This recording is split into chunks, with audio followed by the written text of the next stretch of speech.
Hello and a very good morning to you. Welcome to day 2 here at Goodwood Revival 2023. It's going to be an absolute scorcher and we are stepping back in time to the golden era of motor racing. We have a fantastic day packed full of races, but it's not just historic racing that we can get excited about today. What is happening off the track, David? Well, we'll have lots more. We'll have fashion, we'll have fairgrounds, we'll have aeroplanes, shiny airplanes by the looks of things, as we celebrate that golden era, the 40s, 50s and 60s of the Goodwood circuit here at the Revival. Let's get started.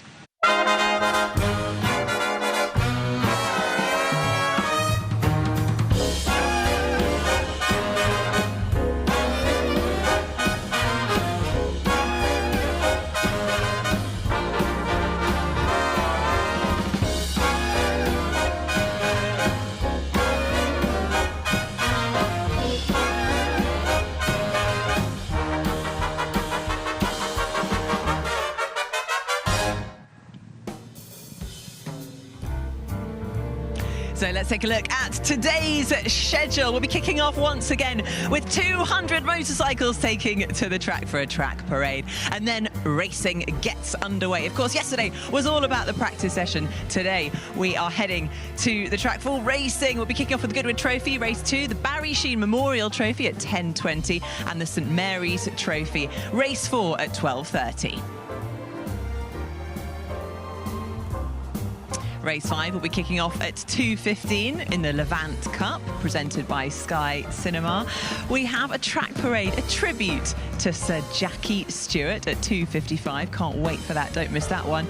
The Rudridge Cup, the track parade with Lotus 75, celebrating 75 years of the Lotus mark. The Fordwater Trophy, followed by race 8, the Whitson Trophy at 5:55.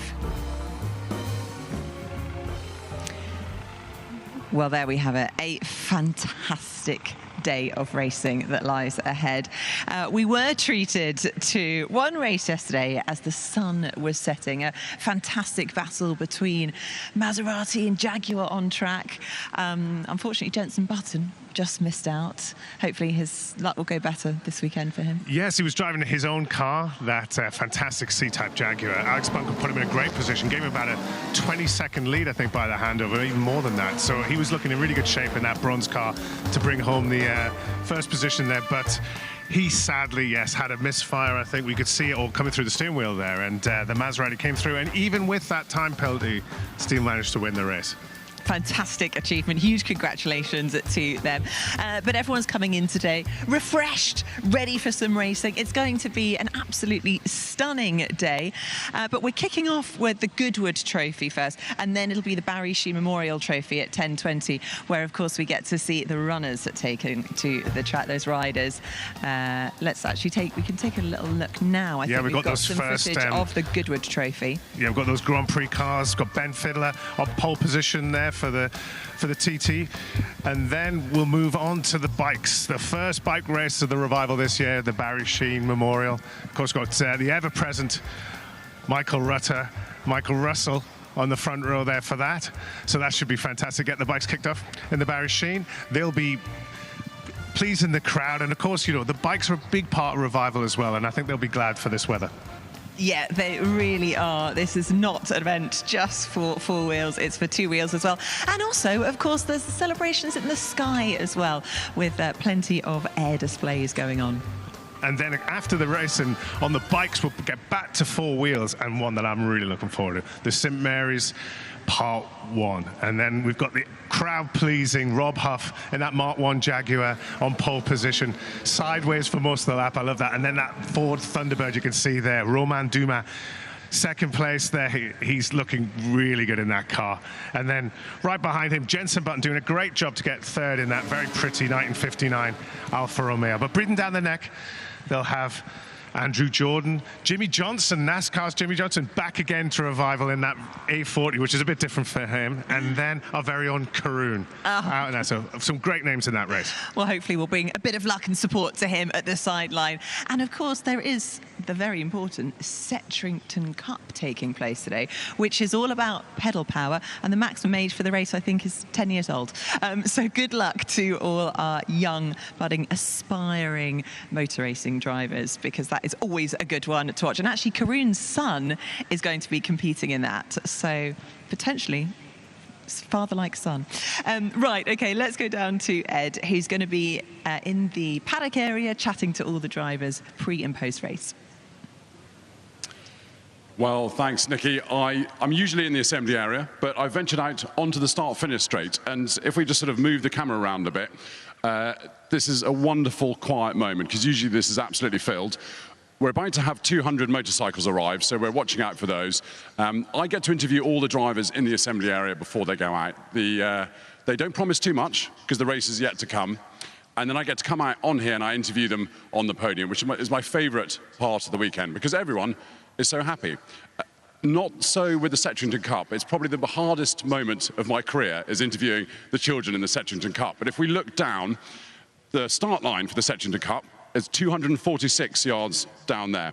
And as Nikki said, pedal power is going to bring them all the way up here through a temporary chicane and up to the start-finish line here, where they'll finish. It's got one heat today, one heat tomorrow, and for all of you, it will genuinely be one of the highlights of the weekend. But I'll be bringing you all the action from the assembly area, sometimes the pit lane and the podium. Brilliant, thank you so much, Ed. What a place to be standing, right down on the track. He does get very close to all the action, Ed. He's a lucky boy. He's very lucky, but he better get off that start line soon, because we're going to have all of those bikes. We've already had the Spitfire Flyover to wake us up. That's better than a shot of coffee in the morning. And I think, you know, we're going to get them bikes to really get the blood going and get a start for that parade. Absolutely. I mean, look at that. What a way to start your day. An absolutely stunning display from the Spitfire flying over Goodwood. I mean, it's breathtaking. Look at them side by side, seeing two of those most magnificent planes together. So much history right there. And you know, if you've got a spare runway, they're selling Spitfire today in the Bonham auctions, believe it or not. So Ooh, estimated to go around about £4.5 million. So, you know, wow. Maybe we should get over there later on. All right. Well, I tell you what, if they've got two, maybe we could buy one each. Yeah. Well, yeah, there's only one seat, so I think we'll need two planes. Okay. Right. Lovely. Brilliant. Well, we'll head over there, get spending. Absolutely stunning way to start the day. I can hear the roar of the engines. The bikes are starting to line up. So let's head to our commentator, Ben Edwards. Thank you so much. We are going to be seeing an amazing collection once again. And welcome, everybody, if you're here at Goodwood this morning as the sun is rising in this beautiful blue sky. Lovely to have you with us, and we're looking forward to the fun and games. Now, I've got Lee Johnson with me, who's going to be commentating on the bike race, the Barry Sheene Memorial, as we go through the course of the day as well, which is fun. And we're seeing some very different bikes here, Lee, aren't we? Yeah, obviously we're used to talking about racing bikes and racing cars, and this is a very different style of motorcycle we're looking at. And the thing that amazes me is the variety in size, shape, model, both of bike and rider on the machines. But even with the clothing they wear and the helmets they wear, it's such a unique design. Both, obviously, some of them are ex-military bikes, or probably quite a lot of them are ex-military bikes, and then customized to the rider's desire. So yeah. Now, we're also being joined by Ash Tyres, who restores a lot of these types of cars. Ash, great to have you with us once again. Good morning, nice to see you again. Yeah, and I don't know, did you get a chance yesterday? I mean, we had a chat about a lot of these bikes. Did you get a chance to go down and see some of the riders and see some more? Yeah, I went down to see Clint. He's leader of the 45ers. Had a chat with a few of them. Been over there this morning and had a little chat. Yeah, all went well. They're very pleased with it. It's been lovely to see such a range of bikes. Now, we were talking about it yesterday, but let's explain again a basis of this huge group. Much of it is based on military bikes, the thousands of military bikes that were built for World War II. Yeah, the Harley WLA, the W Series. L means high compression, A for American Army, C for Canadian Forces, 45 cubic inch, 750. They built between, it's estimated 70 to 90,000 of them, and enough spares to build another 20,000. A lot of the bikes out there are based on 45s. There are just so many of them after the war, all got taken up by the ex-soldiers and customised and bobbered and, you know. I was talking to a rider earlier on who he bought his not that long ago in the 2000s, but he said it had only been sold from the military in the late 50s. It got sold, I think, and he said they were about 60 quid then in those days. Yeah. They used them in the Korean War as well. The WLA's finished in 53, I believe. Right. Yeah, I think it was 53. Because sorry. Yeah, no, I was just going to say, I mean, the Harley-Davidson was celebrating 120 years off. I mean, that's part of what all this parade is about. We're also celebrating 100 years of BMW, 125 years of Norton, 130 years of Royal Enfield. There's lots of opportunities to have a few celebrations this weekend. Yeah, I think that's what brings it all together, is the different cultures as such, because all these bikes you see now is that there's a lot of fashion orientated around, whether it's a Norton, whether it's an MV, or, you know, all the different brands, Harley Davidson, and you can see the outfits that each rider desires. They pick their bike and then they almost design what they want to wear around that. But yeah, what a spectacle to be sitting on the grid. Yeah, those jumpers, they're the original racing jumpers, oil wool Harley Davidson and Indian racing jumpers. That's what they were. That's a crazy thought to think that they put a woolly jumper on to do what we know wear a full set of leathers for. It's lovely to see the Duke of Richmond there, just giving a bit of a wave to all of these riders as they head off down to do a lap and then another one. They do sort of an out lap and then another lap round, and then they'll bring them back in. What a view. Look, enjoy this view. We are seeing riders taking part in this massive parade at Goodwood. Many bikes that were from the military period in the war, and of course motorbikes in World War II were a big deal. Now this is a Royal Enfield, this thing that we're looking at right now, this four-wheel. That goes back even further. That goes back to 1900, and it was before it was just around the time that motorbikes were just being created. This was a quadricycle.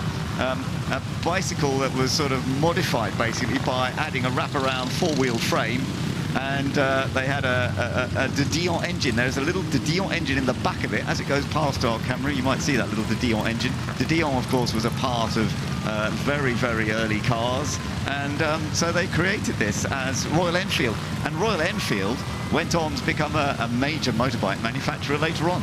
Yeah, I'm sat watching this in absolute amazement. It looks like it's like a posh version of a chariot. There's a seat in the front of it. So obviously I think the person that was getting taken from A to B got to sit in the front in the best view, and the rider took them there. So yeah, what an amazing spectacle. So there was obviously quite a few of this is not like a one-off built thing. This was like a model or a machine that was made at the time. Yeah, fantastic to see. So there's a typical Harley-Davidson at the sort of thing you're used to rebuilding. What's it like when you're restoring these bikes?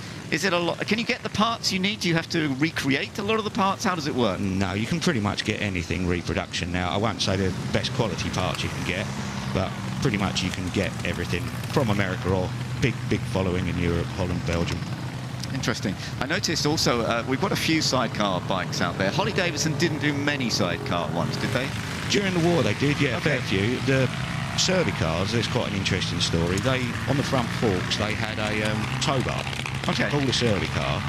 If your car broke down, the service engineer rode that vehicle to your vehicle, mended your car, clipped his three-wheeler to your rear bumper, and then drove your car back to your house. Clever and then stuff. drove back to his service station. Fantastic. I did notice actually one of the bikes out in the parade, and of course if you are here at Goodwood there's a good chance to walk around and go and look at these bikes a lot more closely. If you're watching with us online, I hope you're getting some great views now. I did see a sidecar war bike, and the guy has actually got I don't know if it's a real rifle in it, but he's got a gun in it, and of course that's how they would have, some of them were produced. So some of them were literally for transporting people around, transporting messages around, but some were there for military reasons. Nearly all of them had the scabbard, yeah. Yeah, there you are. On the left, you can see the gun. Yeah, you can see the rifle in it. Yeah, that's a WLA. You can tell the difference by toolbox positions and stuff. But yeah, they all came with the scabbard. Yeah, so that you see that on. Yeah, you can see that on a few of the bikes actually as they're going past, which is fun to see. You've got a couple of three-wheeler bikes out there as well. I noticed there was a Harley-Davidson three-wheeler down there in the paddock, and it's up for sale. Yeah, I saw that. Yeah, I saw that. He's got a sign on it. If you want it, you have to go down to the paddock, and there is a phone number you can put up. He's even admitted how much it's up for. It's up for 30,000. It's not that one. That's a Norton, what's called a Big Four. Had a driven rear wheel on the side car with a lead up here. He locked it in and out on the dog clutch, but no differential. So will that have been for traction then? Yeah, going sand dunes and in mud. The trouble was, they see the dry shaft going through. Yeah, that is on a hand dog, no differential. So when it's locked in, you can't turn left or right. It just goes in a straight line. Fantastic. Yeah, quite a rare exactly bike now. What you need to get round corner. Yes. Yeah. After the war, they just torched them off because they were so dangerous. Yeah, I can imagine So that. it's quite hard getting the parts for those. I've done a few of those. Isn't it lovely seeing people dressed in all the correct gear as well, as it would have been when the RAF would have run these bikes?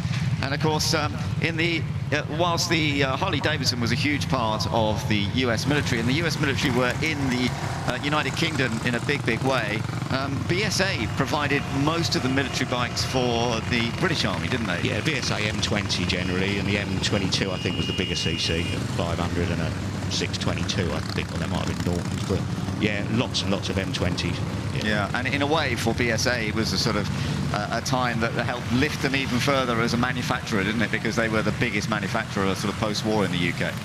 Is it quite common now for people when they talk about American brands in the UK to still use inches in terms, so they don't, like we would say it's a 750cc, it's a 1000cc, but do English people speak in American way? Yeah, generally, yeah. It's just I think they want to try and uphold the whole image, if you know what I mean. Yeah, generally. There we are, it's still going. Look, they did say to me they might only do one lap with it, whilst everybody else is doing 2 laps, which is fully understandable. I might see if I can get in it for a live feed tomorrow, so we could do the commentary while sitting in the front of this. What's the proper name for it? It's the Royal Enfield Quadricycle, apparently. Anyway, behind them, we've got the BSA Bantams that I mentioned yesterday, and it's lovely to see them again. So those red bikes that you're looking at in the background there, 3 of them, those are riders who worked for the post office when they were 16 years old as apprentices for post office, and their job was to deliver telegrams in this part of the world. All 3 of them are from this part of the world near Chichester. They're in Chichester, and they were delivering telegrams in a radius of about 35 miles when they were just come out of school, and they loved it. I was talking to one of the riders yesterday. He said this is like taking him back to being 16 years old again, and how much fun it was going through all the weather throughout the year, of course, that you would be riding and delivering telegrams, and that was how people had to communicate big messages. Nowadays all we do is grab our phones and send a message. In those days it was different. The Royal Enfield has pulled off, I think because he knows he can't get another lap in the same time as everyone else. It's still running all right. But yeah, this trio is lovely, isn't it? Absolutely fascinating. Like we just joke now about using our phone, and in 60 years time no one's going to be going to do a parade holding a mobile phone and talking about what they used to do with it, whereas these guys have these memories, and to be fit to come back and probably ride the same bike and with their friends from that time. Yeah, they're a great bunch, and these are actually much more humble bikes. I think they're only 125cc, so compared to your Harley Davidsons, Ash, with their big engines, these are slightly more humble. Yeah, very much so. They raced them in the 60s, the Bantam Racing Club. Yeah, got 2 strokes. Yeah, it's great, and it's lovely to see them all riding around once again and having some fun out there. So give them a wave, everybody, if you're here at Goodwood this morning enjoying the sun rising. This is not a race, of course, this is just a parade, and it's lovely to see them all taking it steady. There's nobody being silly out there, they're just enjoying this lovely opportunity to ride their bikes, get them running. I noticed when I came in quite early, there was one lad who was firing up his bike, getting the rear wheel turning nice and early in the day, just to make sure it was going to run without any problems. And of course, what we're also looking forward to, Lee, in a little while, and in fact it's going to be one of the earlier races today, is the Barry Sheen Memorial. We're going to see some slightly different bikes in that, but bikes here at Goodwood is still a key part of the revival. Yeah, obviously that's what quite a lot of people are here to see, and there's still a large variation of motorcycles with the MVs and the Nortons and such like, but I think there was a bit of a shame yesterday we didn't really get to see the MV, but I think the guys have done a really good job working overnight to get that fixed, so it looks like we're going to get to see that today. Yeah, the MV Augusta, I saw the guys as well, and they, as you say, they went up to Birmingham yesterday from Goodwood back to Birmingham. They took the cylinder head off, and they found the cylinder head gasket had failed. They've refitted a new cylinder head gasket. They got back at 11:30 last night, and they're getting it ready to go racing today. So that's part of the Barry Sheen Memorial Trophy that we'll be seeing later on. As this parade just continues on to its second and final lap now, as they, I think that's the Harley that's up for sale, by the way. Yeah, that's the one, isn't it? That's the one, yeah, definitely. I saw it this morning, yeah. Yeah, it had a big for sale sign on it. It's rather fun, isn't it? So if you're here at Goodwood and that appeals to you, then you better head your way down to the paddock area where they are all parked up. I think if this sells now, surely you're in for a little bit of commission. True. Yeah, it should be up for a commission. No, it just made me laugh really that he had the sign up on it, and I think they actually the one behind him was also up. So maybe he's changing his collection. I don't know the guy, but maybe there's a change going on. And look at that! Isn't that wonderful to see the old style police uniform of that many motorbike riders would have been very aware of many years ago. These signal sleeves that he's got on his arms, are these what they've put for, like, is he a traffic policeman? Yes, and that's what he's designed for. Make it more visible, make it more clear. It was a clever idea, wasn't it? Yeah. It's beautiful also to see all the old outfits, like you said there, the RAF outfit, and how people had time in the middle of war to put on an absolute beautiful, almost three-piece suit, and you know, everything in that period of time looked so elegant to the way we dress nowadays, I believe. Yeah, no, it's stunning looking at all these, as you say, all the outfits. And with a warm day as well, some of these riders are going to be getting jolly hot, Ash, aren't they? Too hot, I would imagine, yeah, very much so. Because they don't run cool, Harley Davidsons, they run quite hot, yeah. Did you get any requests yesterday? I mean, a lot of these bikes are old and maybe don't get run a lot. Did you get any calls yesterday saying, I've got a problem with mine? No, there was a few over there this morning. I think if I'd have bought my toolkit, I could have made a few quid. But I bet. I was wondering that. Yeah. You could have done a nice wander down there. And, yeah. Did most of them get up running? Yeah. They're generally they're a very, very basic engine. It's just niggly little things on them, points, condensers. Because you've got your left handlebars, your ignition, advance and retard on a Harley, so you can move your ignition timing as well. Wow. Yeah. Okay. So, yeah, they're just a quirky thing. Once you've got them running, they're fine. Yeah. Is the starting style a kickstart? Yes. On the Harley? Yeah. It is. Full choke, full fuel, full throttle, 3 kicks, throttle off, 2 clicks down on the choke, kick the kickstart, and it will go. Oh, that's a really great system, isn't it? But you have to know that. Absolutely. Whilst under fire. Yeah. While someone's shooting. Yeah. I believe I can go and start up. Well, is there a lot of compression though? Because I'm not the biggest. No, just 5 to 1. Yeah. 5 to 1 standard, 6 to 1 on the higher heads. Yeah. And of course, the quality of the fuel that they were running on in those days, and post-war as well, the quality of the fuel was very, very poor. Yeah, about 70 octane. Yeah, really bad stuff. Yeah. So you couldn't run high compression? No, they had racing fuels. I mean, they raced those, the WLDRs, they were racers. They're quite pokey for their day, yeah. But that was obviously special fuels. Yeah, different fuels in those days. And access to fuel was obviously, during the war, post-war, was actually very, very difficult. So. I can imagine, yeah. Yeah, so reliability was not always easy, and they had to create engines that would be reliable for as long as possible. Yeah. So lovely to see that parade and the bikes sort of making their way back in, but if you want to go and have a look at them, they are parked around in various different areas actually around the paddock, but there is one key area where they are, most of them, lined up. Let's have a look back at some of the highlights of the motorcycle parade, and part of the highlights, I have to say, are the smiles on everybody's faces, including the Duke of Richmond and many of the riders who are out there. They're having such a lovely time, aren't they? Yeah, how could they not, in this weather, getting the chance to ride your bike that you've ever restored or bought to ride around a beautiful sunny morning around Goodwood Revival? Yeah, it's been a perfect day for it. I mean, you can imagine weather conditions. They must have been a little bit anxious. Maybe not this week, because the forecast has been so good. That's some great kit. But of course, a month or two ago, they'd have been thinking, oh my goodness, is it going to be raining when I'm out there? What's going to happen? Is the bike going to run okay? Actually, it's perfect. Absolutely ideal conditions. They're going out early and some different styles of riding. How is this possible with has he got like a throttle that holds on? All Harleys, there's no spring throttle on it. You just hold it open and that's it. No throttle on returns, no. So you learn to shut it off yourself by hand. Yeah. There you are, you see, always these differences, and all part and parcel of the motorcycle parade here at Goodwood.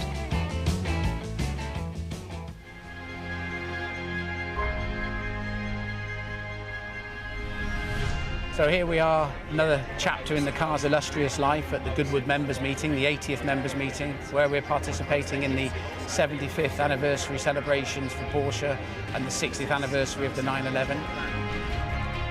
I must admit, I've driven a lot of RSRs in my time. I've never driven anything quite like this because of its originality. It feels like it's still got its Le Mans gearing in it, and the engine is an absolute delight. In most 911s, you've got time to think. In this car, you look down and it's already turning 8,000 RPM. It's quite amazing.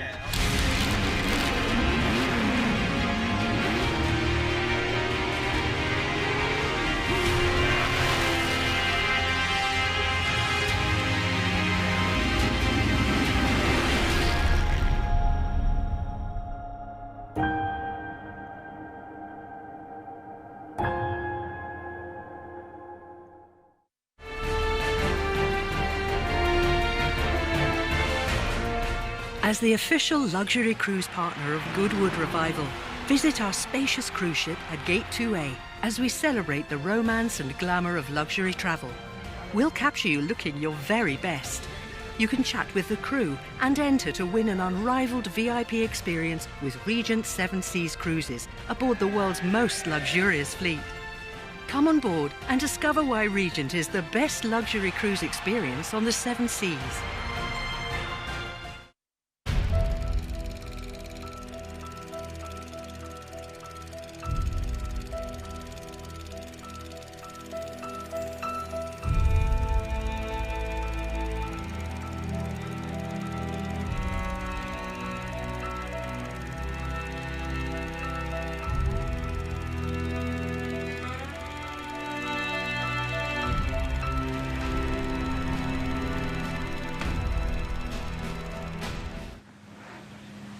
What a glorious way to kick off the morning here at Goodwood Revival with 200 motorcycles taking it to the track. Good morning, Rosie's joining us. Rosie, you were out and about yesterday. Tell us what is in store away from the racetrack. Revive and thrive. What's going on? It's been amazing. I was honestly so surprised yesterday at just how much goes on around the racetrack as well. Lots of Revive and Thrive talking about sustainability, a lot of that yesterday. But today we are going to head over the other side as well. We're going to go to the drive-through cinema, which I did go and have a look at last night. And it's great fun. They've got some old cars. They were playing Grease yesterday. So we're going to head over there again today. And they've got a big fairground too. So I'm going to have fun today. I think I'm like inner child. Are we going to see any more dance moves from you? Because you were pretty spectacular dancing yesterday. We want to see more of that, please. Well, I have heard they're doing a bit of rock and roll today, so I think I want to be spun around and lifted up and down. So, yeah, that's my plan today. Work, to be fair. It's not, you can't really call this work, can you? I was eating popcorn in a car yesterday, dancing around, and they're also playing volleyball today too, so I thought I'd join in with that. The other side of the, it's a whole new world over there. It almost feels as big as this side of the road. It's incredible. It is amazing, just the sheer volume of stuff that they have here, and everything is great fun. The amount of shops that they have as well, the whole, you know, we all know that on the racetrack there's a lot going on, but off it, I think we need sort of 10 days to go through it, really. As we were leaving last night, it was the first thing I did. I texted all my friends being like, you've all got to come next year. It's just so much fun. There is so much to do here. It doesn't matter whether you love cars and racing. There is just still something for everyone here.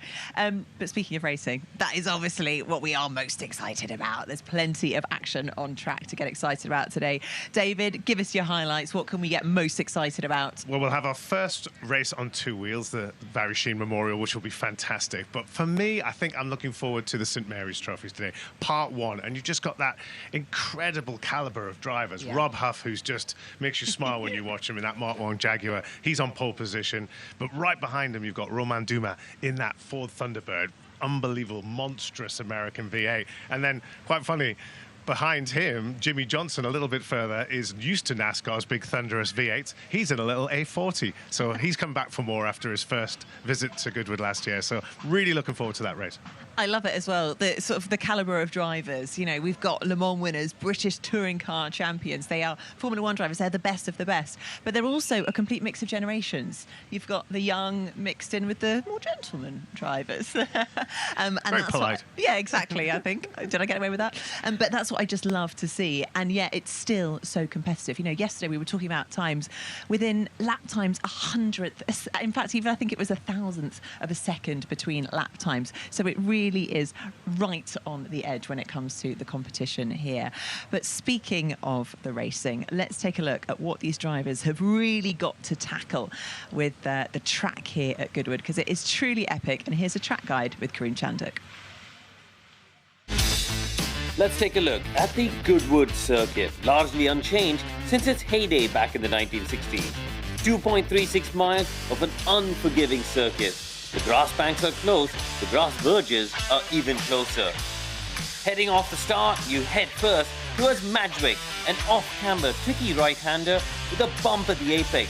It is so important to get the line right and get a good exit as you charge up towards Fordwater.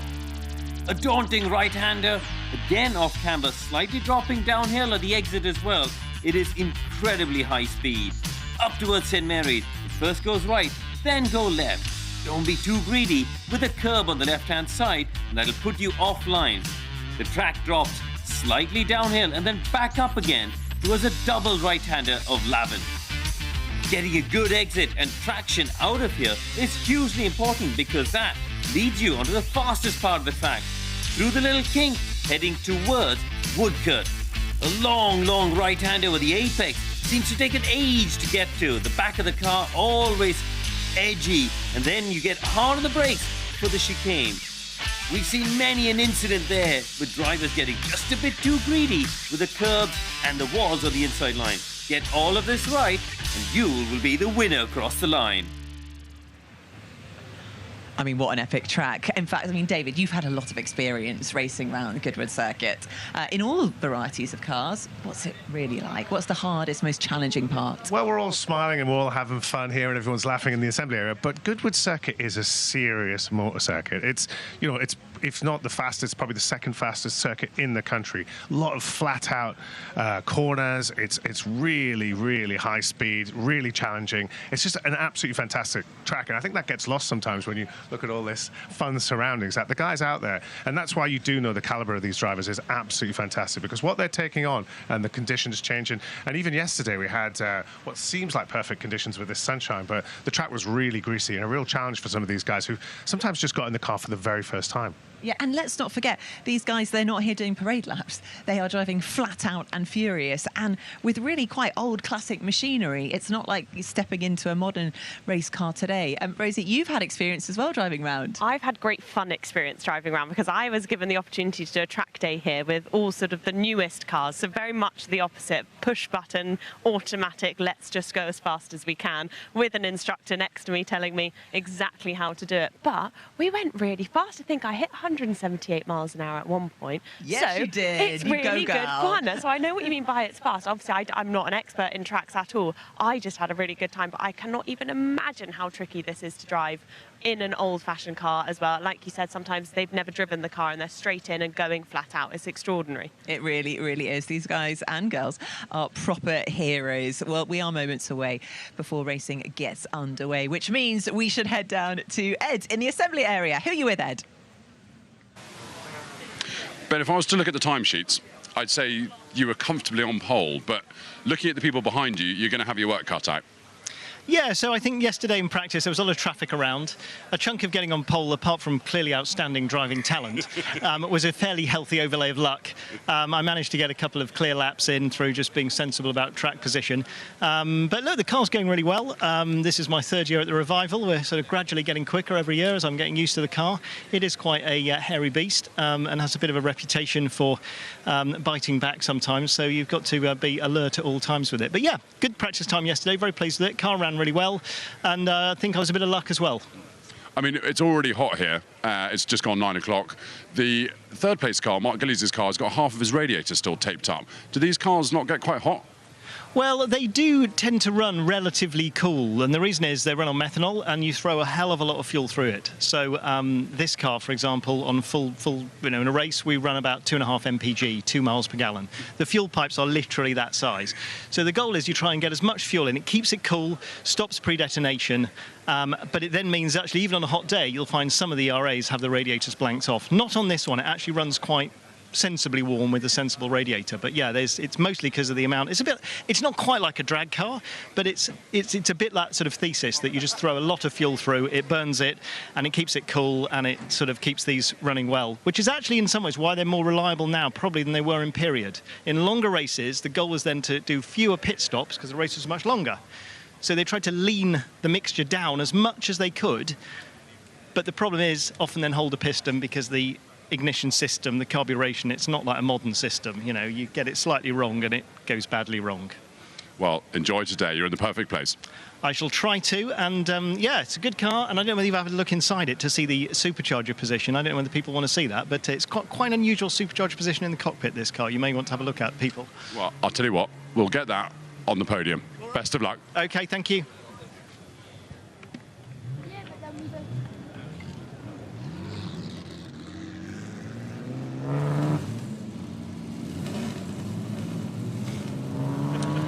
Rob, first race of the day. Are we going to see a repeat of the 1950 Goodwood Trophy, or are you a bit worried? Because you had a few problems yesterday. Well, hopefully, yes. And it'd be nice. A lot of effort gone in, as you can probably imagine. Just had a little rumble, which I couldn't really, thought it was in the transmission, can't really find that. Probably a bit overcautious, but at the same time, that's not a bad thing. So, yeah, it feels great. And, yeah, if we have any doubts, I'll unfortunately have to pull in. The owners are all proper people, so they know what it's all about, and we can always come back again. And you're revving this to 11,000 now rather than 9 like last year?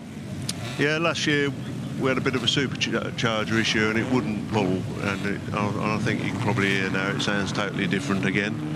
And yeah, it's just, there's a big book about it, and it's, you know, because it's done exactly the same as what it was in the period. We have exactly the same problems, and it, you know, you've got a big supercharger on a small capacity engine with methanol, and you just have to have something slightly out, and it goes off a couple of pots and it just won't sink. But yesterday, the more we run it, the more, you know, we're learning about it. You know, we're learning about it, and that's part of the parcel of it. You're learning about it, we're loving it. So thank you and good luck. Cheers, Ed, thank you. Great to hear from some of the competitors that are about to take to the track for our first race of the day. Good morning, it's race 2 of the meeting, the Goodwood Trophy. It's for Grand Prix cars from 1930 to 1951. I'm Alex Shakes, and looking forward to this one. Alongside me is Bruce Jones. Morning, Bruce. Morning, Alex. Absolutely looking forward to this one. And we just heard from the two drivers starting on the front row, Ben Fittler on pole in his ERA and Rob Hall in that V16 BRM. It never really worked in period, but by golly, yesterday, revving to 11,000 revs, we finally started to hear the sound that so many people in the early 50s wanted to hear. Oh dear, already we have a faller. Brad Baker's ERA, the ex-Whitehead brothers car, has pulled off. How disappointing is that for the driver there? Such bad luck for Brad Baker. So we do have plenty more ERAs in the race, but for everybody who wants to race at Goodwood, to have your gun spiked just as you've left the collection area, really, really upsetting. Yeah, he was due to start in 15th place down there on row 6, but that is a real disappointment for him. As you say, though, plenty of ERAs for us to enjoy out on the circuit at the moment. It'll be a 20-minute single driver race for these cars from 1930 to 1951. Really enjoyable session yesterday, as we've got some interesting names in the field as well. Vijay Mallya is at the back of the grid for this one. He is in 26th position. Yeah, he's driving the Sunbeam V12 Tiger, so 4 cylinders fewer than the BRM that's just coming round to form up on the front row of the grid. Makes a much lower engine note, but right now we've heard these cars largely running on methanol. Of course, that gave extra power And these cars were created before the war and were still racing after the war when the Goodwood Circuit opened in 1948. And so that is the tie-in with this. But any time I get a chance to see an ERA being driven, I take it, because the drivers look so dynamic. You can see all arms and elbows. You can see the continual, even in a straight line, adjustment of the steering wheel. One of the cars being driven around by someone without a helmet, but that is not a car that's taking part in the race. Fear not. To the head of the field it goes. You can see wonderful addition there. You've got the BRM in the background. That has been a real favourite for many. Driven here in 1953 by the great Juan Manuel Fangio. And it's Ben Fiedler who's in pole position for this one in the ERA D-type, the R4D, and he was fantastically animated behind the wheel. And just in behind him in that sort of moss green metallic is another ERA, different shape you say. This was a car that was going to really leap forward, but then the Second World War came around and Duncan Ricketts drives the E-type ERA. It's a case of what might have been, and so many of the ideas that didn't come to fruition on that were very quickly adopted after the war on other cars. So again, timing is everything in life and motorsport as well. So just forming up now. Plenty for the photographers to get a look at there on the grid. Well, this is a driver we're looking at there in that pale green ERA, and that is Mark Gillies, who's had considerable success. He's driving Richard Skipworth's R3A, one of the earlier ERAs, and again, it's a chance to see these drivers. You can just see what they're up to. Michael Birch, you look at the helmet, that's surely Rubens Barrichello, but he's Michael Birchicello, and such a favourite on the historic circuit. It made you look twice, didn't it, Alex? It's a Rubens helmet with Michael all over it. Those of us of a certain age, very confusing image. Yeah. It's a glorious day, the warmest day of the year, so make sure you put on the sunscreen and keep yourself hydrated out there. We have some brilliant racing to bring you throughout the whole course of the day as we look through the heat haze. Already the heat haze. We've got the Goodwood Trophy, and then later on it's plenty to enjoy as well. Tributes as well, and the Barry Sheen Memorial Trophy following this one. There is the BRM on the front row. Middle of the front row on the right-hand side of the screen, the light green car, the pale green car of Mark Gillies. On the left-hand side, just out of shot, is Ben Fiedler, who really drove beautifully on pole by 0.8 of a second in R4D, one of the most famous ERAs, and certainly that's a car that Raymond Mays, who obviously huge involvement with BRM after the war, drove to great success on the British hill climb scene. So Fiedler, then Hall, then Gillies at the front of the field. There you are, a quick glance at your front row. And then further back, that's Duncan Ricketts in the ERA E-Type, the GP1 that we got a glance of. Fair bit of shuffling around on the grid as the driver's being put into formation. As you said, Alex, a 20-minute race. It's going to go by in a blink of an eye, and these cars are just so dynamic and a joy to watch. But of course, we've seen them in official practice, which has formed the grid for this race. But once they get racing, a lot of these cars are not actually terribly big, so there's plenty of space for them to go side by side, maybe even 3 abreast through Madgwick, which is the first corner, 2 apexes, and then on down to Fordwater. This, of course, is a very fast circuit with a lot of flow, and if you get it right, oh, what a reward. Yeah, especially on a day like this. Great to see so many of you have already made it through the gates for the start of the racing action today. And we are just clearing the grid. And the whistle sounding down there outside our commentary box position. Final checks being completed. Photographers being shooed from the order. Those who had the luxury of an umbrella for shade now have to deal with the beating sun here at Goodwood, and we are ready in a few moments' time. I think we formed the grid up and we're ready to go racing. Yeah, well, it's a real treat to have this weather, to have an umbrella that is actually acting as a parasol. Yes. And even at this early stage in the morning, and the spectators have been, as soon as the gates were open, people coming to their favourite vantage points. They will work around the course through the course of the day. But for these drivers now, good to see Ben Fiedler's car has just been fired up, supercharged, and very small engines by and large, but you know, with those supercharged, a huge amount of power issuing forth. Just a 2-litre engine in Ben Fiedler's car, and some of the smaller engine ERAs, 1500cc ones, have done, you know, great jobs, but here it's about finesse as much as grunt around this circuit to get that wonderful flow that's required for a quick lap. So 20 minutes ahead of us then. Wonderful roar from the grid as the cars have been fired up. Looks like a pushback there for the number 5 entry of Hanins Dowling. And an ERA B type from 1936. Well, one of the cars, actually, it's a 3x2 grid, and one of the cars that should be on the 3rd row, I noticed the black one lying second on the left of the screen. It's come forward a little way. Doesn't matter. This is a formation lap, and then we'll come round and do it properly. Will everyone get away? No. One of the Largo Talbots at the back has had a problem getting away. I think that's Luke Branson. It's car 26. Yes, it is. So hopefully that can get fired up. We've already had one car pull out of the race. That was Brad Baker. And let's hope, oh, come on, one marshal. It's a hot enough day anyhow. Let's have a couple more trying to get that Largo Talbot off the line. So a reconnaissance lap then, the formation lap for this 20-minute race.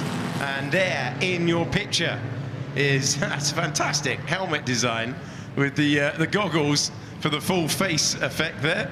Very reminiscent of what Valtteri Bottas had for the Italian Grand Prix last weekend as he paid tribute to Alfa Romeo Formula 1 champions Farina and Fangio. And we are just warming up. We've got the plenty to enjoy. We've got Alfa Romeo in the field as well. Well, it's right in the middle of the shot. You mentioned Farina and those first 2 World Championships, and Farina, Giuseppe, just went 4th ahead of an amazing array of fields when the first World Championship in 1950. Alfetta 158 was the car to have, and the following year it was the 159. Alfa Romeo then withdrew, but that's the story of motor racing in so many ways, Alex. Marks come and go, but let's run down the grid. So it's Mark Gillies at the head of the field in the ERA, then it's the BRM of Rob Hall, and then the ERA D-type of Ben Fidler. Then it's Ian Baxter in the outer. The ERA of David Morris is next, and then it's Duncan Reckitt, Nicholas Topless, and then Michael Gaines. They're all in ERAs as well on the 3rd row. Michael Birch finds himself in the Maserati, and he is in 10th place. Panis Dowling is the driver, also in an ERA B-type. The Maserati it finds himself of Patrick Blakely-Edwards is there, then it's Urs Muller, and then we've got the ERA, Brad Baker, we've already seen withdraw, didn't make it to the dummy grid, and then the Alfetta, the really beautiful Alfetta, 14th in the order here, and then it's the Talbot Largo of Hickert, who finds themselves in 16th, and then 17th, we've got an Alfa Romeo, another Alfa Romeo in 18th position, then the Parnell of Roland Wettstein in 19th, 20th position is the Maserati. Rettenmeier is behind the wheel of that one. Then it's the Talbot Largo next to the MG, next to the Delage. Really enjoyable, exotic row there at the back. Then we've got the Maserati next to the Bugatti Type 59, driven by Tim Dutton. And then it is Vijay Mallya and Julian Wilton completing the field. And just to let you know, car 26, the Largo Talbot that did not get away, will be starting from the pit lane. Oh, Duncan Ricketts is out in the E-Type. Oh dear, out, not in a good way, not out in the race, but out of the race. So much disappointment. You know what? Temperature already rising could be a factor in some of this. So that's such a disappointing car to lose from this field. It was where ERA could and should have gone. The wall got in the way. But for Duncan Ricketts, who's run that car and had some fantastic races here at Goodwood, that will be a huge disappointment. Yeah, it is early in the day, but the temperature is going to be having an effect. So we've already, just checking out of the window, the car was pushed from the grid, so we're 3 down, 1 in the pit lane and 2 parked up by the side of the road. Yeah, so let's hope that that second Largo Talbot can get away from pit lane. It'll be after everyone else has departed. No, in fact, it's down on the track now, so they've moved it back out onto the track. So it's at the end of the pit lane there. Forming up. Well, the context at the front's going to be a really interesting one between Ben Fidler, Rob Hall and Mark Gillies. You've also got Julian Majoub in the pit lane as well. You can see the dark red Alfa Romeo there as well. But our front row runners all set to depart from that front row. Those 2 ERAs with the BRM in the middle and bringing up the rear. The back row just forming up now. Vijay Mallya in the Sunbeam V12 Tiger. And Julian Wilton, who should advance in that ERA R7B from the back because he didn't set a lap in qualifying. So that should be making progress. Nearly into formation then for the first race of the day. It is Ben Fidler in the ERA D-Type. Then it's Rob Hall in the BRM Type 15. Also completing the front row, Mark Gillies in the ERA A-Type, the light green car, car number 3.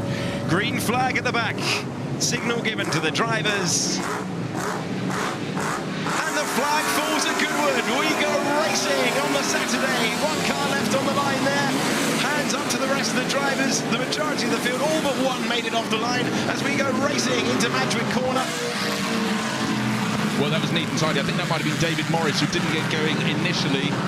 But anyhow, going quite nicely through the pack. But the BRM got into the lead. It's Notice in front, but now Ben Fiddler. Sorry, alongside it's the silver car making the moves. The ERA pushing on very, very hard indeed.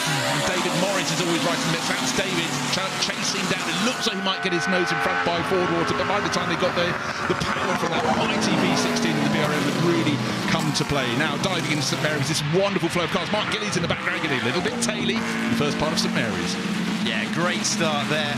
And up for the lead then for the BMW, for the BRM I should say, in the lead there, and then a good launch off the line for David Morris to get himself up to second place. Mark Gillies hanging on in third, not the getaway that our pole sitter wanted in the ERA D-type. Yeah, quite a few cars you saw made really good starts, and then the next second or third gear change just didn't quite work. The Alta was going very well to start with off the line for Ian Baxter. He's fallen back a position or two, but the first three starting to make their break, and David Morris has plenty of intent, but the BRM again at the end of a straight, that's where the power really just seems to produce. But that's also not to take away from Rob Hall being able to brake as late as he possibly dares. He knows how to drive that car very well indeed, albeit a car that's not been around too long. This is a continuation of the BRM V16, and for now it's leading the race, but he said before the race, I'm on tenterhooks.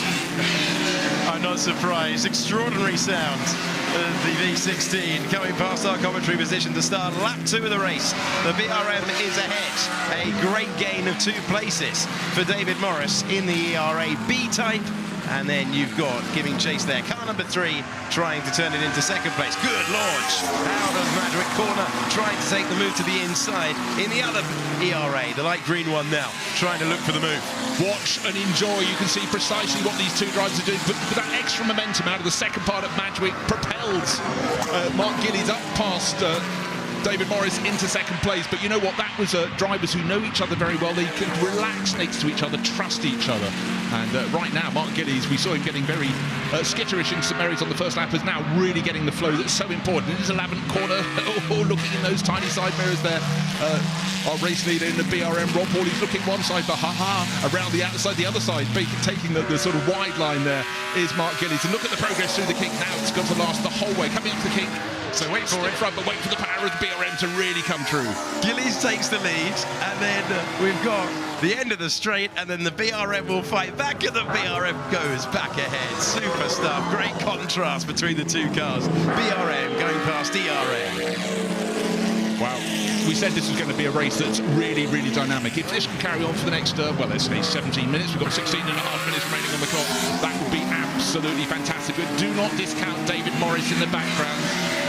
But that sound of the BRM, absolutely the best noise of the entire weekend. And for BRM fans, the longer it goes, could it take a win? That was always the question they asked in period. It was very, very fragile at times. Good to see the Alta making progress there in the background of the shot. The green car coming through very nicely. Michael Gans in the mix as well. Still seeing what's going to happen to Ben Fiddler. He started on position. He's the back car in that position, in that group, as Gillies goes in front again, a carbon copy.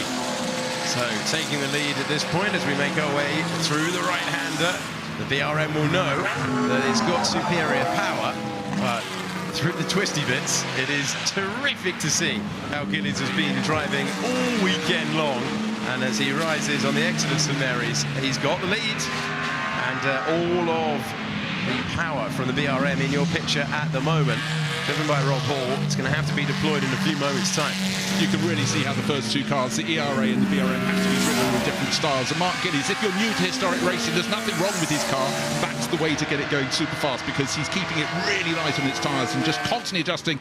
We saw this one starting from the pit lane. Unfortunately, Julien Majou's Alfa is not going a great deal further. 308C. Smoking away, and Julian's driven that car for years, so he's wise and aware of when things are going wrong, but nothing at the moment is going wrong for Mark Gillies. So car owner Richard Skipworth will be delighted. We're delighted because it's a classic scrap. We just need the BRM to come a little bit further forward. A couple of years ago when we saw it on track, it did 9,000 revs. It's now 11,000 revs, and he's going to have to use all of them to catch Gillies. Looking further back, and we've got Michael Gans in the car that is ahead of our pole sitter, who didn't get the launch off the line that he was looking for, looking to re-establish himself, looking to find himself back into a rhythm. Indeed, so he's fighting with Michael Gans. That's the battle for 5th place, up into 4th place after a poor start. Initial great start from Ian Baxter in the outer. He's up to 4th place. Will be running sort of on his own, but those first 3, it was close. It's now starting to open up, and what we're seeing is the silver ERA of David Morris falling back towards the outer. Then come 5th and 6th. That battle between Gans and Fiddler. Nick Topless not too far back behind them, but it might be a short race, 20 minutes, but these cars can be temperamental, particularly in temperature. We have temperature here today. Yeah, we certainly do. If you've just wandered in, oh, big moment there for Fiddler, who gathers it all together and trying to turn 6th place into 5th, and having lost a couple of positions on the start line, and off goes car number 1, the Alfa Romeo from 1938. Yeah, well, that Julien Majoub showing his maturity and knowledge as well. We saw him coming smoking slowly, but he found a place that's safe to park the car. These cars are worth so much money. And the way you have to drive these cars is so different. It's steering on the throttle as much as the steering wheel, and that's why they're constantly adjusting the steering wheel. Just a little twitch here, a little twitch there. One of the most famous cars in the field, Paddy's Dowling is driving it. We're looking at it now, car number 5. It's Remus. It's the ex-Prince Bera car that was driven all around Europe the days before the World Championship, and you know, bought for him by his cousin Prince Chula. And it's a car that took victory in the Goodwood Trophy in the first revival with Ludovic Lindsay driving that, and it's been, sorry, Valentine Lindsay driving it. Now let's see who ran wide and how. Well, completely running out of road. It's race leader just going through, and that's Madrick. It's a corner that's super, super tricky. Now, that's not the sort of place you expect to see a driver of Rob Hall's calibre going off. One does wonder. We'd got the gap down to half a second. Well, he'd had a really good lap trying to get the gap down for the lead of the race, but just deep there. And now, as you can see, a luxury advantage for Gillies out front. Well, now the fight back starts the BRM, but that's a really unusual moment. But I think you've hit the nail on the head there, Alex. He just did his fastest lap of the race. Maybe he was just a tad ambitious going into the first part of Madrid, but he's gathered it all up. But now, there is our race leader, Mark Gillies, pulling very far clear. He was half a second clear at the start of the lap. Now he's got to look in his mirrors to find the BRM, and it's now managed to get very quickly back into 2nd place. Puff of smoke there as he changed up, constantly just chasing after our race leader. But let's see if Rob Hall could compose himself. You know what?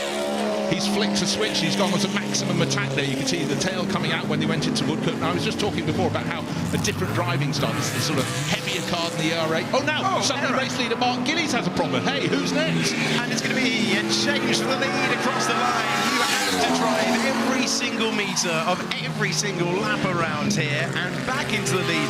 One mistake at turn 1 before for Hall, a mistake at the end of the lap for Gillies, and a change of lead. Okay, I'm just starting to wonder if someone's dropped a bit of oil coming out of the chicane. That's not a very Mark Gillies-like mistake, but anyhow, he managed to gather it up without bouncing it across the grass into the wall. So it's ERA versus BRM, with the BRM back in front when Rob Hall least expected it. He probably thought you can't give Mark Gillies a 3-second lead, which effectively is what he did, but he fought back quickly up to 2nd place. Got a surprise gift going down the start-finish straight. The outer's closing in. That's good to see. Car 61, Ian Baxter as well in 4th place. So let's take a look at what happened on this lap. Oh, this is the exit of the chicane. Quite simply, too much traffic exactly where Mark Gillies wanted to put that ERA. We had the yellow and red warning flag, slippery surface. And he's back ahead. He's, let's check in on this camera angle. It is a great tussle. And Gillies has fought his way back through once again. Right, you can often say with cars of this vintage, pre-war cars and cars immediately after the Second World War, they're leaking fluid, but it does appear to be now. Let's take a look where it went wrong. Oh, gosh, good grief, that's St Mary's. And you can see the crops. Well, he saw the crops. A little bit of lawn mowing going on with a beautiful car. The lead changing over and over and over again, and that's how Gillies got on by. Chop and change, and all along, David Morris in 3rd place. I said he's playing a waiting game, waiting and watching, and he's watching a phenomenal man. Now, take a look at this. This was when Mark Gillies was leading. The BRM accelerating past down towards the first corner. David Morris is in there in the silver ERA and the outer right with him as well. This is the moment Rob Hall takes it to the edge. constantly adjusting the steering wheel. Mark Gillies, they both made mistakes. You almost never get to say that with these drivers. They are so experienced behind the wheel, but this is a fantastic start to the day's racing out here. So Paul finds himself out front, picking his way through the traffic, and we've got a 4-car battle out front. The amount of... it's not easy to manoeuvre these cars around this famous old circuit, but we've seen plenty of hair-raising moments to start things today, but it's advantage BRM as we make our way out of St Mary's.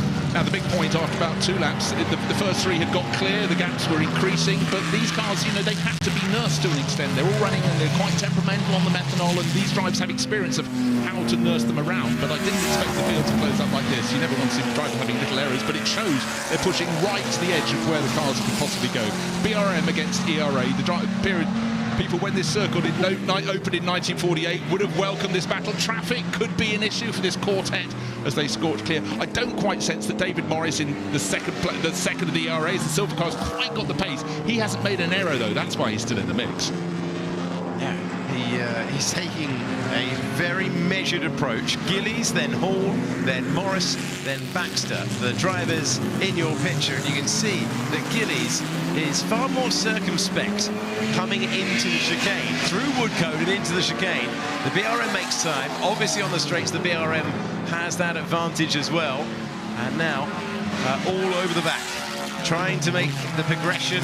The outer, beautiful outer, driven by Ian Baxter, the 61 IS version from 1937, in the mix now, battling for 3rd place, maybe looking for a move. There's no move at the moment. Gillies holds the lead. Hall is trying to put the pressure on, and you could throw a blanket over them as they head into the turn. But all along, the driver's looking up ahead, and now David Morris trying to take a tilt up the inside, has to back off as they go into St Mary's. But the BRM, I sense, is slightly falling back, and I think the fastest of that trio, oh dear, the MG Bellevue Special has gone around, but the good news is it's back in the race with that incredible bit of early aerodynamic styling with that long pointed tail. Goes down to like a bee sting at the back.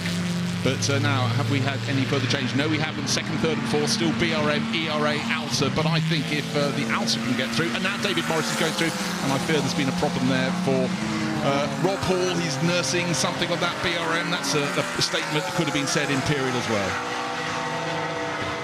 Just the BRM champ delivered there, Bruce. Great battle now, so up goes Morris to 2nd place. The outer of Baxter is now on the podium as it stands. Clearly an issue for the BRM. You know that if it's losing positions on the straight, all is not well. And real disappointment for Hall, who has provided us with some super entertainment all the way through the race as the lapped car points the direction for these two, who have been separated by hardly any space at all, and it remains the case heading into Madgewick Corner. Yeah, just taking a look at their pace, there's clearly oil down, probably from the very car, the BRM, that's pulled into the pits, because their best laps are about 6 seconds faster than the lap times they're doing now. And of course, we've seen the drivers, these cars do feel as though they're on tiptoes. Oh, now at the moment it's ERA 1 and 2, but the Alta, number 61 of Ian Baxter, certainly fancies splitting them up, and now he's diving down the inside. Looks though move has been made. Good move. Great move, great race so far for the Alta of Ian Baxter, who takes 2nd position, and immediately Morris tries to fight back there in the number 9 car as we climb the hill. Now, what I noticed going through St Mary's, the very unusual line, a very tight line on the exit there from Ian Baxter. He's trying to work out where the oil is, or more to the point, where the oil is not. That's why he adapted his line there, or maybe he just slid wide on the oil, as it happens. But again, you can see them constantly changing. Look, look, look, sideways. Hey, historic racing, it's the real McCoy. It really is. And as they make their way back to home, we've had 8 laps on the board, 5 to go. It's Gillies out front, and then Baxter now in 2nd. You know, in so many ways, when you get the joy of racing at Goodwood, of course you want to finish in the top 3. You want to go and meet Ed Foster for an interview afterwards, but it's about enjoying these cars that is on a circuit that is just brilliant for historic racing. You know, on a sunny Saturday morning when you can probably have a long cooling drink after this race, what a great place to go racing. You're quite new, Alex, to historic racing, but it's proper racing. And a certain driver, well, let's name it, Sterling Moss, was told when he did an event a long time ago, historic racing in the States, you only overtake on the straightaways. And he went, well, that's not racing. That's a great quote. Now, a fabulous car to see in the background with the white flashes around it's known is the Alfetta, the 158, the car that dominated the first year of the World Championship. And that's just going past Marcus Nesius in the silver Maserati 6CM. So there's quite a lot of performance differences between these cars, but the respect and the signalling, you know, they don't want to damage their cars, they want to keep things safe. And again, that is something that's really drummed into all these drivers, because a lot of this machinery really prices a delage in that mix as well, running in that typical French racing blue when cars did run by and large in their national colours. You've got the Alfa Romeo leading the Maserati, leading the delage. This is further back. This is in the battle for 8th place. You see them continuing on there. Brentfeld behind the wheel of the Alfetta. Well, he's done well. He started 14th, and I know we've had a couple of cars having retirements, but he's managed to get up to 8th place, so good progress for him. Mark Gillies in the race leading number 3, the bright green, or pale green, very early ERA, 1964, one of the A-type cars. Ex-Raymond May's car, and Mark has huge amount of experience racing this car, and you can see he's just being a little bit cautious through the traffic, but he's sitting on a lead last time around, best part of 3 seconds, or 2.7 seconds. This time I sense possibly a little bit more, but it's who's going to be across the line. Is it going to be Baxter in second place? Yes, the green Baxter Alta just behind that black ERA, and the car in third place is the silver ERA just behind David Morris, who's half a second down. There they go, wonderful rear view shot through. Oh, now sudden adjustment of line there for the Alta in second place. I think he was being a little bit cautious. Certainly had to come off the power when he wanted to be sliding through the corner. Talking sliding, there's Peter Greenfield showing us the sponsors' logos on the side of the car. Don't worry, not sponsors here. Oh, nice rooster tail there. Gets back onto the circuit, and that was a few moments ago. I don't think the Maserati was too impressed with the way that he rejoined. There was a shake of the head. These very, very expensive old machines.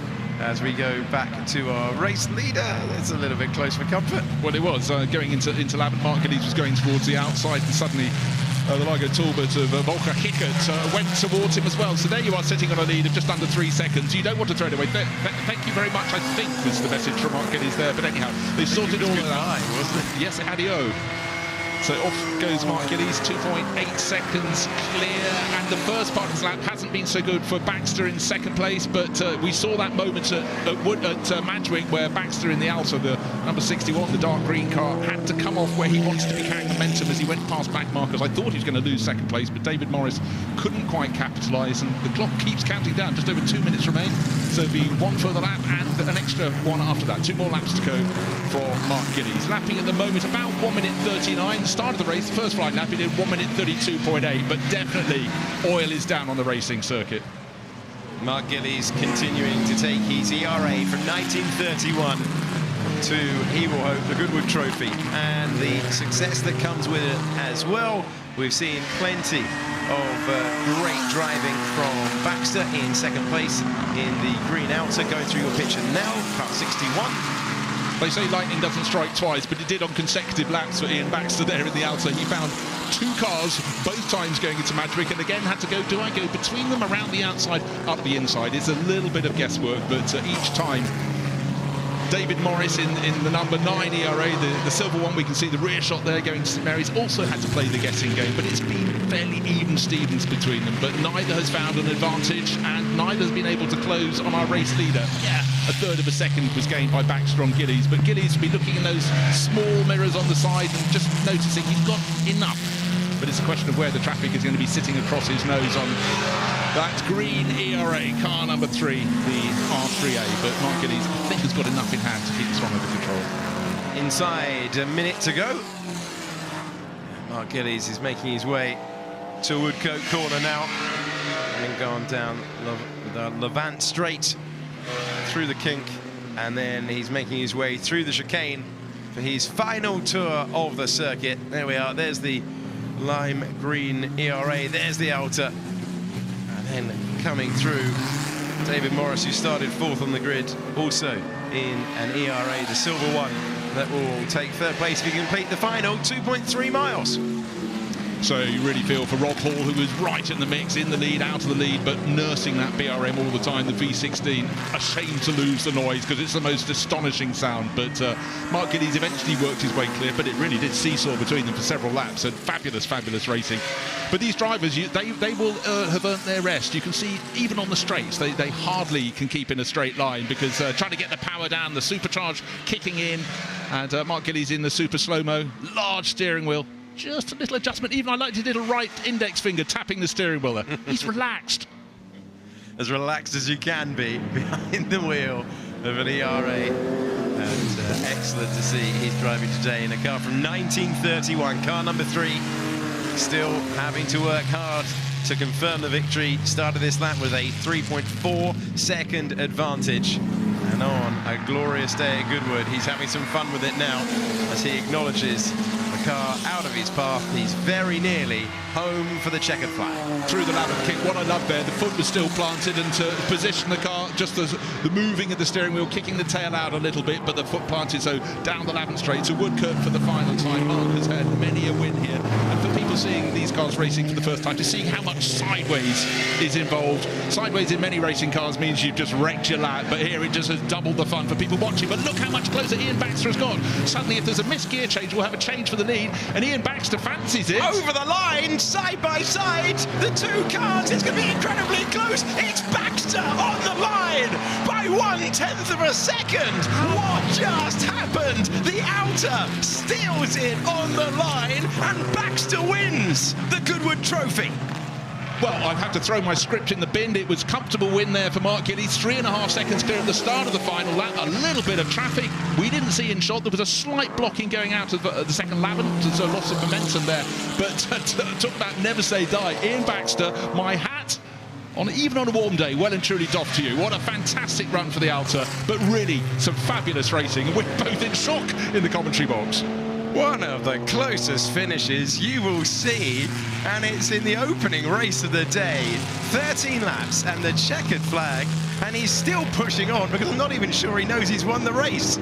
But Ian, it's good news. You've taken your number 61 Alta, the distinctive Alta, and he's still pushing on. Someone wave him down and tell him he's the winner. Yes, his script is saying take it just as you go on to the start of the final lap, but no, you did it at the end of the final lap. So victory for, well, I think we can call him the press on Ian Baxter. For George Abacus's old car, the Alta from the 61 IS from 1937. So historic racing well and truly alive here at Goodwood Revival, and I think the message really does need to get through, having so much fun. But anyhow, victory by the smallest of margins. You know what? I think his head was down so much he didn't see the checkered flag because, he was trying to be as streamlined in the cockpit as possible, in the cockpit as he possibly could. You've got to stop for the winner's interview. Over the line he goes once again, and he's taken it twice now. Yeah, well, he was just so desperate when...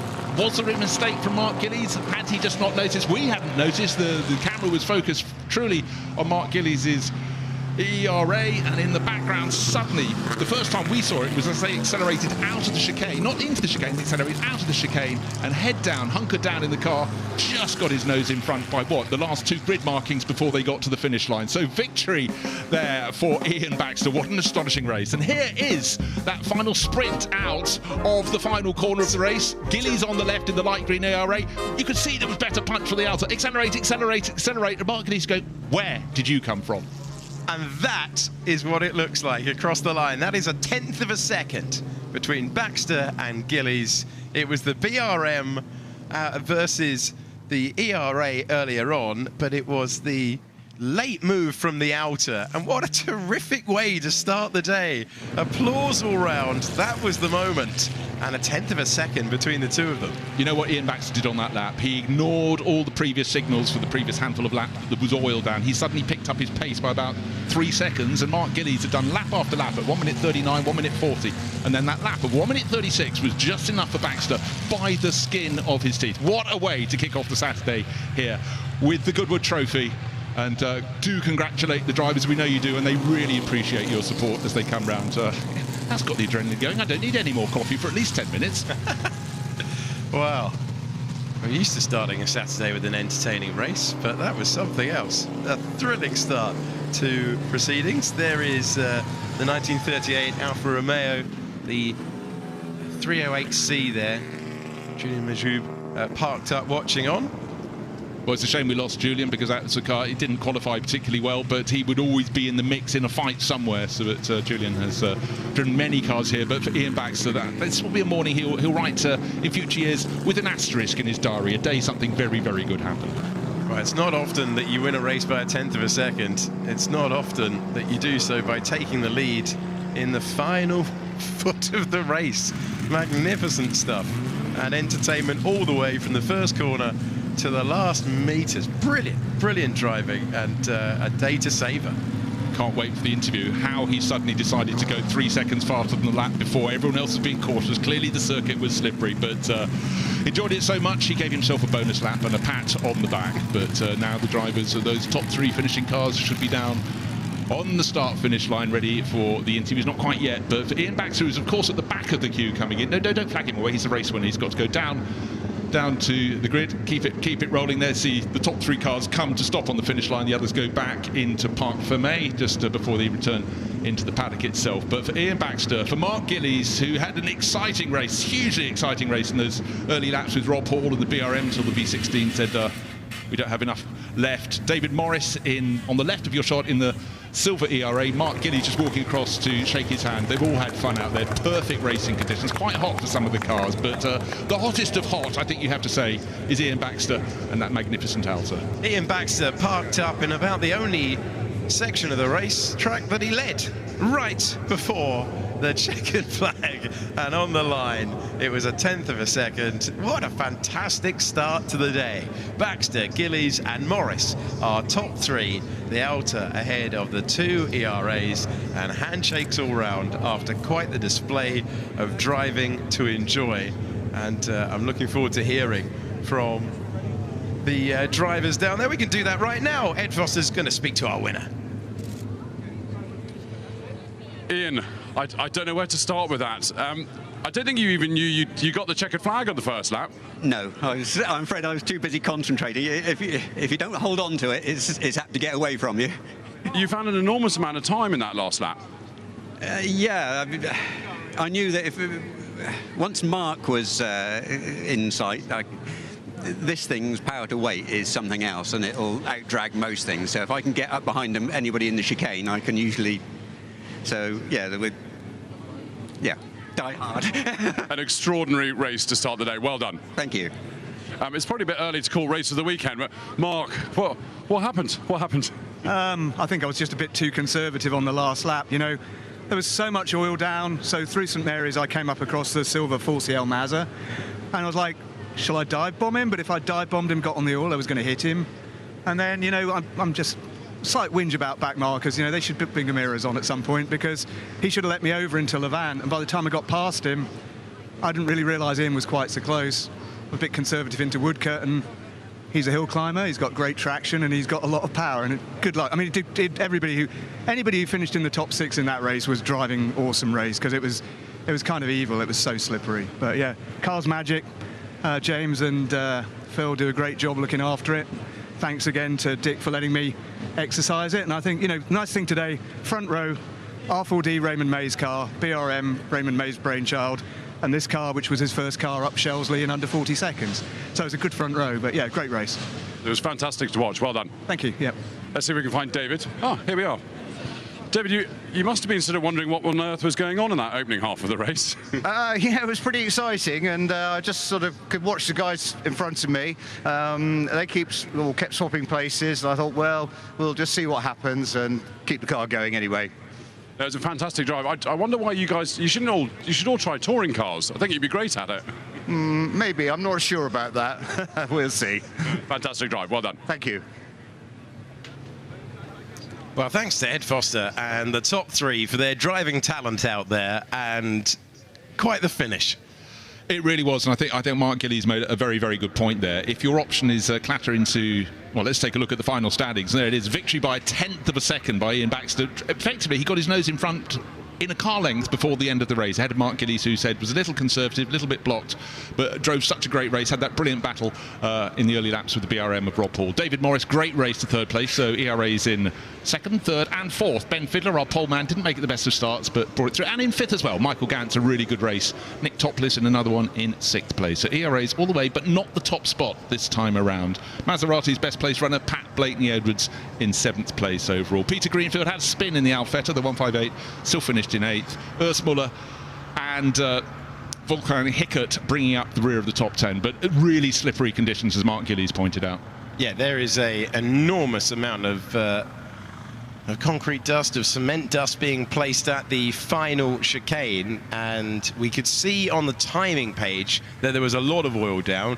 If you're in view of the final chicane, you can see how much was laid down there. Let's review a quite wonderful start to our races on this Revival Saturday. Period cars, period cameras and a contemporary heat haze down on the grid. Fabulous grid of cars, ERAs to the fore, but with that BRA V16 about to make the best noise, blasting away from the middle of the front row. Brilliant start from the second row from the Alta, then it went backwards a little bit, and the early charge was Rob Hall at the front with David Morris as the best of the ERAs, but Mark Gillies in the bright green car in behind, deciding he wanted to be part of the mix. That's car number 3, and soon he was challenging Rob Hall and went into the lead of the race, but he didn't keep it for long. Both of them had moments out on the circuit, and as we heard later, there was an awful lot of oil down there, making every lap a voyage of adventure. Well, that was the battle that we had all the way through. Then it turned into Mistake Town. I mean, these are hard cars to keep on the road, harder still when it's warm, harder still when there's oil down. But what it goes to show is these drivers are driving these cars as hard as they possibly can, but with an ear out and the feel of their fingers to see, as Rob Hall has another moment going wide, going farming coming out of St Mary's, but the battle, every time it opened out, it closed in again. So the BRM, Rob Hall still in the lead, still in second place, Mark Gillies, bright green, number 3 ERA, and in the background of the shot, David Morris in the second of those ERAs. But they were being caught all along by the Alta, the dark green Alta. Ian Baxter wanted to get in on the mix. He's in the background of the shot, still the top 4 very close together. Here is the man who would go on to win, very confident about pushing on that last lap. It was also excellent driving from David Morris, who came home in third. But we were giving it the victory lap moments, and it was all looking rather good across the line for Gillies. And then here comes the Alta, and Ian Baxter wins it on the line. What a spectacular finish to our opening race of the week, of the day, I should say. Fantastic stuff. And here was the moment that the laurel was presented to our spectacular winner.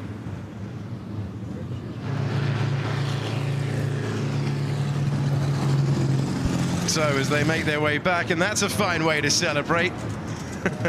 Cars from the 30s and the cigar in mouth for the man who was pipped on the line. What a race.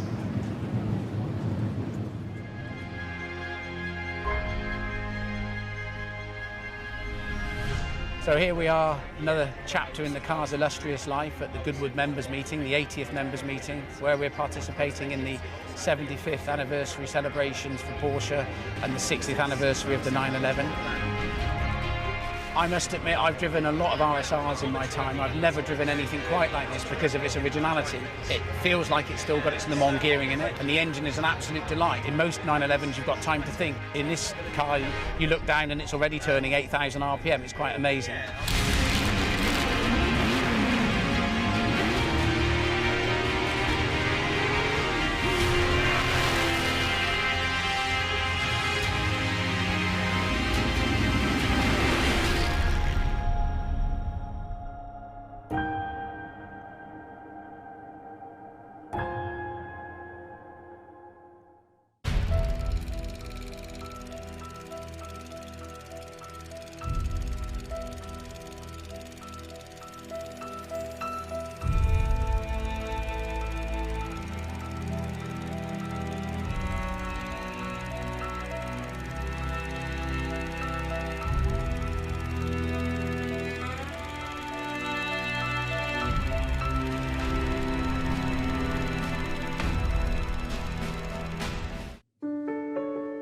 Good gut health affects every single aspect of your body, from your brain wiring to your energy output to your hormone regulation to how clever your immune system is. Everybody benefits from better gut health because it makes your body work better.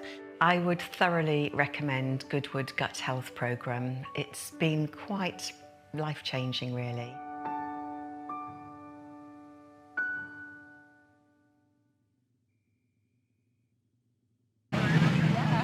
Well, it's a brilliant day here. The sun is shining and we've already got some very happy punters. It's great to have you all here. This is a beautiful outfit. Tell us where it's from. So I actually got this maybe almost 10 years ago for my year 13 fall. So I've had it ever since then, and I haven't had much opportunity to wear it because of all the netting and stuff. So it's nice to be able to bring it out again. It's amazing. This is what we're talking about. Revive and thrive, rewear everything. This is also a very smart outfit. And who put this together? Did she help you with this? She helped, they helped. I know a little bit. This is grandfather, mostly from my grandfathers. That's fantastic. And the cravat as well. That is amazing. Now, grandfather races here, but not this year. He used to race on the motorbikes. No way. For 20 years, but the last 2 years he's not been here, but he's on holiday. That's quite right. It sounds like he needs one after 20 years of doing it. So you two have been here before then? Yes, yeah, we've been quite a few times and we've brought all of our children over the years, and this is Alex and Kat's time to come and enjoy it. So this is your first time. How come it's taken them this long to bring you? How many children are there? You're stirring up something here. This has been long coming. We've complained every year, and finally they've listened. I'm the middle child, you see. Oh, so am I. I get what you mean. Festival of Speed, though, so he has done. Okay, you've done something though. You've done something. But this is great fun. How much fun do you enjoy dressing up as well? It's like stepping into a movie set, isn't it? Yeah, it's amazing. We love dressing up. We kind of do it for fun in lockdown mostly. Every week. Oh, that's amazing. Did you have one of those Zooms where you dress up and like Zoom your family? We were in person together at their house, yeah. We did a different decade every week. That's okay. So you are sorted for Revival then. You are amazing. Attic, absolutely full of different clothes and things. So there was always something. Tell you what, next year I'm coming straight to your house then, and we'll sort some outfits out together. Thank you. Listen, it's great to have you all here. Enjoy your day. What are you most looking forward to? It's your first time here. I like the race. I don't know what it's called, with where they run to the bike. Yep. I'm looking forward to that one. Absolutely. How about you? Just anything. I'm walking around like whoa. So it's all amazing. It's amazing. Listen, enjoy your time here, and listen, it's going to be an epic day. Enjoy. Thank you. Thank you. So here we are, looking forward to the next race coming up here at the Goodwood Revival, and it's race 3, Barry Sheene Memorial Trophy. Part 1, because there are 2 races over the course of the weekend, and this is for racing bikes up to 1966. And it's Ben Edwards here with you, with Lee Johnson, who is very much a current racer, has raced here at Goodwood several times, has won here at Goodwood in the past. Sadly, Lee had a bit of an accident earlier this year, didn't you, Lee? So you're not riding, you would have been riding today, but you're going to talk with me instead, which is great, because it's lovely to have you alongside. Yeah, obviously I would love to be out there on one of these beautiful classic bikes, but I have to say I'm quite happy to be in here beside you as well, just talking about it. So yeah, really looking forward to this race. So this is the Barry Sheene Memorial Trophy. 2 riders for bikes, 500cc bikes that were raced up to 1966. We've got plenty of Nortons, we've got matchless BMW, and we've got one key, MV Agusta, a bike that was so successful in the 1960s and into the 1970s, but it didn't have a very good day yesterday. We are going to be keeping an eye on it, aren't we? I honestly think they've done this all just for the television, because yeah, this is the bike that I won on previously, and it is probably the best bike in the field. So for us as viewers, this is the perfect scenario. They're at the very back of the grid with only getting, I think they got 1 lap. You can see it on the screen there now is Mike Dunlop. He's obviously going to start this race. So number 42 on the beautiful MV Agusta. So they had a cylinder head gasket failure, that's what it was. They took the bike back up to Birmingham yesterday and put the cylinder head back together with a new gasket and came back down about 11:30 last night. So this bike, which you've ridden in the past, I had victory with, we are expecting it to be super rapid, of course, and we've got 2 top riders. Michael Dunlop's going to be starting, Andy Hornby, who's won here in class here at Goodwood in the past as well. how tough is this going to be coming right from the back when you've got 30 bikes going to be lining up on that for the start? Yeah, so I think the big advantage, if it's going to be an advantage, is the Le Mans start, because there's quite a lot of elderly men on this grid. There's some of these bikes are really hard to get off the line. Struggle with like tall first gears and different. The clutch doesn't always feel the same as a modern bike. So there's a lot of things here, and obviously the excitement of someone revving the bike beside you and the noise, and you can't hear your own RPM. So there's a lot of things can go wrong. But I think for someone that if you do get a good start, then you could possibly make up a lot of time. I can understand that. Up front, by the way, Freddie Sheen, the son of Barry, is riding that number 7 bike you're looking at, and he is racing in this race, but actually he's racing another bike, but he's doing a display on a bike that Barry Sheen raced here at Goodwood in the past. So it's lovely being able to have this memory of the 2-time world champion, who was not only a wonderful bike rider, but a fantastic communicator, just an awesome guy. Yeah, what an awesome thing for his son Freddie to be able to do, and riding in the Barry Sheen race. And I think if we were given the right information, this was a bike that Barry rode 20 years ago himself, the actual bike. So for his son to be able to do that here at Goodwood again in front of all these fans is an amazing spectacle. There's a lot of dust down there for the oil, so that's a little bit of a concern. But this is how, in theory, this is how the grid lines up, but it's actually going to be a Le Mans style lineup where they run to the bikes. So starting up front is going to be Davey Todd from pole, Steve Brogan second, and Michael Russell third. We've got a Norton 1, 2, 3 on the front row. We've got a Matchless is coming in on the second and third rows, and then on the fourth row as well. And watch out for McGuinness, number 45, John McGuinness, one of the superstars of motorbike riding. But there's a lot of top names in this that we will be bringing up as we go through the course of the race. Plenty more Nortons. Some of the BMWs not quite as quick. I was talking to the BMW engineers. They were saying, well, our bikes are very original. They haven't been updated in any way. He said some of these Nortons do look a bit more updated. So they were just explaining that. But they are looking for a bit more pace. You can see the Paris Sheen bike down towards the back. And then as we go down towards the very, very back of the field, that MV Augusta 30th, right at the bottom left of the screen, in terms of the texting there, that is going to be Michael Dunlop and Andy Hornby sharing that MV Augusta, which we know is rapid. Okay, the bikes are in position. This is how the race will actually start, not in a grid lineup like they do with the cars. They're going to run across and go for it. Yeah, this is obviously there's a lot of tension here, and you're waiting on the flag marshal. It's not a light system like in a normal modern day race. So the guys are all there jumping around, getting the bodies warmed up, ready for action. We've got the green flag, so it should be going any second now. Here we go, get ready for it. We've got the VIPs, as they're called. Many of these are professional bike riders. They don't often start bike races like this in the modern era. Oh, go, no, no! Dean Harrison stood there, I don't know what he was looking at. He's missed the start massively. It's a great start for Steve Brogan. He's got away very, very well. Meanwhile, Steve Parrish right down at the back. How did the MV get away? I think Michael Dunlop's passed up to 10 riders already. Here he goes into turn 1. So yeah, magnificent start for the MV. So like I said, it can go one of two ways, really bad or really good, and I think it's gone good for the MV of Michael Dunlop so far. It's also gone well for John McGuinness. It's John McGuinness, I hadn't realised, because number 12 initially got away very quickly. That's Steve Brogan, but John McGuinness, and that obviously nipped past into the first corner. Look at the lead he's got. It's unbelievable. So I don't know if he maybe took a little hop or a jump there before the flag, but yeah, very energetic from the young John McGuinness. Yeah, very the young man, yeah, into his early 50s now. Tommy Hill's going well, number 17. This is where we get a real mixture, and you can see there's a lot of dust down, a lot of slippery areas. That McGuinness pulling over? Yes, that is McGuinness. So McGuinness, who was leading, number 45, is looking down. Yeah, he's maybe dropped a gear selector or something like that. He's looking down at his foot, which means it's either a little bit of oil you can see, or hopefully maybe not a mechanical problem. Well, you've got Tommy Hill in front now, a British Superbike champion back in 2011. Look at this group. I think the MV's up to the top 10 already, so we're going to get them across the line here, mate. Yeah, maybe even higher. Here he comes, up the inside of Richard Cooper. So yeah, I think Michael Dunlop's already well inside the top 10. But Michael Dunlop, number 42, the only MV Augusta in this race. Meanwhile, the battle up front, Tommy Hill, number 17, is the leader. Well, look at the slip and slide through here.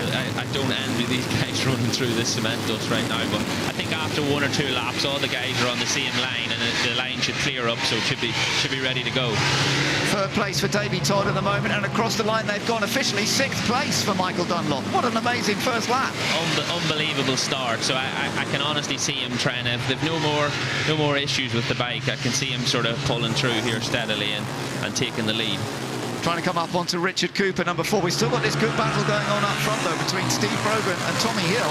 There's not much to choose between them. They're both on Norton Max 30Ms. That's what are the most of we have in this race. More Nortons than we have of Matchless, and certainly more than the MV Augusta. We only have the one of those. Number 23, where you saw that Billy McConnell's in there as well. Ooh, don't slide too much on the dust. Here we go. Look at this battle for the lead. Awesome here between Steve Brogan and Tommy Hill, but as Michael just takes another position there, I think he's up into 4th position now, 5th, just sitting in behind Richard Cooper. So we'll probably see from a wide shot here the speed of this MV. Look as he just rides past that Mike Norton. So yeah.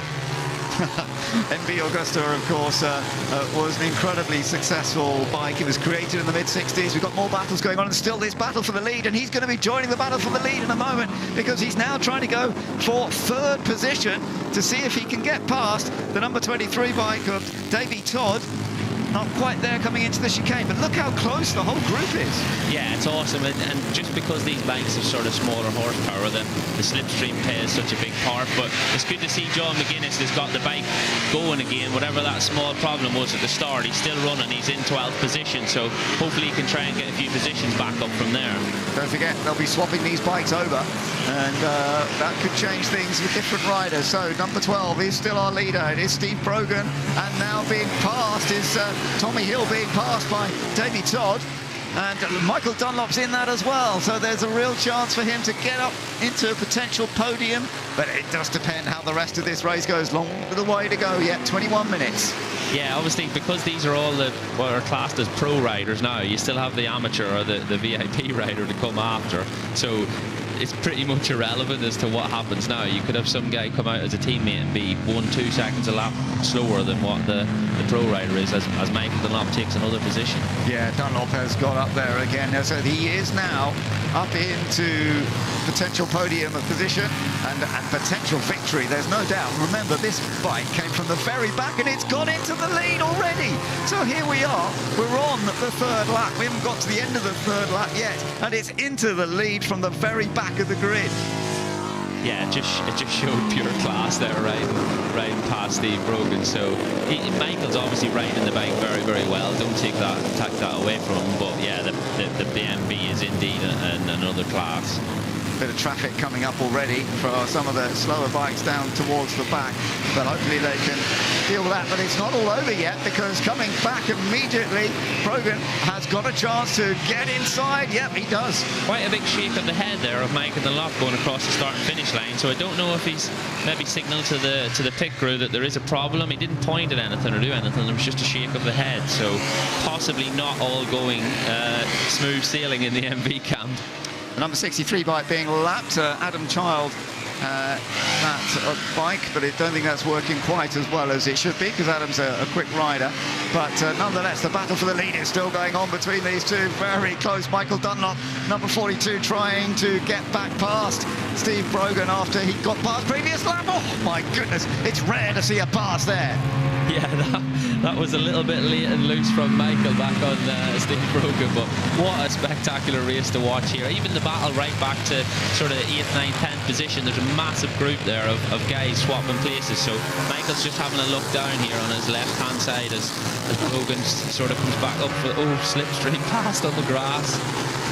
And he's looking across to say, what's wrong for you? They're kind of nodding at each other, even though they're racing so hard. I love this way that the bike riders can kind of communicate, even when they're doing crazy speeds out the end of the Lavant straight, the fastest section of the track. And Michael now it's Brogan who slowed down.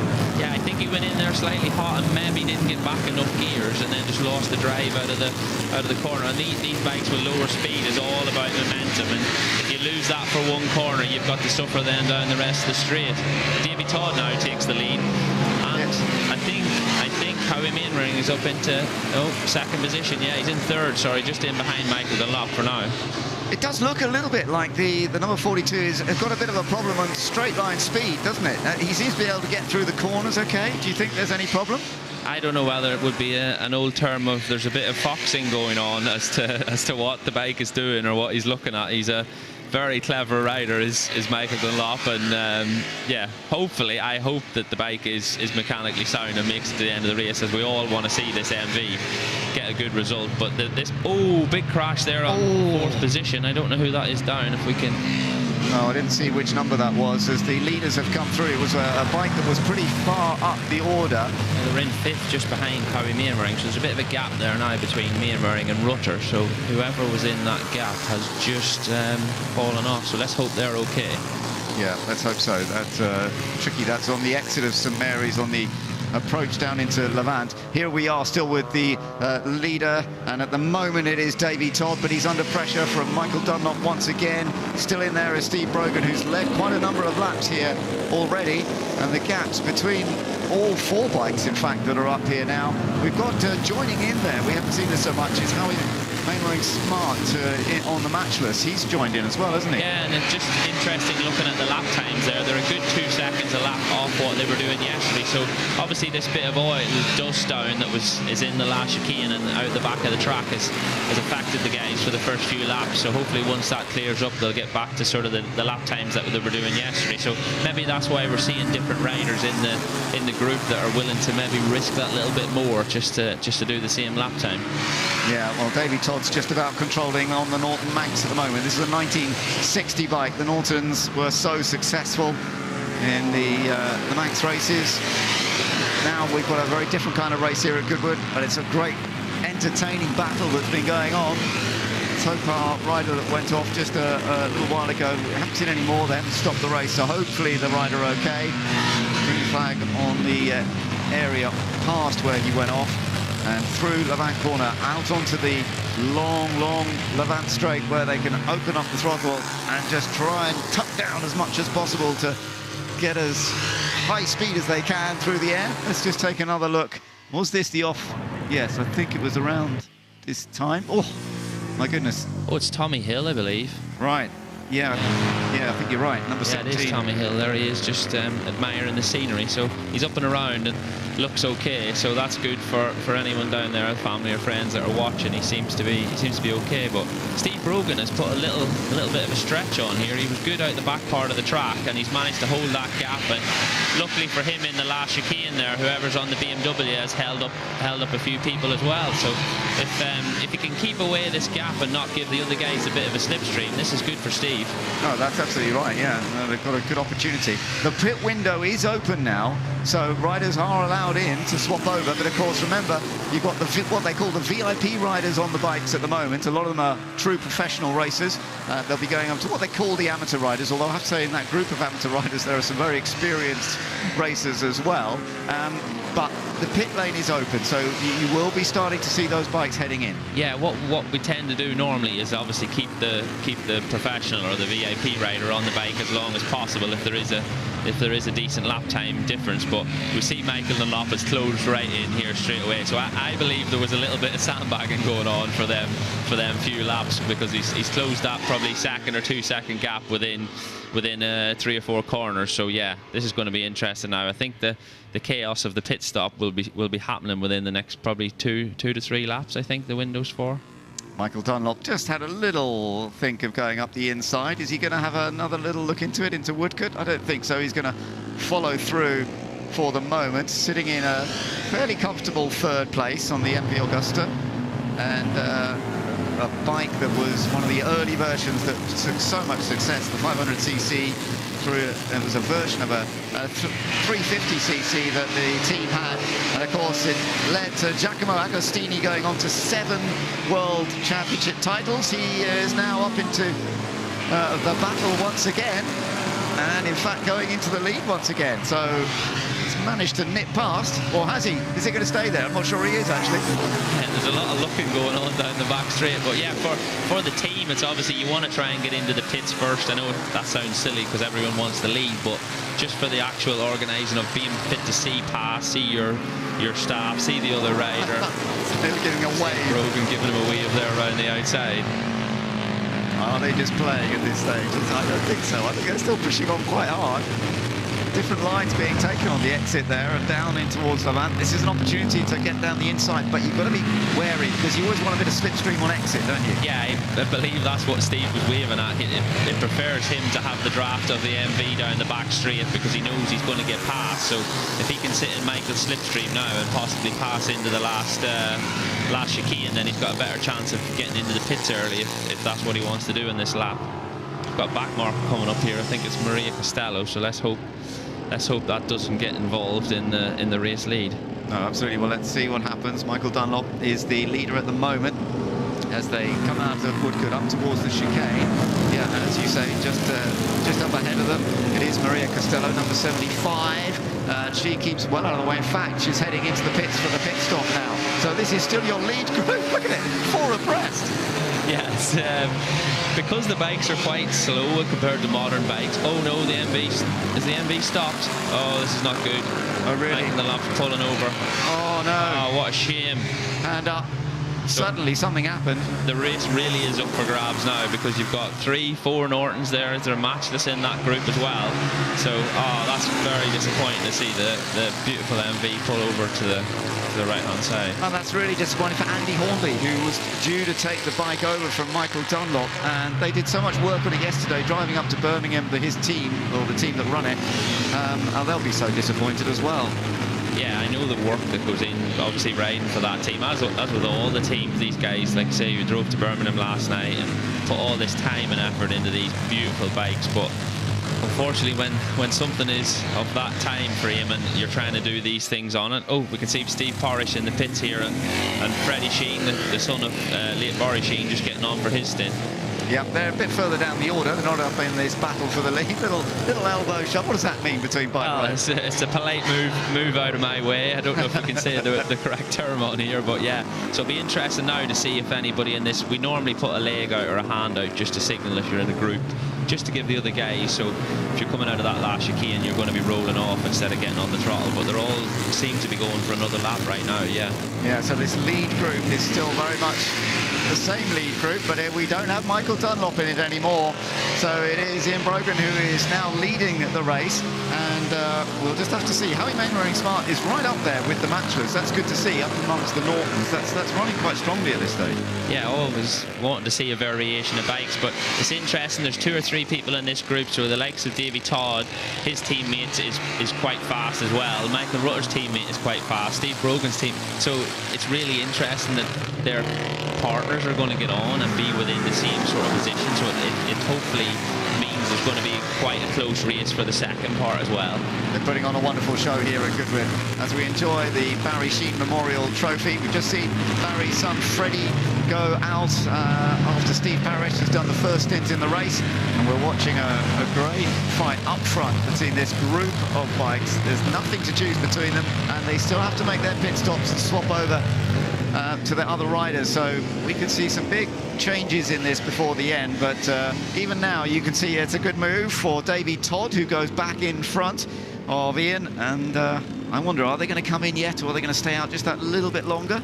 Yeah, it looks really strong, Davy Todd's bike there. He got an early slipstream off Steve Brogan, but the bike carried on the whole way down the back straight. And there, Brogan, you see him putting his hand out there on his foot, so he's signalling, yeah, 2. So is Howie Mainwaring Smart. So these guys, they're all coming into the pits now, so this is going to be interesting at the same time. So, like I said, you want to be fit to see your team as Brogan tries to pass in pit lane. This is funny that the lead group have all come in. It's obviously we're coming up towards the time where you have to have made your stop, and they've all decided to come in at exactly that same time. So it's difficult to make sure everyone gets a clean stop. They will be timed. They can't go out too rapidly, but that's all nicely done, and straight back out there is the number 23, this time George Thomas riding the number 23. It's also a good getaway for Michael Russell, as you mentioned, up with Michael Rutter, the 2 Michaels. They were right up on the front row at the beginning of this, and they're in good shape, number 68. Yeah, this is awesome, obviously, for the remaining 8.5 minutes of the race now, to have the lead group as sort of, it's just reoccurred out of the pit lane as what way it went in. So that's awesome. No one's really made any big losses in the pits, I don't believe. And it's going to be one on the track. It is indeed. Number 12 is now being ridden by Ian Bain. But this has been a really good getaway for Michael Russell, and he is a very experienced racer, a multi-winner of Irish road races, and wins at the Manx GP as well. He's a top racer. I'm sure you've raced against him plenty. Yeah, it's a bit of a strange pairing because obviously Davy Todd is a current young rider and Michael Russell is a current young rider as well. So there's going to be a few old boys in the pits after this one having a bit of a moan about the situation of this team. But no, credit to both of them. We're riding that Norton really hard. Yeah, they are. There's a battle, a bit more of a battle for second place that is hotting up a touch at this stage. George Thomas currently in second, number 23, being fought though by Ian Bain, who's had wins, more than 30 wins in historic races in bikes, and he's won at the Goodwood Revival in the past. He's a bike restorer as well, but so he knows how to work on the bike and he knows how to ride the bike pretty well. Yeah, I think just Thomas is starting to break away there. We just can't see him in the camera. Oh, he is number 23. So yeah, this is all heating up now to be a really good battle right to the end, and that's good also for the pro riders because there's nothing worse than getting off your bike in a good position and then obviously just dropping back. So yeah, it's going to be a good close fought battle right to the end. Now I've actually missed this because the number 125 bike is actually in front at this stage. So that's Glenn English, because I thought that bike probably hadn't pitted, but it is recorded as pitting at the same time. So I'm a bit confused because I didn't see it in the lead group before the pit stop. Yeah, so I honestly can't give you any proper information about that. So I don't know. Maybe there's a little problem with our timing screen right now because that is English currently on the bike now, and I did not see Steve Plater in the front, in or even around the front group. So I think maybe the bike hasn't pitted, or certainly being shown a lack of information. Yeah, our screen is showing it has pitted, and it's going at a good pace, although now the 68 does go past, so that means that we're sort of rejigged to where Michael Russell is in front. So this is the bike that's being officially listed as the race leader, and number 125, but we hadn't seen it earlier on. This is another of the matchless bikes. This bike has been ridden by Wayne Gardner here at Goodwood before, wobbling around a bit. He's certainly going for it. Yeah, he's trying there as Graham English. So it's very interesting. I don't know how now. Maybe even over the start line now, the timing system. No, he's still in second place. So we've ever not done our job right and not seen that at the start of the race, but. I think they pitted early. That was the thing. I think what threw us a little bit is that they came in early. Steve Plater was riding it early, and he pitted early. And when they swapped and came out, Glenn's obviously put in some very good laps, and that's what's put him up there. Now he's not leading anymore, but he's still not far behind our race leader. There is our race leader, number 68, Michael Russell, sharing with Michael Rutter. Rutter did the first part. Russell now leading this race, having to get past the number 125, that caught us out a little bit because it wasn't in that lead group that we were so focused on.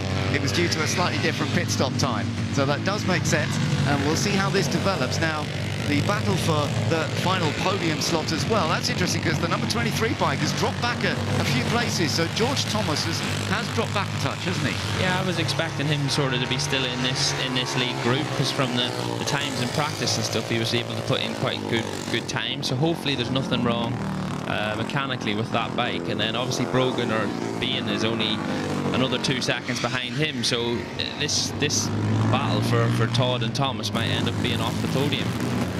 Well, let's see how it works. For the moment, it's still the Norton Max 30M that we have plenty of in this race that is leading.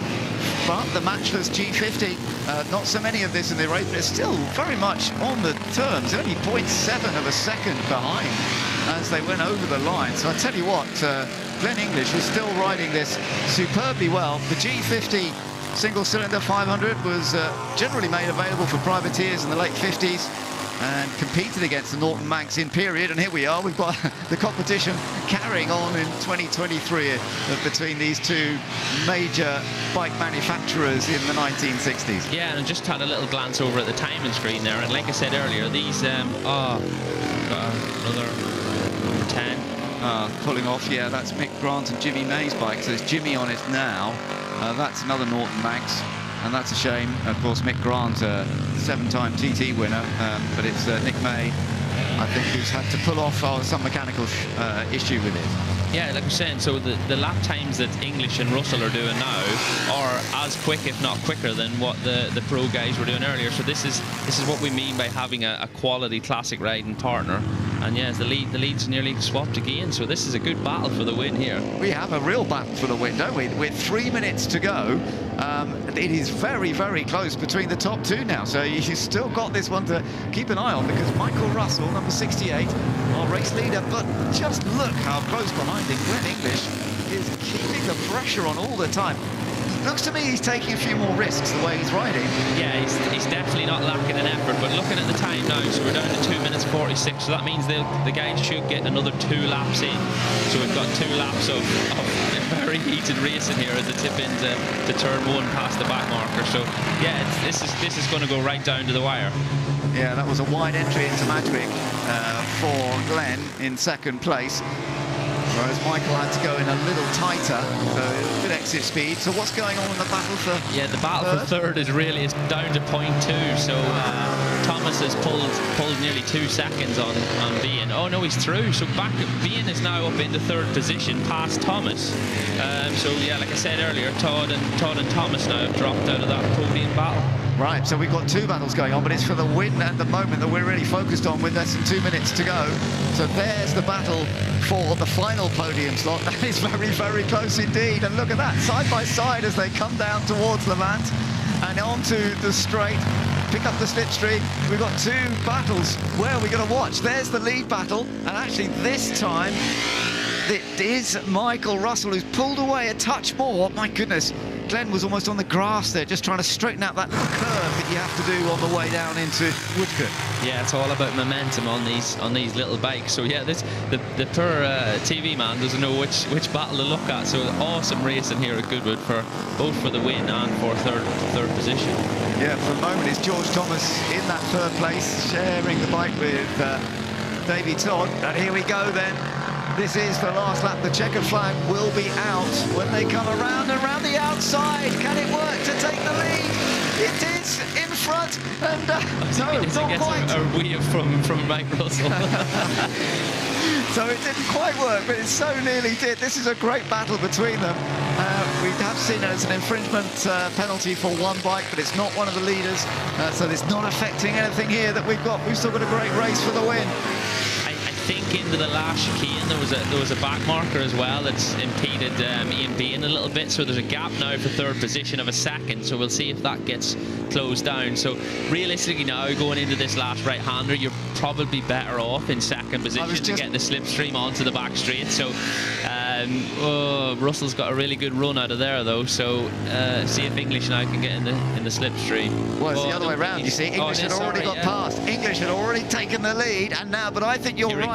I think you're right. I think Michael Russell might be timing this perfectly. He let it through on the last lap, and now as they go down the Lavant straight, he uses that slipstream speed to go ahead into the final corner, into Woodcote. He's got some traffic up ahead as well, so he's got to be a bit cautious as they come up towards the chicane. There's an attempt by Glenn English. He's done it. He's gone down the inside. Glenn English, what a perfect performance from Glenn English, sharing with Steve Plater.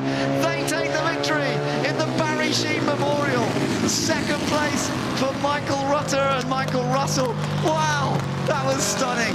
And they worked it so well with their strategy on the pit stops as well, getting in a bit earlier than the others. It worked so well for this group. And Todd and Thomas have managed to grab the last podium spot, so there was a 2-second gap there at the end, so we didn't see what happened, so maybe the back markers just cost them that one as well. But what a race by Glenn English there to take the win, and the commitment into the last chicane was unbelievable.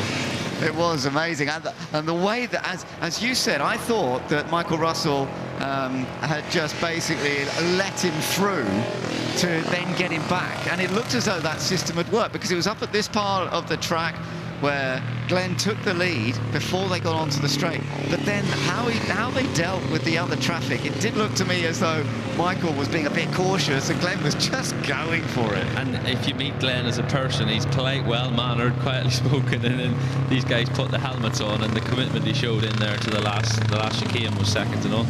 Yeah, well, that was very, very enjoyable to watch, and well done to Glenn English and Steve Plater for winning with the matchless, beating the Nortons on this occasion, with all the many Nortons that we've got out there, and a slightly smaller number of the matchless G50s. Both companies became associated motorcycles in the 1960s. The two firms were put together, but of course there was great rivalry before that between them, and there's a good rivalry here today, and a wonderful race. And of course we're going to have another race tomorrow, so we'll see if they can repeat this kind of performance again. Yeah, and it was obviously, like we said, when the pit stop had happened, it was great to see the same group come out again and fight right to the end, which is what we all come here to watch.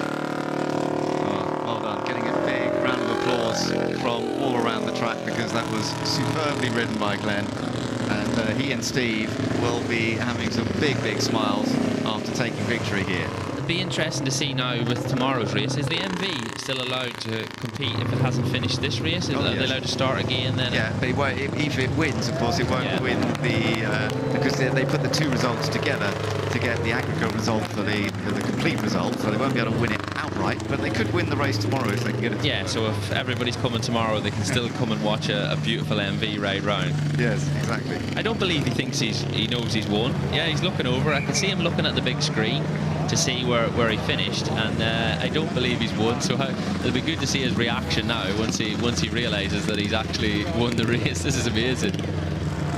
Yeah, really good. Marching his way down, and well done, getting the hugs. Really good stuff. Glenn English. Yeah, he's got absolutely no idea. Bless him, he stood in bemusement. Look. I hadn't realised that, because when he was waving on the slowdown lap, I thought, oh yeah, he's celebrating. But as you say, he hadn't actually. He's just a nice person, and he was waving. But yeah, look, Steve Plater there coming to congratulate him. Look, absolutely. Hope we can't lip read there some of the words that were being said. But yeah, they're absolutely chuffed to bits, and awesome result, especially to see him not actually know that he had won and come into the family there and get told at the time. So yeah.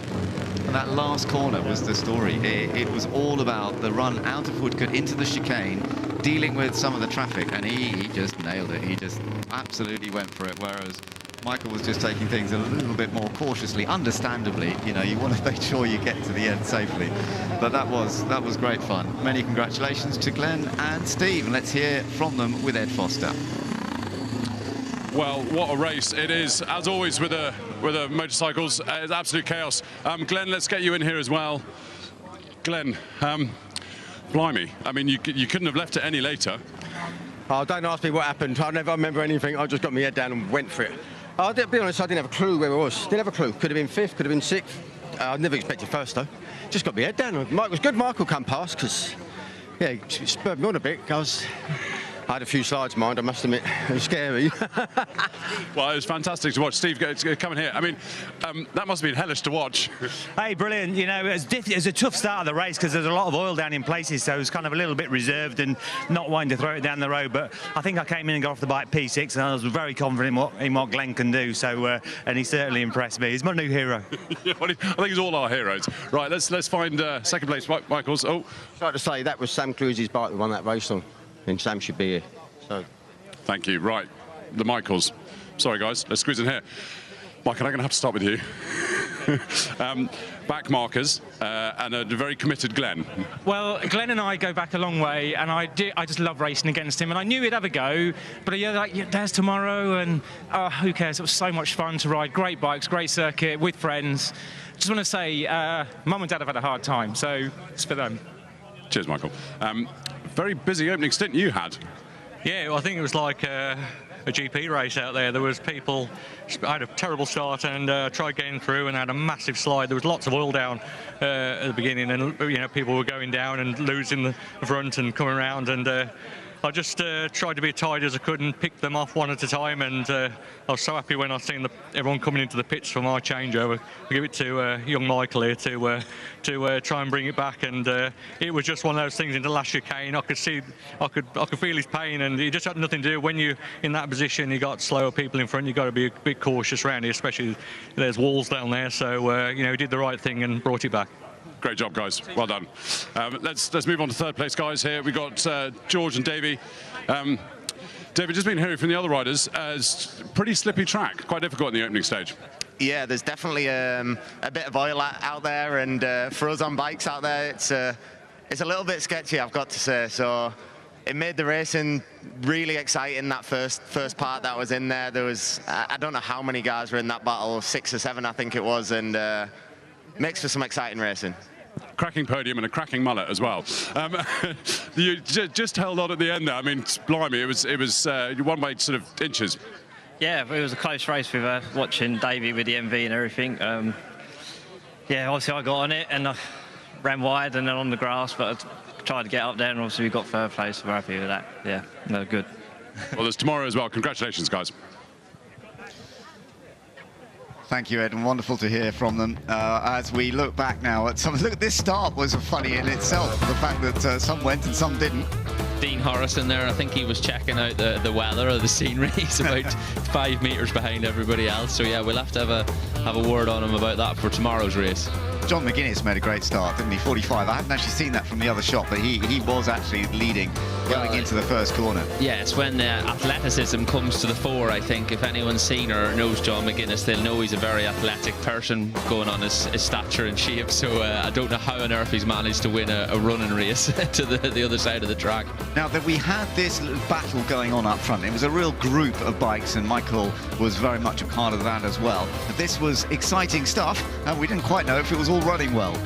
Yeah, it was. You could see him look down quite a lot and a big shake of the head there as Steve Brogan come past. So, but he was very aware when the bike did finally break or let go.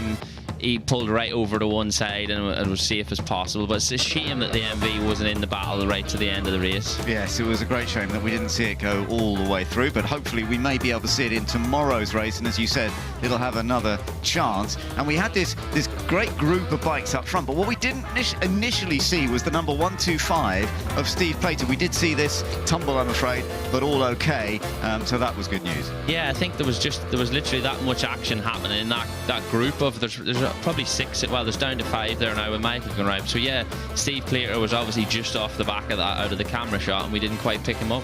Yeah, and he made a slightly earlier pit stop, and then after we got to the pit stop, suddenly that number 125 with Glenn on board, he was the one that was really on the attack, and there he managed to find a way past as they came out of the first part of St Mary's into the second part down towards Lavant, then the slipstream to come back. He lost that down to second place, and then into the final section he just dived down the inside and took the victory. Yeah, it would have been nice obviously to see the finish without the 2 back markers, but everybody is out there trying to do their own race, and that's what they're doing today. So well done to Glenn English and Steve Plater for taking the victory in the first race of 2 here this weekend. And that's lovely to watch as well as they go out and celebrate, the 2 of them together on the bike. Yeah, it's something obviously you never get to see nowadays in modern racing, obviously, because we don't ever have a teammate and such as well. But to be fit to go out there and ride round, and the guys, I don't think it happens today, but tomorrow they normally have a cigar hanging out of their mouth. So yeah, two quality riders. You could see with the lap times and stuff. Glenn was doing as good a job as Steve was in the first part of the race. So credit to that bike team and riders. No, very, very impressive what they've done.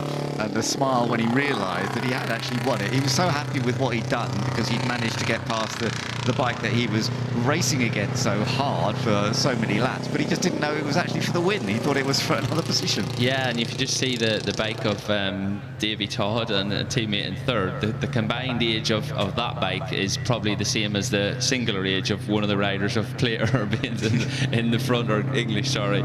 So yeah, it's awesome here to see the different ages and levels of racers, but when you put them all on these classic bikes, it's a completely different scenario. Yeah, really lovely to watch, and many congratulations to them, and I'm looking forward to the race tomorrow, Lee, that we'll be covering again, of course, and seeing how this all works out in terms of an overall result, because you do take the 2 results together to work it out. So the actual winner of the Barry Sheen Trophy, the official winner, will be over the 2 races for the overall. So although we've had a winner today, they won't be the official Barry Sheen Memorial winner until tomorrow, and we've had the second race. Yeah, obviously they have to not only do the riders have to do the work again, as we see Tommy Hill here waving at the crowd coming back in on his Land Rover after the crash earlier, so glad he's okay. But yeah, so it's more important that the bikes have to do it all again tomorrow. Yes. So that'll be the biggest part. Obviously the riders are all at a similar level, so as we've seen with the MV, unfortunately breaking down, anything can happen in the race of attrition. Yeah, well, it's the same with cars and bikes from these kind of periods, and in fact it often adds real interest. Nowadays things are almost too reliable. I mean, it's great, of course, for good racing that they stay out there, but this is part of how it used to be. You've got to keep your machinery going somehow, and it's got to be so well prepared that it always goes to the end. We saw that the MV Agusta didn't manage to do that, even though it was beautifully repaired from yesterday. And I have to say, it is a beautiful looking bike, the way they've presented it, but I do hope that the MV Agusta comes back out again tomorrow. But today it's the Matchless that has taken the victory with these two, Glenn English and Steve Plater. And they'll be having an interesting night tonight, building up, hoping that they're going to be able to take the combined victory after the race tomorrow.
If you get into one of my cars, you get in the win.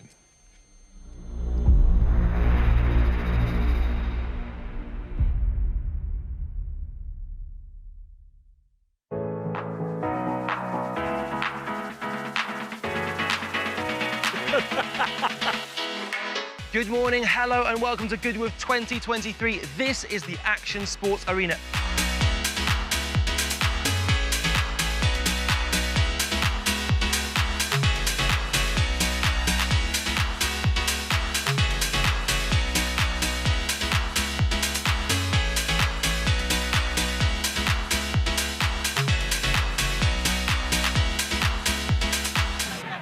Well, there really is everything here at Goodwood Revival, even a tattoo parlour. Les Hughes, this is your tattoo parlour. Tell us about it. That's right, our first year here at Goodwood. Nice of them to have us. As I say, I'm Les. I started tattooing in the 40s, and I started something in 1953 called the Bristol Tattooing Club. It's the biggest tattooing club in Britain to this day as well. And I was the godfather of tattooing. I revolutionised tattooing for the masses. Because back then, if you had a tattoo, you were a criminal, or you were a sailor or a soldier. They're the only ones that had tattoos, so it was a bit of a taboo thing. So I got it out there to the masses. And from 1953 to this day, for all the decades, it's kind of snowballed into what it is, which is a very popular pastime. It's a real privilege to have you here then. And you're doing lots of these non-permanent tattoos. But you've got loads of different types. We've got the checkered flags, they're upside down. They've got the checkered flags. We've got Revive and Thrive as well, and the Goodwood circuit too. So it's really good fun. For Goodwood, I got my two boys. They're doing permanent ones inside, which people had to book in advance. They're all sold out, so people are actually getting tattoos of special ones just for Goodwood. So they're original tattoos, so they have them for life. Obviously, it's a lot safer than the old days. So I would be tattooing with a fag out of my mouth. Tattoo bucket of water, a dirty cloth, wipe it off, next one, same again, one needle for the whole day. So it's a lot safer, so don't be worried about Luckily, that. it's not like that anymore. If we just swing round, because this is what's happening, is we are having people getting these non-permanent tattoos, and they're really good fun. But you've had so many people coming already. It's only sort of 10 o'clock in the morning. It's just gonna. It was really busy yesterday, but obviously today and Sunday it gets even busier. So yeah, we've got a good supply. It's a good thing if you're not.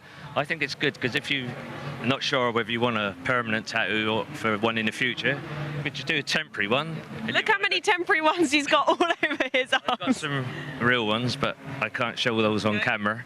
But yeah. Yeah, I just got these here because people might think, oh, actually, they look really good. It's something I might want in the future. Well, listen, it's really good fun. It's really good fun. It's great to have you here. Come down to the Les queues because I tell you what, there's been quite a queue of people already here this morning, and I know that it will be busy, but there's always plenty. Les queues, lots of queues. Thank you very much. Well, listen, thanks for chatting to us, and I know you've got a busy day, so I'll let you get on. Thanks for coming. And if you want a tattoo, you know where we are, all right? Look me out later, okay? See you later. All right.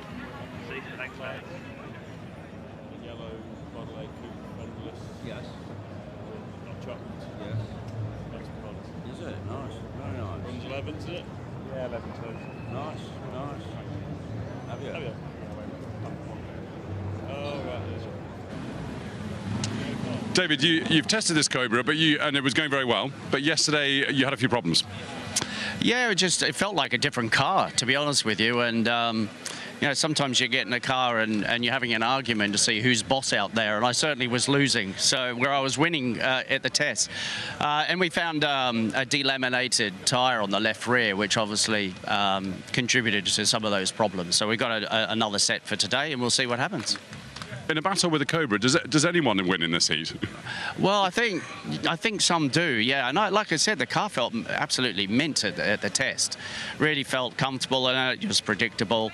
Yesterday, unpredictable. It was just sideways, understeer. It was doing everything you really didn't want a car to do. So hopefully today's a lot better.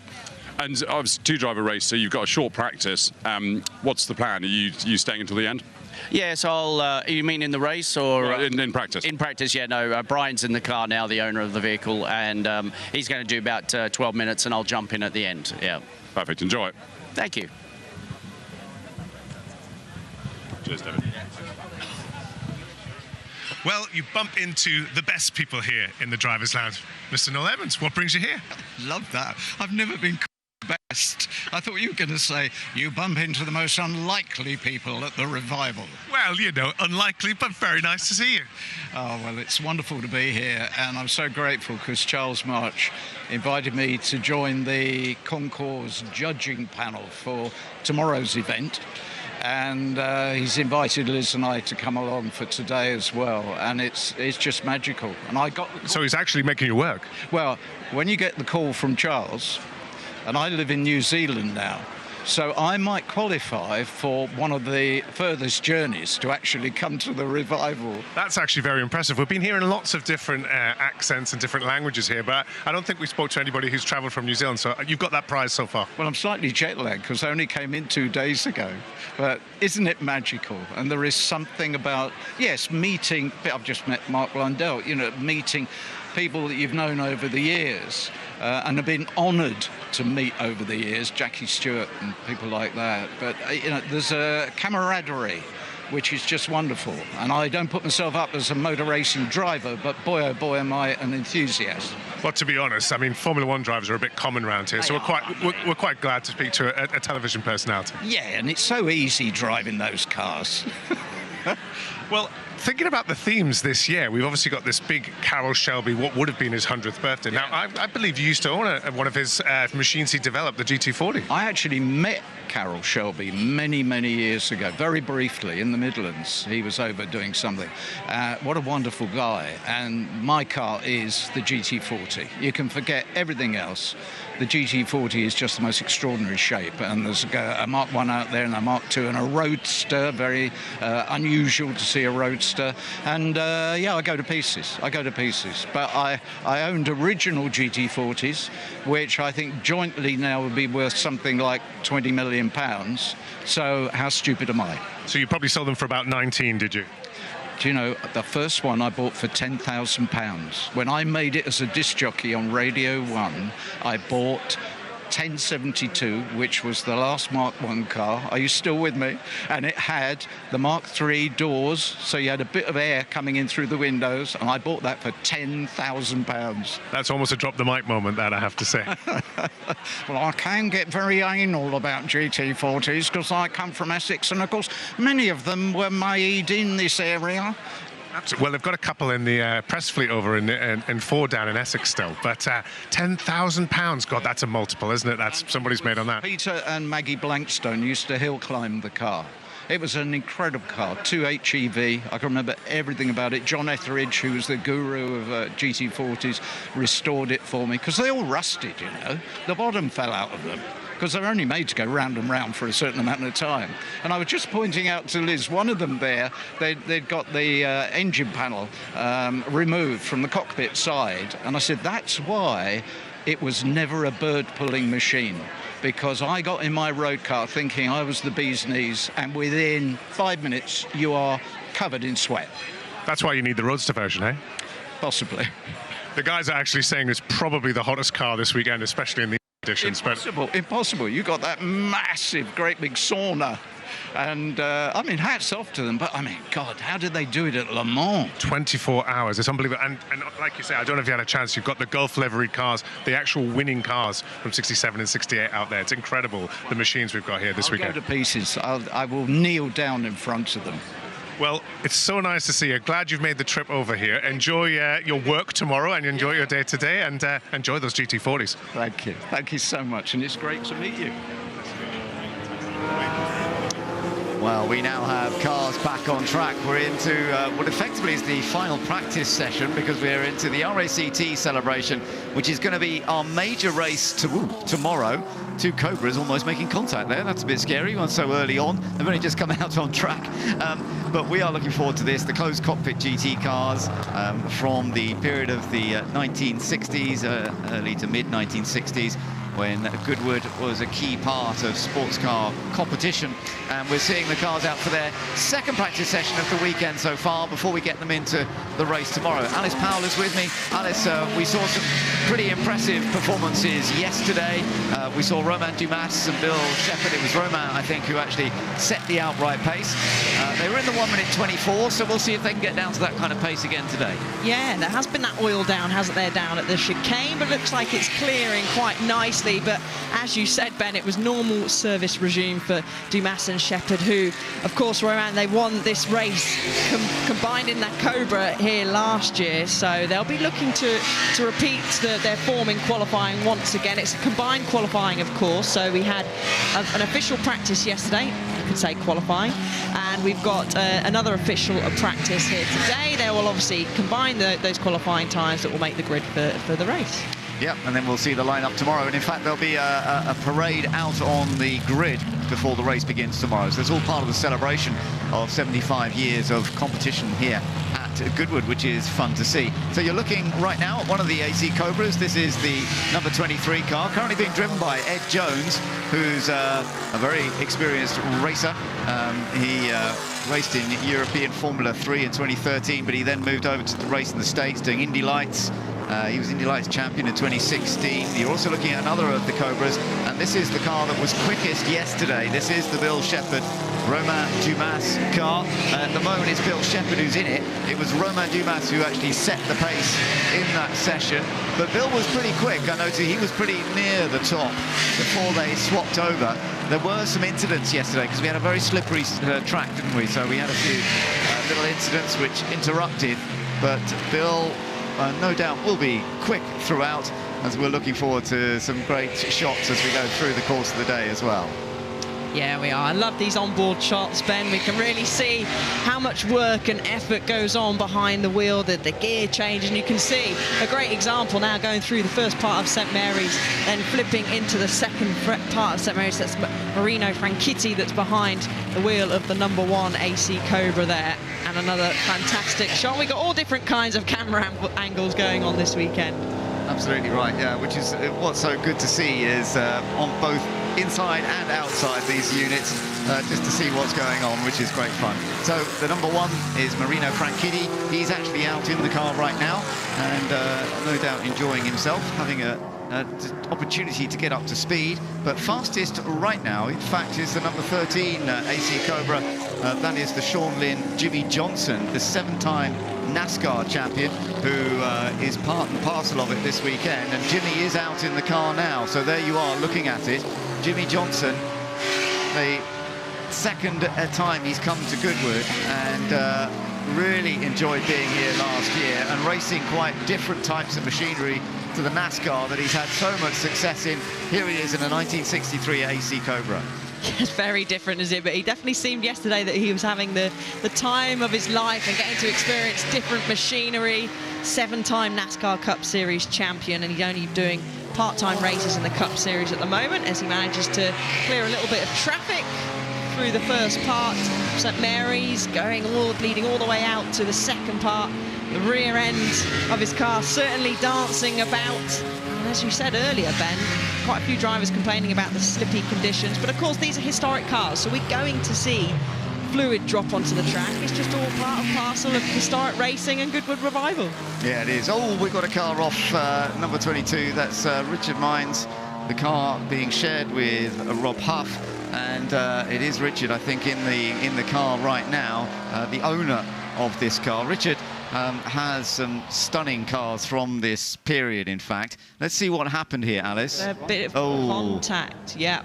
So that's going into, looks like Woodcote corner, and that's a tricky corner by itself, let alone with having car contact. And that'll be a big disappointment if Richard can't get that car going, because Rob Huff really was putting the car through its paces yesterday, and they ended up second in the first official practice.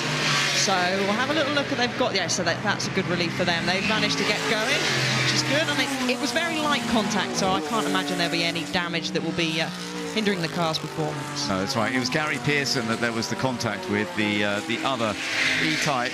Actually, that's the car that Karen Chandok will be going out in a little bit later on. But it was Gary driving it. So let's, yeah, as you say, it looked like a fairly light touch. So hopefully the car is okay of Richard Mines. This was a very successful car in the late 60s. Oh, it's a little bit close with Marino Franchitti right now as well, isn't it? Yeah, that's our current pole sitter. He's got the lights on. That's usually a sign as I'm coming through. Get out of my way. So he's going to have lost a little bit of time in that middle sector. But Marino Franchitti is currently leading the way from the number 13 car. The number 3 car you're looking in the middle there, that's a very unusual car. That's the Pizzolini. Now, that was very quick when Andrew Jordan was driving it yesterday. At the moment, we've got Adrian Wilmot in the car.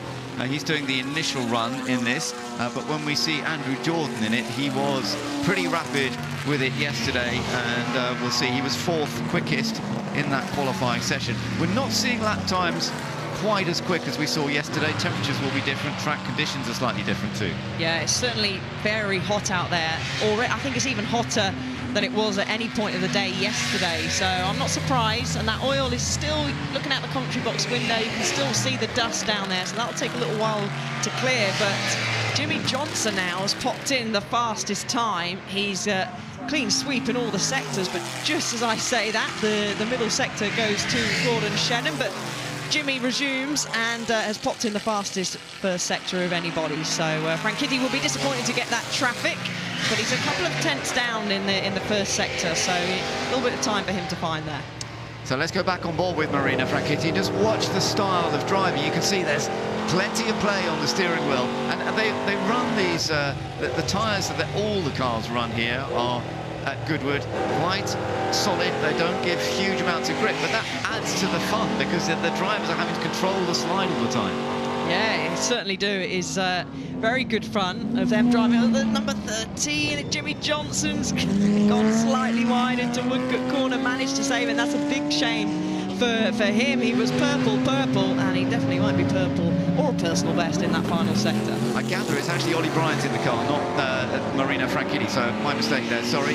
We had a list of the starting drivers for this, and I thought it was going to be Franchitti, but I think it's actually Ollie Bryant who's doing the fast laps in the number 1 car. Meanwhile, the number 13 machine is the fastest at this stage. The car Sean Lynn and Jimmy Johnson are sharing. Into the pits, this is another one to keep an eye on. It's the Bobby Verdenroe Alex Brundle car. Alex Brundle just getting ready to jump into that, in fact. So we'll see how that gets on. They didn't go quite as quick as I think they were hoping yesterday. They were 9th fastest in the qualifying session yesterday. And out comes the 22 car once again. So hopefully it's all right. And I think Rob Huff, yeah, it's Rob in the car now, isn't it? Yeah, so this will be great to watch. He's certainly been entertaining us, and already you can see making the car dance there going through turn 1 on the exit of turn 1. It's great to see. Yeah, this is a very beautiful car. It's an ex-Dick Prothero car who was a legend racer in the 1960s who went for several E-types when they sort of first came out and went racing, had a lot of success. Tried to get a slightly lighter one, and then Jaguar came up with the all-lightweight car, and he kept being beaten by the works lightweight Jaguar, but he then went on to have more success. So the sort of history in some of these cars does go all the way back to Goodwood. That's what's so lovely about having them here again. And there's no doubt that Rob Huff can get into anything and be rapid straight away. Exactly that, Ben, exactly that. So I'm expecting him to really jump up the order very soon. He was 2nd yesterday in that car, just over half a second off the Dumas and Shepherd car, so he'll be looking to put in a good performance. He's obviously clearing some of the traffic as quickly as he can before he starts his final lap with just over 12 minutes left on the clock. Just coming out now is Gordon Shedden in the number 7. I think Gordon's in the car now, or is it Saif? Actually, maybe Saif who's in the car now as he comes back out. That little bit of an off yesterday. That car is already up in 3rd place at the moment. That is going to be one we'll keep an eye on, though. And you can still see the damage for the rear of that car. We see it on the shot. You see on the right-hand side there, where it went off into the tyres yesterday. Luckily, they kept it going. But they have found another exhaust, look, because I think I remember rightly the exhaust fell off, didn't it? Yeah, it was taken off, I think, as well, wasn't it? So, yeah, you saw that yesterday, and now they've found a new one to put on it. So that's good news. 12 minutes still to go in this session. At the moment, it is the Ollie Bryant Marino Franchitti car that has set the pace at a 1:25.1. The gap 0.3 of a second, though. Jimmy Johnson has currently set the 2nd fastest time in the number 13 car, another of the AC Cobras. The Cobras, such wonderful machines created by Carroll Shelby, who we are celebrating this weekend. The American who was the man who linked powerful Ford engines with a great British sports car in AC. And of course, it sort of started a whole theme of sports cars that just hadn't begun until Carroll Shelby and came up with the Cobra, which is such a stunning device. And for so many people, it is a real dream machine. On board right now with the number 1 car as it comes back into the pits. And it looks as though we're going to get a swap over now.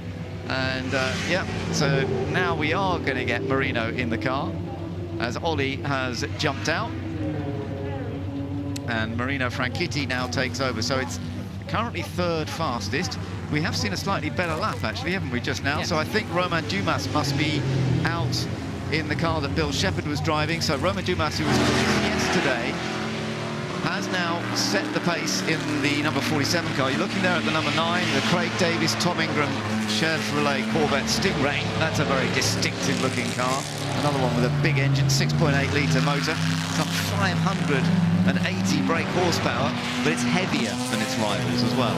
Yeah, and it's got the indicator on. That looks like that's Tom Ingram behind the wheel now. He wasn't due on our list to start, so I wonder if he's back out after the pit stop, but no one's stopping the Dumas and Shepherd car, because half a second now, and actually gone ever so slightly quicker than yesterday's time, Ben. So the track clearly dialing in nicely, and already gone faster by just over 1/10 of a second on last year's pole time. That was set by this duo. Yeah, there it is. So you've got Romain Dumas in this car now, in the number 47 AC Cobra. And Romain Dumas, twice a winner of Le Mans, a multiple winner the St Mary's. We're going to be seeing him later on in that, but actually he's been a bit unfortunate in the TT in the last 2 years anyway. Last year he was battling for the lead and he had a mechanical problem when he was in second place battling for the lead. The year before he had a penalty in 2021 in the RAC TT when he was up front. He's just backed off a little bit there, but they have certainly put in a good lap so far. That 1:24.2, as you mentioned, quicker than anything yesterday. We've also just seen the Lynn Johnson car go to a 24 as well. So we've got 2 cars in the 1:24s now, haven't we? Yeah, so we've had quite a few driver changes. Only probably up 5 cars in the pits at the moment, but the timing screen's starting to light up with some green, so be prepared to see some personal bests popping up on the board. So I think Romain actually backed off because they're looking down the road. He did have a little bit of traffic, so it just seems to, oh no, he's peeling into the pits, so hopefully everything's okay. There's something about the window on that. There's a bit of movement, and maybe that's what's worrying him a little bit, just to make sure they get that sorted out. That is perhaps an aspect that they want to do. So a few cars in the pits, swapping drivers at this stage. Number 13, the Jimmy Johnson Sean Lynn car, which is currently second fastest, that has come in. The number 222 car, that's a bit further down the list. That's a car of Costas Michael and Emanuele Pirro. Emanuele Pirro is the other driver in that this weekend, the 3-time Le Mans winner, but it isn't a particularly rapid car, very beautiful car, but not quite as rapid as some. Looking at the E-Type lightweight low drag, this was called, and you can see there were only 12 of these low drag E-Types, but you can see the slightly different concept of the car around the back. You get different aerodynamic shape around the boot of the E-Type, and that was of course to try and increase straight line speed. It raced at Le Mans in 1964, and actually it's been relatively recently restored. We did see that little incident earlier, but it's hugely distinctive. The E-Type, of course, for many people is the most beautiful car. This is a slightly different version in the racing days. Yeah, it is, and behind the wheel, it looks like that's Gary Pearson.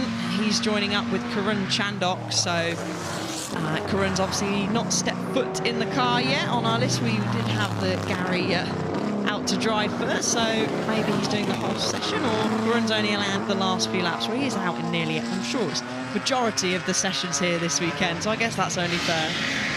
Yeah, absolutely.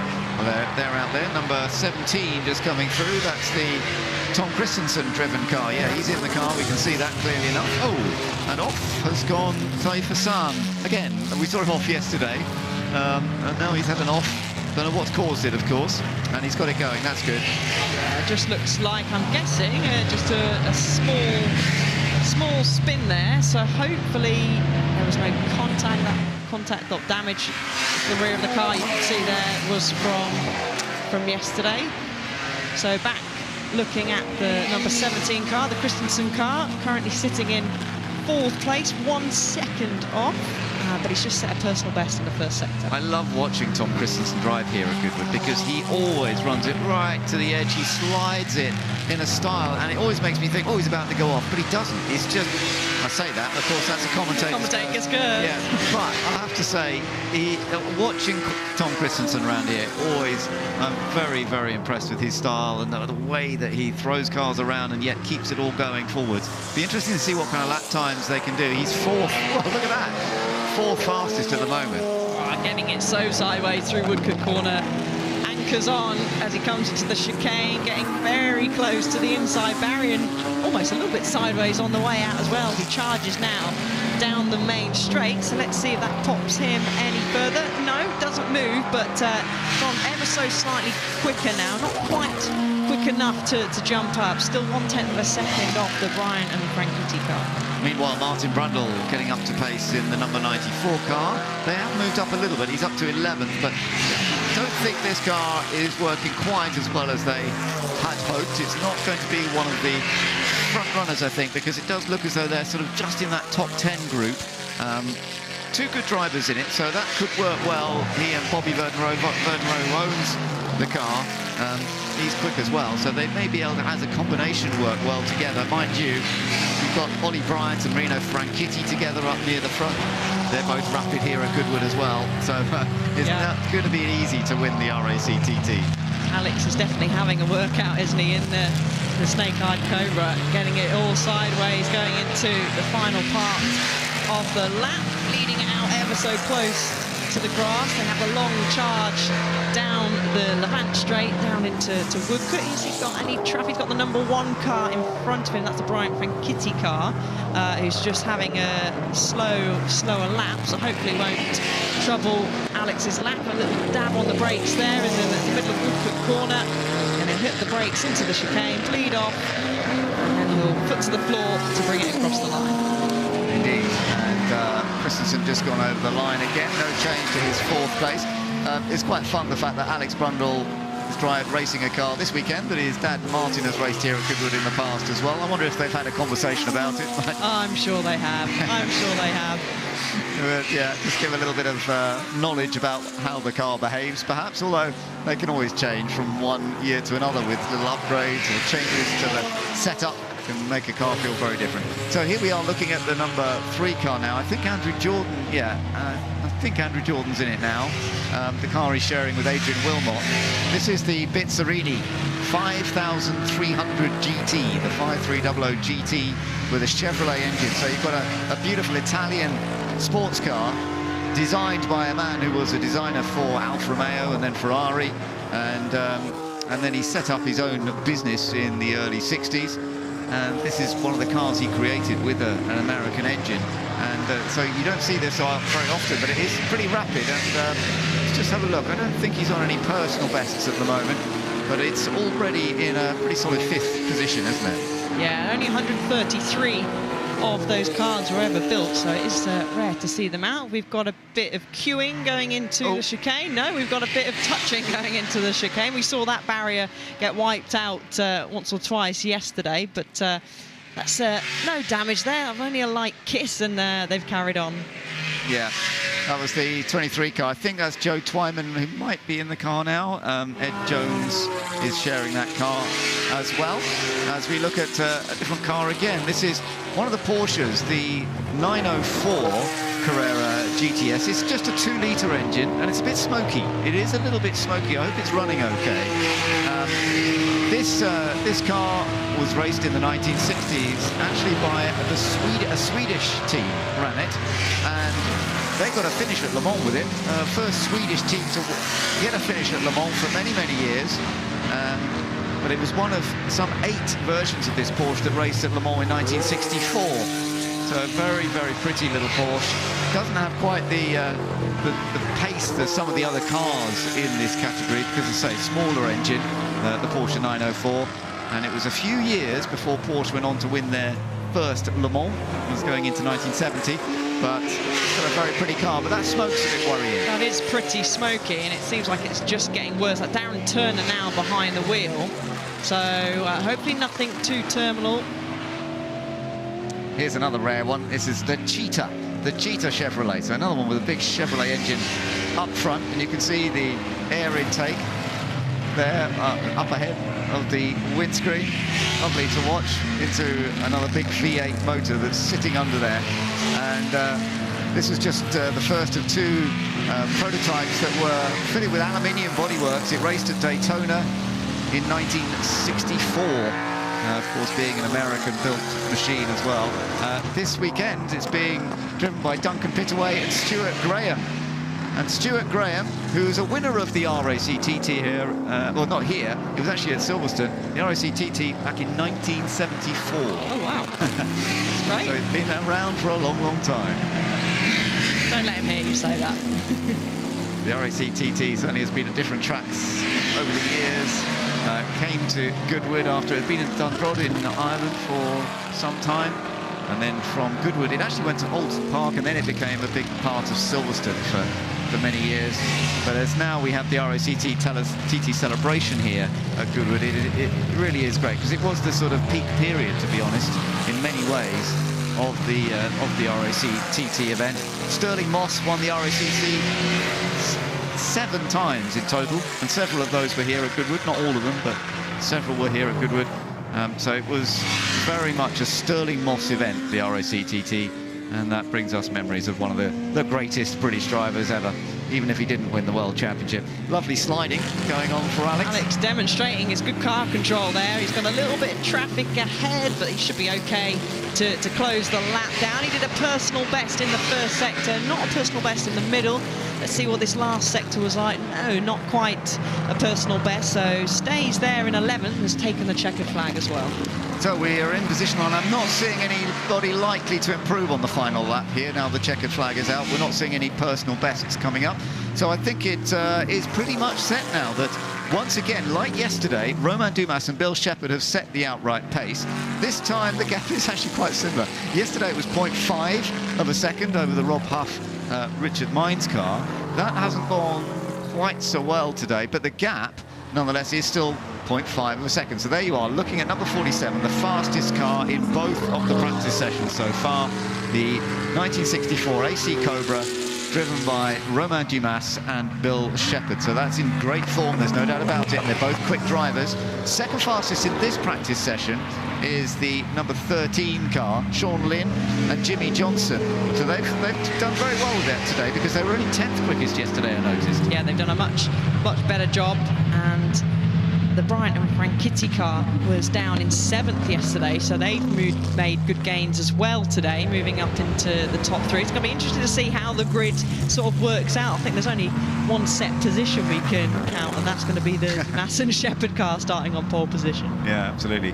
As you say, Bryant and Franchitti 3rd, Christensen and Waitman. So Tom Christensen 4th fastest, Andrew Jordan 5th fastest with Adrian Wilmot. With their car. Gordon Shedden did end up setting the 6th fastest time with Saif Assam.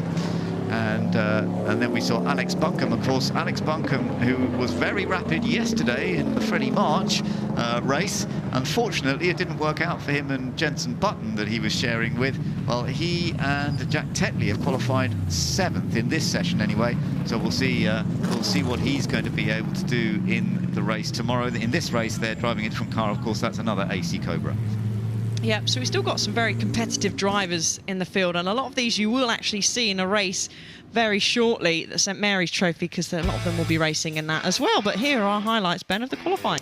Yeah, it's lovely to see the cars. That number 80 car, okay, that ended up the slowest, but it is an unusual machine. We have seen a few little incidents and slides, some of them being sorted out and some of them not, but it was fun to watch. Bill Shepherd was out early in the number 47 car, and he was rapid anyway. It would go even faster a little bit later, and we also saw Sean Lynn and Jimmy Johnson both doing well. There was this little contact which was unfortunate between two beautiful classic E-types. Thankfully it caused a spin, but very little damage to the car. Mind you, the Huff Mines car that had the damage did end up only 9th this time, where it was 2nd yesterday. So I've said that, but maybe there was something that didn't quite work out for them, although they did a reasonable number of laps. Yeah, and that was Jimmy Johnson, you just saw there getting on the grass, getting sideways, and there the number 17, the Christensen car, getting close to the barrier.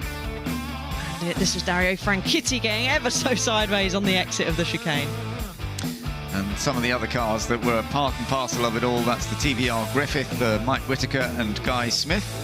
All part of the event there. We saw Tom Christensen having some wonderful slides. That car ended up in 4th position. And of course, there's always that little bit of contact with the chicane barrier.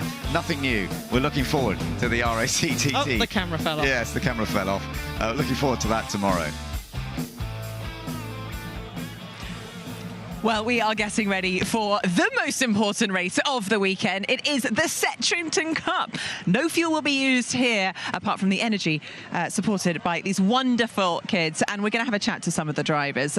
But first, Will, tell us a bit about what it means to be part of history in this race. You've got the next generation. I mean, it's exceptional. This is probably one of the highlights of the weekend for a lot of people, isn't it? I mean, it's the most furious grid, really, because there's over 70 cars here. This is our first year doing it, and this car is actually, we've owned it since the mid-1980s. I was a little boy and had this car and used to pedal around. It's never been in as good nick as this, though. My dad paid for the restoration of the body a few years ago, and I've had some work done by a guy called Jeff Kirkman on the running gear, and it's all got a little bit serious, I have to say.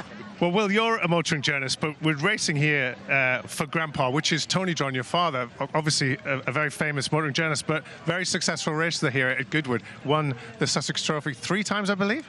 Yeah, he got a hat-trick from 2001 to 2003 in a beautiful Ferrari 246S Dino. And in 2003, he was running the number 4. So that's why we're number 4 today, the same number 4. And I've even positioned the numbers in the same positions as on that Ferrari. And yeah, we're racing in his honour this weekend. Well, that's a fantastic. And Eva's going to be providing the horsepower. Yeah, shall we see if we can have a quick word? Eva, what a moment. Are you excited? Very. Yeah. Have you been doing a little bit of practicing? Yeah, I've done a lot. A lot. Excellent. Now, what is your strategy going to be? Is it kind of a slow and steady race, or just as fast as possible as soon as the lights go out? I'm just going to try my best and see what happens, because I know it's all just a bit of fun. Very, very good advice indeed. Have you been speaking to any of your competitors? Yeah, there's George Clayton over there, and there's someone called Devon over there, just up there. Do you think you're faster than them? Maybe I'm faster than Devon. Oh, OK. Well, Devon, watch out. And of course, you're racing for your grandpa. You've actually got a little logo on the side of your car. You're going to be thinking of him. Yeah, I know he'd be very proud of me.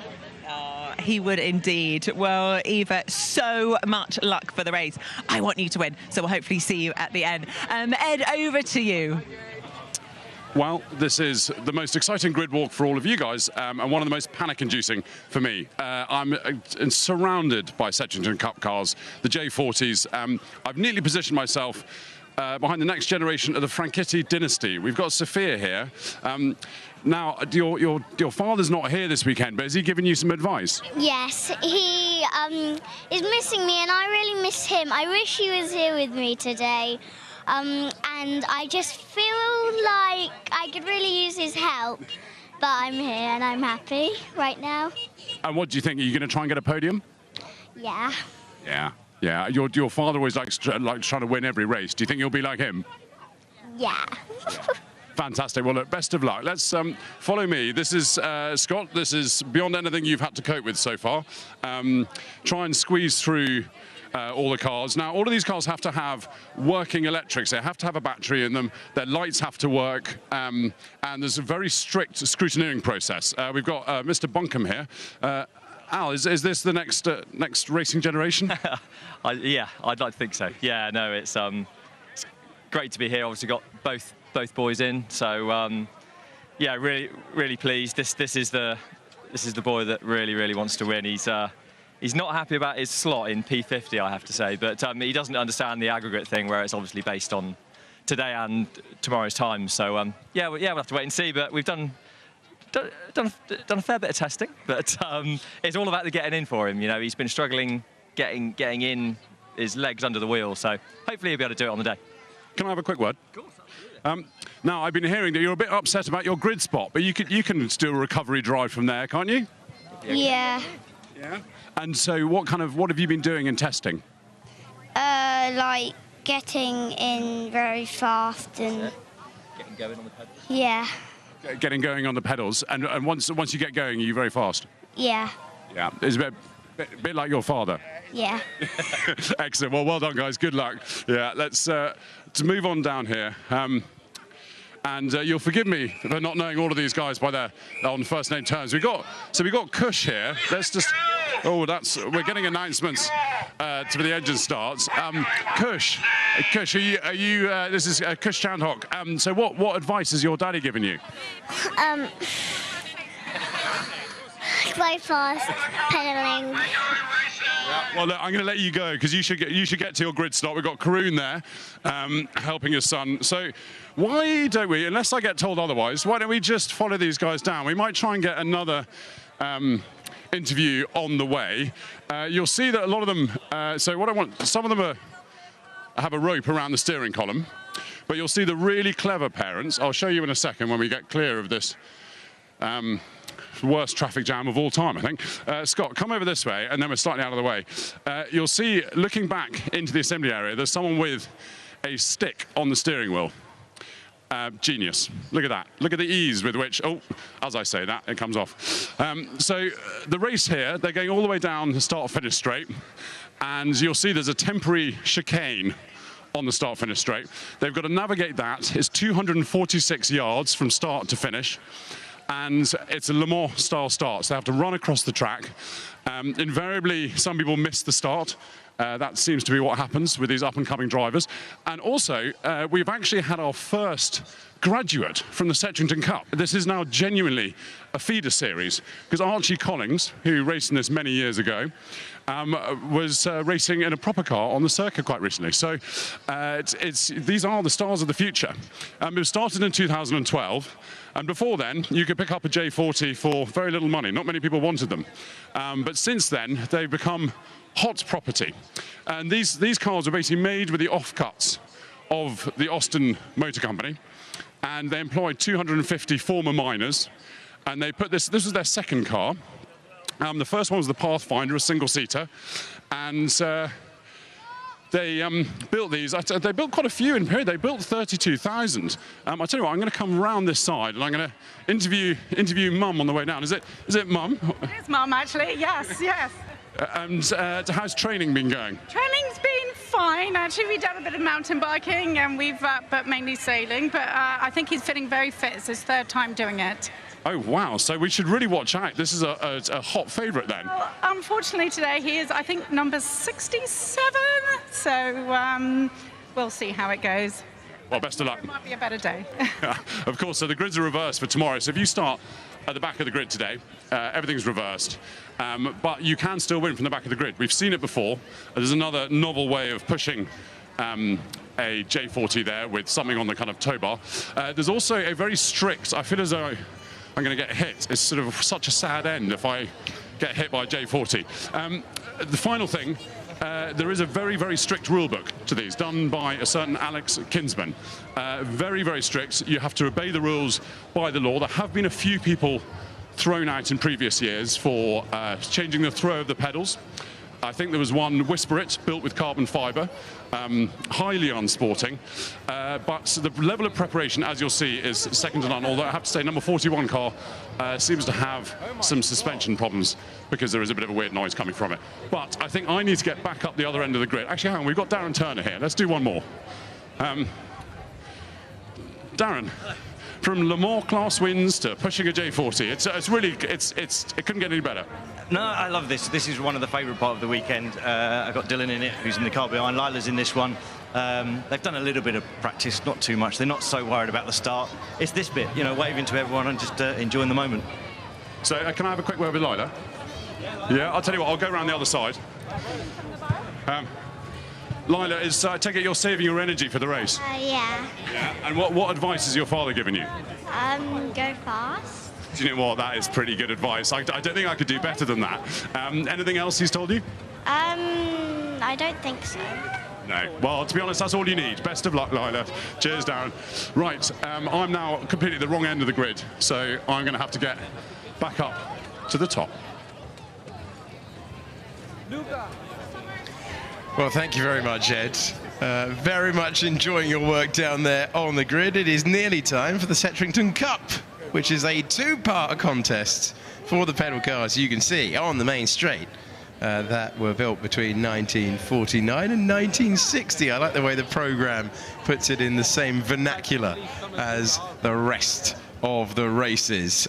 Bruce Jones is alongside me in the commentary box. Bruce, this is going to be chaos.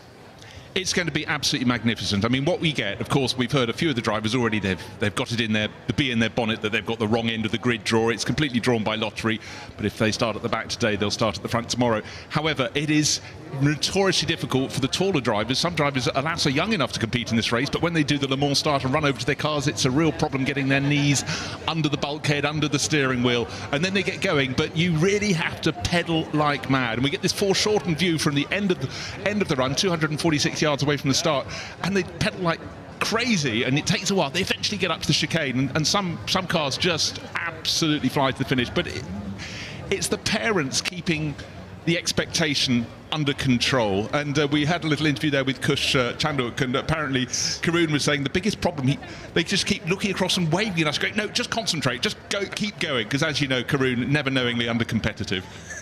Yeah. I think Kush was in a go-kart for the first time fairly recently as well, as the Chandok Racing dynasty continues.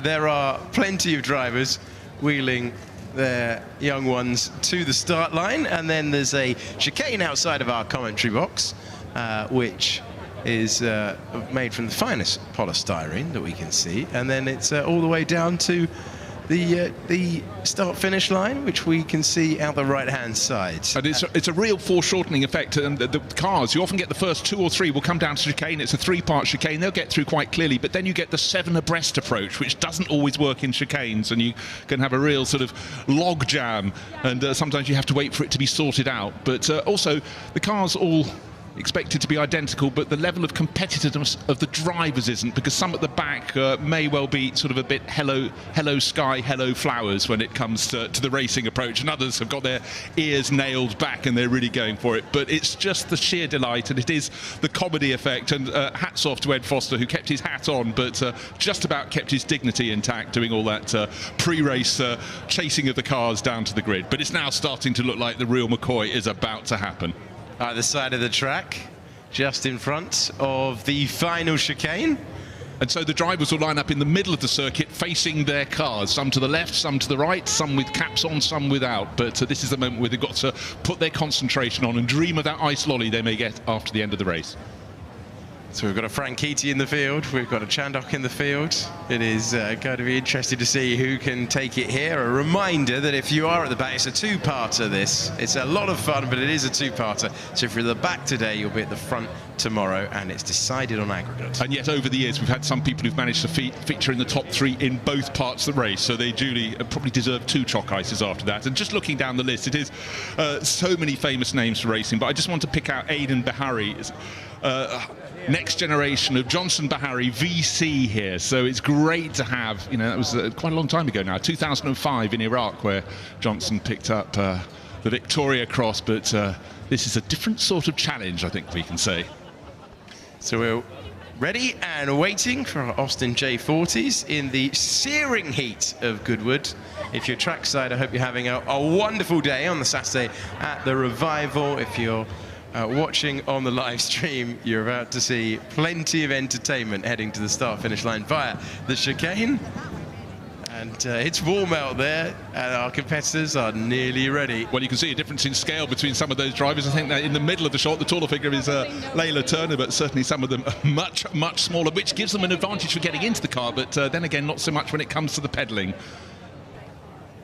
All the visualization they've been working with their parents now, having to be in those mines, but many a person will jump in and miss one of the pedals, but there's still a chance. 246 yards for those at the start end of the grid, but those at the very tail somewhat further, nearly 300 yards. So, who's it going to be? Who's going to take this one in part 1 of the Cup? That is the question. I think we're making sure that everyone is in the right position. Of course, we've got safety cars. Don't be daft. Of course we have. Attention to detail is key at the Goodwood Revival. 25 years in, this race, the Setchington Cup, the J40 pedal cars, has been such a popular feature since 2012. And look at that level of concentration on focus. Get the first bit right and then settle down into the car. Waiting for the signal, and there it is. We're underway for the Setchington Cup, and a wonderful cheer for the grandstands as well. Who's going to get a good reaction? Tell you what, that's a fantastic move there. Immediately pedaling, and look at the effort going in here. Suddenly, 246 yards seems a very long way. Well, it certainly does, and the driver from pole position, you can see the little feet under the car at 19, pushing really, really hard, but the 177, fabulous speed from Rafe Burnett gets into the lead of the race. Now, what do they see ahead of them? Plenty of cars behind, no mirrors, of course, but then here comes the chicane. I said they may come in 2, 3, 4 abreast, but a clear leader, Rafe Burnett into the chicane. It's a 3-part chicane. It's getting very busy behind us. Someone's trying to cut the chicane at the back. Good tactic. You may get pinged for that, though. I think you could do. Austin Buncombe is looking good alongside, might be about to take the lead here. You've got to get your nose in the middle there, avoiding action being taken in the middle. Plenty choosing their own adventure around the outside of the chicane. Dark red car, Oscar Wilson making fabulous moves, and we can have a change. Oh, that is what we call the schmozzle. A crash in the middle of the chicane. All that training for what? Over the line we come. Great effort across the line. And it was Austin Buncombe who takes part one with a terrific pedal. Well, that was fabulous. There are going to be some hot and sweaty parents down there. The children will be absolutely fine. But you could see, even if you weren't first into the chicane, there was still a chance. And certainly Oscar Wilson made a fabulous charge up at the outside. And some of the cars haven't even got halfway to the chicane as yet. So maybe the pedals were on back to front. Others still weaving through the chicane. But 246 yards of glory. It was Buncombe, Wilson. Franchitti was third. Upwood was fourth. It is mayhem all the way to the line. Buncombe, Franchitti, those names ring a bell. They do indeed. Our two safety cars are making their way behind this lot to make sure that no one is left behind. And it's a wonderful occasion for all the family here on the main One of the things I like, clearly all the transponders not working quite as well as they could. It's taking an age for anybody below fourth place to come up on the screen. They're trying to sort out who is who, but we know full well the victor there was Austin Buncombe. So a really good job in the 58 Cup. Margin of victory, half a second. Second place, Oscar Wilson. Third place, car number 22. And the Franchitti name, Luca Franchitti. They're the drivers who, they don't go on the podium. They go as per the regular races here. They will stop on the start-finish line. And then Ed Foster, our man down there, will come down from his towering 6'7" to ask questions, hopefully, to which you don't get a yes or no answer. Throwing down the challenge from the commentary box to trackside. Well, that was over in a blink of an eye for some. And hearing that our cameraman got hit, it's the risk you take in the Setrington Cup. Where to position your car into the chicane, possibly not right through the middle of it. So I said there'll be problems, but those that pedalled really hard or who started at the front end of the grid got through unscathed. And unfortunately there, Charlton Jowsey driving that bright yellow number 29 was one that suffered. And the last few cars are coming through with their drivers with, oh, that's the safety car, of course, just chasing the final car to the finish line. Come on! Yes, the race is done. Good effort and warm applause from the marshals, from the grandstands. Oh no, they've unleashed the parents out of the pit lane. Madness. Let's go downstairs to Ed right about now. Well, Austin Buncombe, what a race that was. I'm going to squeeze in. I've been beaten by the adoring fans and family. Guys, I'm going to have to... Can I just squeeze in? I'm sorry. What a turn of speed you had. How much training have you done? Not that much. Not that much. Do you think you're going to be giving your father a few tips now? Yeah. Yeah, what kind of tips would you give him? You need to pedal faster. Well, quite right too. I couldn't have said it any better. Let's swing round. We've got Leo Evans down here. I'm sorry, it is very, very busy. Leo, I have to say, your sun spectacles are very, very smart. Did they make you go faster? Yeah. Yeah, my dad gave me a technique to use when I came in, and then because I was going so fast, I was literally, I couldn't get on control, but I just kept on going, and I actually got it to the end. Amazing. It's absolutely fantastic. You're going to have a big party tonight? Probably. Yeah. How many are you going to... Is everyone coming? I don't know. Well, my friend Eliza's here, and she was watching. Oh, right. Well, I think she's going to be quite a fan of yours after this. Yeah. Excellent. Right, look, let's go on to final place. There's sort of racing dynasties here. We've got Luca Franchitti. Luca, I'm going to jump in here. What a race. Was that exciting? Yes, a lot. And what tactics did you have beforehand? Not much. Just have fun. Yeah, also, if you had tactics, I wouldn't say, because everyone might be a bit faster tomorrow. Another podium tomorrow? Maybe. Maybe. And what did you do for training? Have you been on a sort of low-calorie diet? Not really. I haven't done much training, but I've done some training. Well, it's I think for the other people behind you, it's lucky you didn't do any more training. Otherwise, you would have beaten them all. Yeah. Well, look, well done. Congratulations, everyone. That is your first podium for the Setrington Cup. Highlights are rolling, and there were plenty of them as they were roped to the line. Dragged up to the start, the Le Mans start, that tension beforehand, thinking about that first pedal, or indeed getting the knees around the steering wheel, waiting for it, 60-plus cars, battling for 246 yards. But when would the starter signal come? The iron stare. And then suddenly they were sprinting to the cars, and some starts were better than others, but it suddenly got very, very busy as we made our way to the chicane. What would happen at the chicane? There was going to be a sort out, and the order kept on changing. I talked about number 14 moving to the front. It was 114, we found out afterwards, the race that moved up to second place with Leo Evans. But the driver who put the power down the best and the most consistently was Austin Buncombe. He didn't get caught out in the sort out at the front. That is him heading to the line, and a fabulous win in the first part of the Setchington Cup.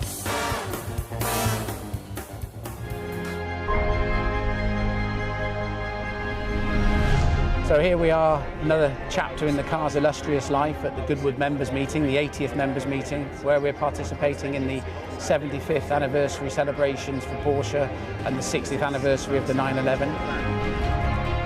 I must admit, I've driven a lot of RSRs in my time. I've never driven anything quite like this because of its originality. It feels like it's still got its Le Mans gearing in it, and the engine is an absolute delight. In most 911s, you've got time to think. In this car, you look down and it's already turning 8,000 RPM. It's quite amazing.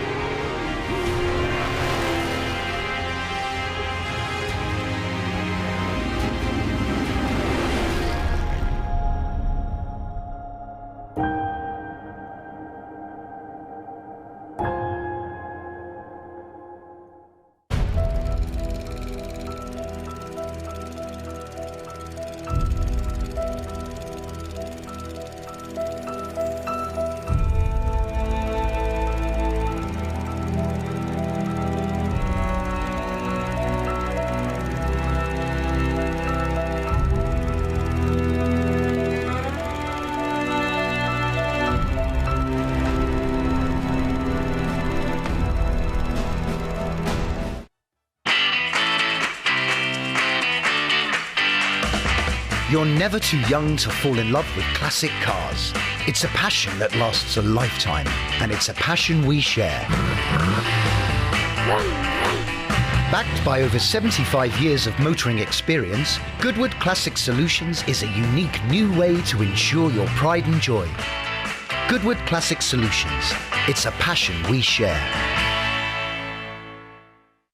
Well, there might be a lot of sporting action on the track, but off the track we're getting competitive as I've just bumped into this family playing table football. We've got a whole games room behind us as well, and it's getting very competitive. I made them start their game again, but it is very competitive as a family, and a lovely dad here brought your two children for the first time. How's it going so far? Have you moved from the entrance? We haven't got very far, to be honest. We've got here. We want to get to the racing soon. They both love cars, so my wife and I have been here quite a few times. Her uncle actually drives, so he won't be driving today. I think he's getting a little old for it, but yeah, he's one of the reasons we come here, and he lives around here too. So, yeah. It's such a fun day. Now listen, I've just seen you score a point. How are you enjoying the day so far? It's your first time here? Yeah, my first time here. My parents have gone 2 years ago and one time before I was born.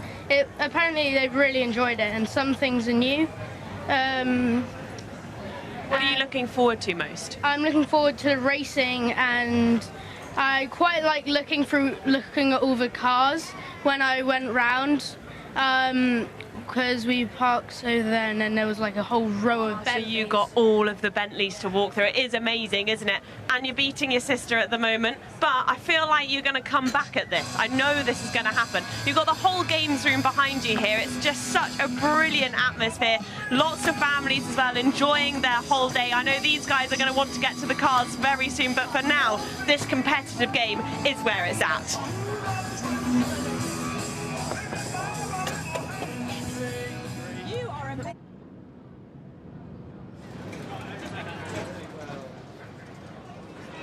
Well, I'm here with Amy Shaw, one of the official Goodwood photographers, and you're known for taking some pretty amazing photographs during this weekend.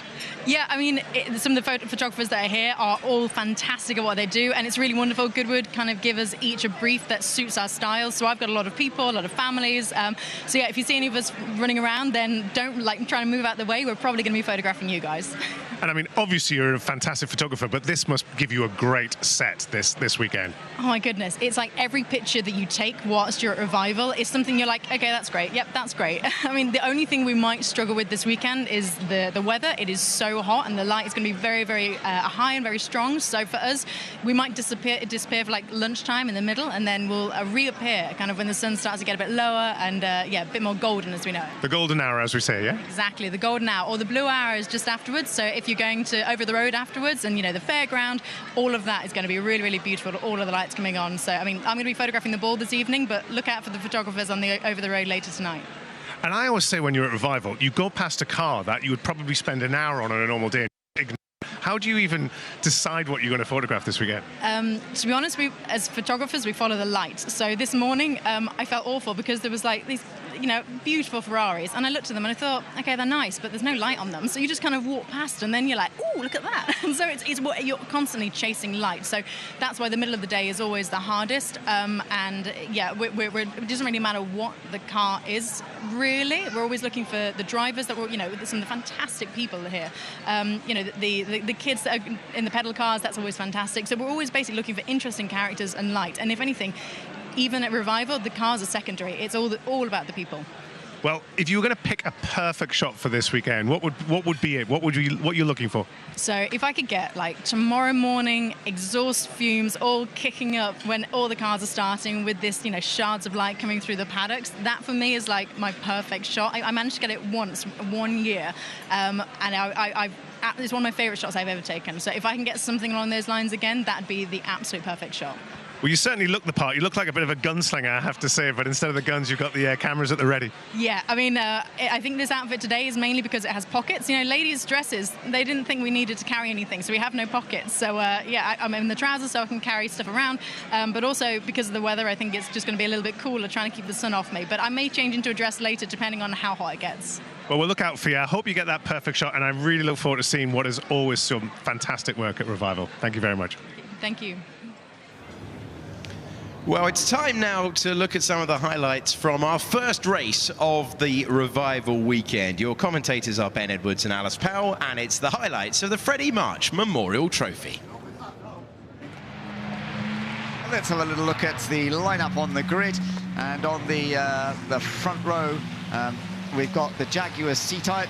Alex Buncombe will be starting that. Another C-Type alongside. Nigel Webb starting. Richard Wilson starting in the Maserati. Then we've got two HWM Jaguars on the second row. The Allard of Jarvis and Trelouillet in the third row, with the Aston Martin DB3S, a car that's been so successful over the years here at Goodwood. Then the Cooper, another Aston Martin, and Allard back on the fifth row. Nigel Greenstall starting in car number 29. Watch out for him from the beginning. He's likely to be rapid. Alex Buncombe it is on pole position in the car that he'll be sharing with Jenson Button.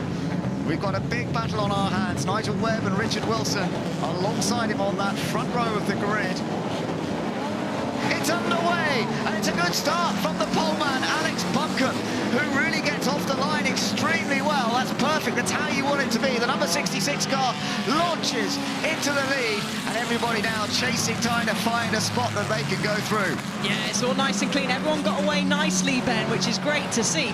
But look at the lead that Buncombe's got already. He's streaming down the back straight through Fordwater down to St Mary's. Several cars jostling put position, but he's gone. Not even the second place car is in sight, and that is the Wilson Bradley car that's managed to get past the Webb and Ward. That's right, so the outside of the front row worked well for Richard Wilson. He's got up into second place, and then you've got the battles going on further back, and Nigel Webb is trying to defend busily. He started second, but he's actually under a lot of pressure in in third place, under two cars who are trying to get past him there. The number 74, that's Martin Hunt in the HWM Jaguar, and in between them you've got the 56 car of Gregor Fiskin, the car he's sharing with Jake Hill, and Gregor was very quick in qualifying too, and Gregor Fiskin looking to move on to the inside. The number 56, the pale green HWM Jaguar, can he make the move? Oh, not quite yet. No, the door's firmly closed. Sharpie very brave. He's having a little look. He's going to get the switch back.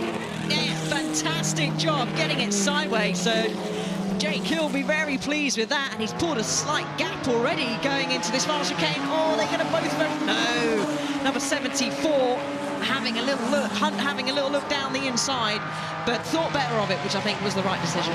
But as you said, it was a great start by Alex Buncombe, who's got a comfortable lead over Richard Wilson. Then Gregor Fiskin sharing the car with Jake Hill. Gregor's gone up into third position in the HWM. There you are looking at the number 29 car, that is Nigel Greensall, as I mentioned. I thought he might be able to make a few places. He's not actually made a lot of ground. I think he's actually where he started from. He's still in 9th position currently in that little battle group. And we shall see as it goes. Right, now we've been told it is a 50-minute race. It has been shortened a little bit, so it's not a full hour, but it's still a decent distance. Now, the pit window has been opened up between 16 minutes and 34 minutes. So 16 minutes into the race, they are allowed to start making their pit stop. So we're a little bit off that so far. We're just over 7 minutes into the race currently, because it's now a 50-minute race. So a little bit of time yet before the pit lane opens up. But we don't need it. We've got some great battles still going on here. And here is the leader in, so Buncombe's in, and we're going to get a great shot of the onboard camera there as he slings himself out of the car. Jenson Button will hop in. Quick adjustment of the belts, making sure he's not going to sit on a belt. That can be extremely uncomfortable. As he slides into position now. He looks very small there in the cockpit, doesn't he? Now Jake Hill's going to take over this car from Gregor Fiskin, and this is running in third place. So let's see how this goes as Jenson Button gets going now. So he's done it. He's got a reminder on the steering wheel. Pit speed, 20 miles an hour. Yeah, I mean, there's no speedos on that one. It doesn't actually look like it's working. So he's going to have to judge 20 mile an hour. It'll be a lot slower than anything that he's used to. As he lights the rear wheels, heads out the pits. Jake Hill's still getting strapped in now. So this is an important time to have a smooth pit stop. Now, the man who did such a great job in that first stint, of course, was Alex Buncombe, and Ed Foster's with him. Al, as first stints go, that surely was the dream first stint. Yeah, it certainly was. You know, I haven't started this car for over 10 years now, so a little bit apprehensive off the line. Actually, on the green flag lap, me and Nigel had exactly the same start, so I was like, I'm going to have to up my game when it's the real start. So, yeah, I didn't want to over-rev the start, and, yeah, managed to get the lead to turn 1, and then just wanted to get my head down. But the track seems really greasy out there. I don't know why. I found that a little earlier in the Cobra. It just didn't, just overall, just felt generally quite low grip out there. I don't know why. Maybe quite a lot of oil down or something, but car's going excellent. Yeah, like you say, dream sort of start to the race. Handed over to Jenson in a really good spot, so hopefully he can just keep the car nice and consistent. Yeah, well done to Alex, great job. Jenson just needs to keep it nice and tidy, but as Alex reminded us there, that this is historic racing, so anything can happen. Pit window is now closed, by the way, so no one can come into the pits. Everyone, I think, has pretty much done all their driver changes, I'm assuming. And we've got number 78 and number 11, so that is one of the cars on the screen under investigation. Yeah, the 70, that is important because that's Richard Bradley. And I did wonder, when they made their pit stop, I wondered if that was a fraction before the pit window opened. It was very quick, wasn't it? Which is going to be a big shame for us, and of course a big shame for them if they happen to do get a penalty, because the gap's now down to 2.8 seconds. 2.8. And you can see he's near enough right on the back of him now. But there is an investigation on that number 78 car. Look how close it's coming into Jenson Button. I think he's got a real chance to get past Jenson's. Car's just not going as quick as it was earlier on. As they go across the line, it's down to 0.2 of a second. He's going to have a look into the first corner. We have a change of lead. Jenson Button drops down to second place as Richard Bradley takes the lead in the Freddie March Memorial Trophy. But is he going to be able to hold it? There is a pit stop infringement investigation currently being taken, and I suppose it's not impossible. Jenson might have been told that and told, don't worry. Oh, that's a funny noise. Very good. I was just wondering if there is a problem, because he was in the 130s, nearly in the 129s not long ago. He's now in the 132s, so that doesn't sound very healthy at all, does it? Now we know what the penalty is. So tell me what it is, Alice, the penalty. So car 78, which you could say was our race leader, is a 10-second penalty, and car 11 as well. So that puts Button and Buncombe back in the lead, but it's not going to be for very long. The gap technically is 5 seconds. Jenson Button's in. Jenson Button is retiring. So I tell you what, Richard Bradley may still win this race, even with the penalty, because Jake Hill is a long way back. Once you apply the penalty, he's 11 seconds back. But what a shame for Jenson and for the crew. And it looks as though the podium is going to go the way still of another penalised car, the car that Sam Hancock is... Penalty podium, isn't it? Yes, a penalty podium. There are going to be two sets of drivers, 2 pairs of drivers who ended up with a penalty but still end up on the podium, which is quite impressive. But it looks as though that is going to be the way it is. And we've got the time ticking away. I think he's going to get over the line just before the checkered flag comes out. It's going to be quite close. They got the timing wrong on the pit stops. Hopefully the timing won't go wrong at the end of the race. No, let's have a look. I think it'll be close. He's coming into Woodcote Corner now, so he's gone through the middle sector, and usually the last sector's around about 24 seconds. So this is going to be close. I think he's just about with around about 7 seconds, I'm guessing, left on the clock. There we go. He crosses the line. So this will be our final lap. Yeah, we're onto it. We're onto the last lap here. And it's the number 78 car that's on target for victory. The 1957 Maserati 250S, being driven by Richard Wilson initially, and now Richard Bradley, who has set some very, very impressive lap times, chasing down the Jaguar C-Type of Alex Buncombe and Jenson Button, that sadly has now retired from the race completely because there was something going wrong with the C-Type. But nonetheless, Richard Bradley hunted down the C-Type while it was still out there, moved ahead. Then we gathered he'd got a penalty because they came into the pits too early. There was a strict limit of when you were allowed to come in the pits. They came in just a few seconds early. They got a 10-second penalty. Looked like they weren't going to get the victory, but that's not the truth. They are going to earn the victory as long as he can make it round the final part of the lap. I know, it's not near the end yet, but a great display of a great driving, and hats off to Richard Wilson as well. He got it off the line and he made a place, didn't he, over the 55 car of Nigel Webb as he's coming down the back straight now, Lavant straight, and heading into Woodcote Corner.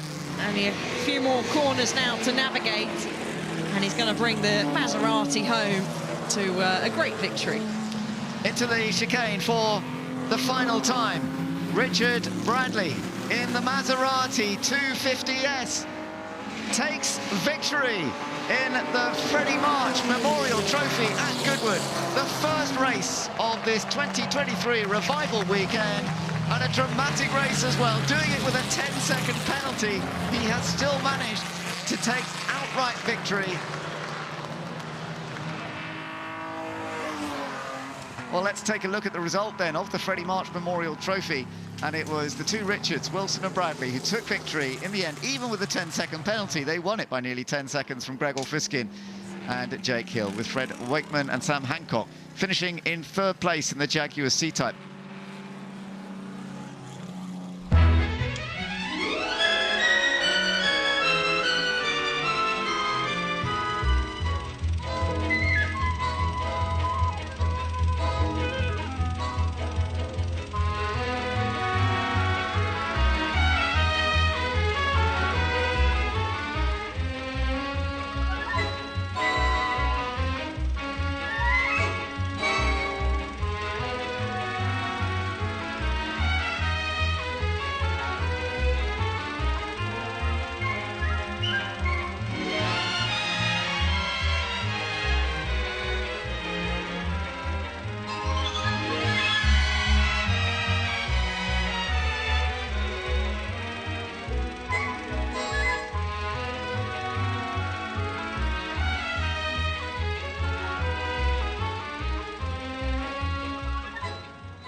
You can hear the roar of the engines behind us. The cars are taking to the track for the St Mary's Trophy, the first one of this weekend. Now, The crib sheet for the St Mary's Trophy is pretty impressive. The calibre of drivers in this race is phenomenal. David, who should we be keeping an eye out for?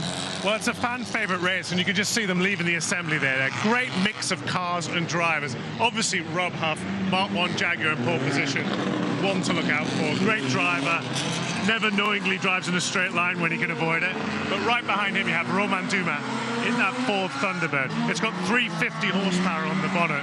In case you didn't realise how much power you've got. Doesn't sound like a lot these days, but can you imagine 350 horsepower in 1959? So this huge, powerful American car. Then right behind him, Jenson Button, who I think has done a great job in that pretty little Alfa Romeo, that 1959 car. I mean, his first time he was in the car, Richard Meaden's driving it in part 2, but Jenson's got that car and he's going to be really going for it. And but right behind him, he's got some really quick drivers. Well, fingers crossed things go Jenson Button's way, because it was commiserations yesterday when he had some technical problems with his car. So fingers crossed he has a nice, smooth, clean race.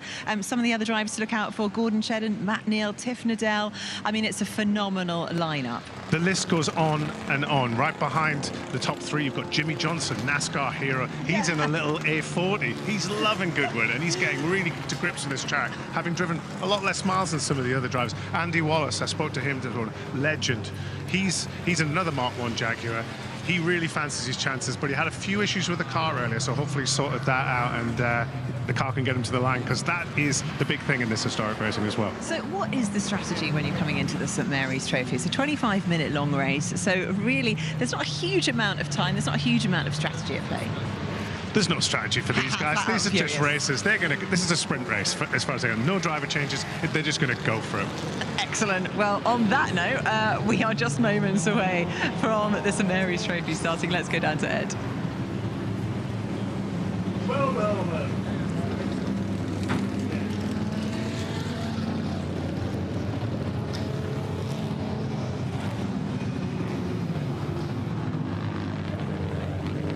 So the cars are out there just coming around to get onto the grid, and we've got some wonderful cars as we were talking about and hearing from, and also some interesting situations from qualifying yesterday. Tom Christensen was one of them that we will be watching out for a little bit, because Tom had a problem with the Austin A90 that he's racing here this weekend, and he's ended up down in 24th place on the grid, car number 70. So that's going to be one that we will definitely be keeping an eye on. A rather lovely little Saab, Alex Brundle is driving, number 44. You're just seeing it in the shot going through the chicane very slowly at the moment. That is the slowest car. It's not Alex being slow, he's always rapid, of course, but it's a lovely little 750cc two-stroke machine, and it's great to see it here at Goodwood this weekend, even if it is not the most competitive car that Alex is going to be racing in. Alex said that he's deaf now after racing that, but he had a lot of fun. But as you said, not the fastest car, he's usually very quick, but the cars are coming out now onto the grid, and it's what a great sight out of our commentary box window. Yes, it really is, and these are beautiful cars from the 1950s. So saloon car races from 1950 to 1959, but this St Mary's Trophy Part 1, it's a two-part race. It is with the star drivers, and we have an incredible list of drivers that have such success, such heritage in their world of motorsport, whether that's from Formula One, from Le Mans, from other forms of sports cars, touring car racing as well. Some of them, of course, have then become stars in historic racing over the years. So wonderful lineup of drivers. We will, of course, try and mention as many of them as we can. For example, a little gold and red car you can see down towards the back. That's the Ford Prefect, and that's Matt Neal, many-time British touring car champion, who's driving that car, number 8, down at the bottom of the grid. It is lined up, it will be lined up in 25th place. And in fact, yes, it's alongside Tom Christensen's car. I mentioned 9 times Le Mans winner Tom Christensen. He's driving car number 70, which is lined up that far down on the grid as well. I think there may be more pace in the Austin. I think Matt Neal did get plenty of laps in the Ford, and it didn't really deliver the sorts of lap times he was hoping, but we shall just have to wait and see, and we will find out later on. A couple of cars we gather have not been able to turn up, so let's hope. And in fact, one of them is Andy Wallace's car, I've just been told. Number 25 might not be on lining up on the grid. We'll have to have another look. We shall see in a moment and see if it has made it there, because actually, yeah, it should be on the second row of the grid. There is our front row. Rob Huff on the far left-hand side as you look at it in the Jaguar Mark 1. He's on pole position. Ford Thunderbird of Romain Dumas is in the middle there, the big machine. And then Jenson Button, he's on the outside. Yes, that's right, the Formula One world champion who was racing so well yesterday. He starts on the outside of the front row this time. Yeah, so it's going to be a very, very exciting race. It's a fan favourite, so definitely going to be one of my favourites for this weekend. We've got, as you said already, Ben, a stellar lineup, as it looks like now mechanics are just starting to clear the grid. Indeed, yeah, so the grid is beginning to clear up now, and we're going to be seeing plenty of cars going racing with some top drivers. Looking forward to St Mary's Trophy Part 1. 20 seconds and counting. Well, the mixture of gasoline and air can be exploded just the way it is. Ignition sequence start.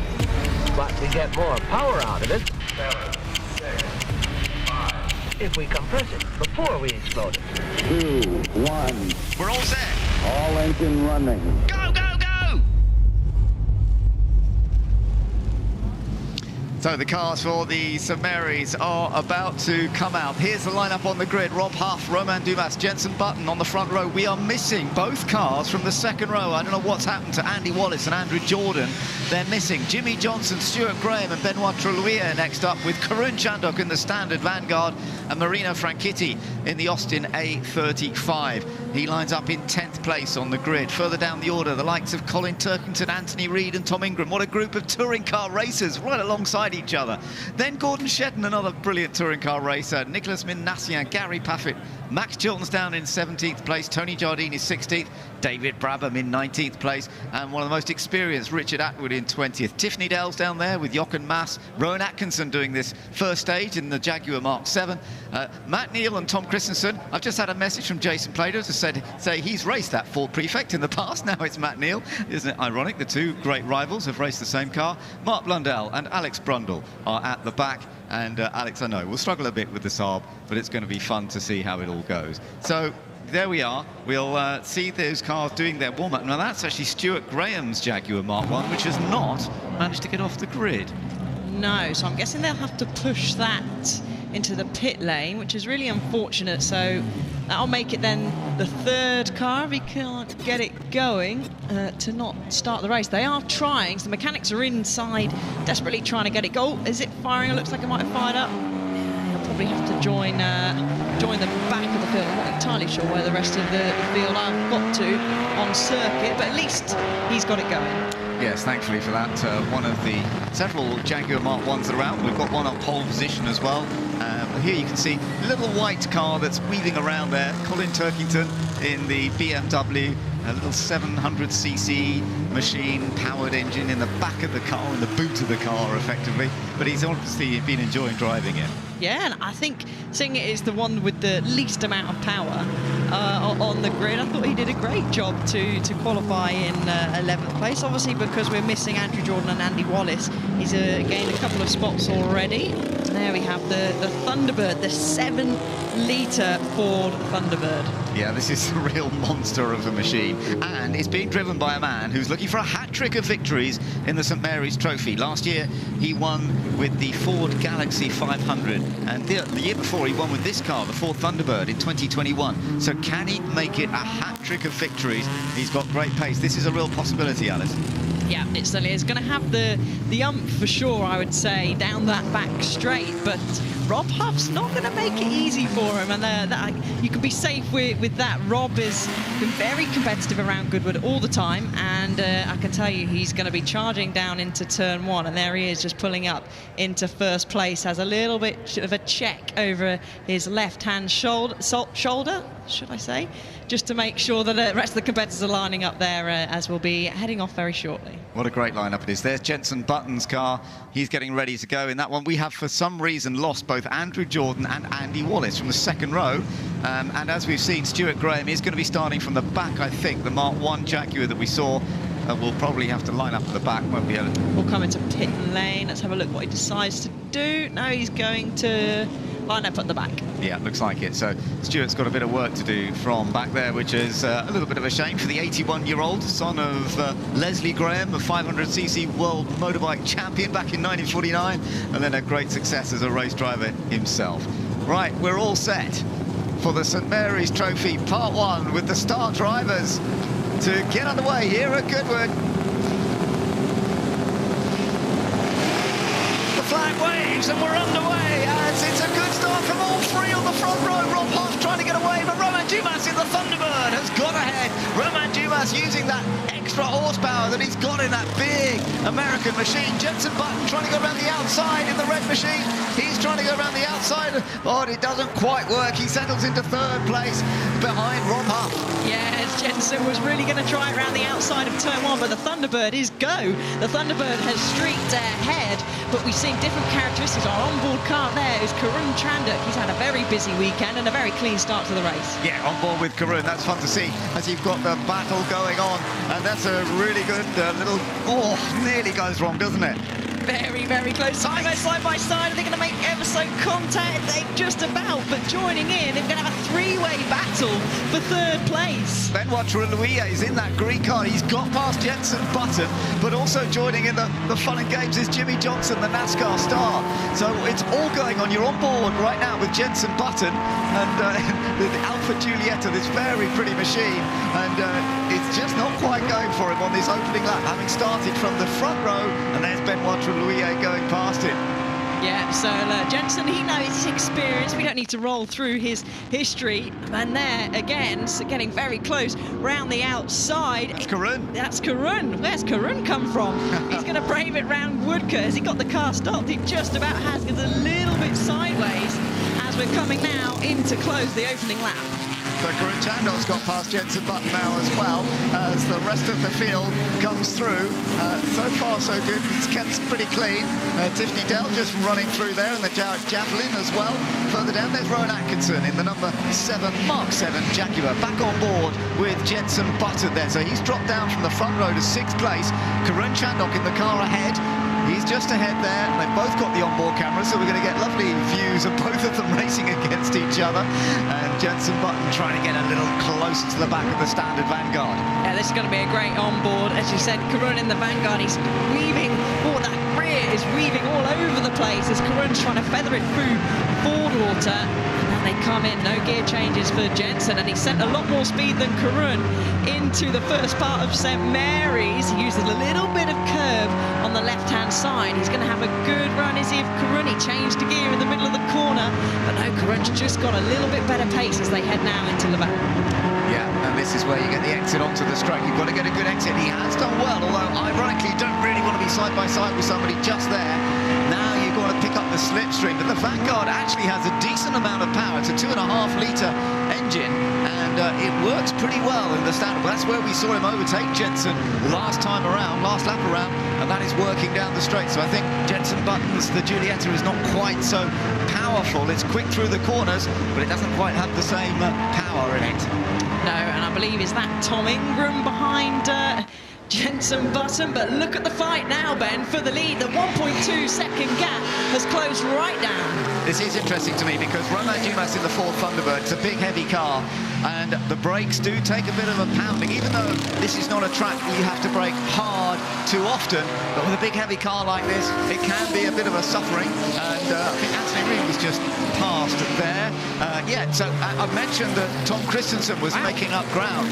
He's up to at least 10th from where he started in 24th place. Yeah, what a come-through. I mean, very experienced racer, of course, 9 times Le Mans winner, is charging through the field. And now we have Colin Turkington in the beautiful BMW 700, having a nice close battle there with Marino Franchitti for 35. That's great stuff, isn't it? Meanwhile, third place at the moment, Jimmy Johnson in that little Austin A40, the one you're looking at right now.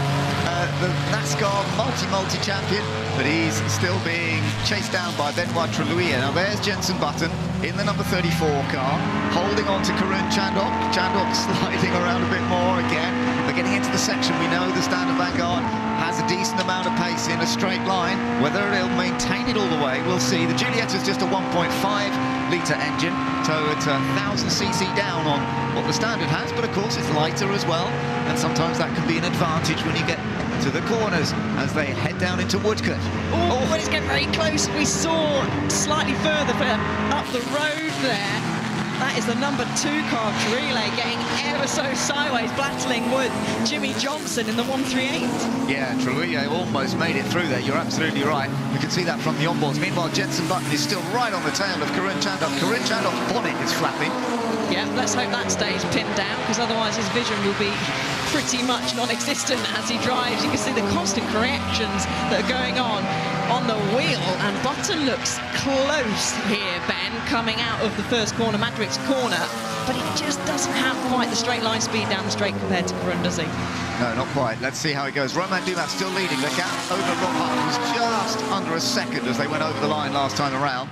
So it is still a good battle up front, there's no doubt about it. And this battle for third, this group is effectively fighting for third. There's the leaders, so there you are. They are still very close to one another. The Ford now going into the Lavant straight where that extra power from the big engine will help. And then you've got this tiny little Austin A40, always a very successful car when it was racing in the early 1960s as well. Oh, we've got something else going loose. Yeah, that looks like, I can't work out, was that number 26 car, is it? Yeah, that's had a little bit of issue at the rear as the Thunderbird now streaks into Woodcote corner. The gap looks a little bit bigger, I would say, compared to previous. Romain Dumas has done the fastest middle sector overall, and that is a good, actually half a second quicker. But just as I say that, heading into the final part of the chicane there, the gap's back down to, I would say, around about 7/10. Yeah, I think that's one of the slower corners, of course. So braking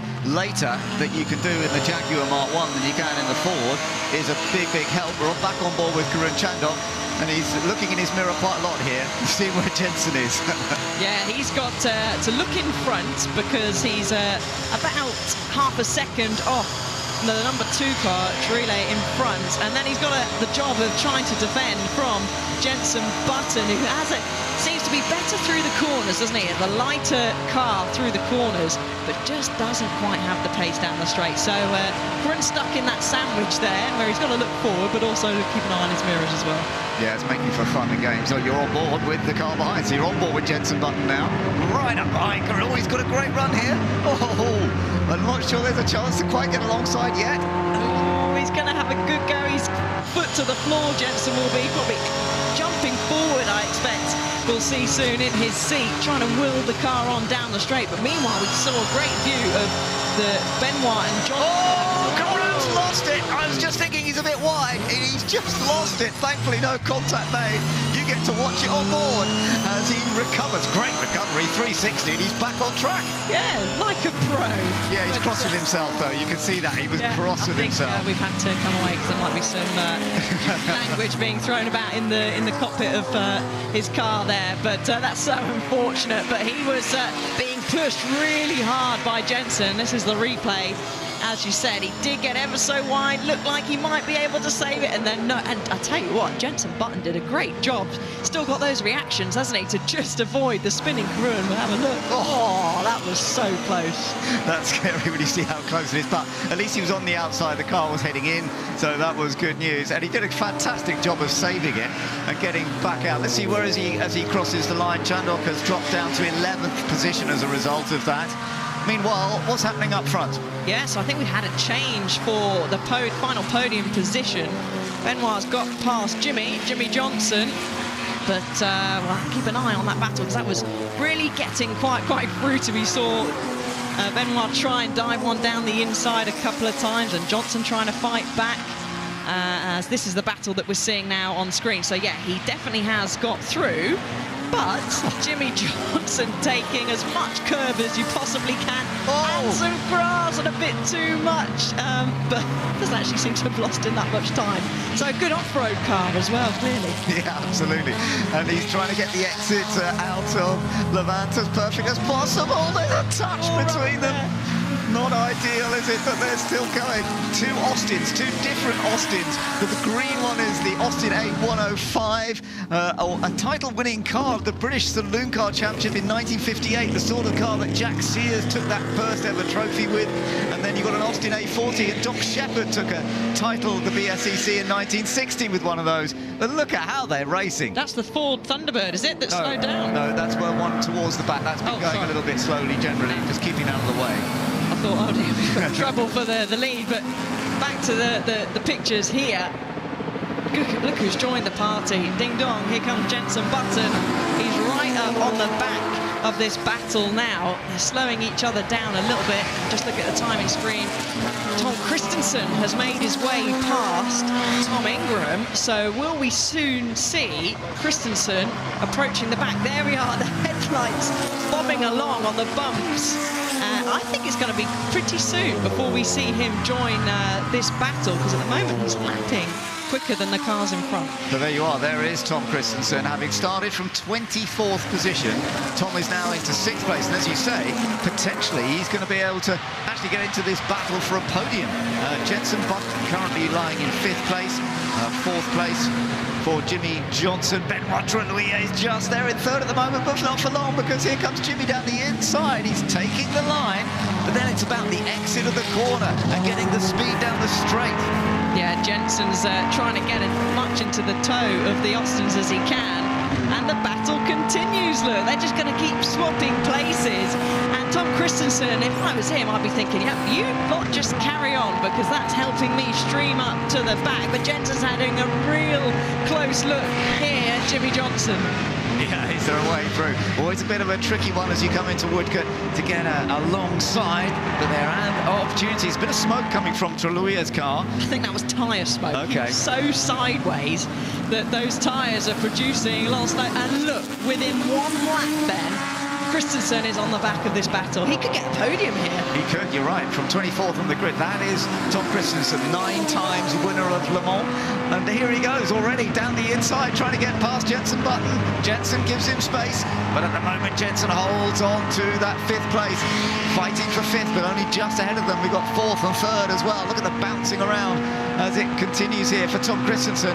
The car had a front wheel just come off in qualifying. That's why he ended up so far down on the grid. Thankfully, it hadn't actually damaged the car, and this Austin A90 is going really well in the race itself. He was having a little look there into the first part of St Mary's. What a shot of these cars really leaning on that outer edge as they go through that first part of the corner, and then they stream out of the second part of St Mary's up the fairly steep hill into Lavant corner. We have a back marker that will hopefully get out the way, but the battle continues. They're so close together. Actually, Button got a good run through there, because the top two, Trellouis and Johnson, got so sort of tied up. Look at this, side by side. Here comes Tom Christensen, and I think he's got some pace. On board with Karun briefly, but now back on board with Jenson. Oh my goodness, they're going through lapping cars as well. That was tight. Wow, they'll say, no, it wasn't tight at all, plenty of room, but wow, within a lap, he's paved the way through already and into the podium position. Yeah, that's Tom Christensen up to 3rd place already. You're on board with Jenson Button, you can see him. Oh, and he's still battling away with Jimmy Johnson in the little number 138 Austin A40, who sneaks in between the two other cars. And Jenson Button is still at the back of this little group. Now Tom Christensen is at the front of the group. Wow, what a battle we are witnessing right now, and you will never, anywhere else will you see a battle like this with these incredible names of motorsport racing great cars, but also so closely against each other with just over, believe it or not, 11 minutes left to go. Time flies when you're having fun. It really does. Jimmy Johnson trying to get to Trellouis again. I'm going up the inside. And the onboard is lovely too, because I remember, so many years of watching Jenson Button in a Formula 1 car. His steering is usually so smooth. There's never any correction. It's a very different story when he's driving these historic cars. Yeah, it certainly is. That's the style of having to try and get them to go around the corner. As you can see, the Benoit train has continued. He gets all squirrely on the brakes going up to Lavant, and this is the perfect shot we're going to have of Jenson. He's going ever so sideways, and just when you're trying to get your foot flat to the floor, but respectful racing with that. It is, yeah, the so far anyway. They've kept it clean so far. We've still got over 10 minutes to go in this race. Romain Dumas is still the race leader in the Ford Thunderbird. He has an advantage of over 2 seconds, but we're still focusing on 3rd, 4th, 5th. There is our race leader in the big Ford, chased by Rob Huff in the Jaguar Mark 1, which is still on the pace. We've got some other little battles going on. Colin Turkington fighting away here with Gordon Shedden. Isn't that fun? Great touring car drivers who've had so many hard races against each other over the years. Both champions in similar years against each other, trying to fight each other for the title of British touring cars. And here we are. We've got Colin Turkington, that little white BMW. Meanwhile, we go back with Jenson Button again, because he's also now trying to get past Trulli. He's got a better position this time. Yeah, he was having a little look, and he's still continuing to do so, having a look up the inside, but he's just not. A little knock over to the right-hand side to try and squeeze Jenson, but we know that's not going to work, and I think he's going to get the position. Is he going to get the car stopped as they're coming down now into St Mary's? Let's have a little look. So, yeah, Benoit has lost 2 places there, Ben. I wonder if that's partly... Oh, no, the car stopped. Jenson running wide. He's gone the grass. He's trying to sort it all out. You're on board, Jenson. So our onboard cameras are with drivers who are just making the odd mistake every now and then, and having gone past both of them, he's just lost it back again. I did wonder whether he'd be able to get the car stopped. He was on the tighter line there, trying to go down the inside. We're going to have 3 wide, Ben. And they that was so clever, the way Trulli just gave him room there. I thought there was going to be contact, but he got out of the way. And in fact, that the Alpha looks to me, as things are getting hotter and hotter and they're getting more and more laps in, well, I say that, but actually the Austin is coming back in a straight line. It's still got that straight line speed. I'm just not sure it's got the grip it had earlier, because Benoit's been sliding it around so much. I think those tyres have gone off a bit, look.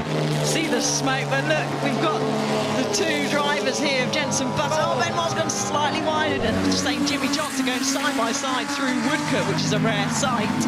But yeah, as you said, Ben, Benoit has really used those tyres, smoking themselves, hopefully not to pieces, but they're really starting to wear down as he's just put to the floor. Has the benefit of the straight line speed. Jenson's having a look. Keep it clean, boys. Do they? Look at these beautiful shots. We're riding back on board with Jenson. That was such great control once again. They're all having great fun here. Jimmy Johnson in the little Austin A40, the American NASCAR superstar. What a different car. You could not drive a different salute car to a NASCAR, could you? The little Austin A40, and yet look, he's just got back past Jenson Button.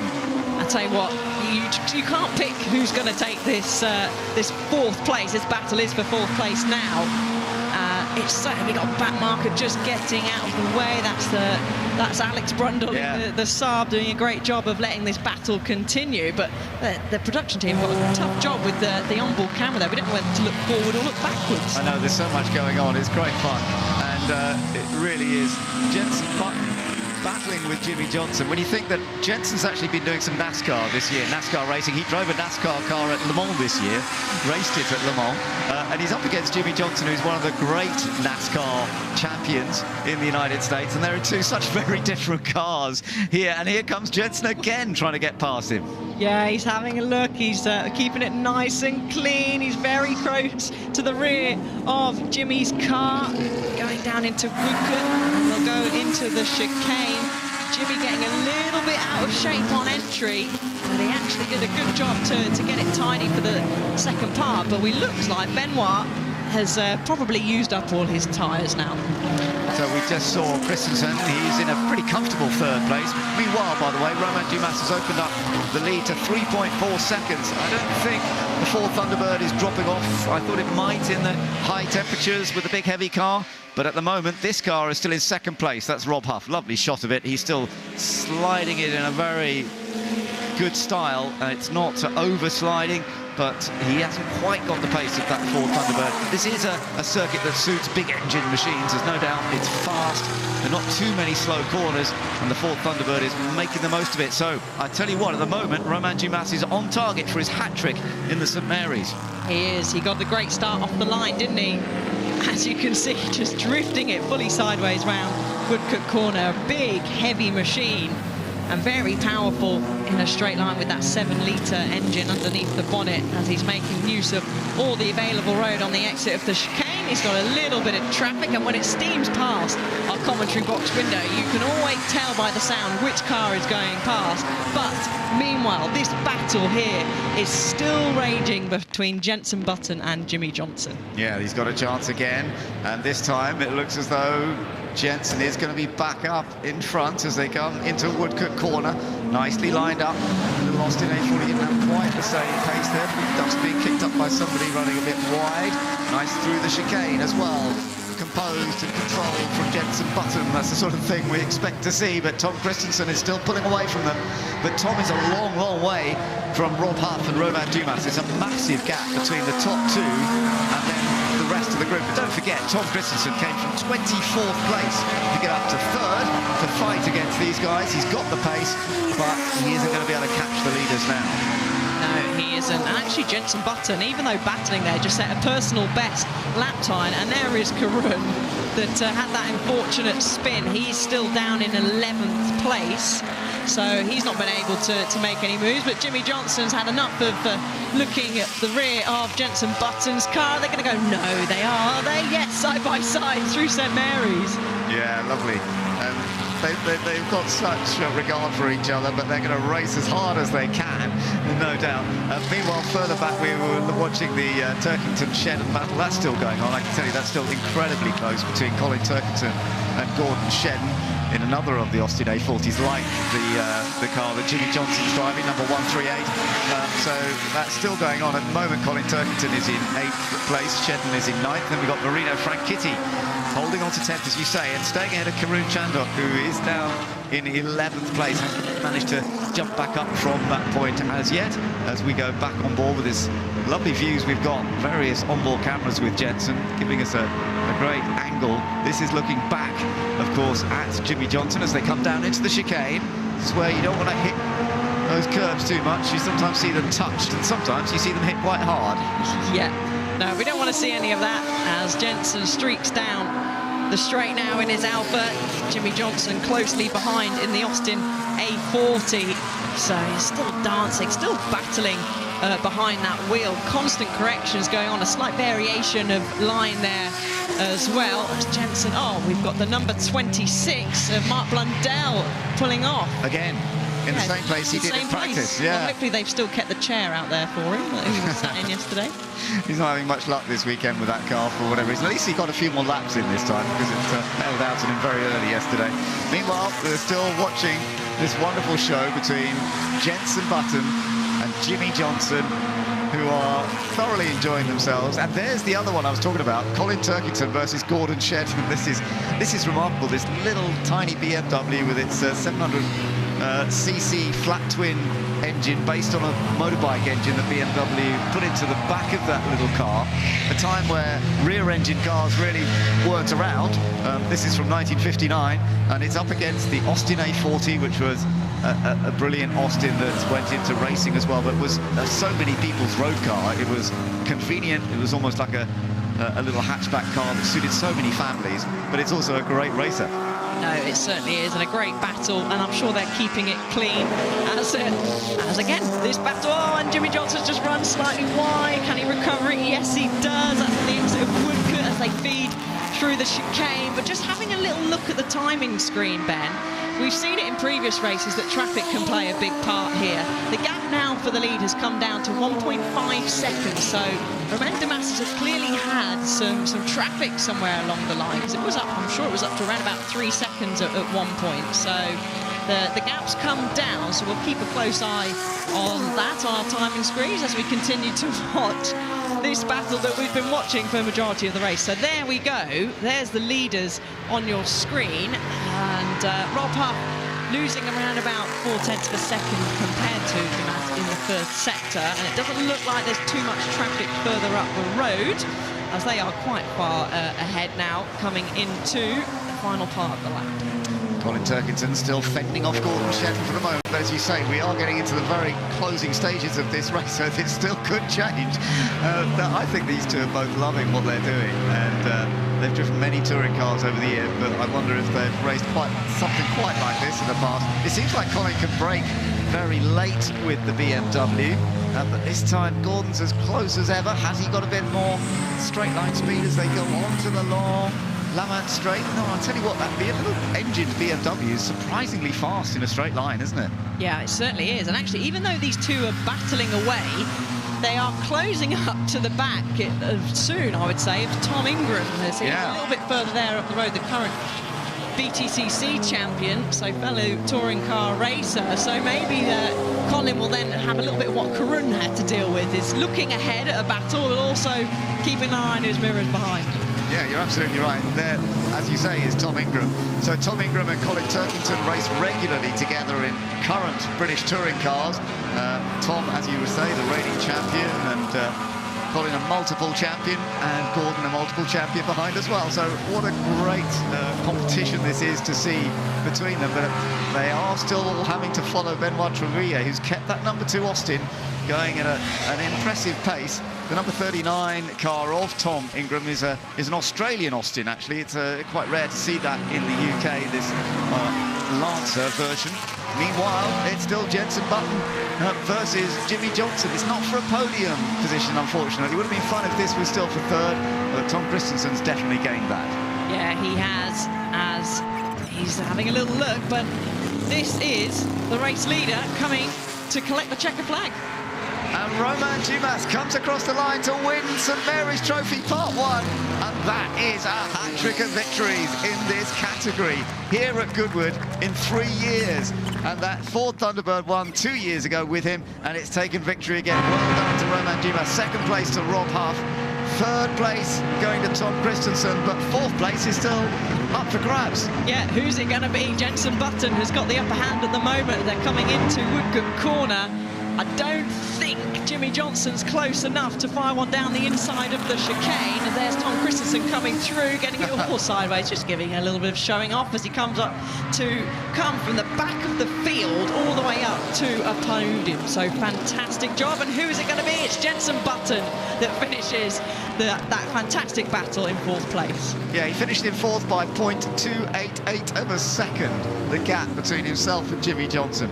And what an entertaining time that was. And behind them, Trellier got sixth. Turkington still managed to just hang on with the little BMW. In seventh, ahead of Gordon Shedden in eighth. Tom Ingram dropped a little bit in ninth place. Marino Franchitti ended up in 10th. And Karun Chandok in 11th place. Well, a tremendous race celebrating the 1950s saloon car racers, and for Romain Dumas, who has tremendous heritage in all forms of motorsport, of course, particularly as a multiple winner at Le Mans. But to take a hat-trick of victories in the St Mary's, I'm not sure that, I wonder if that matches with being a multiple winner of Le Mans, but who knows?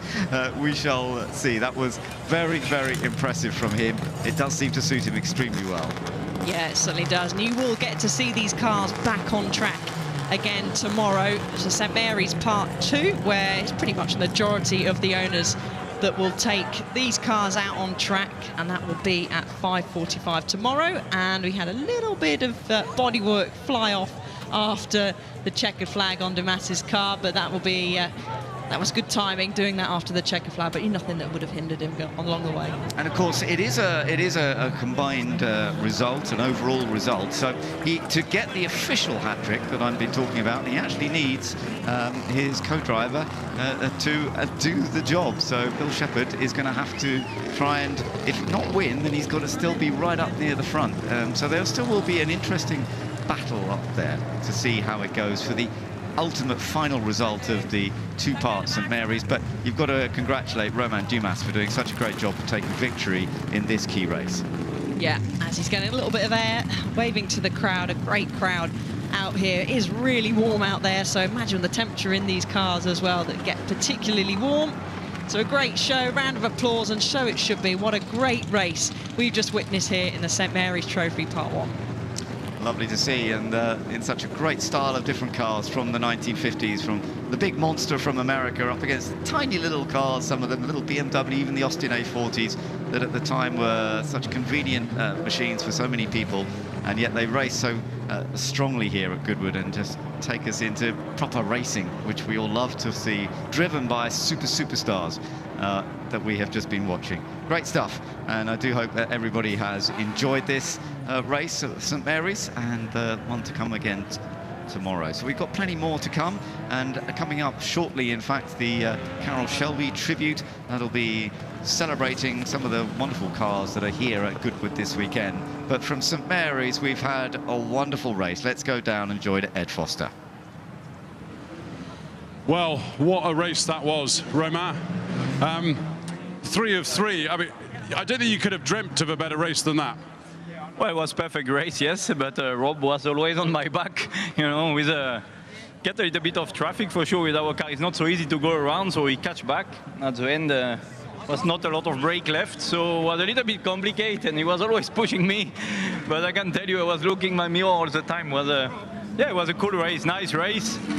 For sure, such a different cars, you know, so, but it was interesting. Fantastic race. Let's catch a word with Rob. Rob, there really is no replacement for displacement, is there? No, I think that definitely stands proud today. What a race, though. I was chasing, and then we got a bit of back markers, and I just caught up a bit. But yeah, I mean, he got the jump on the start, and that was pretty much the end of it. But just great fun. It's so funny watching that thing from behind. It's just enormous. It's like a tanker ship going round, and the noise it makes when you go past the pit wall.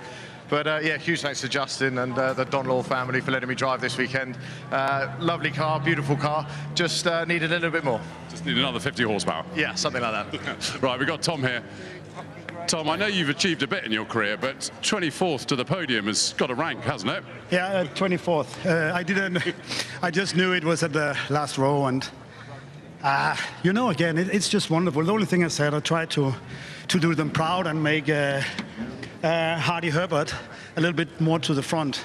Did you know it's 13 years? I drove this very car 13 years when I came here first time, met Nick Naismith, and we actually won on the Saturday then. Yesterday we had all sort of trouble. I lost the wheel after 2 laps, so it was a bit. So Paul, hey, he deserves the credit. He slept 1.5 hours this night, been back in London for parts and just to make sure. So that's for you, Paul, to start and finish on the podium at Goodwood. That makes even a hot, sweaty day wonderful. Well done, Tom. Well done, Paul.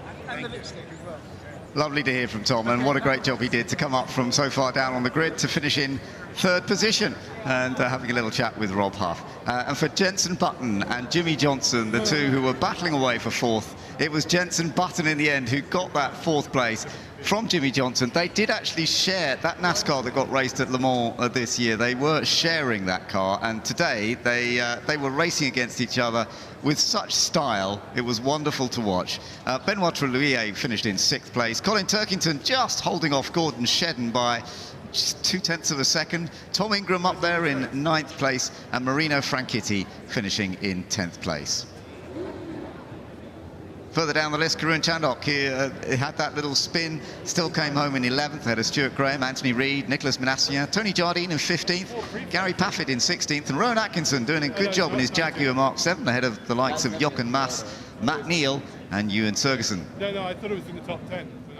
And down towards the back we had Tiffany Dell and Alex Brundle keeping out of the way in that sweet little Saab 93. Tomorrow there'll be another race, and it is the overall result of the 2 races that will really confirm a hat-trick of victories for Romain Dumas. Even though he's done it himself in the first part, it still needs backing up by Bill Shepherd tomorrow. Let's put a bit of pressure on him. Yeah, just to add a little bit of pressure. Not that he needs any more pressure. They all want to go out there and enjoy themselves and have some fun. But that is just a treat of what we will get tomorrow, of course. Well, let's have a look at some of the highlights. It was a very good start from all 3 off the front row, but the Ford Thunderbird with its extra horsepower was able to launch itself in front. And then we saw the racing getting underway. Benoit Trellier, particularly in the green number 2, Big Austin, was pushing very hard, sliding all over the place. He and Jenson Button were having some very exciting moments. And then joining in was Jimmy Johnson just behind in the little Austin A40. You can see a touch between them there. That just answers my question when I saw that first replay. I wonder if they did make contact. Safe to say that they did. Amazingly, though, they kept it going. Then this was the battle between Jenson and Karun, and that went a little bit wrong for Karun, didn't it? Yeah, just going a little bit wide, and then great reactions from Jenson just avoiding, and Karun showing good demonstration of how to complete a 360. and carry on as the wheel was sliding through his fingers. But this battle that we got to witness between Benoit and Jimmy Johnson doing a bit of road cross as well. Diving down the inside once again with that little touch with Trelier.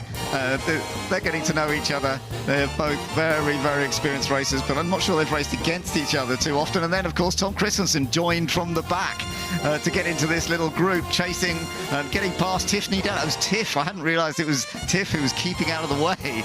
You did a good job to keep out of the way, to be fair. You did, yeah, very good job. A number of times that Jimmy was on the grass was quite impressive.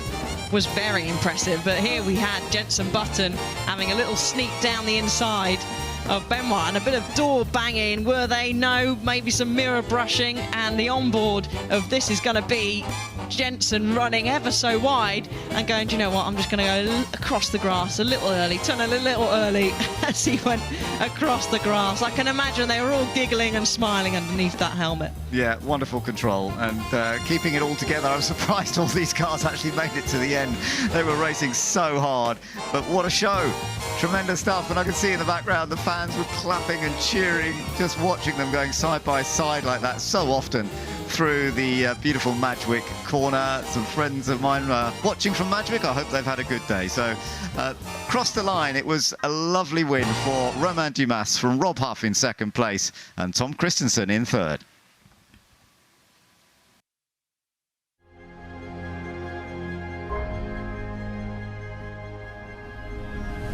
So here we are, another chapter in the car's illustrious life at the Goodwood members meeting, the 80th members meeting, where we're participating in the 75th anniversary celebrations for Porsche and the 60th anniversary of the 911. I must admit, I've driven a lot of RSRs in my time. I've never driven anything quite like this because of its originality. It feels like it's still got its Le Mans gearing in it, and the engine is an absolute delight. In most 911s, you've got time to think. In this car, you look down and it's already turning 8,000 RPM. It's quite amazing.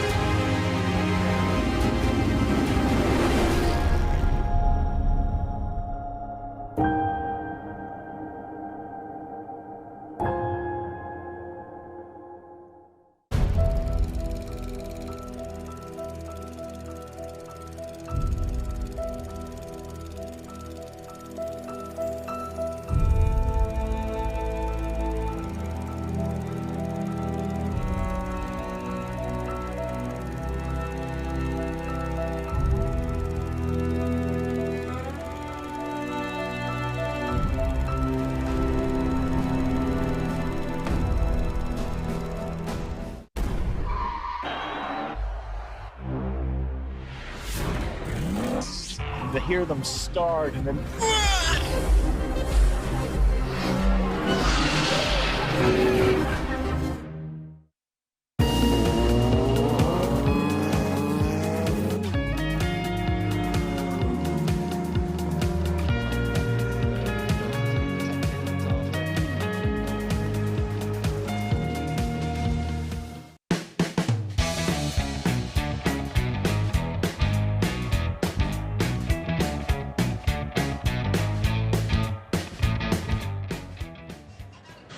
Well, at Goodwood Revival, we have motorbikes, we have cars, but we also have flying machines, and I've got a real treat here. I'm in a very shiny Spitfire, and I'm here with Mark Hillier, Head of Operations for Spitfire.com. Tell me about this wonderful, wonderful aeroplane. This beautiful aeroplane was manufactured in 1943 at Castle Bromwich, and she carried out over 50 combat sorties in the Second World War.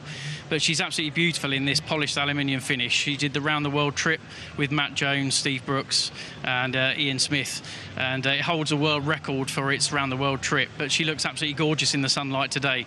But a very historic airframe, you know, and flew locally as well at RAF Ford just down the road. So yeah, plenty of history to this aircraft. And still flies now? Still flies. guys now. Yeah, she's our baby. When she comes back to Goodwood, we like to look after and polish her. You can see it takes quite a while to polish it up.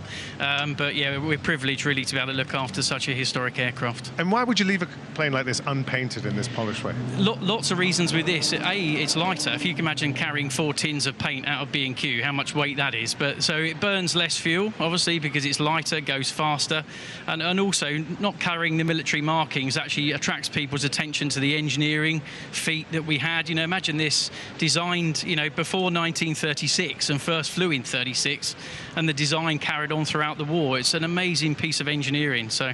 And thinking about these planes, I mean, they're a thing of joy now to look at and to enjoy in the air, but they were a thing of war back in the day. And when you sit in this now, you just realize how serious it must have been for those young men. Absolutely. It's a war machine. And you think the first time the guys flew this, they'd come off of biplanes and this was their first solo. They'd have an ERC, you know, a ground crew guy sat there going, this is what you push. Don't break it, sir. Bring it back in one piece, and off they go.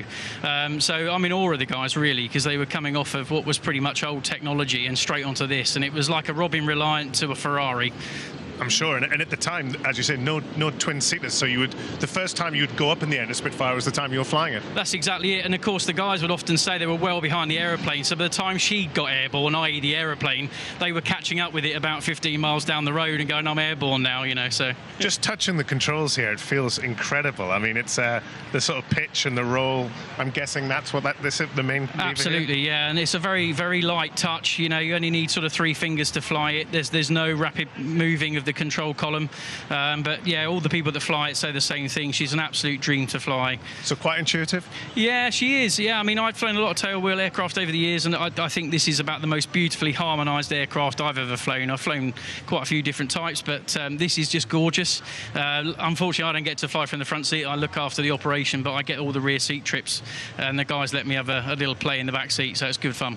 So obviously she survived the war. What's life for this plane like now? What does it do? So she lives in Denmark, and she comes out for air shows and just to be costed and polished, you know, and appear at the Revival, which is fantastic. So no, it's nice. It's a lovely piece of history. She's highly original. So when she left our air service at the end of the war, sadly she was damaged in a dive bombing accident in 1945, and then went back to care and maintenance, and that's how she survived the war, really. But it's lovely that she's been restored to this fantastic condition. Well, it's certainly cheering the crowds around here. It's a real highlight of the Revival, and enjoy the rest of your week. Fantastic, cheers. There's something for everyone here at Goodwood Revival. You can hear the motorbikes in the background here, but I'm in the family fun zone, and this is amazing. We can see behind us the swings. We've got 2 children on the swings at the moment, but I bumped into this lovely family. Are you enjoying your day out? Yes, very much so. Yeah. My 3rd year here, and it gets better every time. Oh, well, there you go.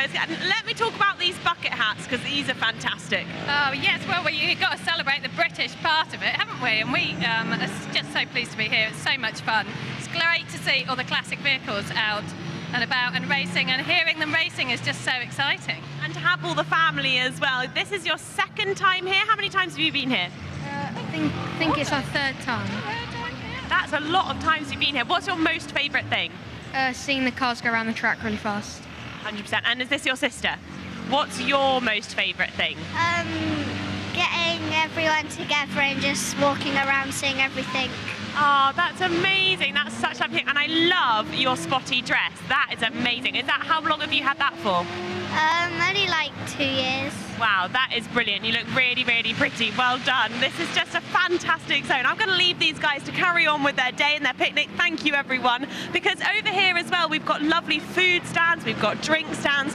Plus, we like to get a bit competitive here at Goodwood Revival. We've got lots of people. It's a really busy day here. And you can't miss out on this game. Now, I'm not going to say that I'm going to do very well at this, but I think we should have a go. So I'm going to hand my mic over, and I'm going to give this a go.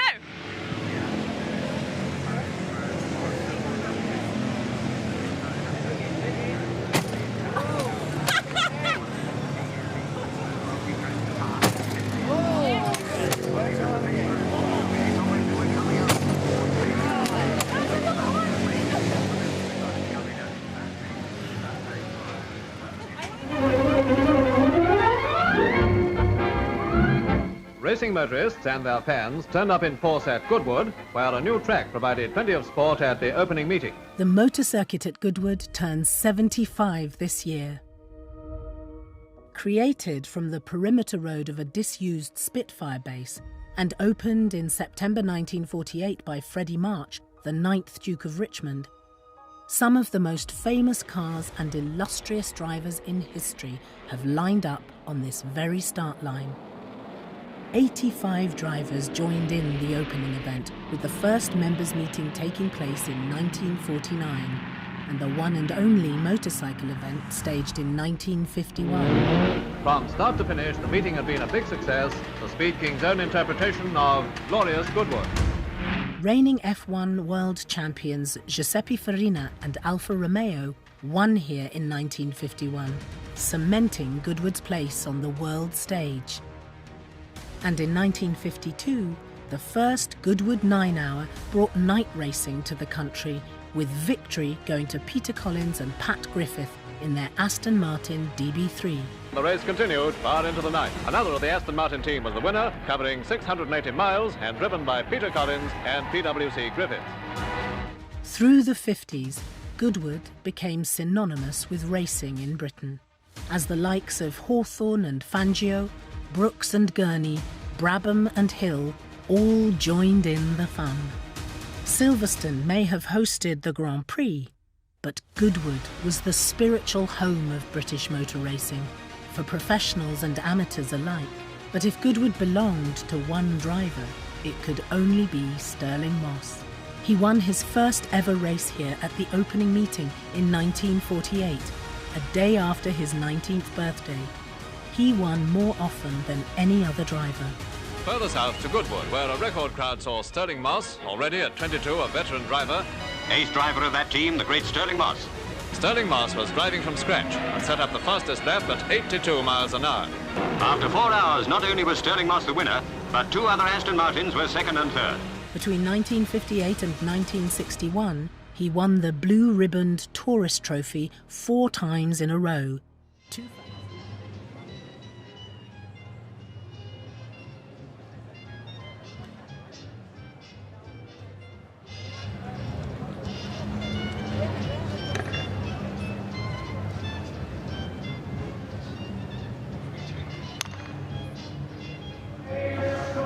Okay, so we enjoyed that footage on the screen there, and now it is time for the tribute to Carroll Shelby as we bring 50 cars associated with that great name of motorsport to the line. 50 cars to celebrate. It would be the centenary of Carroll Shelby. He didn't make it this far, but what an array of cars he was involved with through his incredibly illustrious career. First as a racing driver, then as someone who created some fantastic cars. AC Cobras towards the front there, of course, he saved AC in so many ways by suggesting they might like an engine to replace the Bristol, a great big Ford V8 from the States, and just at the back of the pack, a couple of Ford GT40s. He was the man who sort of took it over to the States after the early days being run from the UK and made it work, and that first win in 1966 still stands the test of time as one of the great Le Mans races.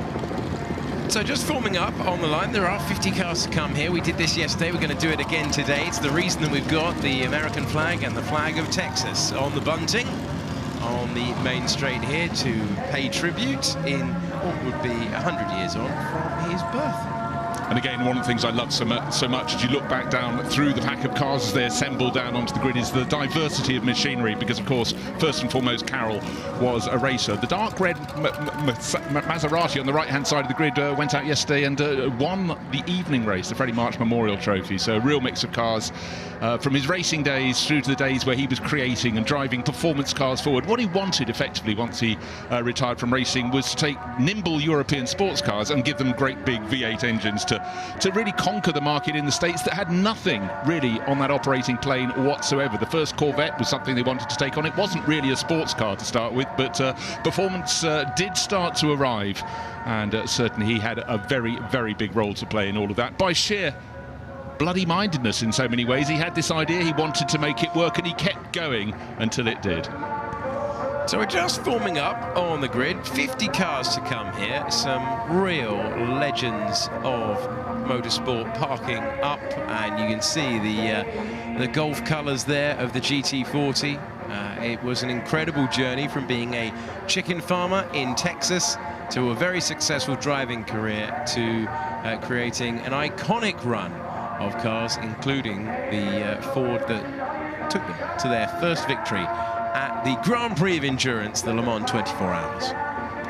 And of course, in the early years of the 1960s, Henry Ford wanted to buy Ferrari, was snubbed, and he didn't take it at all well. And at that point, it was right, what are we going to do to beat them in the race they like to win? And had an incredible run in the early 60s. Ferrari and the Le Mans 24 Hours intrinsically linked, and he took it on. But it's safe to say that the money spent was considerable, and the effort was enormous. But it took a while to take that first win. It was 1966 when it happened.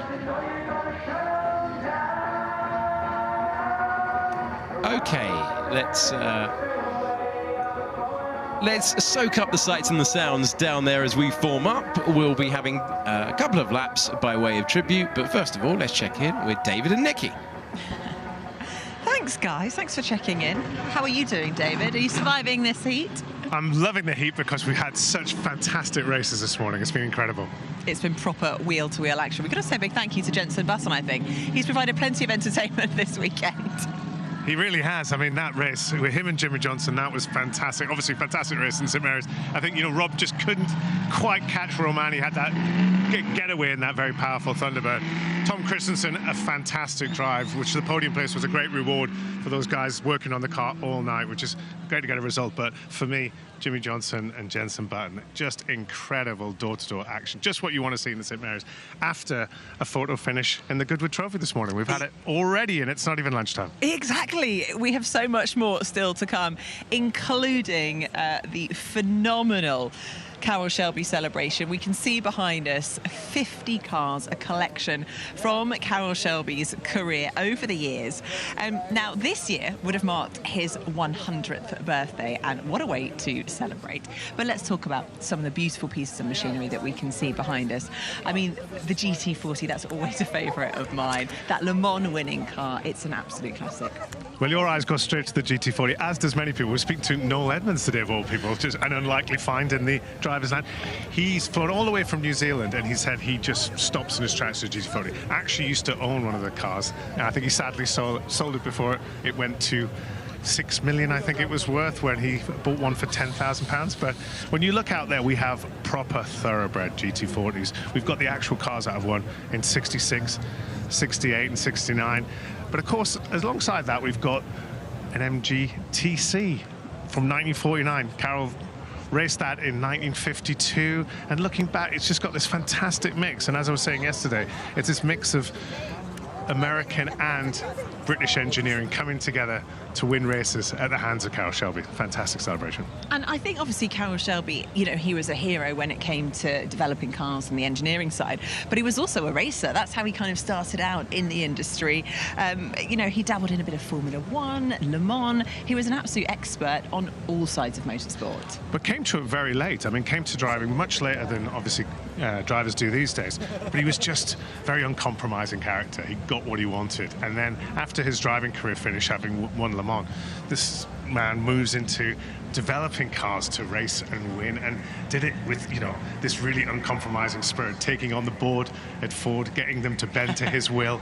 And we were talking about it yesterday. He came out with this quote, which he never made a damn dime doing anything until he started doing what he wanted to do. And that's just a great memento of the guy and what he really went to do. He just loved going for it and getting what he wanted, and had a fantastic life.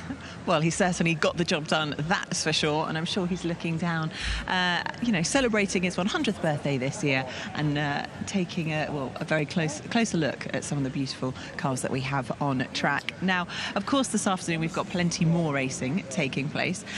Any particular race that you're most excited about? I would say I have to be excited about the Fordwater. I think, you know, this year we've used that title for many races, for lots of races in the past, but this year it's all about 911s. So we're having this huge field, I think 27 911s, but as well as these fantastic 911s, mostly from 1965, short wheelbase, we've got a great lineup of drivers, as we always have in Revival. So that's going to be a really close race in what essentially is a one-make championship. Well, yeah, that's what makes it so interesting. So it's actually more about the driver than perhaps the car there. A little bit of the preparation, but certainly the driver's going to be a big impact, and as we know, no hold back. And how much of the heat is going to impact these cars? You know, we're talking about vintage machinery here. How much of an impact will the sun have? I'm sure it's going to be another element to deal with. I think, you know, at least the conditions, you can kind of gauge them a little bit, but the track sounds like it's been a bit more slippery than people would have thought with this weather. But, you know, it's going to give us an exciting race. We've seen that already today. Absolutely. We're also celebrating, of course, 75 years of Lotus. What an incredible mark. And, yeah, we've got plenty of Lotuses to get excited about. Oh, I mean, that field, yesterday we saw it already in one of the similar celebrations to Carroll. We go out in a parade, a couple of laps with all of the great Lotus cars. Fantastic cars, from, you know, world title winning Jim Clark cars to, you know, Mario Andretti, John Player special liveried gold and black Lotus. Absolutely fantastic, iconic races. And, you know, let's not forget how remarkable it is that we've managed to get all of these cars in one place for this weekend. You know, they're flown in from all four corners of the world. It's not like they sit at Goodwood or, you know, in the car park ready for Revival next year. This is a monumental achievement to bring all of these cars together. It's a colossal effort, and when you speak to anybody, there's something flowing to my head. When you speak to anybody, they just say, when the Duke calls, you do it. And so I think that seems to be a theme. When he calls and he wants something done, it makes it happen, and that's why the Revival is so unique and so special. How amazing is that, to have that power? But everyone knows that it's such a privilege as well to be able to race your car at Goodwood Revival. You know, that adds to the history of each individual car. Are you all right there, David? I think I've recovered my sight. Okay, good. I can't see a fly in your eye. But, well, I think it's almost time for our racing to get underway. You can see everyone's on track with their umbrellas, trying to stay under a little bit of shade, because it does make a huge difference at the moment, particularly for the drivers who are about to step inside a car with no air conditioning, that's for sure.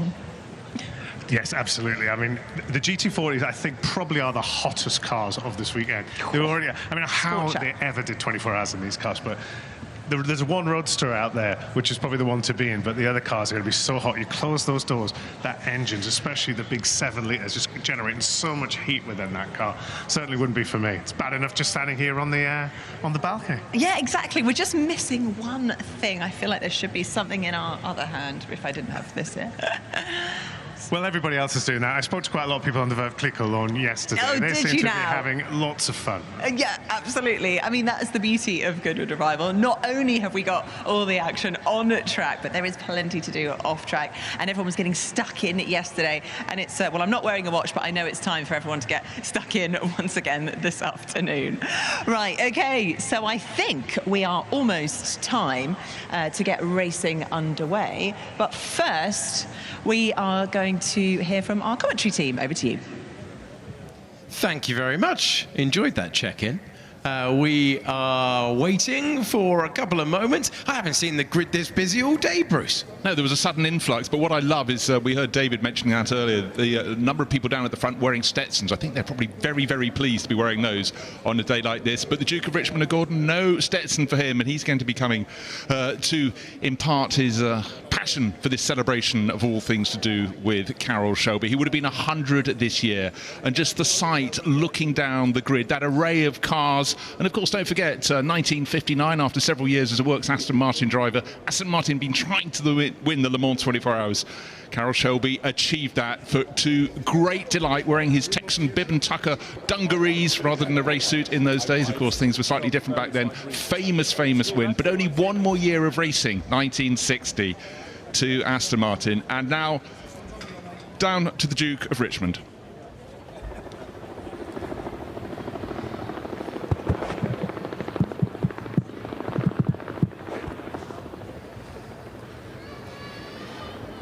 Ladies and gentlemen,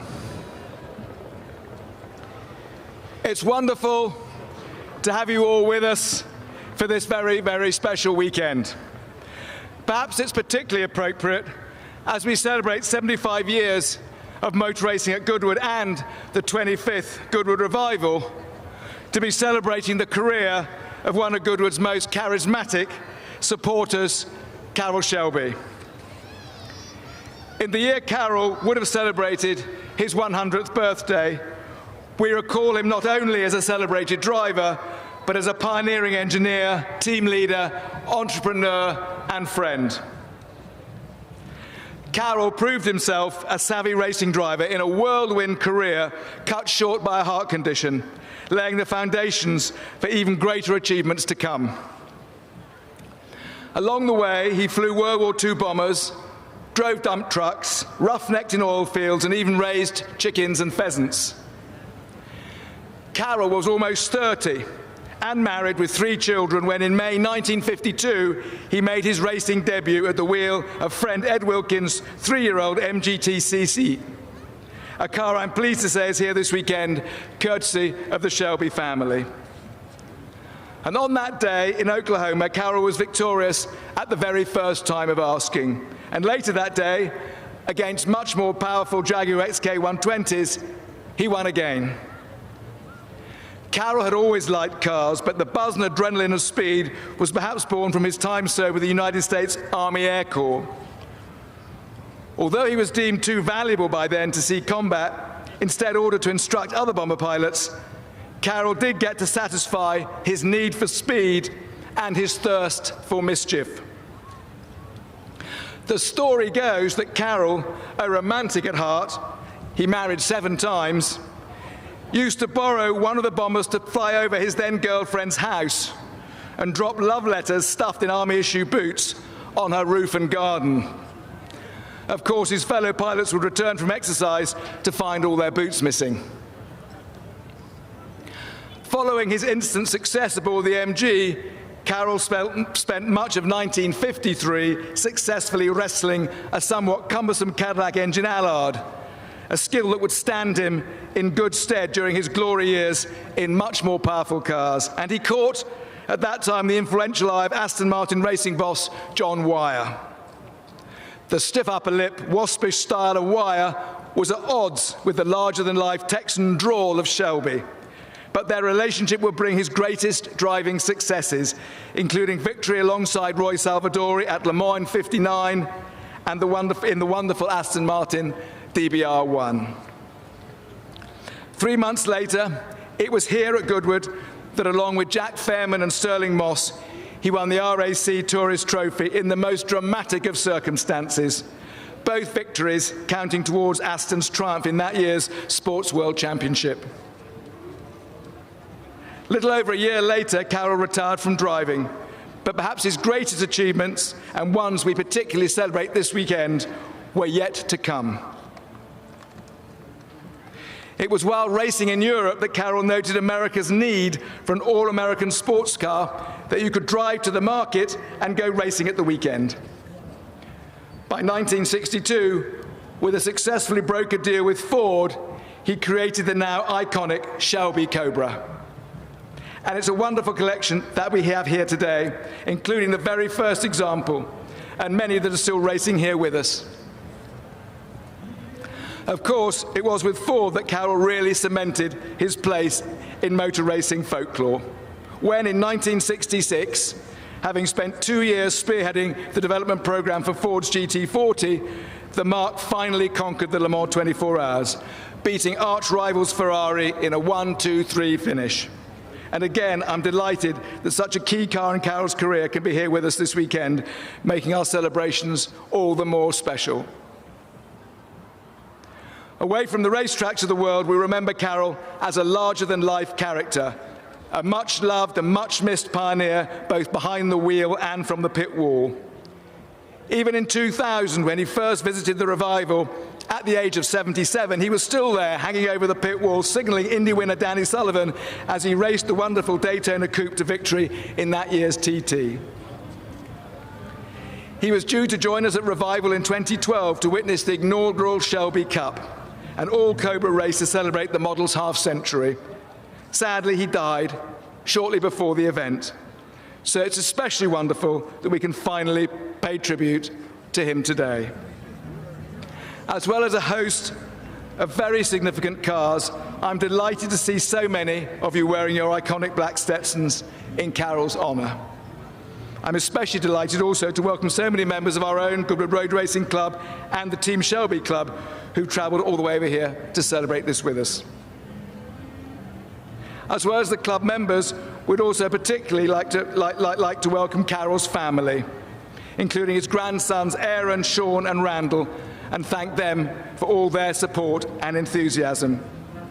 Carroll's legendary spirit certainly lives on in them.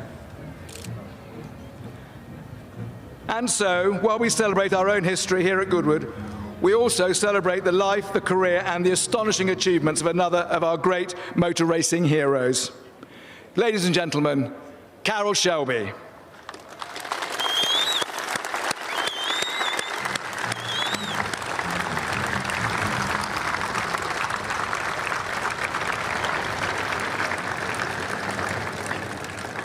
Now, if you'd all please just turn to the big screens where my sister Nimmy narrates a short film about Carroll's amazing life. Thank you all very much indeed.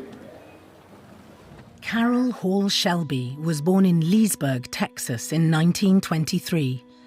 The son of a mail carrier, he was fascinated by speed from an early age. His first race was in 1952 at the wheel of an MGTC, and by 1954 he was an Aston Martin factory driver. He was soon racing at the very top, making his Grand Prix debut in a Maserati 250F in the French Grand Prix in 1958. But his greatest achievements as a driver would come in sports car racing in 1959. Driving an Aston Martin DBR1, he was paired at Le Mans with Roy Salvadori. After 24 hours of fierce racing, he crossed the line victorious to secure Aston's first, and so far only, outright victory at La Sarthe. 10 weeks later, the teams arrived at Goodwood for the RAC Tourist Trophy, where Shelby helped secure the Sports Car World Championship for Aston Martin by winning alongside Jack Fairman and Sterling Moss. Health issues forced him to retire from driving at the end of 1960, aged just 37, after which he focused his considerable energies on other interests, including a car customization company, Shelby American. One of Shelby American's first projects was the creation of Carroll Shelby Experimental, or CSX 2000. This took the lightweight AC Ace chassis and fitted it with a thundering Ford V8, creating a potent mixture of European style and American muscle. The legendary Shelby Cobra had been born. Success on the track soon followed on both sides of the Atlantic. In search of greater straight-line speed, he and designer Peter Brock created the Shelby Daytona Coupe, which won the GT class at Le Mans in 1964 and the International Championship for GT manufacturers the following year. Inspired by this success, Shelby was called in by Ford to rescue its struggling GT40 program. The changes he initiated bore fruit, and in 1966, Shelby American scored a landmark victory as Ford GT Mark IIs finished first, second and third at Le Mans, finally beating Ferrari in the race it had made its own. This win was followed up by an overall victory in the Sports Car World Championship. And then in 1967, the GT40 Mark IV, conceived from the ground up by Shelby's team and driven by Dan Gurney and AJ Foyt, became the only all-American combination to win Le Mans. Ford and Shelby cemented their partnership by producing the Mustang-based Shelby GT350 and then GT500 road cars.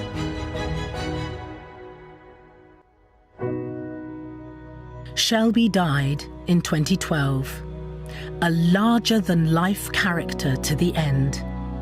He left behind a legacy as a winning driver, successful team manager, serial entrepreneur, and creator of a line of performance road cars that endures to this day.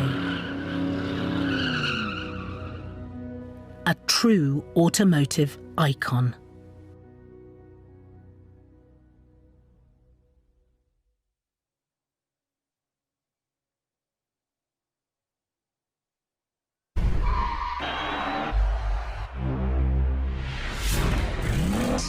To hear them start and then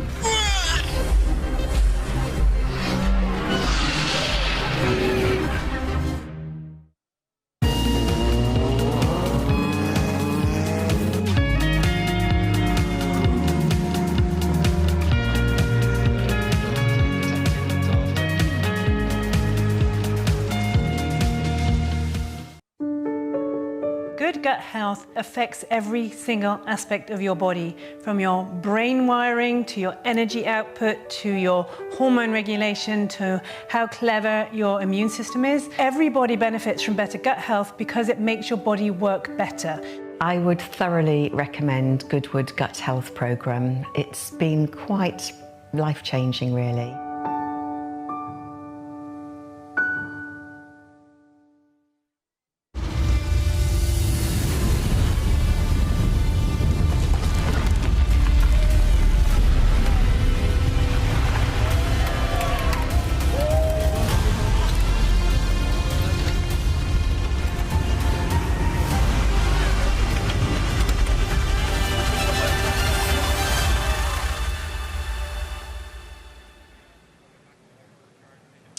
Well, what a celebration we've got here. I hope you're all sitting comfortably, because I am going to delve in to the grid here and try and find some people to talk to. So follow me, Scott. I mean, we've got the sort of three of the most important cars here before I jump in interviewing. The MG that was talked about in the film by the Duke of Richmond, made his competitive debut in that.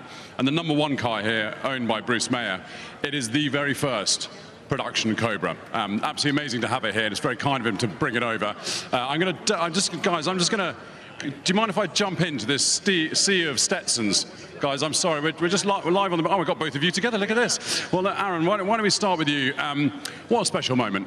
It was fantastic. You know, His Grace's words were about Carroll, really very special to the family. This is a special moment to see everything that we've got on the grid here today as well. I mean, you've been sort of bathed in Shelby all your life, but what were your earliest memories? So really, we spent a lot of time with him on his farm in East Texas. So we talked about horses and cows and trees. There wasn't a lot of car racing talked about when we were younger, but it was as we got older and we started to pry and ask questions about his racing career and what he did with the Cobras in the 60s. That's when he got to know more about his history. Amazing. Bruce, let's come to you. I mean, but you're standing perfectly in front of the car that I wanted to talk about. I mean, what a fabulous thing to own this is. No, I am just the luckiest guy in the world to be the custodian. We've had it about 20 years, and just what's important to me is sharing it and getting it out for people to enjoy, and I think they are today. And, you know, the Duke does the best job in the world of doing that. And it's great fun being here with Aaron. We've been friends for many, many years. And I was a friend of Shelby's for a long, long time. Looking back at this grid, there are so many Cobras on it. Without this car, there is a question of what might have been. You know, we would have missed such a huge part of motor racing history. Well, when you really look at the grid, you come up with a nexus between the UK and the USA. And there would never, it just would never have, the phenomenon would never have happened without the UK. Whether it's racing an MG, the MG is what seeded so many, you know, sports car fans in the US. So you look at the Allard, the MG, those are really English-based cars, so is this. So it's a great Anglo-American partnership, and without the Cobra and without that English connection, never would be. It's good to know our Brits can still get something right. Yeah, absolutely. We love you, Brits, and thank you for this amazing event. I mean, the Duke, just nobody does it better. He's the best, and thank you very much. No, well, thank you to both of you for being such a huge part of this. I'm going to tackle this. Guys, thank you. I'll see you in a second. This is a fairly high-risk moment. Scott, I'm going to plough through, try and follow me. We've talked about the GT40s. We've got two really, really important cars here. The #2 car is the car that won in 1966. This is the one that broke Ferrari's stranglehold on the race. And the famous story is that Ferrari sort of flirted with Ford, and Ford thought they could buy Ferrari. Ferrari then turned around at the last minute and said, no, you can't do that. So Ford decided to go and beat them, not on their home turf, because Le Mans is in France, but at their own game, which is sports cars and the Le Mans 24 Hours, and that they did with this exact car. The number 6 car over here, the Gulf liveries, which my able assistant has just removed the umbrella off. This is one of the 5 cars ever to win Le Mans twice. This one in 68 and 69. That chassis won the race twice. There's 4 others. I won't name them now because I'll probably forget one. So let's carry on down. Also, the Daytona Coupe, we really can't go past this. The only time that these 6 cars, there's only 6 of these, the only time that these have all been together in one place is here at Goodwood. So typical Goodwood to make that happen, but such a successful car and winning its class at Le Mans. Heading this way. Right, let's find some drivers. Pat Blakeney-Edwards. You suit us, Stetson. Yeah, I'm liking it. I'm liking the new look. Now, you've raced Cobras. I mean, you've raced so many of these cars. Carroll Shelby played a very important role, didn't he? He was an amazing man, amazing engineer, and certainly an inspiration to everybody at the time. And what he created, you know, with the Cobras and the GT40s was a very special thing, indeed. Cheers. Right, let's carry on down. You look as though you're having a good time. Oh, we're having a great time. Thank you very much. Excellent. Right, let's try and head a bit further down the grid. The GRC Club was on the grid earlier, celebrating its 25th anniversary, so all the members were on that. I just want to go to this Roadster, the GT40 Roadster, absolutely fabulous car. Let's go round the other side. Now, it was mentioned on commentary that if you're going to drive any car in this parade, you wanted a Roadster, so you've got that right. Yes, that's a very nice car. I like it very much. It's a very pleasant car, although it doesn't have peeling open, because it's very hot in here. I'm not sure anyone ever raced it with a Stetson on. No, I don't believe so. And I'm trying to keep it on. But we're going very slowly anyway, so it should be on. Well, thank you. Thank you. Right, let's carry on down. One thing we didn't talk about, actually, with the GT40. Some of you might be wondering, you can see on some of the cars, I'm going to use this one example. Actually, a perfect example, because you wouldn't get in it with a Stetson without this, which is called the Gurney bubble. And that's because Dan Gurney, another fellow American racing driver like Carroll, was very tall. Not quite as tall as me, lucky them, but in order to get the helmet in, that is what they came up with. So it's a Gurney bubble. I'd jump in and have a quick word. Everyone seems to sort of rather suit Stetsons. You should do it more often. Thank you very much. I think today it's a necessary requirement, isn't it, as well? But do you have any white ones? Well, yes, exactly. We've been talking about, you know, some of the success that all these cars had. I mean, you race GT40s, you know them. Are theirs nice to race, as everyone says? I think it's such a well-balanced car. It's your friend, is the way I describe it. So it's just the weight distribution's right. It's as good as on the racetrack as it is on the road. You know, we've done Tour Auto in this car several times, and it's 2,000 kilometres in Tour Auto. It's still amazing to drive. They're great all-rounders. I have to say, watching them, they don't look that relaxed. They're busy. If you're going quickly, you're very busy. Yeah, that's for sure. Well, cheers. Right, thank you, Ed. Right, I'm actually genuinely struggling to get back up. There we go. I'll tell you what, I'll shot that. Scott, come on through. OK, so what have we got here? Well, I can hear the marshals are sort of getting everyone off the grid a little bit. It's sort of a challenge to try and get to the back, so let's see how we get on. OK, I'm just trying to spot someone. Here we go. Oh, so I've just had a shout from someone, I'm ready for my interview. Well, I can't resist that. OK, so your wife's watching. So is this your car? Yes, it is. Tell us a little bit about the history of it. Well, this is chassis number GT40 P1001. It's the first production GT40 in the world. And first major race was at Le Mans in 1966, driven by a rookie driver called Jackie Ickx. He went on to be quite successful at Le Mans, didn't he? Yeah, I think he was actually reasonably successful, but it's got a wonderful race history. It was driven in '67 by Denny Hulme when he was Formula One world champion, and then by Innes Ireland and a whole host of very well-known drivers. And it raced right through to '69, where it went into private hands, and I bought it in 1987, so I'm 36 years of ownership. Amazing. Do you get to use it much? Not so much. It raced here in 2002 and it won the Freddie March Trophy, but I've not raced it, no. You get to drive it on the road a bit? No, it's not road registered. It's also terrible boot space. Yes, yeah, I can hardly put my Carmen rollers in the back. It's terrible. Well, thank you so much for bringing it. Well, wonderful to meet you, and this is such a fabulous occasion. Great. Well, look, that's us pretty much at the back of the grid, and I'm being ushered off it, so I think it's about time to say goodbye. Thank you very much, Ed. And we are nearly ready to begin our laps of the circuit, the 2.3 miles and 50 wonderful cars now, ready to complete a lap or so of Goodwood and the MG that started the story on the left-hand side of your picture there. I was about to say, wait for the rumble, wait for the noise, and here it comes, a lot of the very large Ford V8s making a fabulous sound. You can pick your favourite, but for me, I absolutely adore that Shelby Cobra Daytona Coupe. We saw it up the front, that was winning the class in 64 and 65 at Le Mans and the championship. That was already starting to wipe Ferrari's nose in the dirt in the GT class, but what an array of cars, and of course the delicate little sports cars that were raced before all these big bangers came into fruition, just dotted in behind the Maserati, right in the middle, the white coupe, the car with the blue stripe up the nose, that's the Camerati Maserati Birdcage. The real exotica, the Aston Martin Formula 1 car, too little too late, the engine was at the front, the fashion had changed. 1960, Roy Salvadori, Carroll Shelby, two of the great storytellers of all time, got to race for that team, but they didn't have great stories to tell about Aston Martin in Formula 1 at that first attempt. No, it was many decades until Aston Martin would return to Formula 1 as we leave the line for this demonstration lap and tribute to Carroll Shelby and the MG leading the way. The MG that originally started things. You were hearing that it was the car driven to first place on debut for Carroll Shelby. Not a bad way in Oklahoma to start your motor racing career with the biggest trophy available on the day.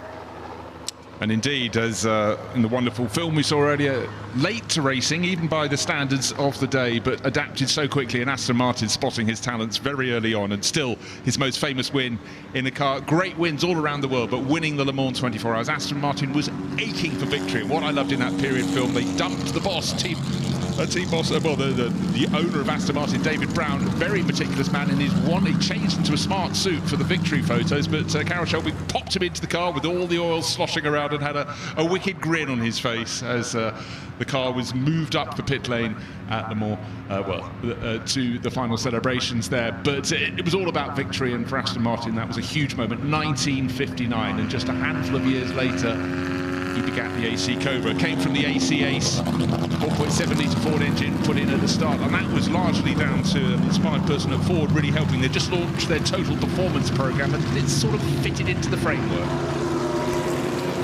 So a century after the birth of Carroll Shelby, we're paying tribute with all those Stetsons behind the wheel, and great to see so many wonderful cars attached to his name as we continue to make our journey around. So many to enjoy out there, and great that you're giving the cars and the drivers such a warm reception. Well, absolutely. So AC Cobras, or Shelby Cobras, they're called, on the other side of the Atlantic, and an array of other sports cars in behind. But that beautiful. Now look at number 12, just behind Bruce Mayer's number 1, the first ever AC Cobra with the man who made the Peterson Automotive Museum happen. Number 12, what a fantastic looking car. As I said, the Shelby Cobra Daytona Coupe, so successful. They worked out streamlining the car. Peter Brock, brilliant bodywork formed by him to make this happen at the Mans, down the Mulsanne Straight, so successful. The driver who took victory in the 1959 Le Mans 24 Hours, and then, if that's not enough of a legacy, and it absolutely was at that stage, all of this association with Ford, and great that the pride that everyone takes of being associated. It was great to hear those interviews on the grid. Of course, everyone wants a bit of motor racing magic, and there's plenty of owners very proudly driving around the circuit at the moment. But so many conversations in motorsport history could have gone either way. Right time, right place, but certainly Carroll had the idea of putting a big American V8 into a European sports car in the 50s. It took until he got with AC, various manufacturers sort of threw him out on his ear. Jensen, Maserati, Di Tommaso, et al. He chatted to them all and then just got the right time and the right place. And for AC, it lifted them to a different sphere of car production, and the world gobbled them up as fast as they could be built. But certainly for the small mark from Thames Ditton in Surrey, just to the west of London, it was a lifeline. And the Ford GT40, well, still raced, still enjoyed today, and still, to my eye, one of the standout cars in the first century of motor racing, the Ford GT40 shape. And there, number 2 on the right-hand side, the winner of 1966 at Le Mans. That was a breakthrough car, but alongside, as Ed pointed out down on the grid, one of only 5 cars to win the Le Mans 24 Hours twice. That's the one in the Gulf livery. 1968 and 69, those are the 3rd and 4th Ford wins in succession. So for Henry Ford II, it was a big moment in 1966 when all that expenditure, all that desire to beat Ferrari finally came to fruition. But then to rubber stamp it, not once, not twice, but 3 times, well, that was music to his ears, and certainly to the ears of the Ford accountants. As we come over the line to begin our second demonstration lap, and those GT40s no longer in formation want to allow you out there to hear the wonderful roar. And if there's one thing that Carroll Shelby's legacy includes, it is a wonderful roar of a motor racing engine. The GT40 is now at the front of the pack.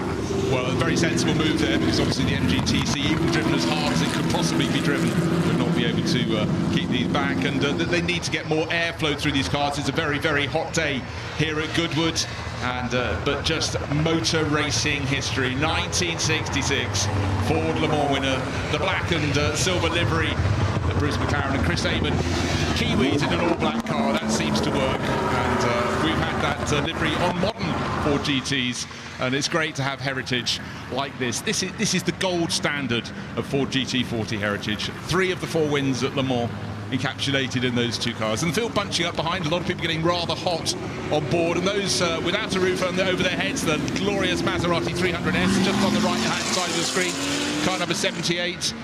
Certainly enjoying the view around the circuit, and the glorious Cameradi Maserati birdcage will be just on the right-hand side of your screen very shortly. It's white with the blue stripe up the middle. Now, a very early Ford GT40, number 6 on the left-hand side. In fact, that was the Ford GT Mark II before he got the nomenclature of 40, which, you know what that stands for? 40 inches high. Very good. From road to roof.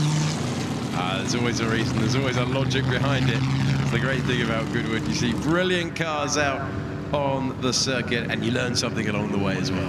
Actually, that rather broke down, because later in life Ford created the Ford GT70, and that certainly wasn't nearly 6 feet tall. It was just ready for 1970.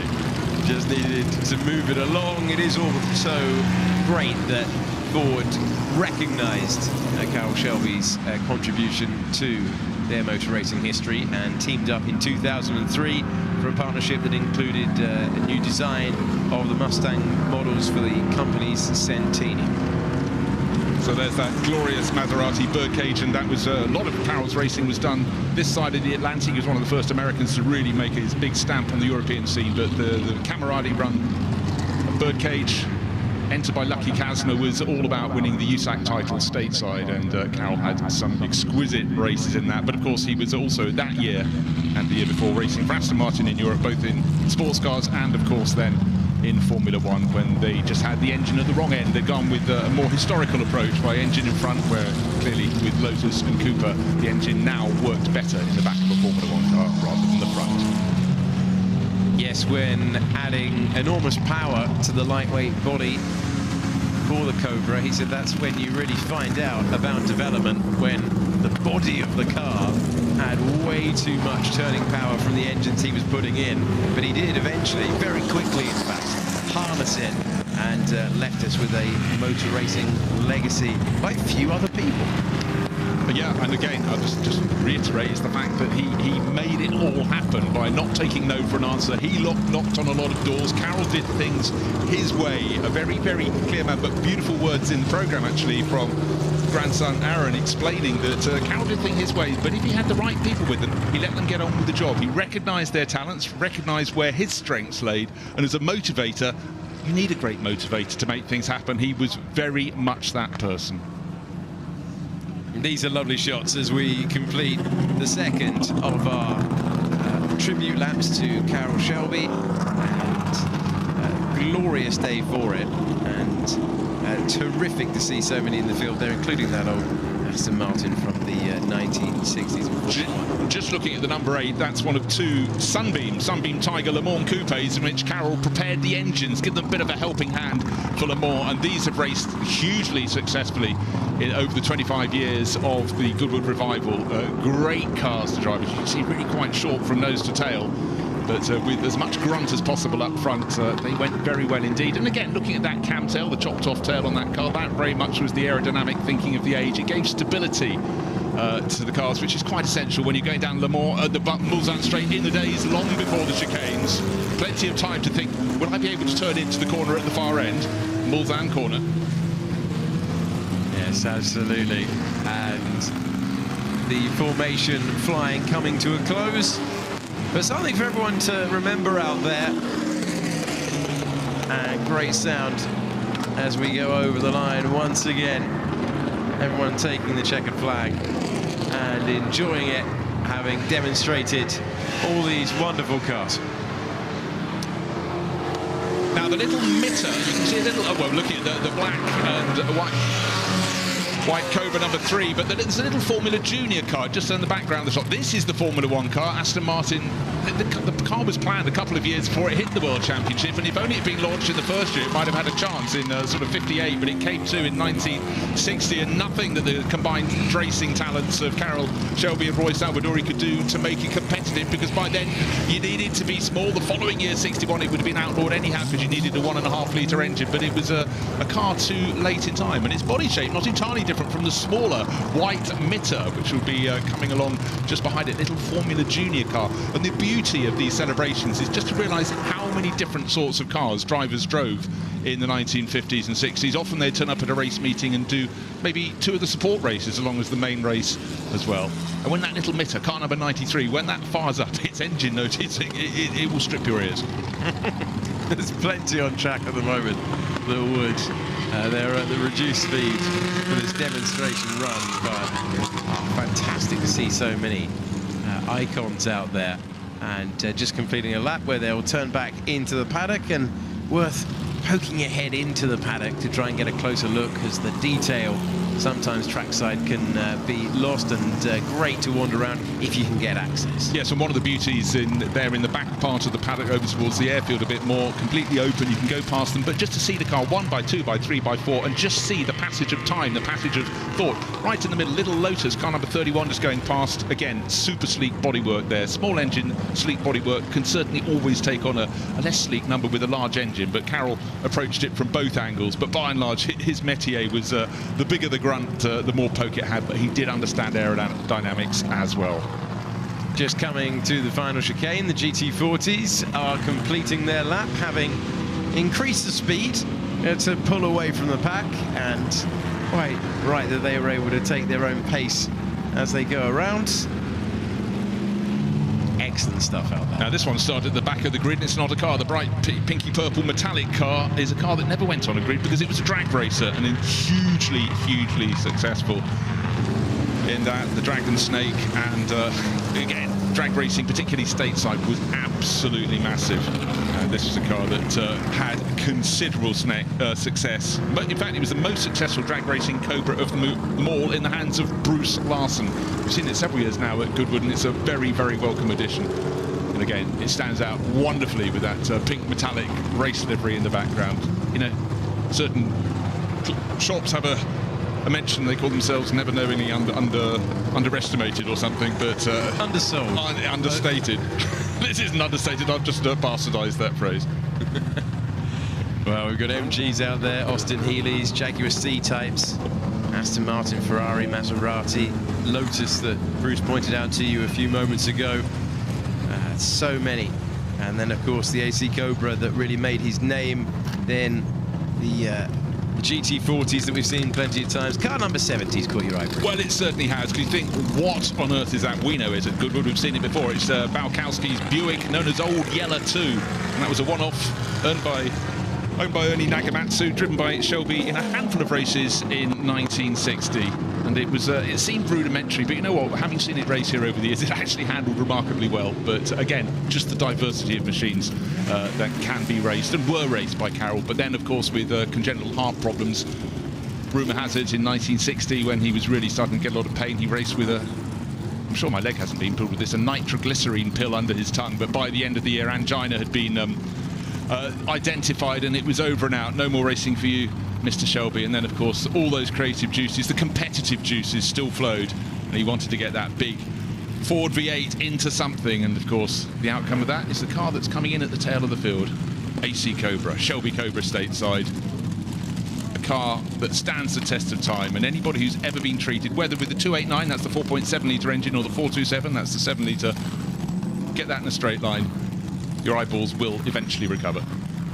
Well, I hope you enjoyed that out there as much as we did in the commentary box, because there is so many cars out there to have enjoyed, all attached to a automotive icon in Carroll Shelby, and it was excellent to see the 50 cars out there all attached to his name one way or the other. Here's a review of the Carroll Shelby tribute, and car number 12 there, leaving the line in the only way that you should pay tribute to Carroll Shelby, a huge plume of tyre stroke. Stetsons and horsepower, two things every Texan seems to like, and we around the world have loved the creations. First, the AC Cobra that just set so many people racing stateside, where cars that handled didn't really have much of a go, but the MGTC, with which he started career, made them realise, hey, European cars handle. Now let's combine that with power, and let's see what the outcome is. We're looking at it now, AC Cobra. But then, of course, Ford wanted to beat Ferrari at Le Mans, and the project wasn't going well, so whistle up, get Carroll Shelby involved, and then those 4 wins came thick and fast from 1966 to 1969. One honour to be called, another thing to deliver all of those victories. A man of success behind the wheel and then creating the cars for others. A great tribute to Carroll Shelby.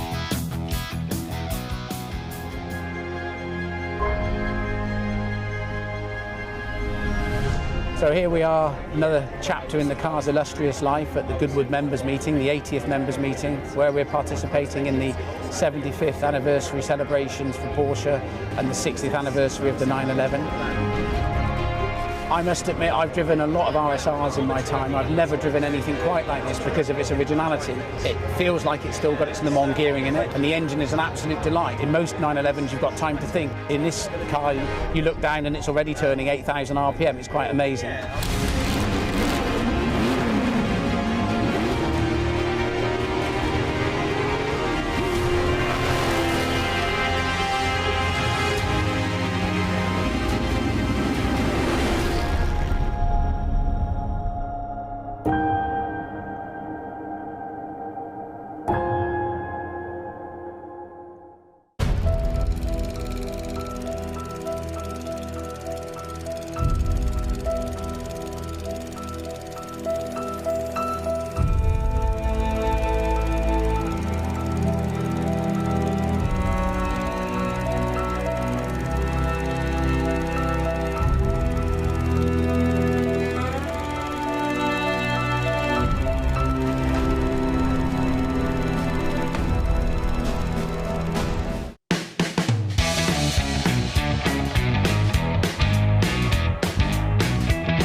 On we go to Goodwood Racecourse, perhaps the most picturesque in the country. And as usual, there's a full house for Stewards' Cup Day. With the blower in working order, the bookies are happily chalking up the odds. In the paddock, the 22 runners give the customers their last chance of a checker. The field's in line. And they're off, with 6 furlongs to go.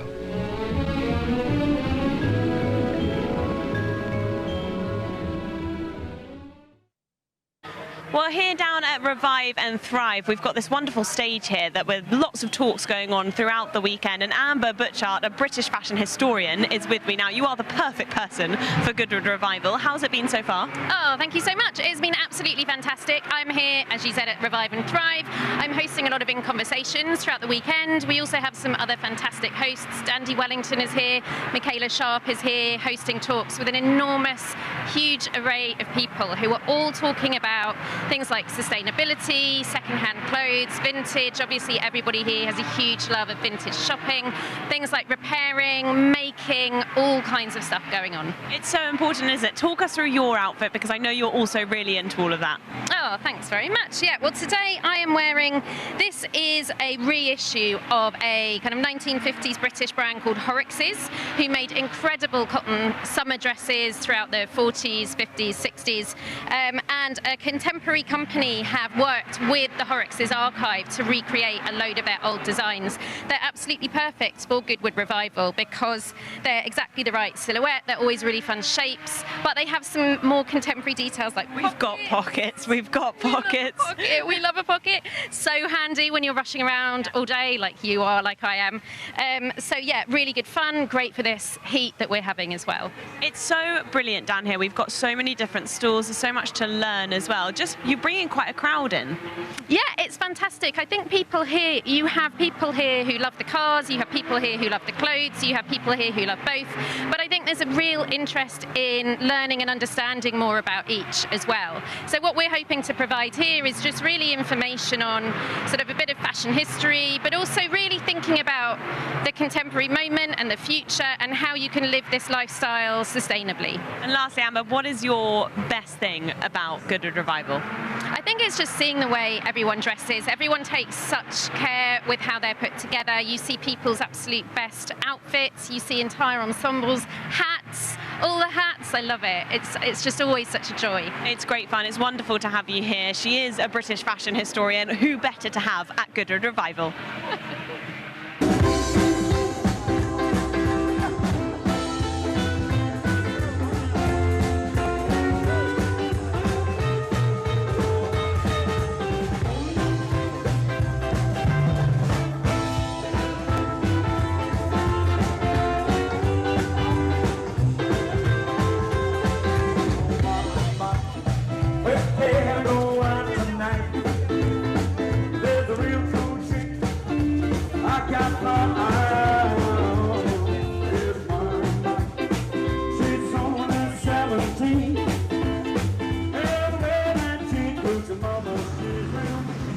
Well, they are having a terrific time down there, and we're about to have a terrific time on the racetrack. One of the more anticipated races of the entire meeting about to get underway. It is the Lavant Cup, and we have some very big names involved. We have some wonderful cars out on track, Bruce. Well, the Lavant Cup is always a movable feast, and I don't think you can have a greater feast than this assembly of the most fabulous 250 GT racing Ferraris. We also have two LMs at the very front, and these were the cars that would have been competing at Le Mans. They take it to another level, but we've got the sort of cars you don't see very often at all because some are unique. Just there, we saw the Ferrari bread van, which was a remodeled Ferrari 250 GT to make it more competitive in a straight line at Le Mans. But this is for Ferrari GT cars, 1960 to 1966.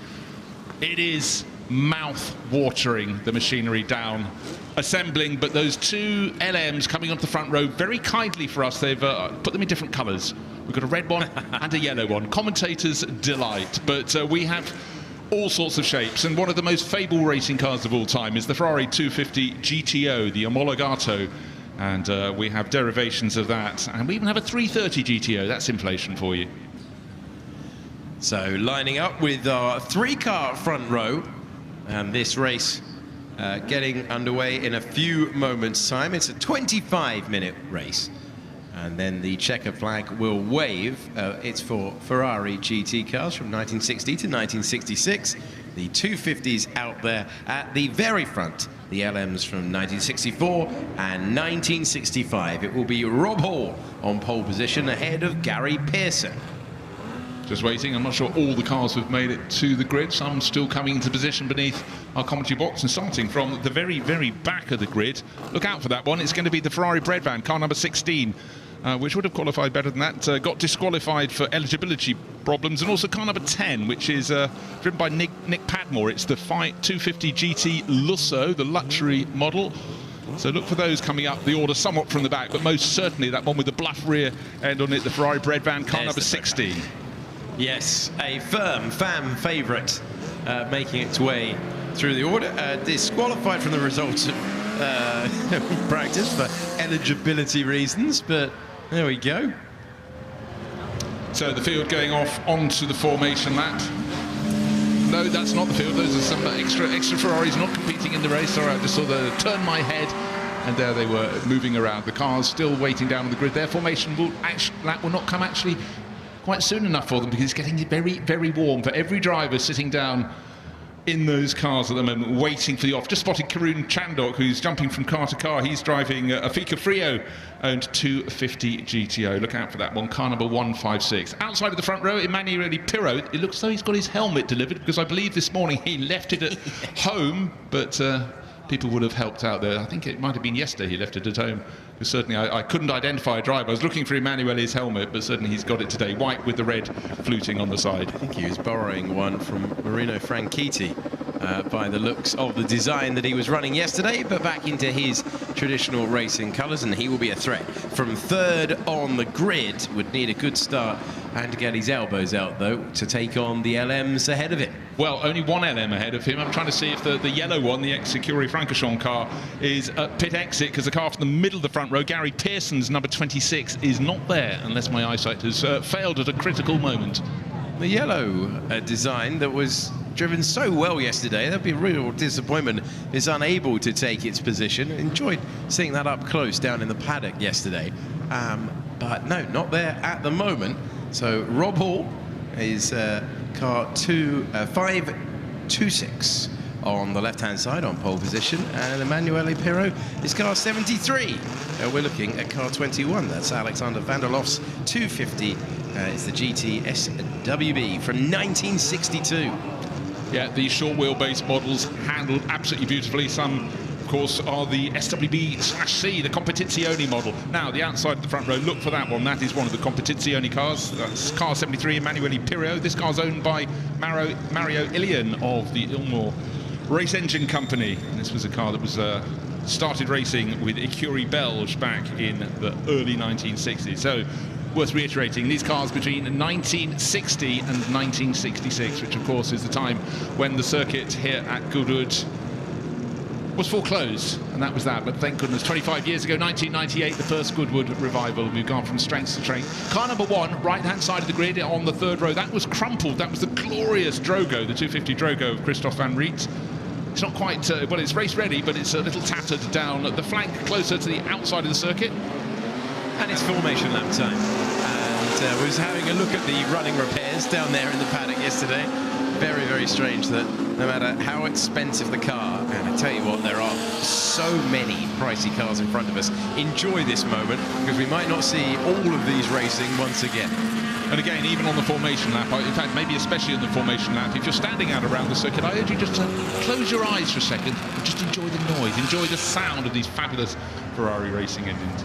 12 cylinders just making their own special magic. And then, of course, the first lap of the race, do open your eyes, because it's going to be fireworks. And look out for number 16, the Ferrari bread van, coming from the very, very tail of the field. It's given its full nomenclature. It's the 250 GT short wheelbase bread van. And Alexander Ames was really getting some good laps in yesterday.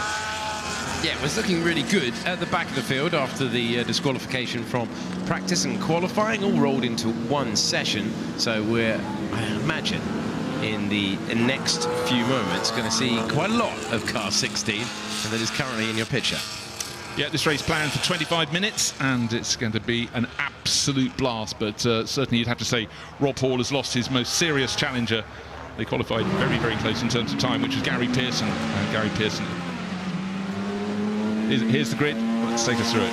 Okay, so as you can see, a bit of a gap there in second position, but it's Rob Hall on pole position, then the gap, the withdrawal from Gary Pearson, then Emanuele Pirro, and then we have Vincent Gay next to Alexander Vanderloff, and these are all the 250s out there. Karun Chandok in 6th place, then you've got Hoekenholtz, Van Riet, and then moving through the order, you've got Jack, Cousins and Joy, Cook, Beecroft and Padmore, and then Alexander Ames in the bread van, trying to come through as quickly as possible.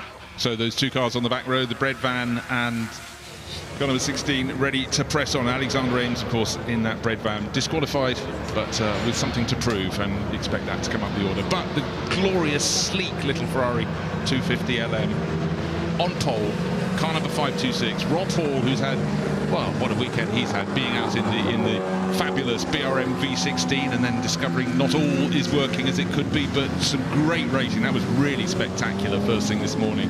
But you have to take your helmet off, put your other race brain in for driving something completely different. But then again, Rob Hall, part of the family crew of Hall & Hall, have restored so many amazing cars. He's got this incredible ability to get in, get it understood, get it to the front end of a field. But right now, just enjoy those really sleek lines. 1964, this car still looks perfect, the Ferrari 250 LM. It looks delicate, it looks quick. And it has been in his hands as they begin their final few moments of the formation lap before the flag will fall, and we will get set for the run here. 25 minutes of racing. We'll watch for the bread van at the back. We'll watch to see what the LM can do at the front of the field. We will lament that Gary Pearson's not in the second LM because we were looking to see them both together. But what can Emanuele Pirro do from third, officially on the grid, but essentially the front row and right alongside? What a great shot. On the hottest day of the year, there's a car to match.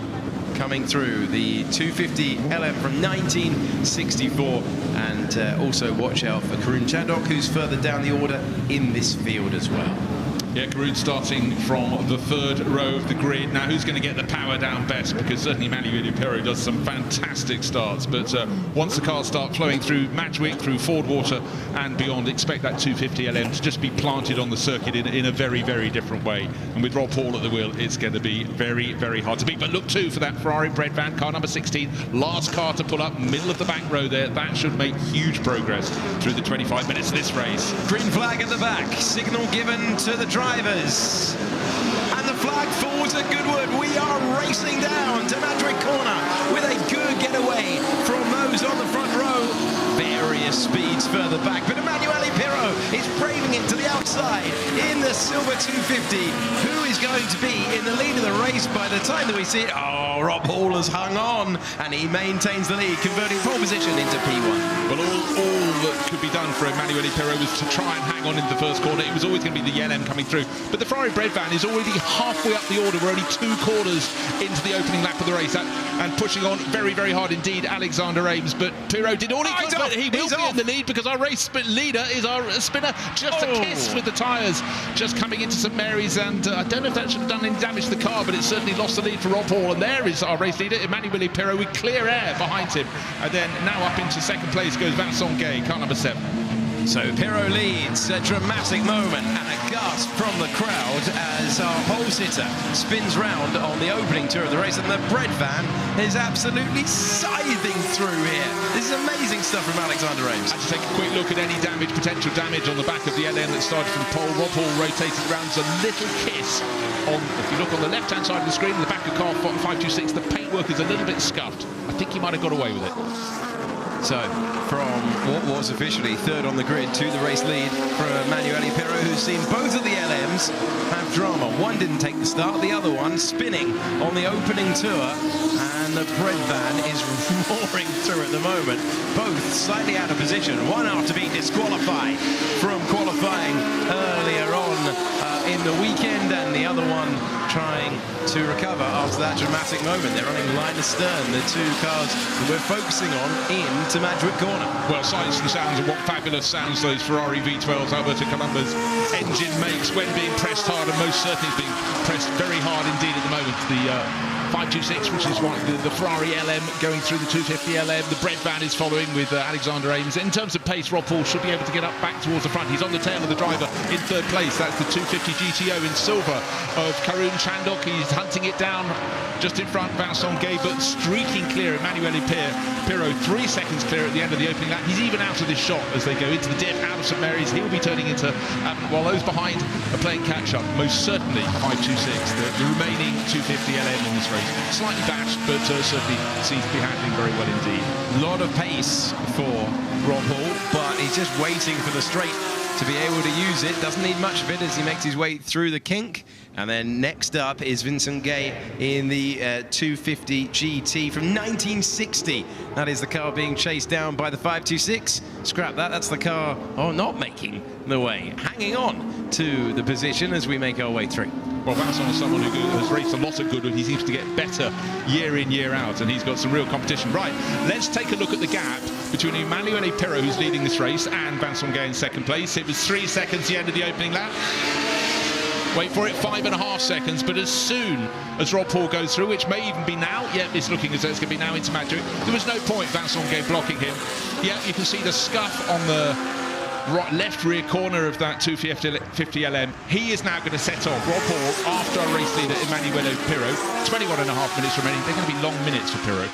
They will be. This is the moment where our race leader, our pole sitter, then race leader, then spinner, onto the grass. Round he went, and it was just a brush with the wall. Anything more could have ended his day, but he's still in contention to win this one. And there's been plenty of moves further back as well. Here's another one for the bread van, driven by Alexander Ames. Well, he's up to 5th place, having started stone last on this grid.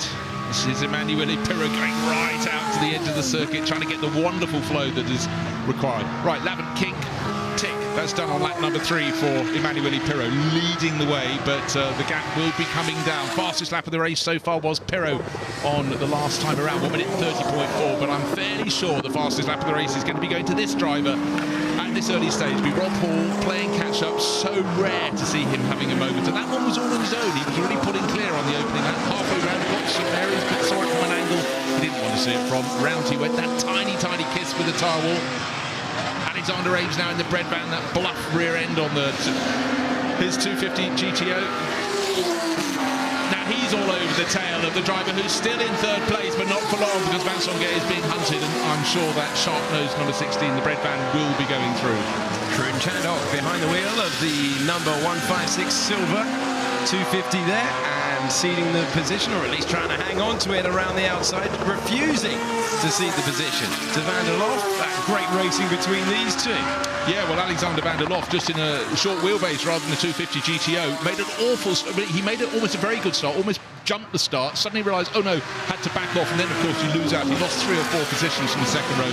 He's playing fight back, but there's Alexander Ames on the attack, as predicted, waited for his moment to make that move, got the job done between Fordwater and St Mary's, and now rocketing away from Vincent Gay. So up into 3rd place from the back of the grid. Another league at the moment. This battle's been continuing on and on and on, further still, and Karun Chandhok takes back the place. Well, you really can't ask for more than that, to have these beautiful cars not just out on the circuit, circulating quickly, but also having some really competitive racing with plenty of dicing. By the way, last time round, Rob Hall did set the fastest lap of the race, and he took a second and a bit out of the race leader, Emanuele Pirro. But still, Karun Chandhok in 156 in the 250 GTO, and then brilliantly driving from Alexander Van der Lof. You can see the various points on the circuit where one car has a bit of an advantage, and tucked in behind them, Johnny Kugenholz is just a whisk away behind in their rearview mirrors. We go back to the battle out front, and just looking at the 73. Now, what's happened here? What has happened here for Emanuele Pirro? Because there was a huge amount of time lost. Well, he lapped, unfortunately, him 2.3 seconds slower than the car behind, and he's still setting a cracking pace, Pirro leading this race, still quicker than everybody else, but Rob Hall's performance advantage is clear for all to see. Emanuele Pirro too wide to try and fight against it. He just moved out of the way. Don't forget, if Rob Hall hadn't spun halfway around the opening lap, he'd be not quite over the horizon, he'd be pulling clear. But look, Rob Hall is really pressing on. He just wants to get enough of a gap, but Pirro, well, you know, sometimes it's easier to be the hunter than the hunted, and he's now changed those roles, and he's going to see whether he can hang on. So, new race leader out front. Hall recovers from that earlier spin, and now is looking at the rest of the field in his mirrors after making a tidy pass. These two in another postcode at the moment. Pirot will try and give chase as we make our way to try and complete things. But when you see that sort of margin disappear, you realise it's not quite a fair fight, is it, when you've got an LM at the front of the field? But what I love is the fact that fighting is going the entire way down the field. This is the battle for fourth place. Vincent Gay at number 7 still holding on in that short wheelbase competizione in car 21. Really going very, very well for Van der Lof. Just a humble 250 GT short wheelbase. So not quite the full competition model, but these cars, same engine, V12, just fabulous, fabulous cars to be seen. Again, some great camera angles as the cars snake their way through that final chicane, but all along what's happening. Rob Hall into the lead of the race and pulling clear, but Pirot has just put in his best lap of the race in his quest to try and at least hang on, at least keep Rob Hall inside. Rob Hall, then Pirot, then Ames, who's come roaring through from the very back of the field in the so-called Red Van 250 GT short wheelbase from 1962. That's in third place, and then Emanuele Pirot in second. We're looking further back at Vincent Gay trying to hang on to the position. Van der Lof all over the back of him, trying to find a way by. Riding over the curbs. That was good. I mean, you have to choose your moment, and he's being slightly cautious, still cursing an awful getaway from the grid for Alexander Van der Lof, but every time he's looking at the tail of Vincent Gay's number 7 right in front of him, he suddenly gets, if he lifts for a tiny second, he's got the GTO closing in. Karun Chandok, what an incredible day for Karun. 1 minute he's racing a standard Vanguard 6, that's in the St Mary's Trophy, and suddenly he's driving something at the opposite end, the polar opposite end of the spectrum. Good news for Karun Chandok, and the good news is that car 7 and car 21, i.e. the two in front of him, that's Vincent Gay and Alex Van der Lof, who find themselves with a 10-second penalty for the false start. Well, I definitely saw Van der Lof move. Maybe he moved slightly before Vincent Gay, but both being pinged. But doesn't matter. Let them race all the way to the end of the event. Another car going quite well is Nick Padmore. Just saw him go out of the shot. He's 1 place ahead of the damage on the side of the Drogo. Don't get any more. Was from rubbing against the tyre wall in practice yesterday. But Carlo Vogler in. It's not 250 GTO behind. It's a 330 GTO. One of only 3 of those that were made. Has a larger engine. It moved out instead of being just under 3 litres to 4 litres, but right now that battle at the front, it's still Rob Hall, but only by 1.1 seconds. I think Pirot's driving absolutely beautifully in second place. In terms of the natural pace of these cars, the 250 LM should just pull clear. Maybe Rob Hall's decided it's a very hot day, let's just stay and play and let's not put too much heat into these cars. We're complaining about the heat, it's certainly very warm here, but don't forget Le Mans in June has been known to be a little on the warm side. Yes, designed to compete in these conditions. So it's Rob Hall out front. Emanuele Pirot, though, not letting him get away as they make their way through the traffic. Then Ames in third place, 10 seconds further back from the battle you're watching at the moment. And Vincent Gay and Alex Van der Lof find themselves with a 10-second penalty. Karun Chandok is hanging on to that battle on track.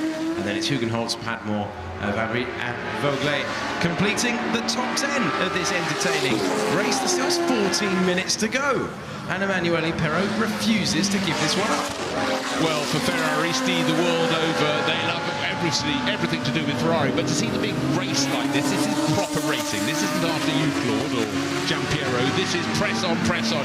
Now, Karun Chandok has started to make up ground. He suddenly picked up 2 positions. Didn't need to, because the 2 cars he just passed, the number 7 250 GT short wheelbase competizione. There's Vincent Gay and the car behind, which is 21 on the left-hand side of your screen. Both have a 10-second penalty. Here's Karun Chandok to the inside, and a lovely overtake as he makes his way through in the final corners of the lap. He cleared one, then he cleared another, and he's now running in 4th position. Well, very, very good news for his team, Fika Frio, because the other car they had entered into the race, the other 250 LM, did not get to start from the middle of the front row. Now, we've had 2 cars given 10-second penalties for a jump start. Draw your own conclusions. 21 we can see move. Well, I didn't see number 7 move at all, but certainly Alexander Van der Lof can have no complaints. He did that awful thing, though. You get the penalty penalty later, but you've already backed off and then everyone's gone past you. So he automatically lost 3 places. But he's still in the mix, and it's still chopping and changing with Karun Chandhok. He got past the pair of them. He does it again under Grunt as they leave. Now they're being joined from those behind as well. So, oh, sorry, I beg your pardon. There was a couple of cars they were just lapping. I beg your pardon. Same colours, a red and a silver one. But right now, still that wonderful battle between Vincent Gay and number 7 and car 21. Alexander Van der Lof. Oh, don't rub them. Don't do that. Far too pricey to be risking it on the inside. And you know what, Vincent Gay, he absolutely knew it, as Van der Lof had to drop back in to the wheel tracks and continue to study the rear of his rival. Still 1.2 seconds at the head of the field. Rob Hall's best lap was a 1:27.8. Last time around he did a 1:29.6, with Pirot still hanging on to him. That's one lockup away for a change of lead. Well, it really is. Now they're starting to get among the back markers. I'm just really wondering, you look at the fastest lap that Rob Hall has done, a 1:27.8. That's over 2 seconds faster than the fastest lap of the driver in second place, Emmanuel Pirot. So Pirot's driving absolutely to the potential of the car. But I think Rob Hall, he may be nursing something. Don't forget that spin going into St Mary's may have put something slightly out. But I think he's just being slightly cautious. Doesn't want to rocket away in the distance. He wants to win this race. He didn't win the race at the start of the day when the BRM just went a little bit sick. But maybe a little bit of caution. Maybe there's damage, but I'm not complaining. These two cars running within 2 seconds of each other, maybe 1.5 seconds, maybe. There we go, great shot of the finger tipping through the chicane, and then to come over the line to begin another lap. Let's see what the gap is here. Looks like a better lap for Hall now. I want more than a 1.2 second lead over Emmanuel Pirot, multiple Le Mans winner, an absolute master behind the wheel. It is only 1.2 seconds. It's still in the balance. We'll take you back to this ever-long battle between Vincent Gay and Alex Van der Lof. You know, this is all drivers can ask for. Goodwood on a sunny day with someone in a very similar car and a fantastic dice. These are the days you remember.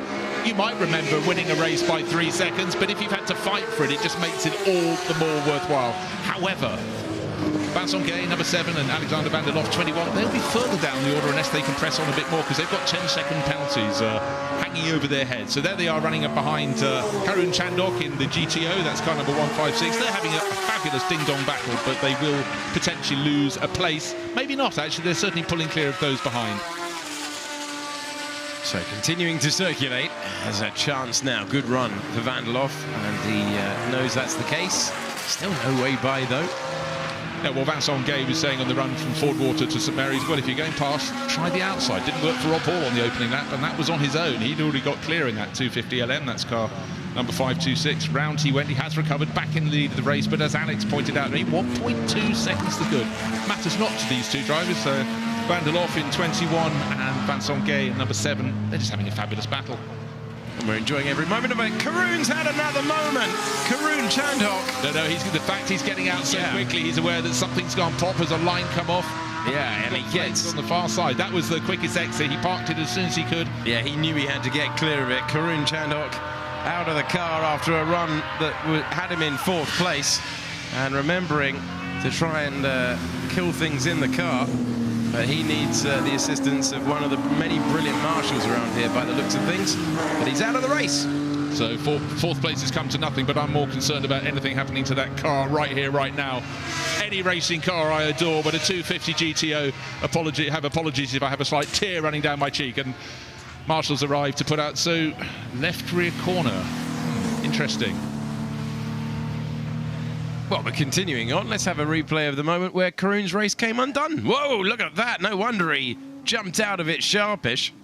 Well, it looks like an oil line or something has come adrift, and that was, well, Karun, to hold that, to get it off the circuit, to park it away safely. In fact, you can see the lick of fire under the flame under the engine and get out that quickly. That was absolutely prescient. So well done to Karun there, and well done to the marshals for getting there so quickly. So high drama, and 4th place becomes no place whatsoever, and that is just a driver's nightmare. But the fact he got out and the flames were suppressed so quickly. So that would have been a heart-stopping moment. I think it's aged Karun a few years, almost as much as watching Sun Kush competing in the Sweat-Engine Cup early this afternoon. So not too surprisingly, we've got the safety car out because there is the race leader. Rob Hall has been picked up behind. Emanuele Pirro will come across about 2 seconds behind, and of course they'll run at the pace of the safety car. But with cars as valuable as these, Karun Mayer parked at the side of the circuit, but they have to be sure that is out forever. Emanuele Pirro, cool individual anyhow, but clearly a little warmer than normal today, so the door open to get any vestige of airflow into the cockpit. Is it hot behind the wheel? Well, there is your answer from the man who sits in second place. The gap had gone to 2 seconds, but it'd be interesting to see what Emanuele can do on the restart. The driver, Formula 1, our winner in the Le Mans 24 Hours, and now heading up the young driver program at McLaren's Formula 1 team, as everyone appears to be going for the one door open. You see so many great sights at Goodwood. This on the hottest day of the year, a rather unusual one, as we circulate behind the safety car. Now, we had 2 driver penalties at the start of the race. I'll come back to that in a second. Now, waving, slow down, and it looks as though Van der Lof had not seen the yellow flag. The wagging of the finger, almost schoolmasterly there from Vincent Gay. Do not go past me, pay attention. Now, just to clarify, we saw full well that there was a jump start from car number 21 at the beginning of the race, and no movement from Vincent Gay. He also got a 10-second penalty, but apparently that's for not lining up in his grid box. So he didn't jump the start, but just didn't start from the right place. There we are, clarification on that, because he definitely didn't jump the start. He wasn't parked where he should be. So that has added 10 seconds to his race time as we form up behind the safety car and we bring them all together. There's a bit of a field spread out there of over a minute for the field, and we'll bring them all back together before we get our restart. Now, with those 10-second penalties to be applied, that means John Hugenholtz has a chance, because he's only, what, a couple of seconds down off the tail of Van der Lof. And there's the sorry sight of the 250 GTO. Luckily, smoking no longer. Karun Chandok, remarkable to get out of the car, get it off the track, and for the marshals to do extinguish what was a bit of a flash fire there, because clearly I would reckon an oil line came off there, and Karun reacted unbelievably quickly. So the heart rate now is down to a mere 360 beats a minute. He's fine. Well, Karun is in all the cars all the time this weekend, but that was one moment he could have done without on his very busy revival weekend. So the safety car leading the field around, waiting for any official notification as to how soon that will be coming in, and always look at the lights atop, on the bar atop the safety car, because they have to be out about half a lap before that would ever pull into the pits and release the cars to go racing again. So the fact the lights are still flashing as they come into the chicane indicates, as it's a thumb up from Karun. Tough luck, Karun. We'll have at least one further lap behind the safety car. So the marshals just looking at the stricken Ferrari on the right-hand side of your picture. Well, that just gave us a chance to see the oldest car in the field, the 275 Tour de France, which is Richard Cook. That's car number 22. It's the dark red with the black stripe up at the back of the field. Yeah, that's the nice thing. Well, we've got a great battle for the lead. We've had a great battle for the lead, but it's also nice to pick our way through. There you go. There's the car that we're speaking about. Yeah, the 250 GT Tour de France. Tour de France, a fabulous event, well, around France, surprise, surprise, but using a lot of public roads, and it's still run as a historic event as well. But again, great to see the bloodline of these cars as well. But the thing that linked them was the V12 under the nose of the car. Very distinctive, and that's the oldest car in the field. We will hope to get back racing as soon as we can, but only when it's safe to do so. And I think they're just making sure that all is sensible with the car that's pulled to the side of the road. Obviously all not well because of that dramatic fiery moment that took Karun Chandok out of the Lavant Cup.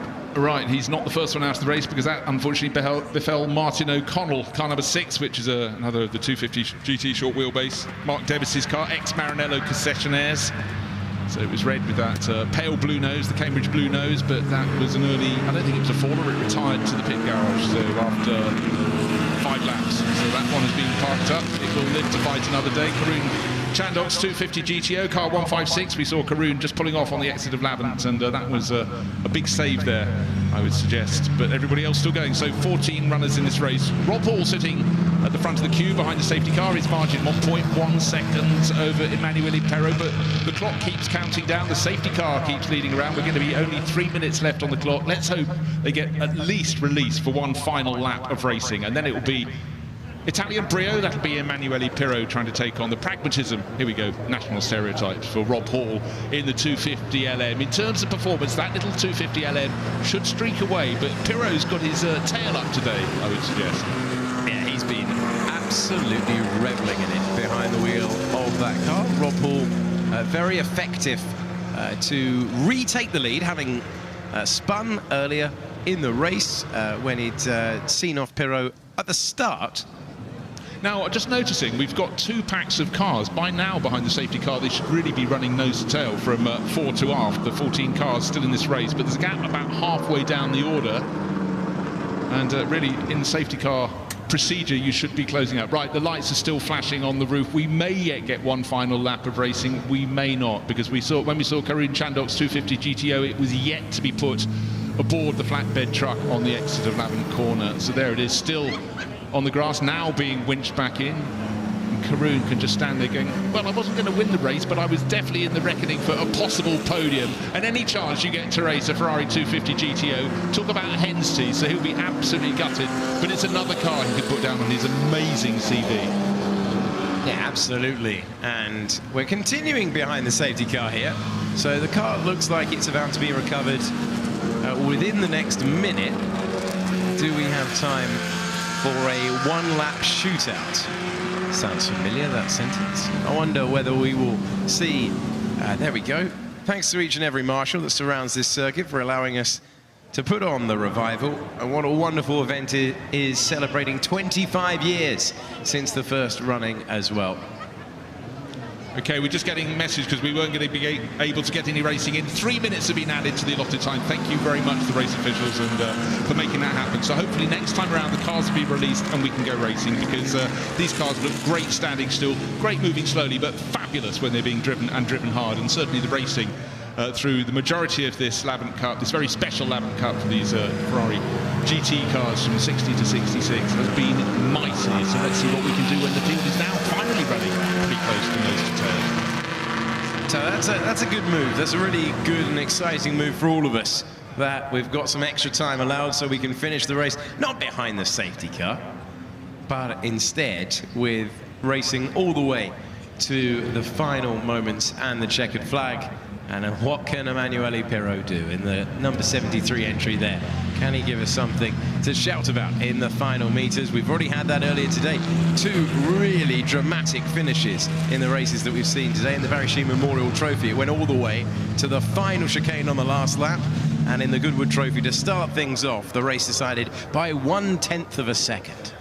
With the overtaking manoeuvre coming 1 length of the car before the end of that race. Poor Mark Gillies was monstered, but great to see a victory for Ian Baxter and an Alto. So never stop until the end of the race. Right, the end of the race will be coming soon. Hopefully the car, let's just see if the lights are still on board the safety car as they work their way past the 250 GTO. Lights still flashing. Don't forget, 3 minutes were added to extend this race. Come on, turn those lights off. Let's go racing again.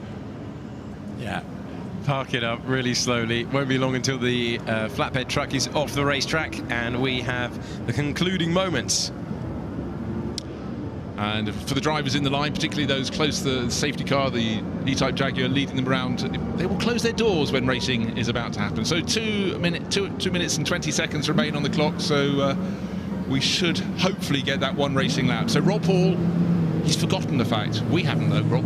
He had a little spin out of St Mary's, and 250 LM was starting to pull clear on the opening lap of the race, and it dropped him down to about 6th place. And then it added to the excitement as that glorious car had to be sort of get its way, using a bit of caution, Alex, between the people who were hoping for a podium result, got back to the front. We thought he'd then drop Emanuele Pirro, but Emanuele has had other ideas. And when the safety car came out, there was only about 1.5 seconds between them. It's closed up a little bit right now, but let's get this final racing lap in. Yeah, I wonder if we'll get the message from race control, 1 lap added at the end, because the pace that they've been circulating behind the safety car, we'd run out of time. Yeah, they're only very early in the lap, and the clock has, even with the extra time, has nearly elapsed. But the job that everyone has to do, Pirro has to get on the tail of Rob Hall. Everybody has to get as close as possible for this restart. And another 3 minutes have been offered in. The bonus ball has been added to the prize.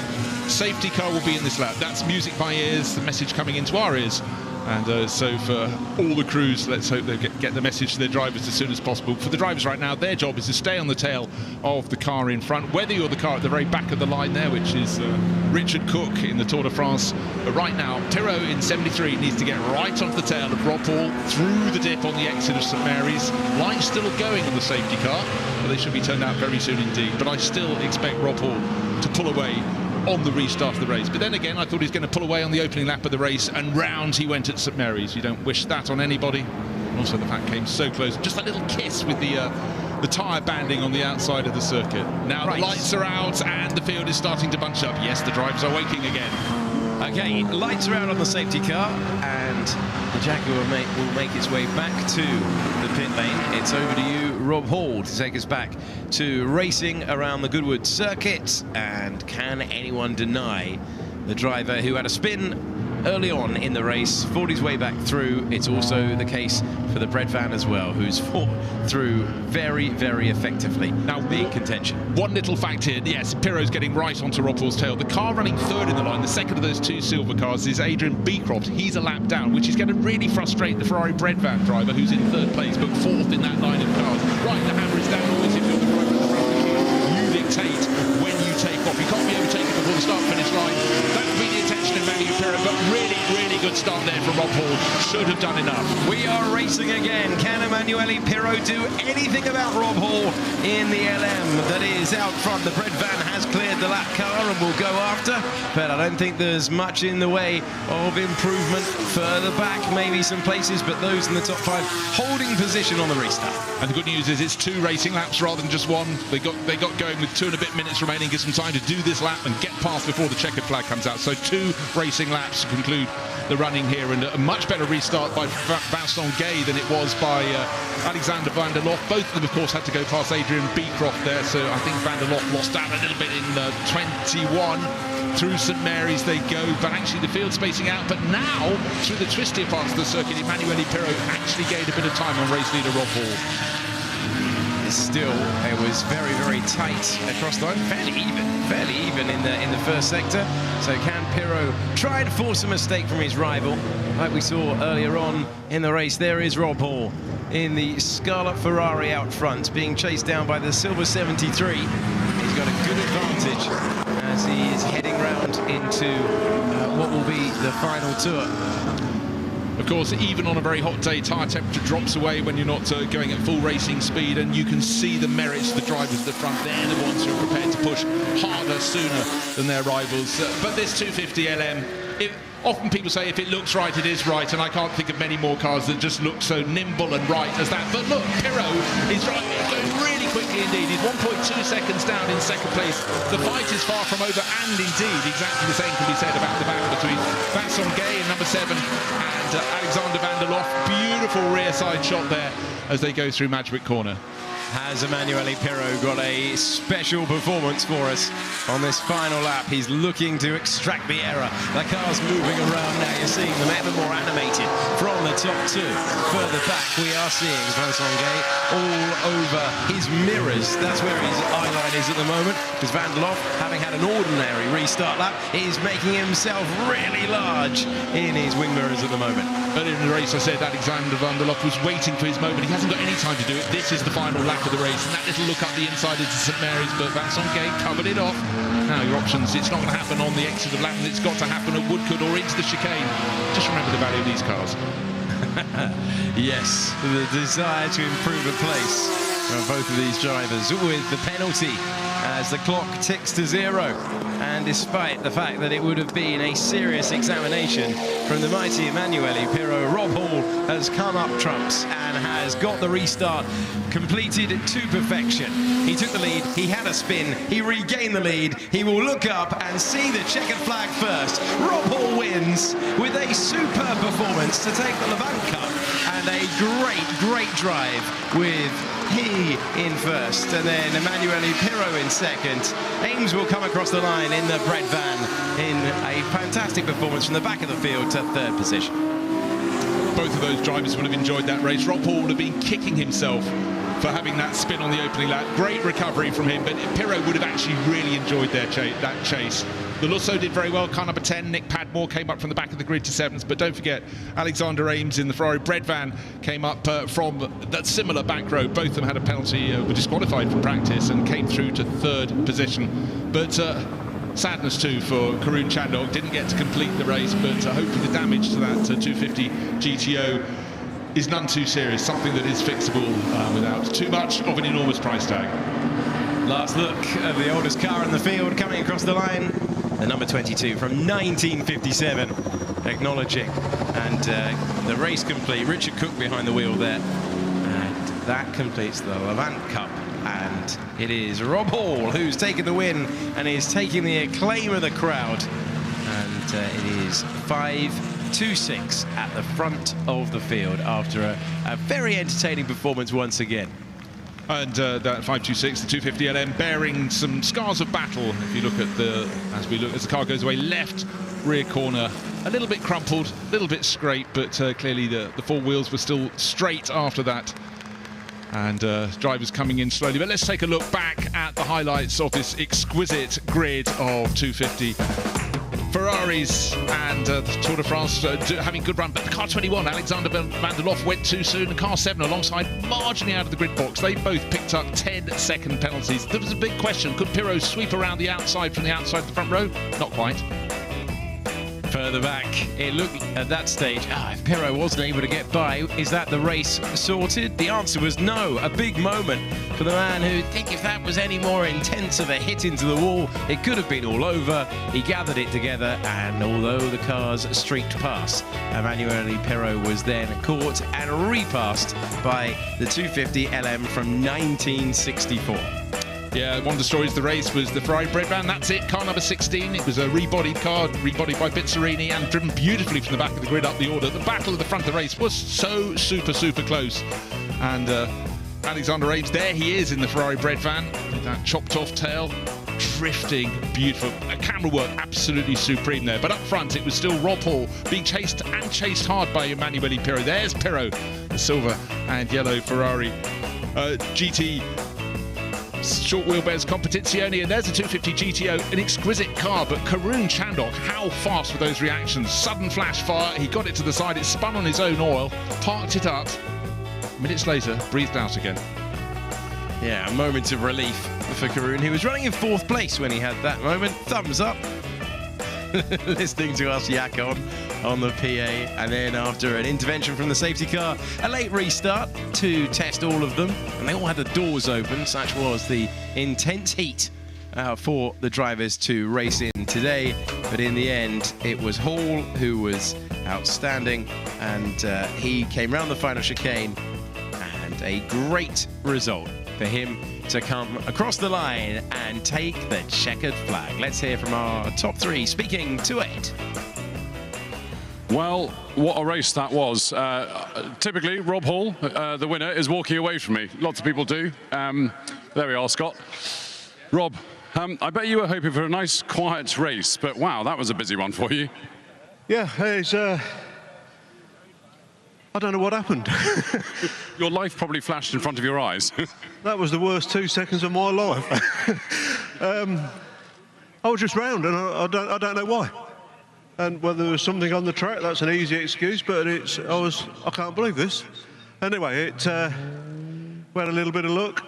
It's obviously, we're only here from having fantastic custodians, owners, and the Miles, the Collier collection in the States asked me if I would drive it through Scott George, and I went, yeah, that'd be lovely. He went, he wants you to race it. I'm absolutely distraught about that, but they used to do it in period, and we can mend it. So but yeah, fantastic, beautiful car, a privilege to drive. Yeah, fantastic. Well done, Rob. Whereas Emanuele, just the man. What a beautiful drive. I mean, you kept him honest. Well, I just enjoyed it like every lap at Goodwood. So, and also I enjoyed the cheering in the slowing down lap. Thank you guys. It's so cool to have you here, your support. Sometimes I feel like Lewis Hamilton because he's always thanking the crowd, but I really mean it and feel it, and it's really good. I mean, the Le Mans, the 250 LM was another league. I was happy to give him a little bit of whatever pressure, but I think this is a very, very fair end of the race, and I'm very, very grateful. And just one more thing, the Ferrari 250 short wheelbase has always been my dream car, and for whatever reason, I never drove it. So this is the first weekend I drove it, and I'm super happy about it. Wonderful drive. Well done, Emanuele. Let's spin round. We've got Alexander here.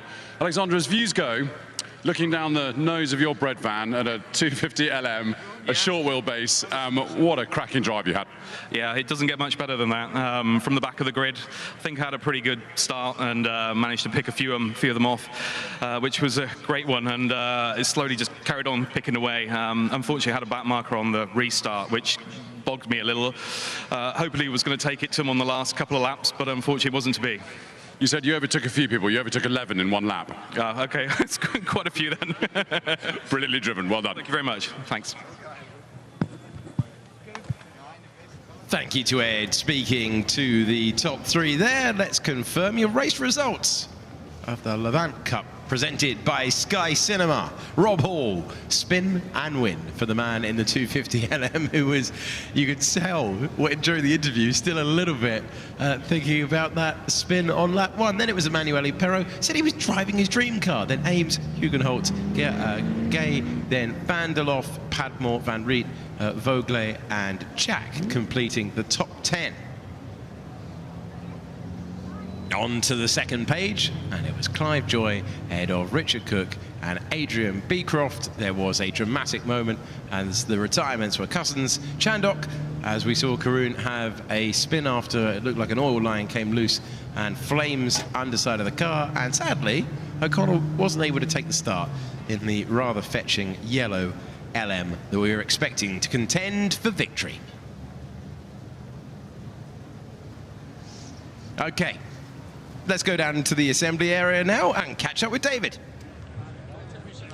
Well, now we've got something very, very special. 50 years ago, the great Jackie Stewart won his third world title in that Tyrrell 006 with that extraordinary Ford Cosworth DFV engine. And today we're going to be celebrating the great man with a drive-through in that car and a guard of honor by, well, what can only be described as some of the best drivers of all time here. And here's one just right in front of me, Derek Bell. That was fortunate, wasn't it? It's almost like we planned it. Yeah, absolutely. Thank you.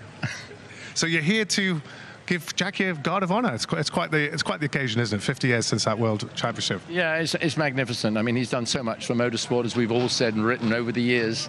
And I started here, my first race, like 1 year after his first race, doing the same cars. So I sort of followed his career. I've always been behind him, but it's been an honor to be there. And I've been next to him on the grid in my first Grand Prix. And so he's been part of my life the whole way through. And I think what he's done with safety around the world of racing is amazing. So, and great successes with a few World Championships. Like a lot of your drivers, it's not just been since he's been driving. It's, as you say, it's all that work he's done since, yes. Both with safety and now with dementia. I think it's fantastic, but a great way. He's still out there with so much energy. Yeah, it's very admirable. I wish I could have that sort of energy. I just drive the odd car occasionally, which wears me out. Oh, I don't you do yourself down. You're always here and always great fun. Looking down, like we've got some of the greats here. Jackie, can we speak to you there? Yes, with pleasure. So you're here to celebrate Sir Jackie? Yes, at my time he was the man to beat. And he did it very well because, as you mentioned, 3 times world champion. Unfortunately, he could not do the last 100th anniversary because, unfortunately, there was a problem at Watkins Glen. But it's such a legend. And he was an inspiration for all of us living that sort of era. And clearly, when we meet, we hug ourselves, although he was a big opponent at the time, simply because we survived that era and we are only few left of that period of time where motor racing was much more risky than it was. But look at that around us, it's fantastic, and I must admit also, Lord March is doing a unique event. With his team, it's something incredible and totally unbeatable. Well, you say that as well, and you'll say you're here, and a lot of that is thanks to work that Jackie did back in the day with safety, wasn't it? You're absolutely right. He initiated with the GPDA the movement towards a better safety in motor racing, and from that on, race courses changes the material you're wearing, helmets, overall, so on. So when we say he was an inspiration, he is really an inspiration, and we have the pleasure to see him around us, because I think he's 83 years old. It's fantastic. Well, he's looking good for it, and very nice to see you. An absolutely fantastic tribute, fantastic drivers for the great man, and we're going to see him soon, but it's time to head up to Ben and Alice in the comms box. Thank you very much. Yes, we are very much looking forward to this sort of celebration of Sir Jackie Stewart, and it's lovely to hear from another superstar driver just how much they appreciate what Jackie has done over the years, both in terms of his talent as a driver, but also the way that he's put so much effort into improving the safety of motorsport. And as they both mentioned, of course, his battle against dementia, which he's been involved in now for some 5 years as well.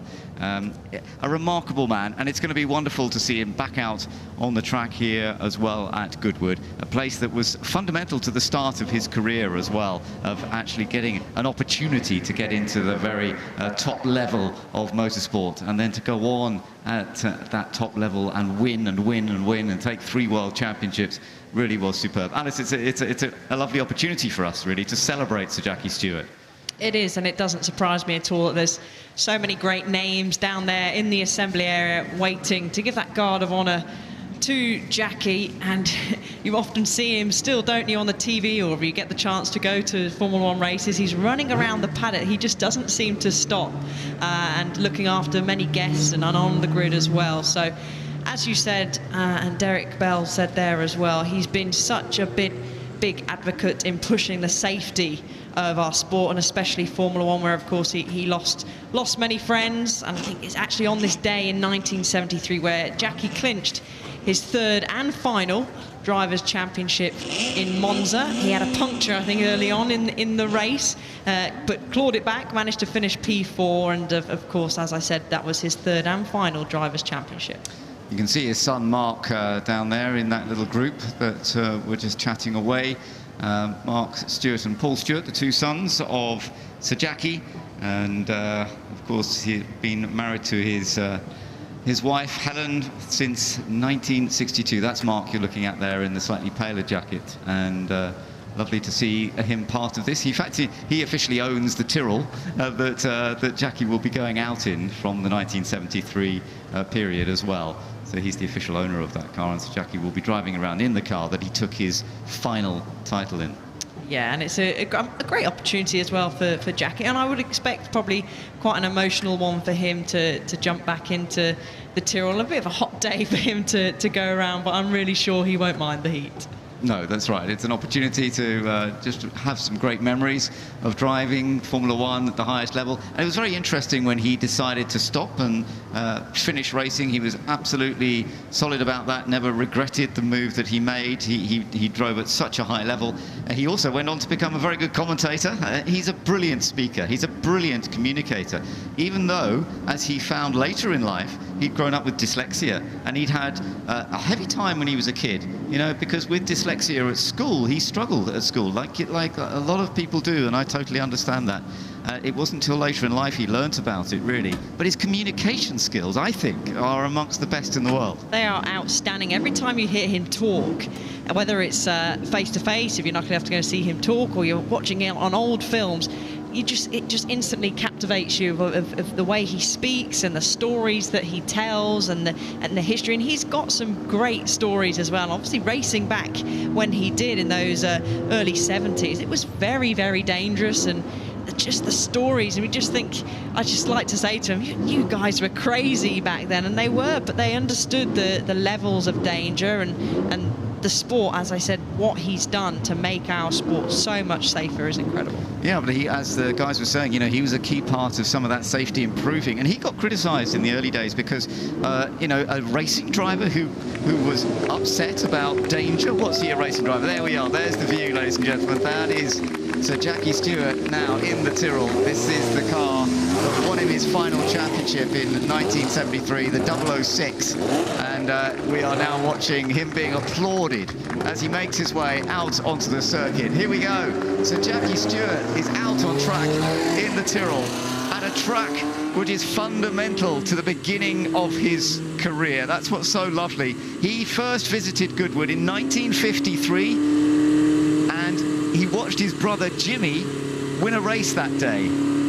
He'd driven at Goodwood, he got a little chance to drive, but he got his first ever test with Ken Tyrrell here at Goodwood in a Formula 3 Cooper in 1964, and that was the beginning of the relationship that he got with Ken Tyrrell to go then forwards into Formula 2 and Formula 1. And there's a lot you can see in the Stewart movie, a lot of behind-the-scenes bits and some fascinating stuff, and that just shows what an absolute megastar he was in that 60s period. And he was I would say he was one of the drivers to transcend the sport and make sort of Formula 1 popular, just with his personality and the way he was around the paddocks. But away from the sport, he always had Lady Helen, you've touched on her, by his side.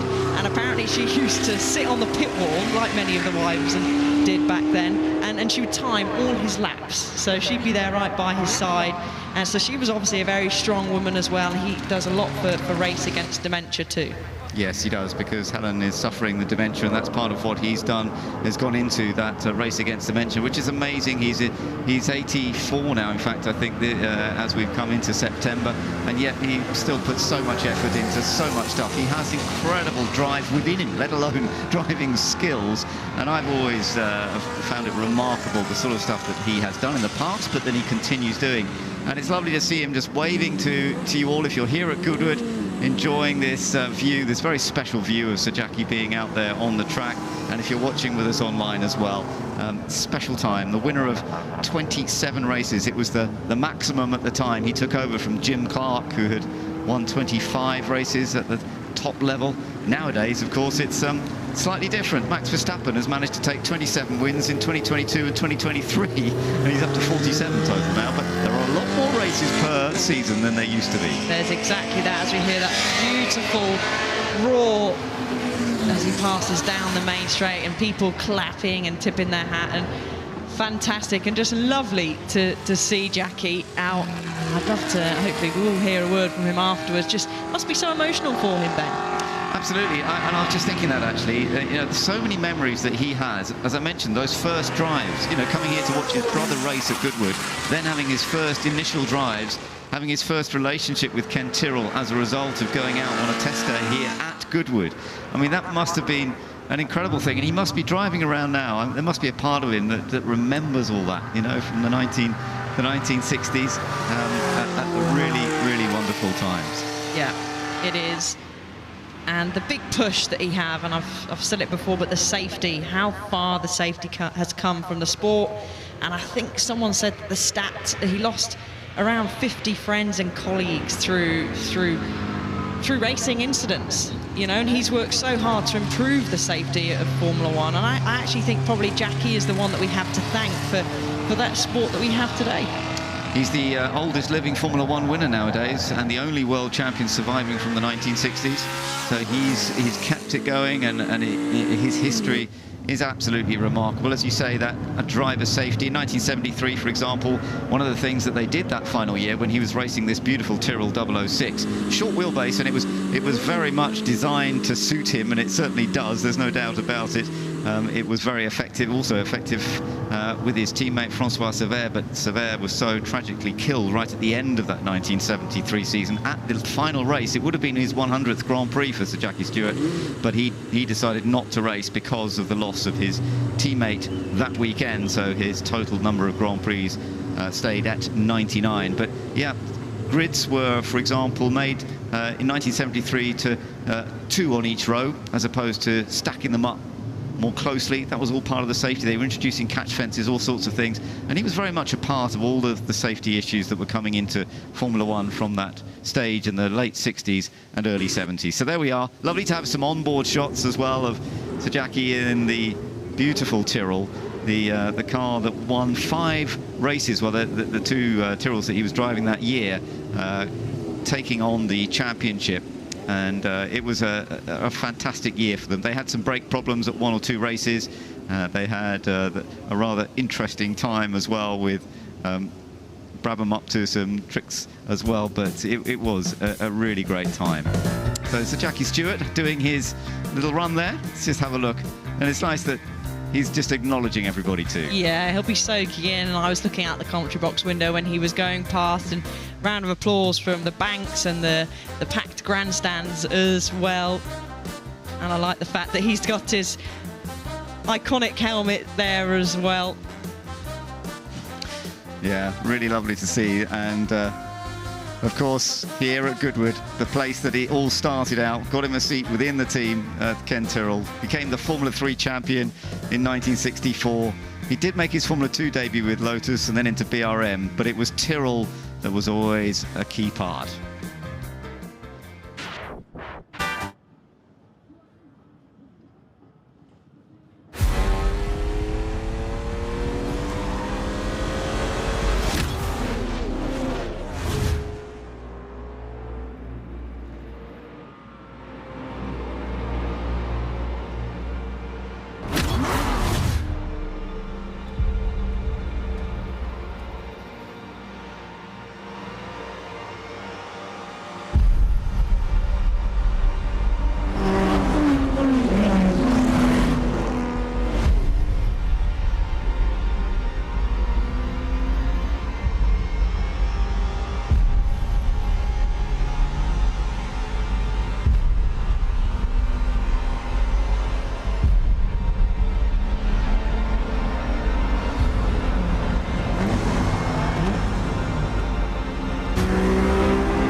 Get into one of my cars, you get in the win.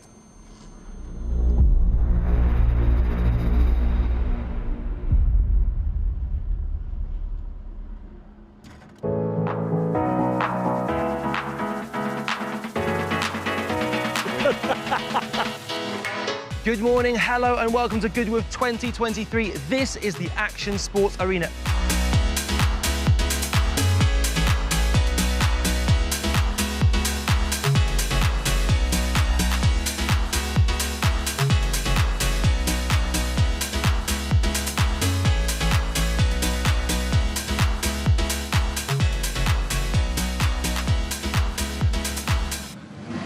Sir Jackie Stewart, what impeccable timing. We've literally just gone live. What an amazing crowd. We're obviously celebrating 50 years since your last World Championship, but really we should be celebrating you and Goodwood together because your histories were intertwined, weren't they? Well, Goodwood has been almost part of my life. It's such a wonderful circuit. The Duke has done such a fantastic job, and the crowd enormously, they know what they're looking for. It's a great example of Britain at its very best. And moments like this, with so many people cheering and clapping you, must mean so much. Well, it's very nice. It's very kind of them. It's been a few years since I've been racing, but I still love the sport, and I still come to Goodwood every year, at least twice. So I'm very happy to be here. Sir Jackie, thank you so much for coming and showing off that wonderful car once again. Well, thank you. Thank you.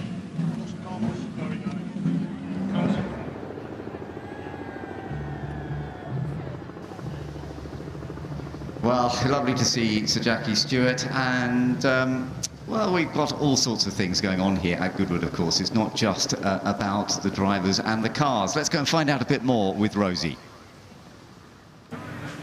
Well, I think, first of all, before I start this interview, a huge congratulations are in order for this man and the whole team of BBC's The Repair Shop, an NTA. How does that feel, Dominic? Thank you very, very much. Yes, it's been a long time coming, I'll tell you that. But no, we're very, very grateful. It's a real achievement. And as you say, a big team involved, on and off camera. And yeah, really, really chuffed. You work on the show, you are known for your metal, but like you said, jack of all trades as well. What's it like working on that show? The thing is, I can't help myself. Yes, I I do metalwork and repair cars and do welding, but working in that environment at the barn with amongst a group of such talented people, I can't help but absorb information and knowledge and tools and things from other people. So yeah, a bit of a jack of all trades, because it's an amazing place there. You're also only a few fields away, you said, from here, and it's an amazing place. You know, feel like you've actually brought the repair shop with you today. Tell us what's going on here. So, well, welcome, first of all. This is the Revive and Thrive workshop. So this, I've sort of set up a workshop area where there's actually, as you can see, there's level work going on at the moment. The crowds are gathering, and I'm encouraging people to come down and be inspired. That's the kind of the key word for me. There's all different stalls around here, different craftspeople throughout the weekend, from gilding, sign writing, block printing, leather work, all different, all weekend, and I'm encouraging everybody to roll their sleeves up, come on down and have a go. How much of this is actually easy to learn? Because I think nowadays a lot of us, something breaks and we go, oh, I'll just go and buy a new one. How tricky is it just to learn a few little skills that might help us keep things a bit longer and keep them working? You know what, that's a really good question, and the benefit of this area is these craftspeople that are demonstrating have a lifetime of knowledge, and just by asking them a few questions, they're all so willing to share their knowledge.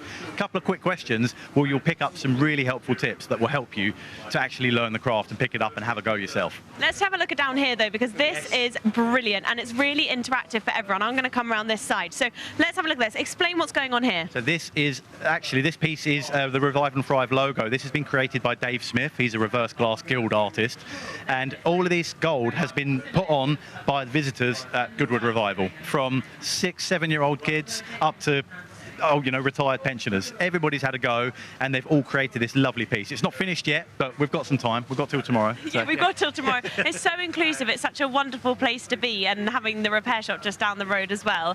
Were you at the NTAs to receive that award, Dominic? No, sadly, I was in my workshop until the early hours building that giant spanner that's standing up there. See, I tell you what, he's been here all week beforehand to make sure that it's all set up for everyone to have a great time. He missed getting his NTA for this, but it's worth it to be at Goodwood Revival. Absolutely. I'm having an amazing weekend. Well, listen, it's great to have you, and thank you for chatting to us. Thanks for your time.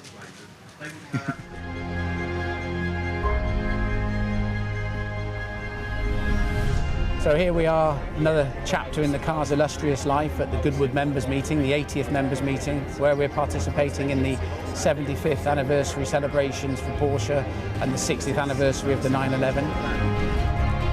I must admit, I've driven a lot of RSRs in my time. I've never driven anything quite like this because of its originality. It feels like it's still got its Le Mans gearing in it, and the engine is an absolute delight. In most 911s, you've got time to think. In this car, you look down and it's already turning 8,000 RPM. It's quite amazing.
The action continues now as we send cars back out onto the circuit. It is time for the 6th race of the meeting, the Whitworth Cup for Le Mans 24-hour cars from the 1920s. I'm Alex Jakes, and joining me in the commentary box for this one, a very excited Alice Powell. I'm always excited. I've been excited all day. As soon as I got here yesterday as well, some great racing that we've seen, and now we get to see some very historic cars, Alex. Yes, this is going to be fantastic to see out there on the circuit. It is a great era to see some of the pioneering cars that raced at Le Mans. And Le Mans, of course, celebrating its 100th anniversary race. Not 100 runnings of the race, but 100th anniversary race. So great to see these cars that would have competed in that decade making their way from the paddock, where if you time it correctly, you can go and have a look. And it's great to see out front Tom Christensen there with the cigar, the GOAT, the 9-time winner of that event, being driven round at the head of the pack before they form up on the grid. And we will bring you some of the personalities that are behind the wheel of these enormous beasts, I think is the best way to put it, Alice. Yeah, they are incredible, and you will see people have different diving styles. Some are more sat upright, which is probably I would be preferred whilst driving these. Don't want to fall out. And then you get some that are really into it, really leaning their body up. No, it's a roasting hot day, but oh, there we are. It's all good news again. It looked like it might be an early end to things, but thankfully that's not the case. 1929 Bentley 1.5 litre blower. Oh no, it's parking up. The blower is parking up. I think that was Martin. I think Martin was meant to start that, Martin Overington. So that's an unfortunate early exit there for the Bentley. Well, that's a shame. And we only deal in, apparently, we only deal in Le Mans Legends at the moment. And that's the number 4 being piloted by the great Derek Bell behind the wheel of that one. The number 4, the Lorraine Dietrich B3 6 Sport. Actually owned and housed in the Le Mans Museum, magnificent museum if you ever get a chance to go. This is from 1925 with a Le Mans legend behind the wheel as well. Yeah, which I think makes it even more special and even more of a treat for us here watching. So he will be lining up, unfortunately, the rear end of the field, but that doesn't matter because we'll still see some great racing, and I'm sure Derek will enjoy driving this incredible car. And it was nice to see Derek down there as well at the Jackie Stewart tribute. Brilliant moments a few seconds ago. So Jackie Stewart being honoured on the anniversary of his 3rd World Championship. But our focus now in the Rudge Whitworth Cup. Intriguing name for this one, Alice, with a rich history. Yeah, it certainly does. So the first Le Mans Trophy, and it was actually sponsored by the British wheel maker Rudge Whitworth, so that's where the name comes from, but it was not raised above any heads at all until 1925, when it was awarded to the car that had best exceeded its lap target in the first 3 24-hour races in aggregate. It's a bit of a mouthful, but so the annual prize for the overall distance was not introduced actually until 1928. So you had to work very hard for the Rudge Whitworth Cup. You did. And anyone out there in these temperatures will have to do so again. It is historic racing, so anything can happen, but cars of this era especially will have to be nursed through what will be an intriguing format for this one. We've got the cars lining up for what will be a 36-minute 2-driver race from cars from the 1920s. Magnificent as well, the machines that are coming to the line. And victory lap of appreciation being completed. Tom Christensen at the head of this lap to the grid. Grid personnel down there ready to form up. And we've got 12 rows ready to form up there. You must use both drivers. Everyone ready to receive the cars that are making their way out of the chicane. Look at that wonderful sight there. Tom Christensen's got rid of his cigar, so he's put that out that he was running. Well, oh no, it's still there. There we go. He's still got it. He had it at the end of the St Mary's Trophy Part 1, where he did a fantastic drive from the back of the grid all the way up to P3.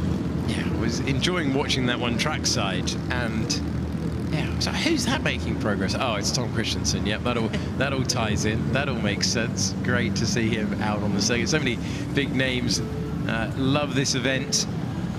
And whether you are watching on the live stream, whether you are watching trackside, it's great to have you here at this 25th year celebration of the Revival, 75-year celebration of motor racing at Goodwood, and 36 minutes, 2 drivers, and a Rudge Whitworth Cup to be lifted once we get underway. And we're going to have a traditional Le Mans style start as well. And actually, thank you, info on the ground, as Ed said, that the tricolour being waved at the start is actually the one from this year's Le Mans. So it was all signed by the drivers, and they have that down there on the starting grid to start the race. As you can see, the cars, look at that, they've got reverse and it works. So they're reversing back into their grid slots, and they will have to get out and they'll have to run to their cars and hop in. Do you think you'll be able to do that, Alex? No, I'd make you do that. I'd make you take the start. Me do the running. Yeah, I'd be in the shade underneath the pits there, having a glass of something cool before doing a late stint behind the wheel. If the car got that far. You can see the number 4 is piloted by Derek Bell. We'll line up in a few moments' time in order. And then it's 36 minutes to go, no extra lap at the end of those 36 minutes. That's it, as we have a look at some of the wider sights of the site here. Don't forget to go over the road as well. It's not just the side of the circuit where there's plenty to see. There's also many interesting attractions over the road, and that's well worth your time if you're one of the newer visitors to the site. That's me. I'll have to go over the road later on today, but back onto the track. Who's lining up on pole position is Ben Collins, and plenty of you will know him as from racing around Goodwood, and he raced this year in the Lavant Trophy at the members meeting earlier on in the year in a 1909 Blitz and Benz, so slightly newer machinery this weekend for Ben in the 1925 Bentley Speed. And in that race of the Lavant Trophy, he had his son Archie racing in the same race as well in a 1903 Mercedes. And Ed touched on earlier on in the Strettington Cup, I think I've pronounced that correctly, that Archie started off racing here at Goodwood in the Cup, and he's made his way up to racing real cars. So not that I'm saying that the little pedal cars aren't real cars, but you know what I mean.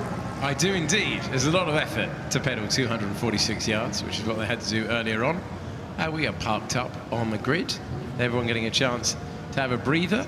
It's a nervy moment if you're about to get behind the wheel and start the race. It's a nervy moment if you've got to take over. Nothing worse than being the second driver, inheriting a good position and not delivering. So this is what a 2-driver race gives us, as the manoeuvring is still being completed down there on the start line before we'll have our run to the cars. And all of these cars using the synthetic fuel, which is great to see. It's the one thing that maybe was hanging over historic racing for a while, of what was going to happen when we had to think about the future, when we had to think about the footprint left behind. Well, the synthetic fuel being trailed here in multiple cars, great to see as well. It's not the only one. We also saw that in the Lavant Cup as well. They were all running on synthetic fuel, and great that we're mixing the old with the new technology required to make progress, Alice. Exactly, it shows that it works just as good as well. As we can see, the last remaining drivers starting to reverse backwards into position, being guided by the marshals. And again, a big shout out to the marshals around this entire circuit and working around in the paddock as well. It's a very hot day, and of course without any of you we would not be going racing, so a big thank you. And we continue to park up on the grid at the moment, looking at the number 3 entry, and the start of the race in the 3 will be Mike Preston in the Bugatti Type 50, which is a car that raced in 1935. And just lining up into position. It's taking a fair while, but it's relieving that they've all managed to find reverse. I think that's probably a job in itself, isn't it? to try and find reverse in one of those cars. Jeff Bloxham there on the grid, getting some snaps and a thumbs up. doing a great job as always. There we go. Oh, there's some sights to be seen today. So interesting to see, Alice, whether we see attacking stuff at the start of the race or whether we see a nursing approach of taking the car sensibly through the field. It's been a really dramatic day with the lead swapping in multiple races all the time. And I'm fascinated to see who comes out on top in this one. And a very, very interesting qualifying session earlier on in the weekend. But it will be Ben Collings who leads us off the line, if he can outsprint the driver. Fastest legs. Yeah, the driver who finds themselves in the 44. That's Francois Fabry. So the magnificent engines are about to be fired up. We are getting lined up. We are getting ready to go. And there is Derek Bell, who is the last on the grid, so not long now. It's taken us a while to do that, but it will make for a great photo. It makes for a great sight as we are very nearly ready to get running. That is incredible. What a great sight to look out of the commentary box window from here as well and see all these incredible cars lined up. And the drivers, we can tell, so some of them lumbering up, look, they're all getting ready. Bit of flick of the legs, a swing of the arms. It's going to be serious stuff, Alex. Yeah, this is more ceremonial than anything else. No great risk to be taken. So Derek Bell just lining up there, and he's going to take his place on the far side of the track. Ready. And waiting for the signal. Here we go. Some having fun in the middle of the pack there. Oh, it's good to see. It's good to see. And we're waiting for the signal. Everyone's looking at everyone else at the moment. Keep your eyes for the signal at the front. Check that there, you can see. Ben looking very relaxed at the front there. Yeah, very getting on his mark. Some people are getting ready. Who's going to win the sprint? Let's find out. There's the oh, good speed in the middle of the pack. And everyone getting stuck into it immediately. The green flag flying. Oh, great reactions from Fabry, who takes us off the line now. Is there enough room for everyone to peel out? Yes, there is. And we are up and running as they make their way around the circuit. There we go. Popping and banging. We could feel shaking the commentary box booth here. A few drivers needing a bit of a push start. That's the number 16, Paul Baker behind the wheel there. And Derek Bell, he's gained a position already. There we go. Derek Bell, absolutely brilliant there to see that fast reactions. Now we're going to go round at reduced speed. So we've had the start, we've had the sprint to the cars. A big roar outside the commentary box window. Oh, that's one of the best moments of the entire weekend. What a great noise. Reaction for the 1924 Chenard and Walker Sport T3 there. Car number 30 being... still being pushed. There's 1, 2, 3, 4, 5, 6 marshals there we go. Out there pushing, being wheeled on by the crowd. That's a shame. It was a good effort. Good job, everyone. But unfortunately, the number 30 there, Raphael, not unfortunately going to get started. Have to start from the pit lane. It will be a rolling start, of course. Good effort to get him down the line. Okay, let's take you through the grid. We've taken our time, but we're finally ready. We've got at the front, we've got the Bentley Speed model with Ben Collings behind the wheel, then the Bugatti Type 44, the Vauxhall, you can't miss it. It is a terrific machine. The Brooklyn Special going from the front row, and then we've got the Bentley that's already pulled off to the side of the track, sadly, so there's no one. It's a single car, the Chrysler, in 5th place. Then we've got the Bentley next to the Bentley next to the Bentley on the 3rd row. With the Birkin blower, the 4.5 litre supercharged engine, and the 4.5 blower as well. Looking further through the order, we've got a Bentley 4.5 litre, then we've got the 3 litre with Metcalf behind the wheel, and then you've got the Alfa Romeo 8C And still the cheering for the Marshals continues on the main straight. Then we've got the Alfa 8C, we've got the Talbot in there, driven by Paulson. Then we've got the Invicta, the Bentley, and then Brewster and Groves in the 28 entry, the Bugatti Type 50, and then the Bugatti 4.5 litre Le Mans specification. Should be interesting to see off the line. Then the Vauxhall, then the Bentley, then the Sunbeam. Always a fan of hearing a Sunbeam go past.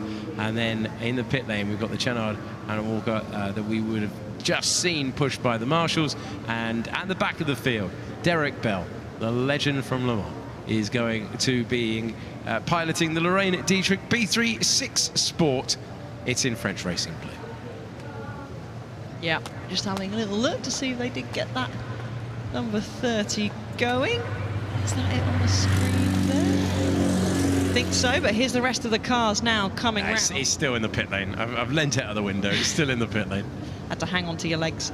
The field now building up and getting close together, ready for this rolling start coming into Woodcote Corner. And there we go, confirmation that the number 30 is waiting in the pit lane and looking back.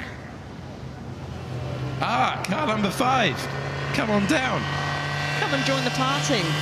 There we go. The blower's back in action. He did that to miss out on the running, I reckon. Miss out on the wise in this heat. Now, yeah, slot into that position and take the rolling start. Okay. Well, we've had some build-up for this. We've had great scenes a few moments ago with Sir Jackie Stewart in his 1973 Tyrrell circulating. Now we're going to throw it back to the 1920 era of Le Mans races. We will get them through Woodcote Corner, line them up, send them through the chicane and send them round the 2.3 miles with Ben Collins leading the field, at least after practice. But let's have a look in the formation that we find ourselves after the sprint start. And look at this, what a sight this is, Alice. Only at Goodwood will you see a sight like this. And Ben controlling the pace, going ever so slowly as they approach the line. And soon we won't be able to hear ourselves talk. We'll hear the roar of these magnificent engines. Yeah, the number 7 on the left-hand side, and Ben Collins just waiting to see whether everyone has formed up and it's time to go. They're going to be going a lot quicker in a few moments' time, trundling almost eerily silently over the line. And you can see him checking whether we're ready to go. We crawl across the line. And is it time to go racing? You bet it is! The green flag flies at Goodwood once again. The tricolour is waved to get things underway. And it is time to head it into the first turn. Madrid corner with Ben Collins side by side. There was a bit of a bolt there, wasn't there, from the number 18, the Bentley Birkin blower, and the number 18 piloted by Hugh Apthorpe. Yeah, what a start from the number 18. Really made a bolt, looking eagle eyes on the flag drop as they funnel now through 4 more turns. It's neck and neck between the number 44, the 1929 Bugatti.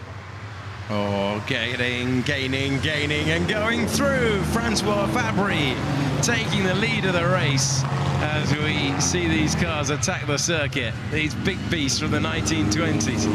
Throwing into the left, throwing into the right. The 72 there, looking for a way through. James Baxter behind the wheel for this opening stint. This 2-driver race. And 1 lap pace seems to be one thing.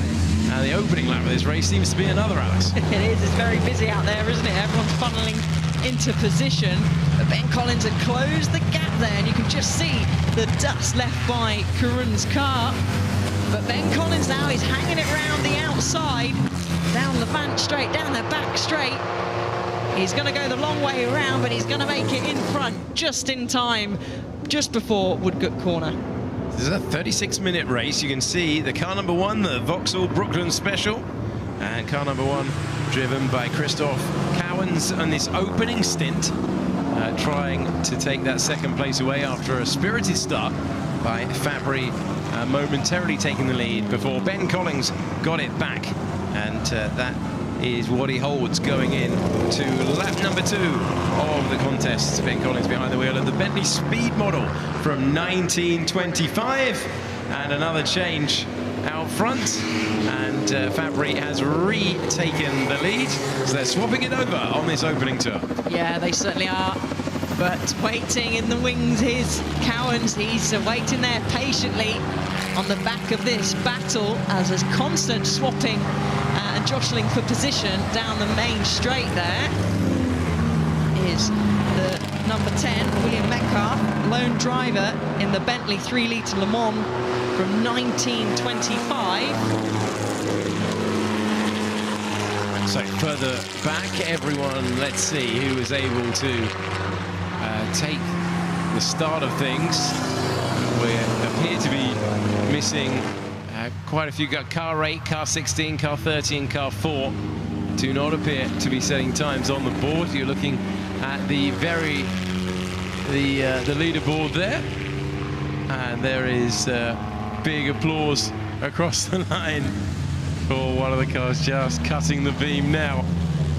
So the one at the rear of the field. Down the inside there goes the Baxter Bond, number 72. I was going to say we might have 3 abreast. It'd be very brave down this back straight. Don't do it. Don't do it. Exactly my words as well in my head. Don't do it. Please don't do it. But it's Ben Collins that nips and takes back the lead. But for how long? Well, Ben Collins has had it, has lost it, has retaken it again once more now. And Fabry in the 44, try the Bugatti Type 44, car number 44, just keeping in close proximity. You've got the Vauxhall Brooklyn Special in there as well. This is the beautiful car number 5, the 4.5-litre Bentley, the blower. And it's currently Martin Overington who is behind the wheel. And started at the back of the field, remember, because it broke down on the way to the grid and gained already a handful of places, or more than a handful actually, and up to 12th place and charging down now the rest of the pack. So we'll have to keep an eye on that Bentley. Your turn now, says Ben Collins to Fabry, and the Bugatti is back into the lead of the contest with 31 minutes to go, and the top 3 from the front row continue to circulate almost glued together. You've got to be patient here, no need to make a rash move. Can't really, in these cars, afford to have many wide moments without it turning into a full spin. Yeah, I wouldn't want to be spinning and going onto the grass in one of these cars. As down the inside goes Cowens, takes P2 away from Ben Collins. He's got a tiny gap in front of him to the number 44, who's actually pulled a little bit of ever so slightly of a gap because these 2 behind have been changing position. But how long for? I feel like the gap has really closed under braking there, and is the number 1 going down the inside?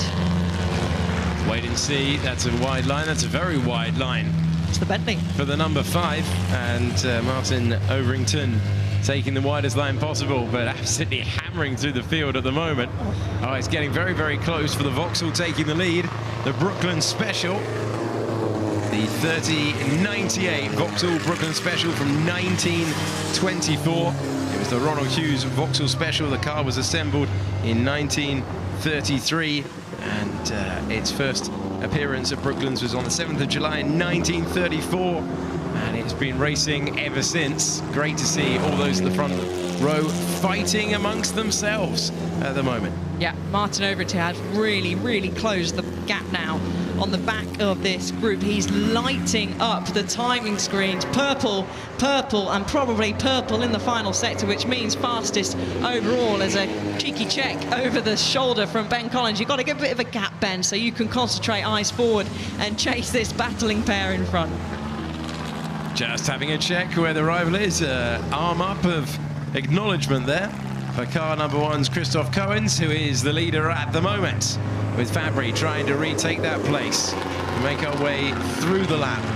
Slightly slower pace with these cars, but really wonderful to see their artistry on the racetrack. Nothing between the two of them in the lead, but they've got a car to clear. That was the car that was being roared to the rafters, and it allows the Vauxhall to stretch its legs.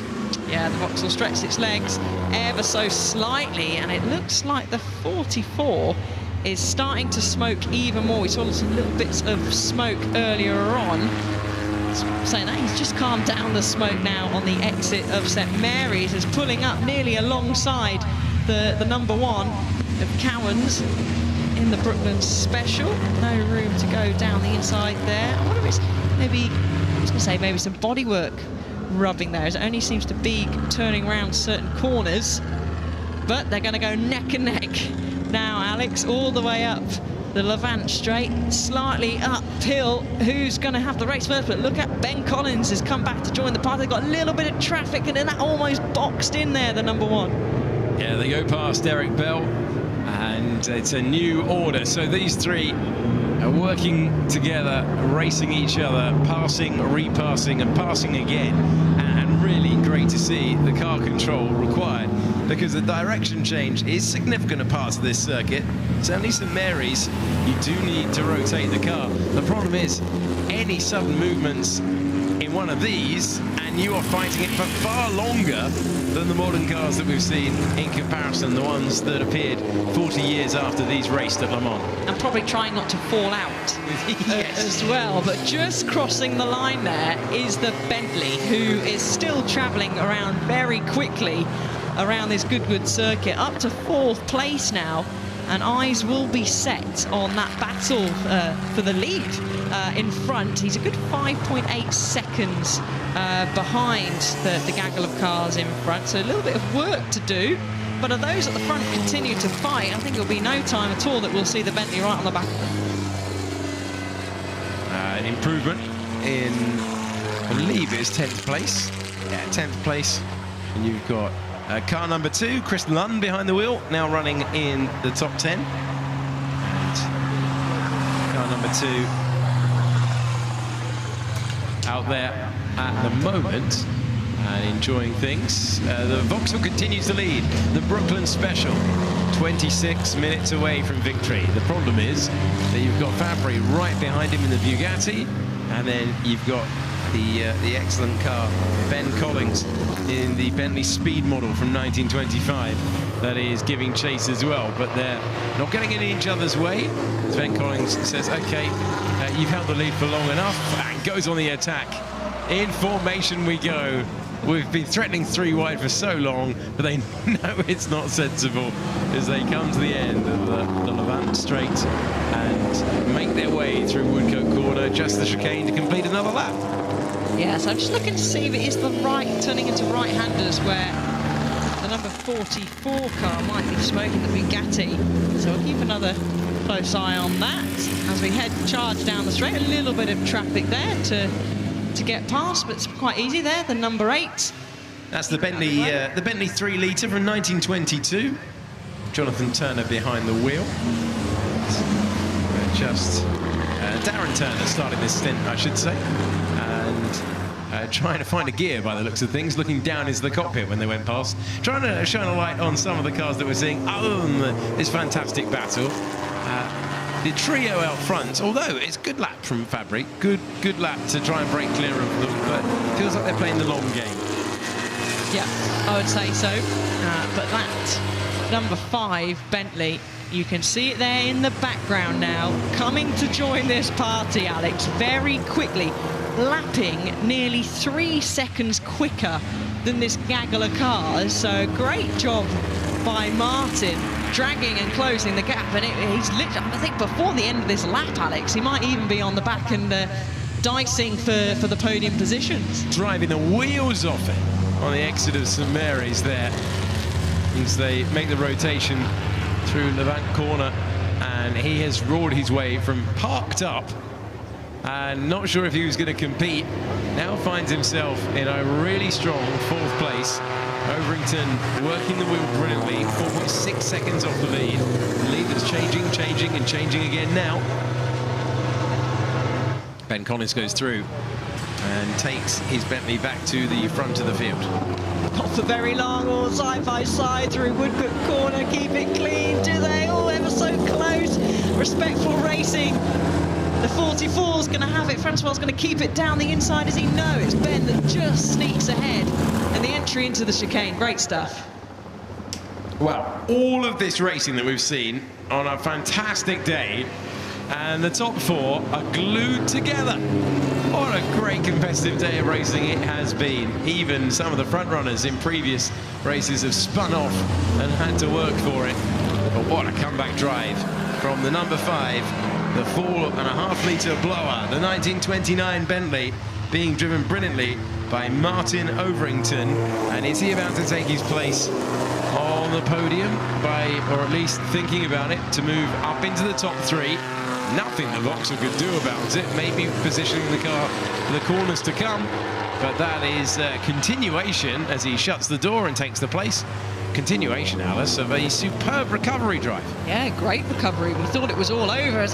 Getting a little bit sideways, though, going through the first part of St Mary's 1 and on the exit of St Mary's 2, so they're really pushing.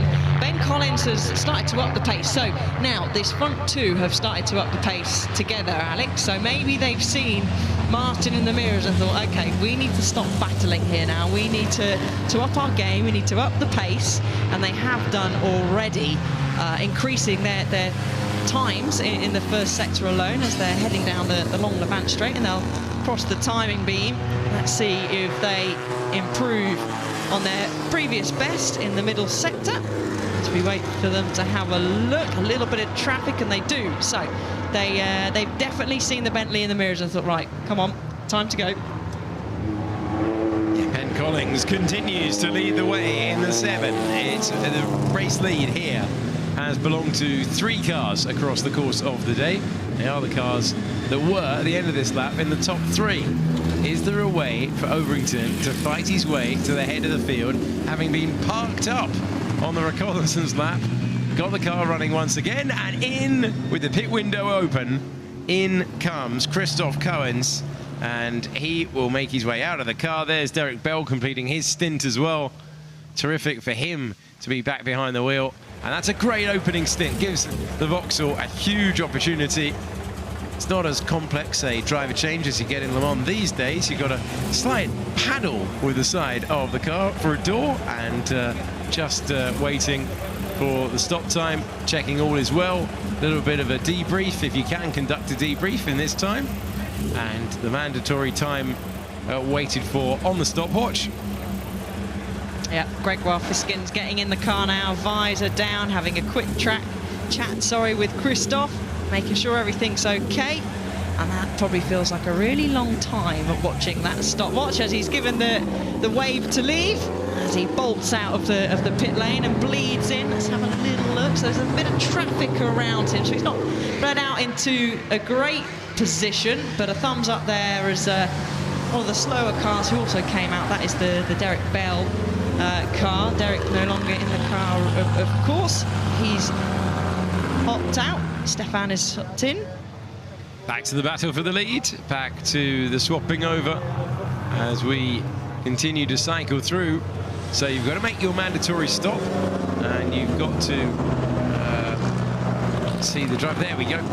Making our way back to Ben Collins, who is still at the head of the field. Car number 7 in his Bentley Speed model.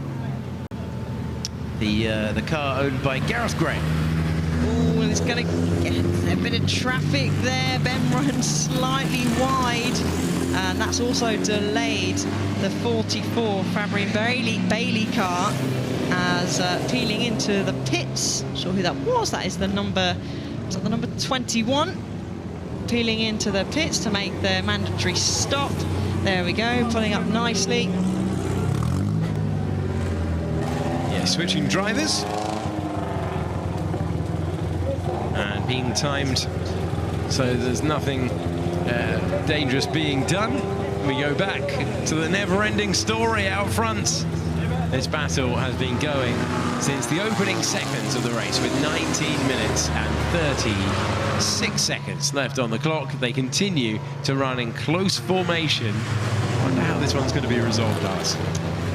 Well, That's a very good question. It will come down to having a nice clean pit stop, and I think traffic as well. We've seen it's getting quite busy with getting past some of the lap cars, so wanting to have your luck, as that's the number 21. Is that going out? So Mihai's out of the car now, and Williams is hopping in to take the car back out on track. But yeah, traffic will play a big part of this, but we're not seeing Overington trying to try and move as such, and he's waiting patiently, or maybe struggling actually, because there is a lot of traffic out there they're coming up to now. But actually the number 44 has played the traffic, or got lucky with the traffic, one of the two.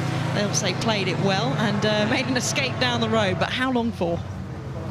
Well, that is the question at the moment. There's the number 7 continuing to lead the way, the Bentley, and then we're getting used to the back of the number 5. The number 7 chasing down the number 44, being chased by, there you go, through goes Fabry in the 44. Then we got Collins, who started the last lap at the head of the field, now down to second position. And then you've got Overington, who has put together a terrific stint, but has driven up to the back of the leaders and stayed there for the time being. Yeah, for the time being. I wonder if they've got a set plan of who's going to, what part of the race they're going to come into the pits. I wonder if they're just waiting for one of them to dive in and then the rest follow. But the Fabry and Bailey car has just set their personal best lap of the race and dipped into the 1:53s now, which is what we saw Martin Overington doing as he was charging through the back as a wave of a thank you. And just as I say that, Ben Collins goes back through, but how long for? Brave move down there into St Mary's 1. Don't want to scrap too much. Remember, the Vauxhall has made its stop. It was a 4-car battle out front, but now we're checking in on car 66 out there at the moment. And that is the Bentley 3, the 4.5 litre car that is currently in 6th position. Going into the pits. And arm up to indicate the pit stop is about to be made, so that will be the end of Niall McFadden's stint. Yeah, so they'll pull in to the pits. Now will drop out, and then Jock will hop back in. Jock McKinnon next in that car from 1926, that one. And we are focusing on car number 7. There just does seem to be a constant amount of smoke coming from car number 7 now. We've seen a lot from 44. I wonder if that's a little bit of bodywork rubbing, because it's always at an angle we seem to see the smoke. Yeah, that's what were my thoughts as well. And some thumbs up. Right, so there was a thumbs up there, Alex, from the number 44 to the pit wall. So does that mean this is the final lap for Francois, and that he'll be peeling into the pits to swap over with his teammate Jonathan? So let's have a close eye. So I'm interested to see what the others behind him, what Martin and Ben do as well, whether they decide to carry on, do another lap, or whether they jump in as well. Saying that, actually Martin is already in the pits. Looking at the lap times out there, it's Overington who's had the best lap of the race so far. That's significantly faster than what any of our leading pair in your picture at the moment have been able to do. It's the Bugatti, the Type 44, leading the way at the moment, ahead of the number 7, the Bentley Speed model, driven by Ben Collins. And he continues, there he is, in that high seating position. Further back, the number 3. It's a funky number 3, isn't it? It is a funky number 3. We like that a lot. Currently down in 9th position, a lap down, but circulating nicely if you consider that there were 25 of them who took the flag earlier on to start the race.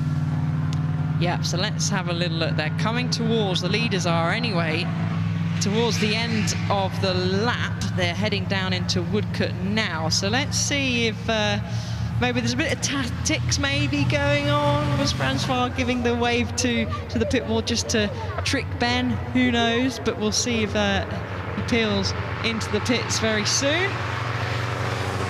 Well, the pit window is open, but you do need to run both drivers. Another move to the inside looks like it's about to be completed.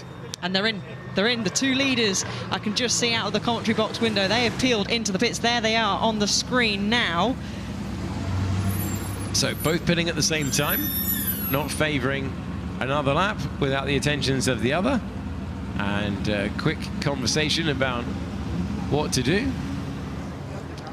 So Ben is hopping out, and Gareth Graham will jump in. Yeah, so it...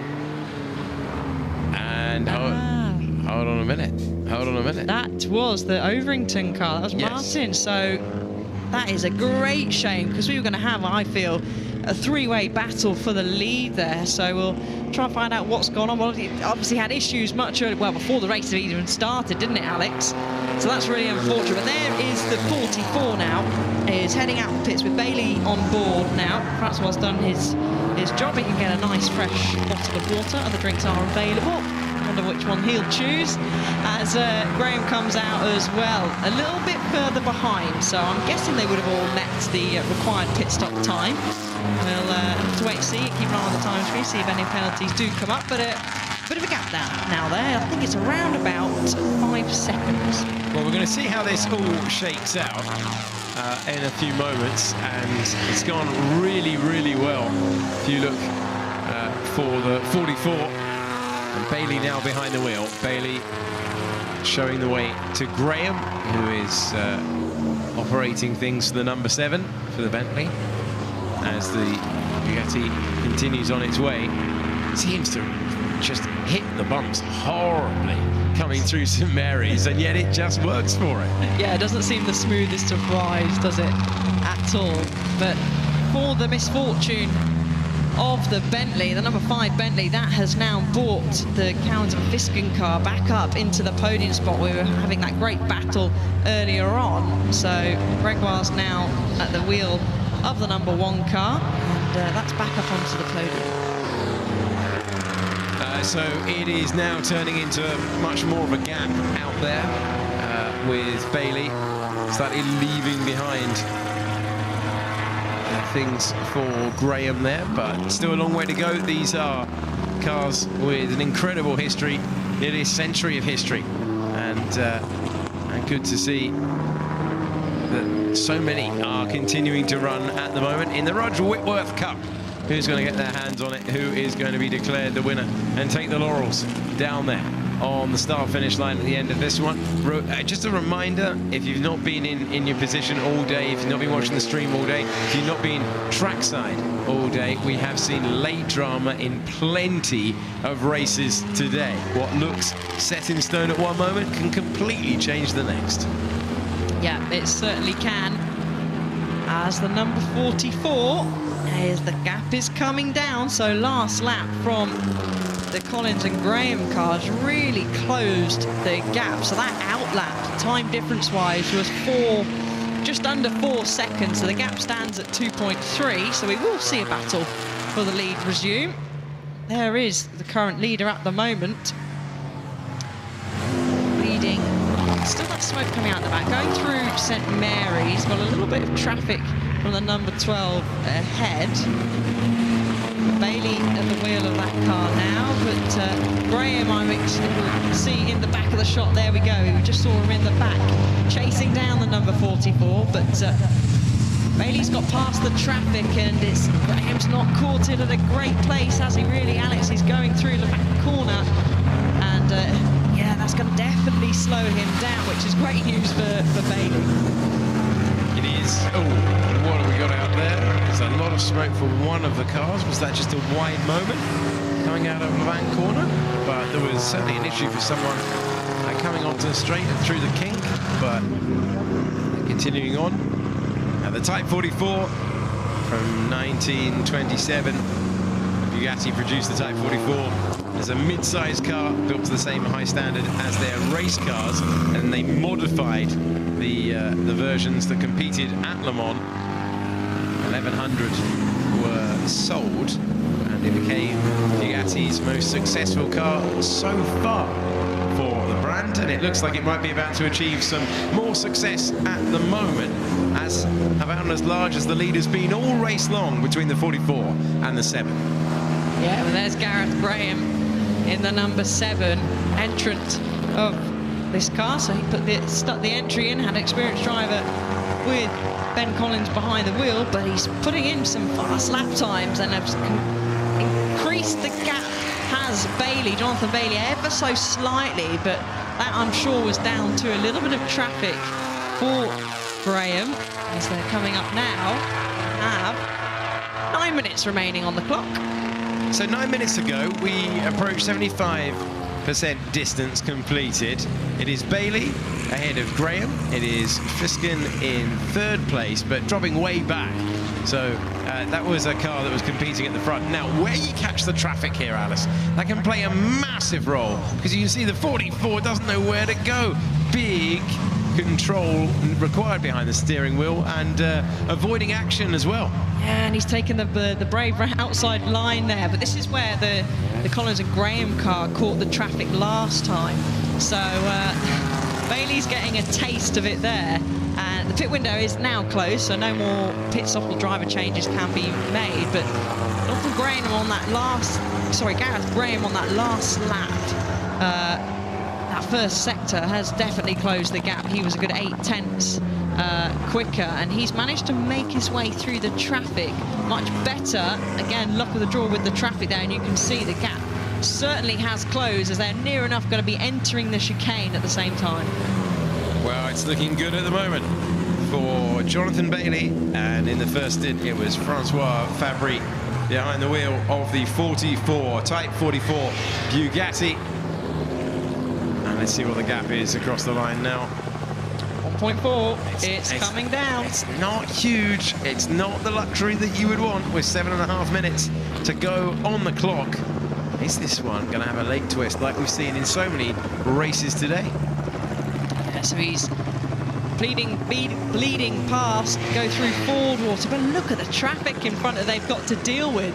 That's it's probably stressful enough trying to drive these cars with the controls that they're not be used to. We don't see people driving these cars on the road these days, do we? So there's a lot of things to deal with, and then let alone having to deal with the traffic as well. As the Collins and Graham car now, look, is right up the back, but that smoke looks like that's increased to me, Alex. Yeah, we weren't seeing that at the start. We weren't seeing that at the start at all. It's getting worse and worse and worse as we go on.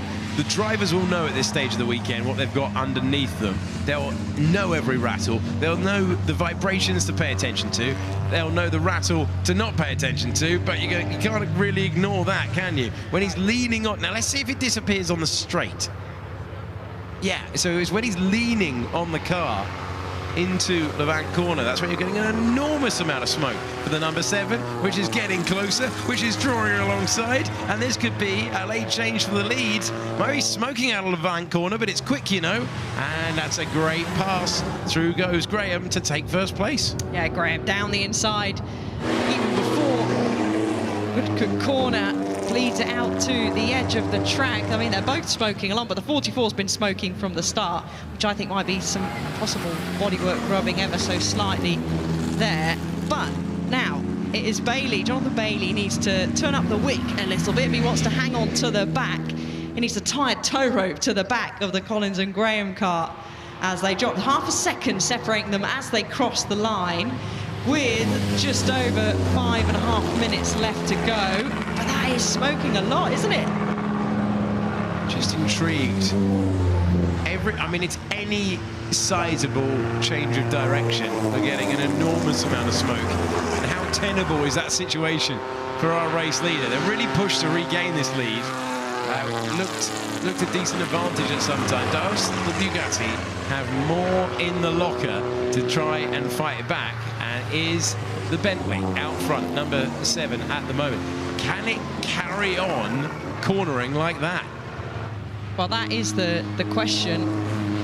As he's closed the gap there, has Bailey. He was over half a second slower in the first sector. We're in the second sector now, deep into the second sector, but he has closed the gap a little bit there. So maybe he's he could be teasing Graham a little bit, say, go on, make out look like I'm struggling, you can catch me up, but actually I've still got pace left to come. And we have flashing up on the timing screen car number 98, which is actually lying in 5th place at the moment, a 24-second penalty for a pit window infringement, and usually we've seen that will be either coming in too early, too late, or not for the allotted pit stop time.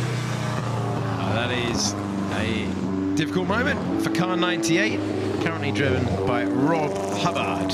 And this is getting very, very close through the smoke, being distributed from the car in the lead to the car in 2nd place. Does Bailey have an important lap in the locker now, because they need one? What a performance these two cars have put on across 4 different drivers, across 2 different stints. They're still barely separated at all. 3.27 the gap. 0.3 of a second the gap across the line. We are coming down, and both of them, Alice Powell, you point to me in the commentary box, did their personal best last time round. They did, and they're going to run side by side now. Alex, no. As Bailey pulls back into the slipstream, goes, you know what, actually maybe I'll give it another go. Having a little look, pulling out through Fordwater as they head up they go downhill, then they go uphill into St Mary's. But yes, they're pushing each other along now, have really cranked up the pace, as I said, and as you said, setting personal bests. Oh, but every time I see that Bentley speed smoking, is it going to go down the inside? Is Bailey? He is.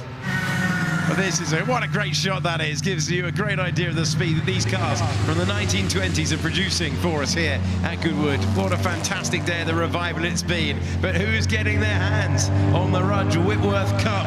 They've been debating it between the Bugatti and the Bentley since the first corner of the first lap. And now on lap 17, we are taking it very, very close to the end here. 2.5 minutes to go, and we have no idea which car it's going to be.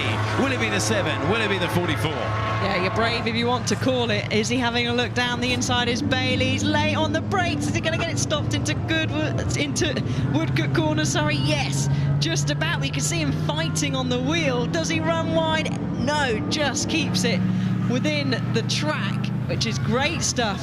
Clearly felt that he needed to be in front heading into, which we'll probably get. This won't be the final lap. We're going to have one more, I would say, after this. But this is great racing.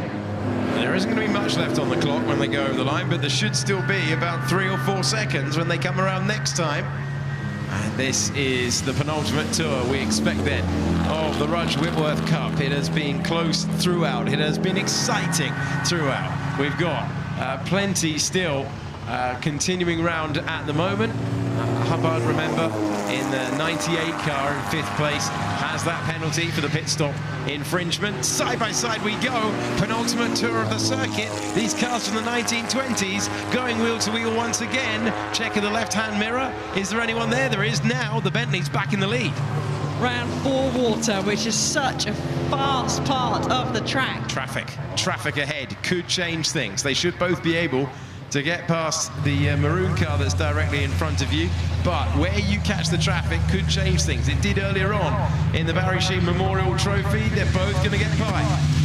Yeah, it can also slow you down, and I'm convinced that there was going to be, like you said, Alex, 2 or 3 seconds left on the clock. But if they lose 2 or 3 seconds on the clock, this could end up being the last lap as they both, ever so close, they go either side of number 3. It's a 1920s version of Hakkinen, Schumacher and Zonta for a second there, but the number 7 stays ahead, and that is crucial at this stage. But how much were they impeded by that traffic? Not for the worry of penalties or blue flags, but will they have enough time on the board? If you don't have enough time, these could be the final corners of the last lap. They're watching the clock, they're watching each other, they're watching the mirrors, and it's all in the balance heading to the chicane. Graham had a little look, pulled over slightly to defend. Is he going to keep it? He ran slightly wide, a bit of a twitch at the tail on the way out. We have 7, 6, 5 seconds left. 4, 3, 2, we got over the line. We got over the line, and we will carry on. Amazing stuff. That really did go down to the final seconds. There's no checkered flag, and we're on to the last lap. A last lap that we only had because of about 1 second, and the smoke is gaining and billowing with every corner that the 7 rotates through. They really are driving the wheels off these things. They are, and Bailey's right in the toe of the number 7 as they come through Fordwater once again, a little bit of traffic, and this was the corner where we saw Graham go down the inside. But he's in the lead, of course, for now as they come into St Mary's. Both of them now smoking away together as they come through the second part. Let's have a look up the road. Is there any traffic? No, there isn't, Alex. This is where I think the Bugatti, just with its shorter wheelbase, it is just more nimble through St Mary's. It means that you can build up the momentum that you need. It's all about the exit through Lavant corner. You can see how much the Bentley in the lead is leaning on its left-hand tyres as it goes through. We've got one straight. Woodcote corner and the chicane to go. Has Graham done enough in the Bentley? This is where we saw Jonathan Bailey dive down the inside into Woodcote corner. I think he might be a little bit too far away. Is he going to prove me wrong? He was very late on the brakes. He'll be having a little look. He closes on the brakes, but I think he's just a little bit too far away from Graham in front, who's done an excellent job as they head down into the final corner. A little bit of a tighter line from Graham, but he's looking safe for now. What a superb display from both of these drivers. There's a check over the shoulder, but it's the car in the lead. The Bentley of number 7, and victory for Graham and Collins. Super stuff across the line, and that is a lot to celebrate. Really excellent driving from the pair. It was Bailey who came home in second place with the Bugatti, and what a superb story across the board that we have seen. Oh, hang on to it. And this is third and fourth across the line. Number 8's taking a bow. But what a last lap this would have been for Swift, by name and by nature, because they've taken third on the last lap. Yeah, a fantastic job, and what a race. There's 4.5 tenths of a second between Collins and Graham and Fabry and Bailey in the 44. What a close race, and what a show. As I said earlier on in the day, and I'll say it once again, this is the only place, Goodwood is the only place you will see exciting racing with these fantastic cars from the 1920s. Great stuff. All the way to the end. That 36-minute race requiring 4 different drivers across 2 cars. The 2 brilliant performances from the 2 of them, and great to see the celebrations out there as well.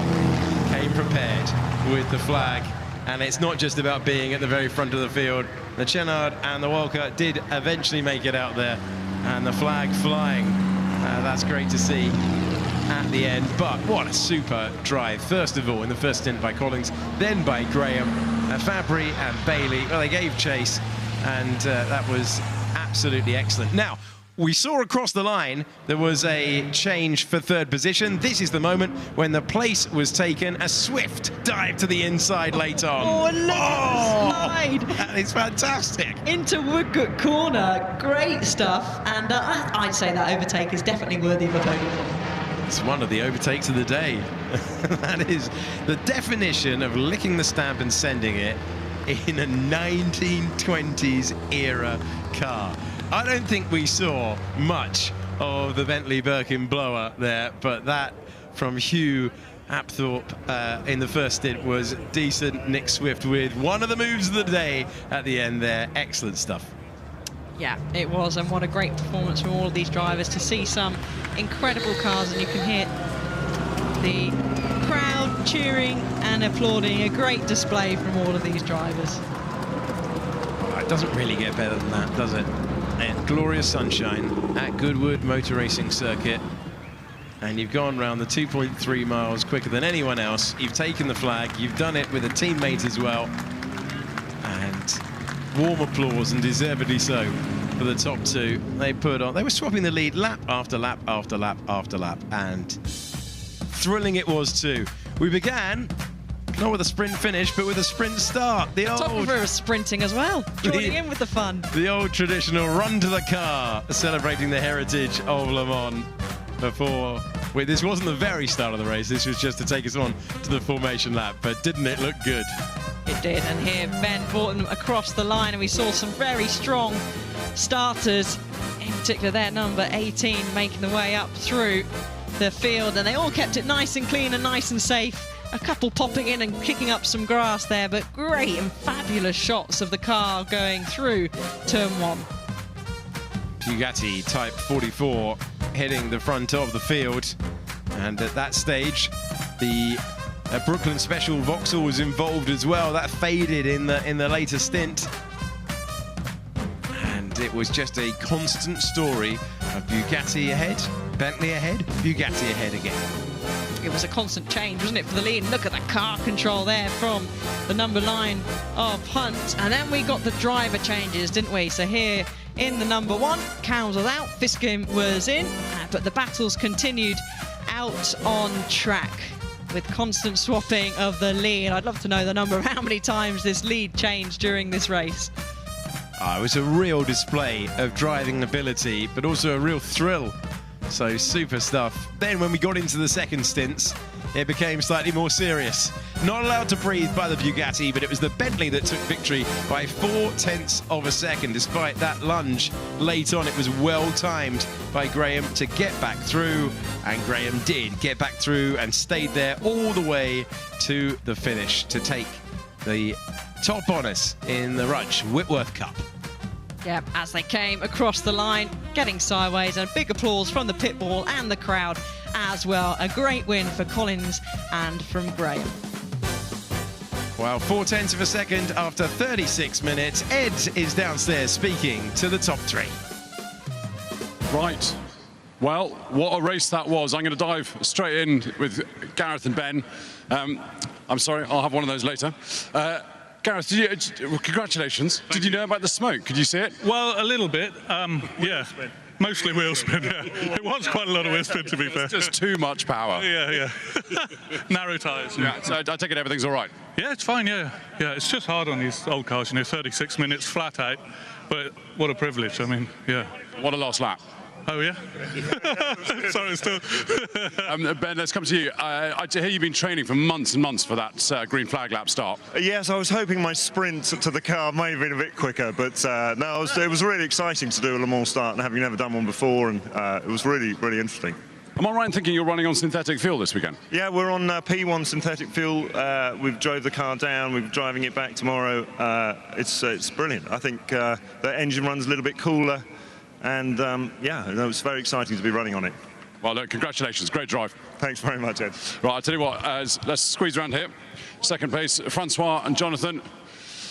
Jonathan, so close, so close. I mean, a few laps less, and you would have been all right. Yeah, possibly. He just kept going. Really had the legs on the straight. It's not really much more to be said. Really good race, though. Really fun.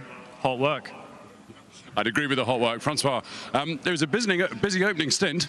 You mean the Le Mans start? I tried to get it on 3 wheels. I think I did, more or less. It was fun, yeah. No, cracking race. Well done, guys. Thank you very much. Right, let's head around here, and we'll find Hugh and Swifty. Guys, so I'll tell you what, Swifty, I'll start with you.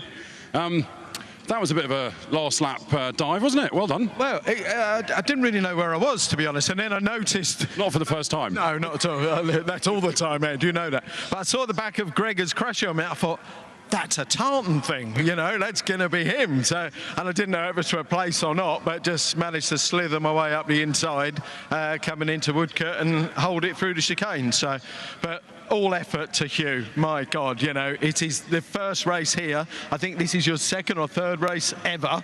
So to do what he did, we had a target that he had to slice off 5 seconds off his qualifying time, and he absolutely did it. So all credit to Hugh. Well done. Well, let's speak to Hugh now. What an introduction. Did you pay him for that? Definitely.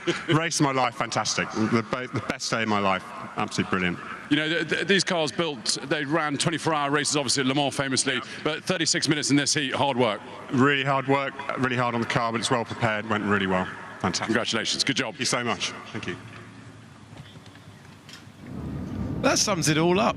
when you hear someone in racing overalls say best day of my life, that just sums the whole meeting up. A brilliant contest all the way through with Collins and Graham beating Fabry and Bailey by 0.4 of a second. Nick Swift with a super move, a dive to the inside and worry about stopping it later.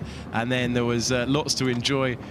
Great run through from Metcalf on his own in the number 6.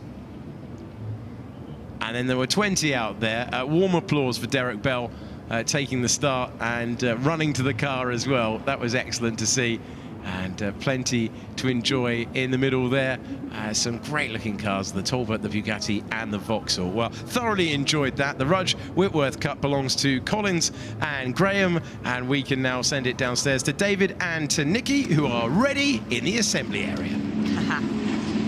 Well, we have a spectacular view of the assembly area, but we're up here on the balcony looking down on the spectacular machines that are going to go out for the celebration of 75 years of Lotus. Now, Colin Chapman obviously founded Lotus, well, 75 years ago, and this is a massive tribute to him and the machines that he built over the course of his career. It's just fantastic to see these cars representing 75 years. We saw 2 British drivers down there, Johnny Herbert and Jensen Button, but of course these cars were driven by the great and the good of the racing royalty throughout the years. Yeah, we can take a look at some of the race over the years. Obviously, Colin Chapman behind the wheel of some Sterling Moss at the wheel of a Formula One Lotus Climax 18. Jim Clark, of course, Graham Hill. I mean, the list goes on. Some of the most epic drivers got to work with Colin. Yeah, of course, Lotus is very well known for its road cars, which is very successful, very brilliant sports cars. But here we have most of the race cars there. And as you say, we have the first car that was won, the first Grand Prix by Innes Island. We have Sterling Moss won the first Monaco Grand Prix for Lotus. And then, of course, Jim Clark winning Lotus's first World Championship, and we have all these cars in front of us, and that iconic John Player special livery there, and the green and yellow Lotuses from the Jim Clark year. It's just absolutely fantastic, and don't they sound good? Oh, absolutely amazing. This is what we miss, don't we, from Formula One nowadays. It really is like stepping back in time, and you know, a reminder as well that the Formula One drivers of this era were absolute heroes. I mean, look at the safety precautions taken. There weren't any. Well, that's a gas turbine car they've just fired up there, and of course you see all this innovation that Colin Chapman applied to these cars, moving the engine from the front to the back, of course, and then trying things out like a twin chassis with different suspension for the car and the driver. That car was banned before it even raced, because that was one of the things with Colin. He was testing the rules and the regulations all the time and finding new ways to make cars go faster. A great innovator and a great engineer. Well, there we are, the cars going out on track, which means only one thing left to do, and that is go racing. Over to commentary. Thanks very much. Well, it's lovely to see this parade, in fact, of wonderful cars coming out. We're just looking at the Lotus 56B. That's being driven by one of Colin Chapman's grandsons, Arthur Chapman. He's the son of Clive. We've got quite a Chapman family out there driving. I'll try and point out some of the drivers who are going out there. We've got Alex Brundle coming out in a Formula Junior car. He's just being pushed, started now as well as they come down. This car will be racing over the weekend. Quite a lot of these cars will be in various different races that we have this weekend. The Glover Trophy, the Chichester Cup, the Sussex Trophy, of course, Lotus cars. Fundamental part of British motorsport, and in fact, in many people's opinions, Colin Chapman was the man who effectively created the motorsport industry post-war, and that motorsport in the UK has become such a key aspect because it was always a European thing, but with Colin Chapman's progress and the cars he helped produce, it really did invest in the British motorsport background. I know many people felt that he was fundamental to that. And what we're seeing, Alice, is a real mixture of cars out there, because we're looking at some of the beautiful F1 cars that were winning races all the way through the 60s, 70s. just about into the 80s. That's where Collins sadly passed away in the early 80s. Look at this, for example. But this is a sports car. Now, this is the Mark 11, the Lotus Mark 11. And absolutely, again, we've got Chapman family at the wheel here. So Clive's daughter, Sophie, in the car with cousin Thomas as well. So part of Colin Chapman's family. They're driving this. No, sorry, they're not in this one. They're in the Lotus Elan. This is the Mark 11. So this is being driven by Clive's son, Magnus. That's Magnus who's driving this one, and cousin Ioda. So I saw Clive just before they all got in the cars, and he was trying to tell me who was in which one.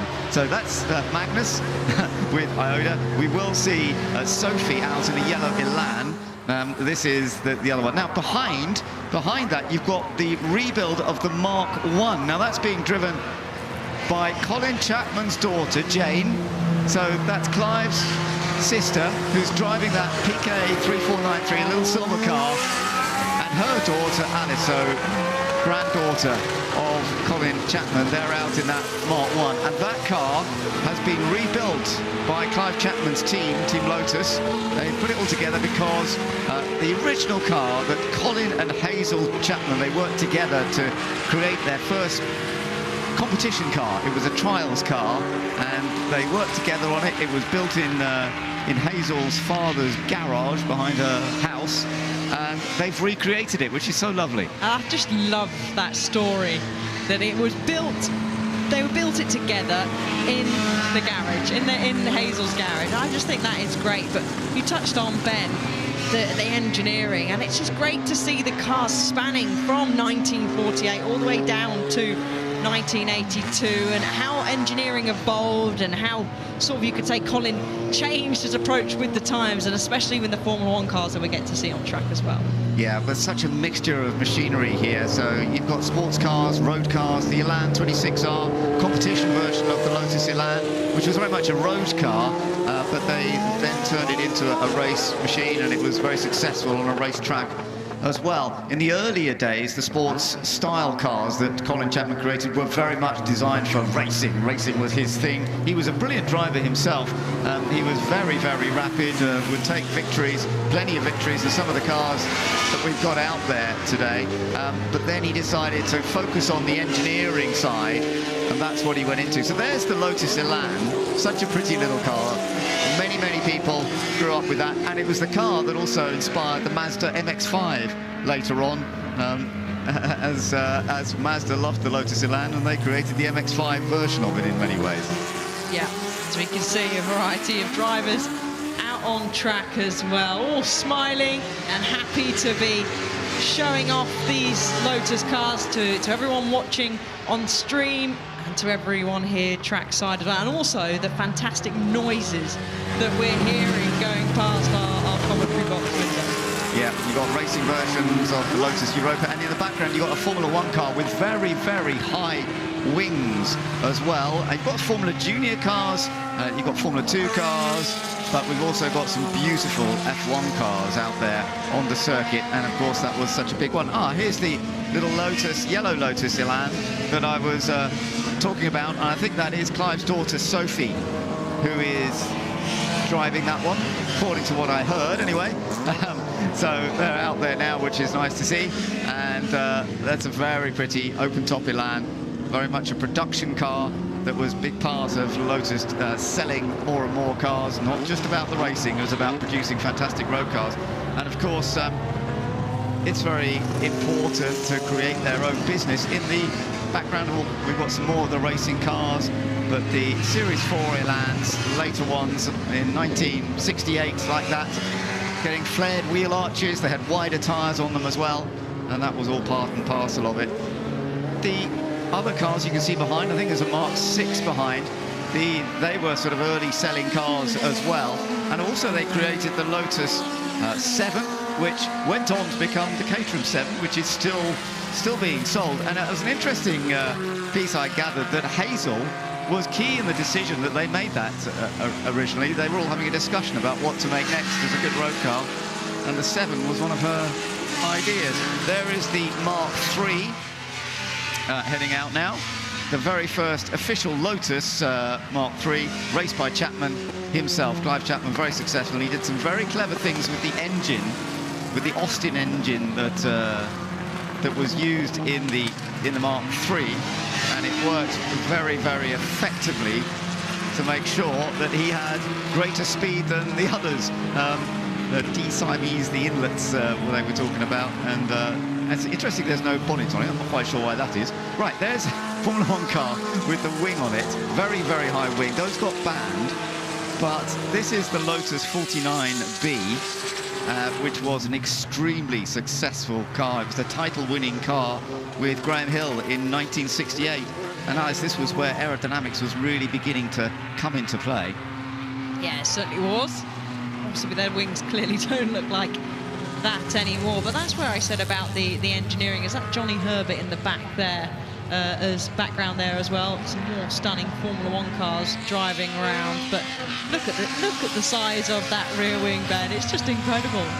Yeah, they did get banned because those tall aerofoils, as they call them, they were attached to the suspension, but they fell off a bit too easily, and it caused some nasty accidents. Great view from our cameras, thank you so much. You can see how it goes straight onto the top of the uprights at the rear, and that's something that is just not allowed. You can't force your downforce straight onto the wheels. You have to go through the chassis. It's another story we can get into with the double chassis car that's out there, if we get a chance to see it. But you mentioned Johnny Herbert. And there is Johnny. He's out in another of the Formula 1 Lotuses, the 77. And that was just before ground effect came into play. But just over to the other side there, you can see the ground effect car next to him, because that came along just a little bit afterwards. The Lotus 78 and then the Lotus 79. There it is, the Lotus 79 with the full side pods. And then there is the Lotus 88B, and that is Clive Chapman driving that car, and that was the twin chassis idea. So the suspension was separated, two separate chassis really, so the downforce would work straight into the uprights of the wheels, and the driver would have separate suspension, a bit like like a sprung cab in a lorry. They were separately sprung. So that's how it worked, but it wasn't allowed to race. So they got it, they took it to races, and the other teams hated it, hated the idea. They thought, oh my goodness, Colin's come up with something else we've all got to follow, because he'd come up with ground effect already. The way it works, yeah. isn't it? They managed to get this one banned. No, but an amazing, that just shows how intelligent and incredible Colin's brain worked to think of these incredible feats of engineering that ended up forcing the competitors to say, hang on a second, this is too clever. We don't like this. We couldn't think of this idea, and as you said, it was eventually quickly banned. But a lovely, lovely display of incredible cars and designs and pieces of engineering. And a family too, and I think that's what's so lovely to see here, as you see Clive's sister, Colin's daughter, Jane, with her daughter Alice. It's so lovely that they've done this, and the fact that as a they really see it as a family, the way that it all was created and produced.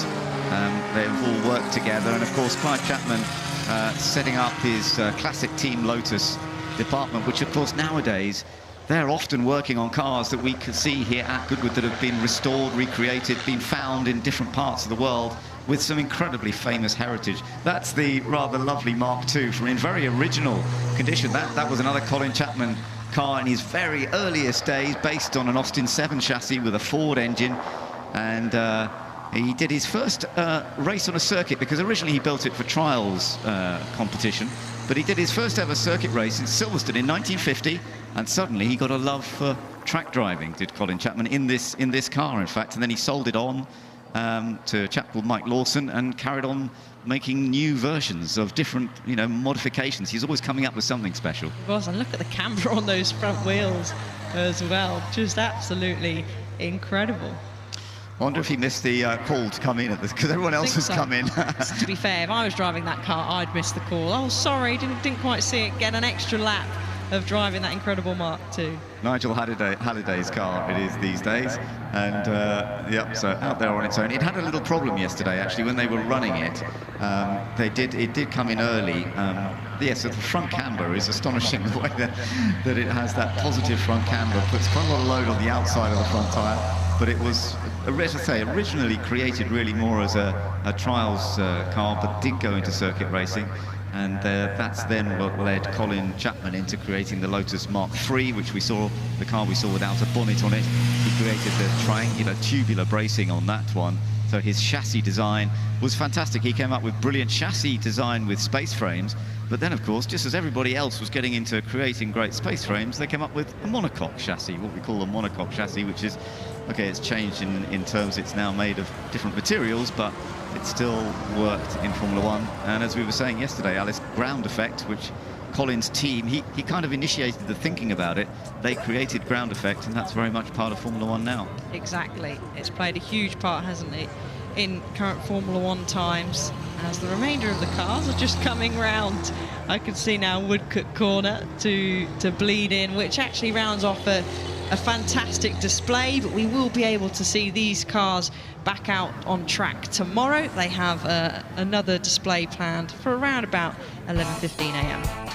So there you are, looking at some of the highlights of these cars heading out of this tremendous collection. I love this car. This was a turbine-powered Formula One car. They did it for Indy cars as well, but a Pratt & Whitney turbine engine in that 56B F1 car. An F1 car with a very high wing. Johnny Herbert out there in the Lotus 77, a car that Mario Andretti took victory with in 1976. Family out in some of this recreation of the first ever Lotus that Colin Chapman created, but also so many owners of cars that they love to go racing in, and we're going to be seeing them racing, as I say, over the course of the weekend. The Glover Trophy tomorrow, we'll see the Grand Prix cars from the early 1960s in the Glover Trophy. We'll see the Formula Junior cars out in the Chichester Cup. That's in the morning tomorrow. And in the Sussex Trophy, we'll be seeing a lot of the sports cars, the early sports cars, particularly the Lotus Climax 15s, and that'll be tomorrow afternoon at 4:50. So many of these cars we will see racing once again. The Lotus Cortina, we saw lots of those earlier this year. Yeah, it's so wonderful to see the mix of Colin Chapman's creations.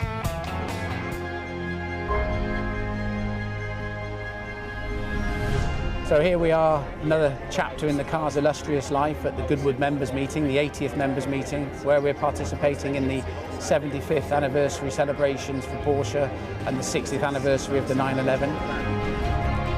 I must admit, I've driven a lot of RSRs in my time. I've never driven anything quite like this because of its originality. It feels like it's still got its Le Mans gearing in it, and the engine is an absolute delight. In most 911s, you've got time to think. In this car, you look down and it's already turning 8,000 RPM. It's quite amazing.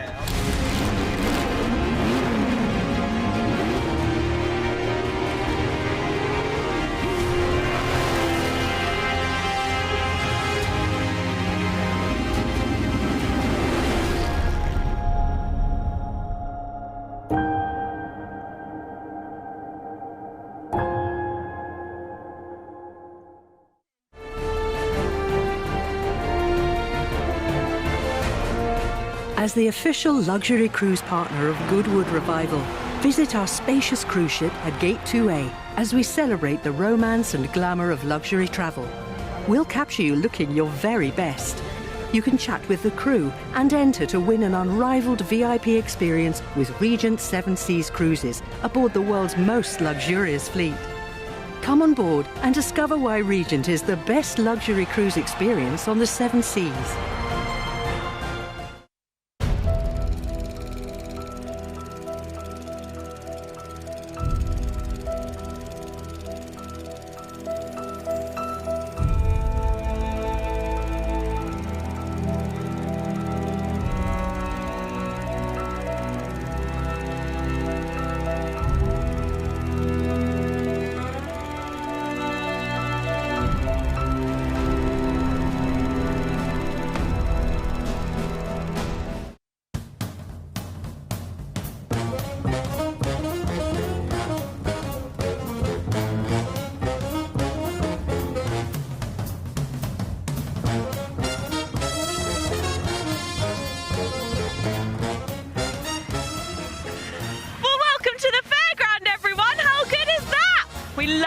helter-skelter, and this is the fairground here at Goodwood Revival. Let's just have a quick look around because there is so much to be done here. You guys think there's a lot going on the track, but out here there is so much more.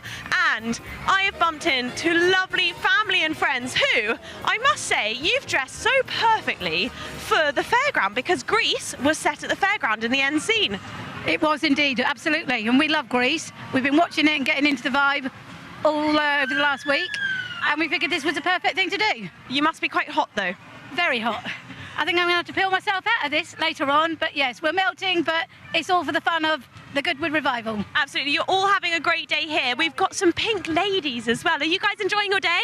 Yes, What's the best thing about it so far? Do you think the fairground? Do you think being dressed up? Everything. Everything. There we go. It's everything. You're such a great... This is family and friends, all for a day out. I tell you what, you've got the hair going on as well. Are you enjoying your day? Yeah, I just gone on that slide over... On the helter-skelter? Yeah. Was it amazing? Yeah, it was fun because my leg is still really hurt. Oh no, did you get a little bit hurt on it? It's quite fast, isn't it? It's fast and furious. We've got lots going on here. We've even got the swings going here. We've got the dodgems in the background. We'll give these guys a wave over here from these guys. Enjoy the rest of your picnic. This is the place to be. I might just hang out here the rest of the day, actually, because there's so much more fun to be had. It is time now for the Fordwater Trophy. I'm Alex Shakes, joined in the commentary box by Bruce Jones, and this is some sight on the racetrack. We have Porsche 901s and Porsche 911s, all built before 1966. They must be of a short wheelbase. They are all running on sustainable fuel, and on the evidence of practice, this is going to be a thriller. Well, they'll all be running out on the ragged edge and some a little bit beyond, and a lot of the drivers taking part in this are very, very excited indeed. Many of them take part in the 2-litre Cup around Europe, and that's something that's grown and grown since 2018. But for a lot of others, including Mark Webber, first race since 2016, he's been inveigled into this, and I don't think it's the last we'll see of Mark, but it was really exciting through practice. Yeah, really, really good earlier on, and it will be interesting to see who is able to take that speed forward into the next stage of proceedings. We're forming up on the grid at the moment as we get ready to run our penultimate race of the day. It has been an action-packed day from the first to the last. But sort of almost more than that, Alex, it's been the fact almost every race has come right down to you're expecting a sort out, not just on the final lap, the final corner in 2 of the races so far today, if not 3. So if we can get more of the same, you could say it's a one-make formula here, but what an exciting formula. These cars so dynamic with that twitchy short wheelbase, but some of the driving absolutely sensational in practice. What they're going to do with the mere 30 other or 29 other arrivals around them, we can only wait and see, but I am smacking my lips at the thought of this. So we have a few 901s in the field, so called because that was the original designation for this iconic car that has gone on to be the best-selling sports car of all time. But then Peugeot got on the phone and said, the 0 in the middle of your number, well, that's our thing. Yeah, if there are 3 digits, there's a 0 in the middle, it has to be a Peugeot. But 911 it became, and it's gone down in history and continues to go down. But some of the purest body shapes are the initial body shape, and we're looking at those right now. A grid of 30 of these cars. Look at it, every colour combination you like, all driven supremely well thus far. Absolutely. Okay, let's rattle through the grid then, and it's Jordan Holm at the front of the field, then it's Quaife and Thorpe, and then we've got Butcher and Paul. You must run both drivers in this race. Perez, very, very effective in that championship that Bruce was talking about. He's in 4th, then it is 5th, and then you've got some recognisable names. You've got Neil in the 8th position, you've got Molam in 7th, you've got Pirro in 10th, and you've got Mark Webber getting back behind the wheel and out of retirement for this one. His first taste of Revival weekend. The all-Tordorf entry will be very, very intriguing to see. You've got Chilton in 18th position, but expect them to make progress. I'm not expecting them to stay in 18th position. Need more names. You've got Dunbrack in 20th. Oh yeah, and that's just the 2009 world champion lining up in another race. He's been busy today. He's going from 19th on the grid in this one. Well, that of course is Jenson Button. Busy is good, but as you can see, we get 30 cars in all. Qualifying was a little bit jumbled up because we had a red flag in the middle of it, so it was a real scramble out of the pits to get a quick lap on board before the session came to an end. But certainly the advantage at the moment to car number 9, Andrew Jordan, and Home at the front of the grid. They were a second clear. And who knows if that's going to be good enough. But a 45-minute race, as Alex pointed out, with the driver change in the middle. And the few cars didn't make it really very far in qualifying. Middle, the car that says 2 LTR, 2 litre. That's a car that could feature very well with Duke of Richmond's son, Charlie March, on board. But that pulled up on the second lap in a pall of smoke yesterday. So there's a lot more to come from that. And he's racing with the person who put the whole 2 litre cup together. And that's James Turner, so look out for that car in the sort of Paul Smith fashion livery, so to speak. It is very, very stylish indeed. So we're fascinated to see who's going to come through. You've got the dynamic of having to run both drivers. You've got to have a pairing that works. It is roasting conditions out there, and these are maybe not as ancient as the Le Mans races from the 1920s era that we've just had out on track, but still these are from the 60s, so you could get a few mechanical gremlins in the... Look at that for a piece of motor racing art. It's the ultimate sort of colour chart, if you like. But a lot of these cars, by dint of racing in the 2 litre Cup, these are very, very well prepared. And in the 25 years since Revival started, the sheer quality of historic preparation has gone through the roof. So the big enemy is that heat haze. It's very, very hot this afternoon. We all know racing cars don't like it too much when they're on the move, but when they're at a standstill on the grid, they hate it.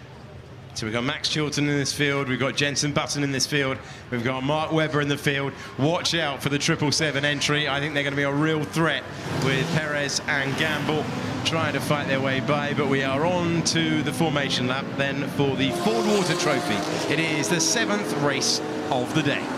Yeah, and talking of Perez and Gamble, they lead the championship. George Gamble didn't do one of the rounds, so Seb Perez leads on his own. That's car number 77. It's a blue one among a whole load of, in fact, every single colour you could possibly like. Car 52 starting at the very, very tail of the field. That's one shared by Richard Tootle, excellent preparer of these cars, and Gordon Shedden. And Gordon, as we've seen over many years now at Revive, doesn't matter what it is, got a steering wheel and some pedals, he'll get out and he will be quick in that. But the car 77, that's the championship leading car, starting 4th. And in that session that was the practice session that was interrupted by a red flag, that was always right at the front end of the field. So do expect that one to be challenging very soon indeed. Some great liveries in the middle of the pack. The 116 is Grimes, and then it will be Mark Webber behind the wheel there. So good to see. And some great liveries as well. Car number 23, that comes from the Porsche Museum. And of course, this was the race livery used by Richard Atwood, who's here competing this weekend. And it's the Porsche Salzburg livery, red with the white strakes. And very sad, car 59 has not made it to the start. That's Tarek Mahmoud's car, which he was going to be sharing with Nigel Greensall. So frustration, heat-induced, more than likely. Yeah, I think you're right on that one, Bruce. That is so disappointing as they get pushed back, and we don't have far left to go on this formation lap as we're making our way to the final corners on this historic racetrack now, and we are building up then to the Fordwater Trophy. It is set to be a thriller. 20 seconds and counting. Well, the mixture of gasoline and air can be exploded just the way it is. Ignition sequence start. But we get more power out of it 7, 6, 5. If we compress it before we explode it. 2, 1. We're all set. All engine running. Go, go, go! Someone in our production team has been to see an Oppenheimer over the summer. Fantastic, and it's got us in the mood for what is set to be one of the most competitive race meetings we will see for a while. It's been, right, as you say, Bruce, to the last, time and time again. This is going to be ultra competitive.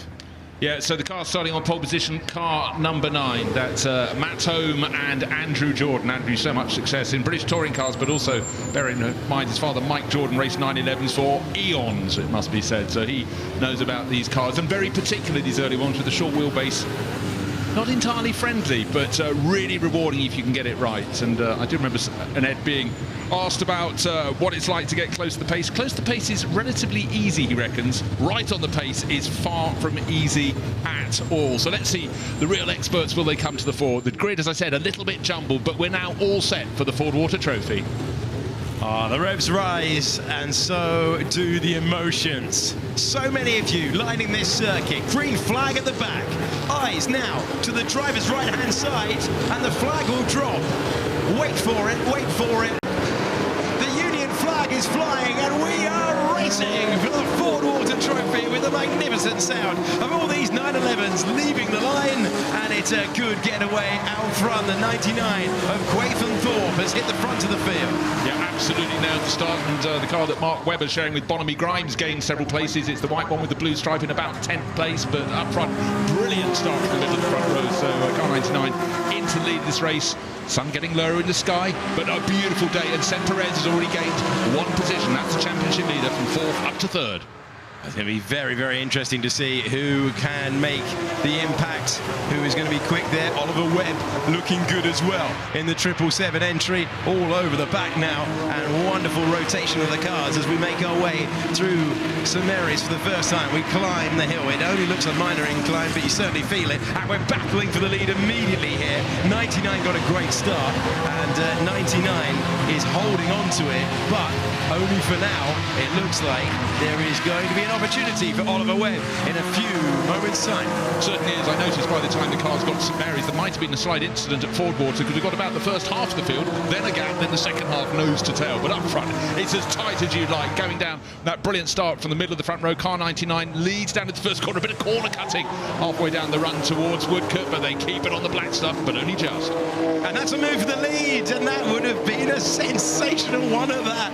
That would be one that Oliver Webb would want to see back. He has managed to fight his way to the front of the field, and the driver that lined up in 5th position on the grid leads us over the line into lap 2 on this 45-minute race where you must use 2 drivers, and that's a tight squeeze for the 77, who is shown the inside of the door handle heading in to turn 1 at Matchwick.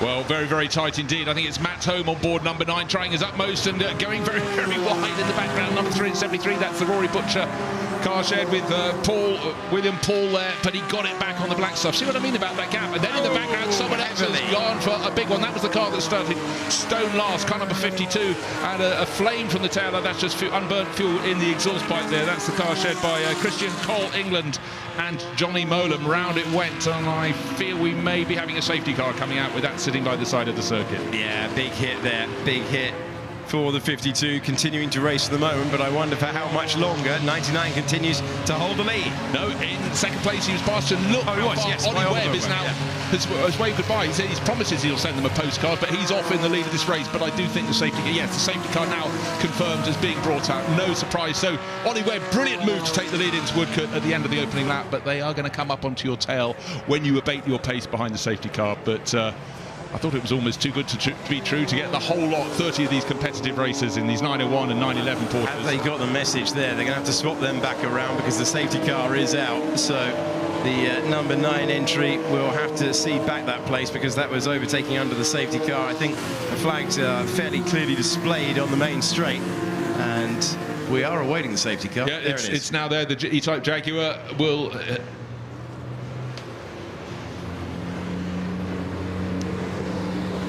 So, cars all running, they'll form up in line astern form. Okay, all behind the safety car. It was the 52 that was off, and the 52 that was being driven by Richard Tuthill, who went round and heavily into the barriers. So this was Ollie Webb sprinting clear, and it feels like the aggression was dialed up. Look further back in your shot, because that is where the crash is going to happen, and that is the end of the race. Big moment into the barrier. Beautiful car in need of repair. Yeah, but the tyre wall did exactly what the tyre wall needed to do. It sucked up so much of that momentum. The car was spun around several times, and it's always sad to see a beautiful car like this that has been damaged, but the best thing there is seeing a driver hopping out. That's in slow-mo. And of course, got quite glad to be down on the firm stuff. And that would have certainly got the internal gyroscope spinning around, but good to see driver okay. Yeah, that's the most important thing when you have an impact like that. And left to ponder things, but most importantly, out of the car. And that was Richard Tuthill, who was out and okay. So we had a change of lead, and it was going to have to be a mighty move around the outside. And it appears that it was from miles back, heading in to Woodcote Corner. At this stage, you'd never think it was on. Take the long way round, and take the long way round in style for Ollie Webb, who is going to put one of the moves of the day on and somehow avoid contact. How about it?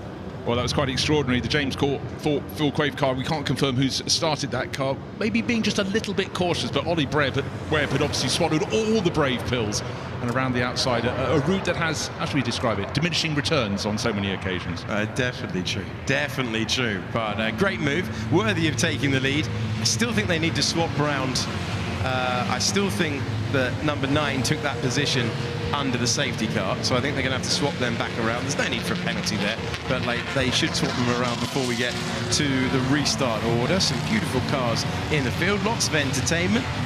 Big crash behind the safety car means that we're going to have to fully recover the 52, the 911 from 1965 that went into the barriers on the opening turn. Yeah, it's a shame because certainly the Tuthill car, Richard Tuthill car, had been making up great ground, having started stone last on the grid, had certainly worked its way up the order very tidily indeed, but alas, with that tumble. We also saw the Nigel Green Saul Tarek Mahmood car failed to start the race, car number 59, and another one that's in the pits is the Nick Manassian car number 60, which he's sharing with Kyle Tilley. That's a shame, so didn't see what was untoward with that. I'll have a look in the pit lane, can't quite spot it beneath us in the shadow. Okay, so 38 minutes to go. We are circulating behind the safety car. All the drivers still have to make a mandatory pit stop, and then we will see how it shakes out. We've had a great move for the lead. We've had an illegal move for second place behind the safety car. This was the start, though, Bruce. Absolutely brilliant. It looked as though the first two cars had got away absolutely perfectly, but then suddenly by the time you got down to Madgwick, it was a real case of the second gear change was the better one, and that put the car from the middle of the front road into the lead. This is going on board with Mark Webber's car, and I spotted it gain several positions. That's great. Going on the pit wall side, past the end of the pit wall, past pit out, and this is the view going down into Madgwick, looking for space. Drifting sideways, working the wheel, but certainly a couple of places going. This is with Max Chilton from further down the order, so a lot of cars to overtake, and that's precisely what he's there to do. But it's about getting through the gears cleanly, tidy. Lost one position, two position. In fact, he's doing the reverse of gaining places, but you can be sure when they get into the first corner, the positions will be picked back. Two-driver race, 45 minutes. We've got this moment now behind the safety car for those early laps. Brilliant onboard footage. I'm liking the stopwatch on the steering wheel as well. Interesting that that's being attached. And just to let you know, of course, it was Bonamy Grimes who was starting the car he's sharing with Mark Webber. That was the second of the onboard camera footage. That's car 116. So drivers are pressing on, but the driver leading the race, it's car 777, and it's Ollie Webb. We sort of detected that from the driving style with that brilliant move. And again, looking at the replay of the start from the outside, it was a nip and tuck, and a few people sort of put their noses forward and then pulled them back in again just in case, but you know, all very, very clean indeed as they went round the first corner. Yeah, unfortunately not staying that way for the 52 entry, but thankfully Richard Tuthill is okay and out of the car. So just to give you an update of who's in the cars, because we were waiting for confirmation of who's in what. Matt Neal is in the 27 car. He's one to look out for. And Bonamy Grimes is in the car that Mark Webber will pilot later on, and it's a sad old sight. You never want to see beautiful cars in a damaged state, but unfortunately that's what's happened to the 52 entry, which is being wheeled away by the brilliant team of marshals that we have all around this circuit, making us able to go to the revival, and that car will need quite a lot of attention. It will be reparable, but not in time for the remainder of this race. Of course, 45 minutes all in, and it's always, and just as often, rebuilding the tyre wall that takes the time. We've seen the marshals and the rescue crews very quickly have hooked up Richard Tuttle's car. They pulled it to a place of safety on the infield. Of course, that accident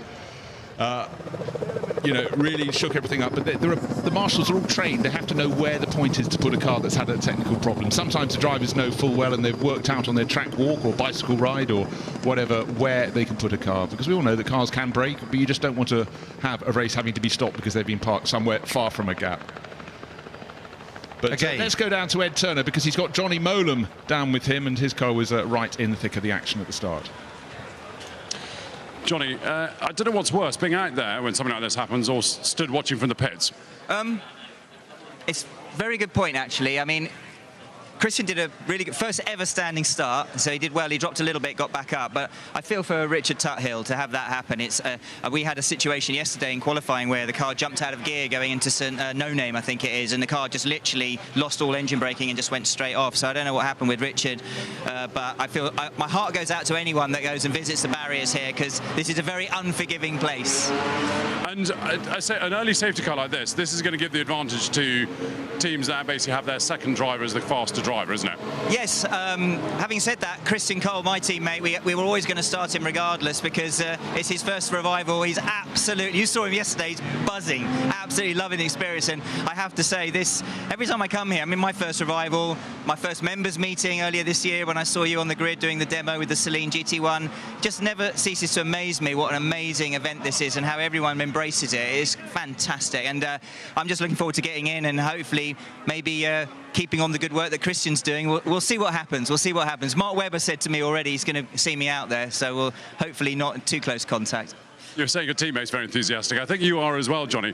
What's the plan? Are you getting in early or late in the pit window? We're going to give Christian, we're not going to sort of duck in the first minute, that it opens. We'll probably give him a lap after that and then bring him in.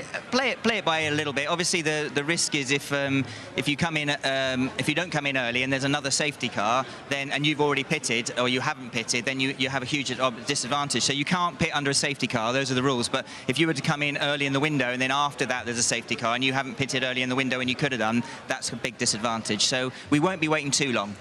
You must have a man cleverer than you working all this out. Oh, God, yes. Cheers, Johnny. Thank you very much. Thank you. Okay, good to hear from Johnny Molam and Ed asking the questions as ever down there. Looks a nice place to watch the race from. Yes, sometimes a lot of people are envious of our position in the commentary box, but there are certain times with a cooling drink watching a field as competitive as this. We're waiting for any message about any extra time that may be added to this race. In earlier races, if there was a safety car, dollops of 3 minutes were added, and it allowed us to get the race to the conclusion. This is a far longer race. 45 minutes is planned, so hopefully we will be able to run to the 45 minutes without having to add extra time. But we'll let you know as soon as we know. But what we know, the move of the race, confirmation coming through right now, we will be having 3 minutes added. But just going back to the point, the move of the race so far, by a country mile to Ollie Webb, down into Woodcote, around the outside. Both Alex and I breathed a big breath in, but he held on to it and went into the lead around the side of the 99 car. I still can't tell you who was actually driving that, whether it's who started it, James Thorpe or Phil Quaife, but certainly it was a great move to take the lead. And then shortly after that, of course, we had Richard Tuttle going off, and that brought out the safety car. We can't tell you how long it's going to be. We can tell you the race duration has gone out to 48 minutes all in, but we have that driver change to be made part way through the race. And good point made by Johnny Molam, well, made to him by Ed Foster, is do you put your faster driver in for the first part of the race or the second part? It's all about, and you know this full well from Formula One, not that you change drivers in that, but how you split your tyre tactics, and when you think it's a good moment you're going to get the most out of them. But if you think the second stint of the race is the one where it's less likely to have drivers going off, that's really when you ought to put your drivers in. But the flip side of that is at the start of the race, a pro driver, if you will, a more experienced one, can gain more places for you. Okay, let's go downstairs. Max Chilton is speaking to Ed once again. Max, well, I'm looking relaxed. You were just looking at sort of replays on your phone. It amazes me how relaxed you professional drivers are before jumping in. Well, as long as it looks that way, that's the main thing. I'm probably quite nervous. I've only driven this car for 4 laps, but It's going to be brilliant. I did the 4 laps yesterday, just getting up to speed before we had a bit of an engine problem, and it's an absolute pure joy. I've always watched here for so many years, the cars drifting, and you can just see the hands of the driver from in the grandstands watching the drivers correct the car. So to be in one where you're constantly dancing is a pleasure. So hopefully I'll get a nice run out to finish this race off. But a magical moment to get a call from Porsche on Thursday saying, do you want to drive our car? So I was absolutely, yeah, straight away. You say you've only done 4 laps, but I think you only did 4 runs up the Festival Speed Hill in the McMurtry before you break the record. That's true. You're expecting me to break a lap record then this afternoon? Well, I'm not demanding it, but at least try. Okay, I'll try my best, but at the moment we're quite a long way off, so I'll enjoy the moment. Goodwood was made for days like this. The weather's fantastic, the crowds just get bigger and bigger, and the racing's just so pure. I mean, you just watch these cars drifting side by side. You can see the drivers really working it. It's just so rare. When do you race period cars on a period track? The track hasn't changed. The cars have... Okay, we might have a bit more horsepower, but apart from that, they're the same. That's fantastic. I'll leave you to your pre-race meditation. Cool. Thank you very much. Excellent stuff. Good to hear from Max Chilton down there in the pits. Slightly nervous after only 4 laps behind the wheel. Loving the honesty down there. He's not wrong, though, about Goodwood being made for days like this. We have a wonderful vantage point up in the commentary box. There's Bonamy Grimes in the 116 entry.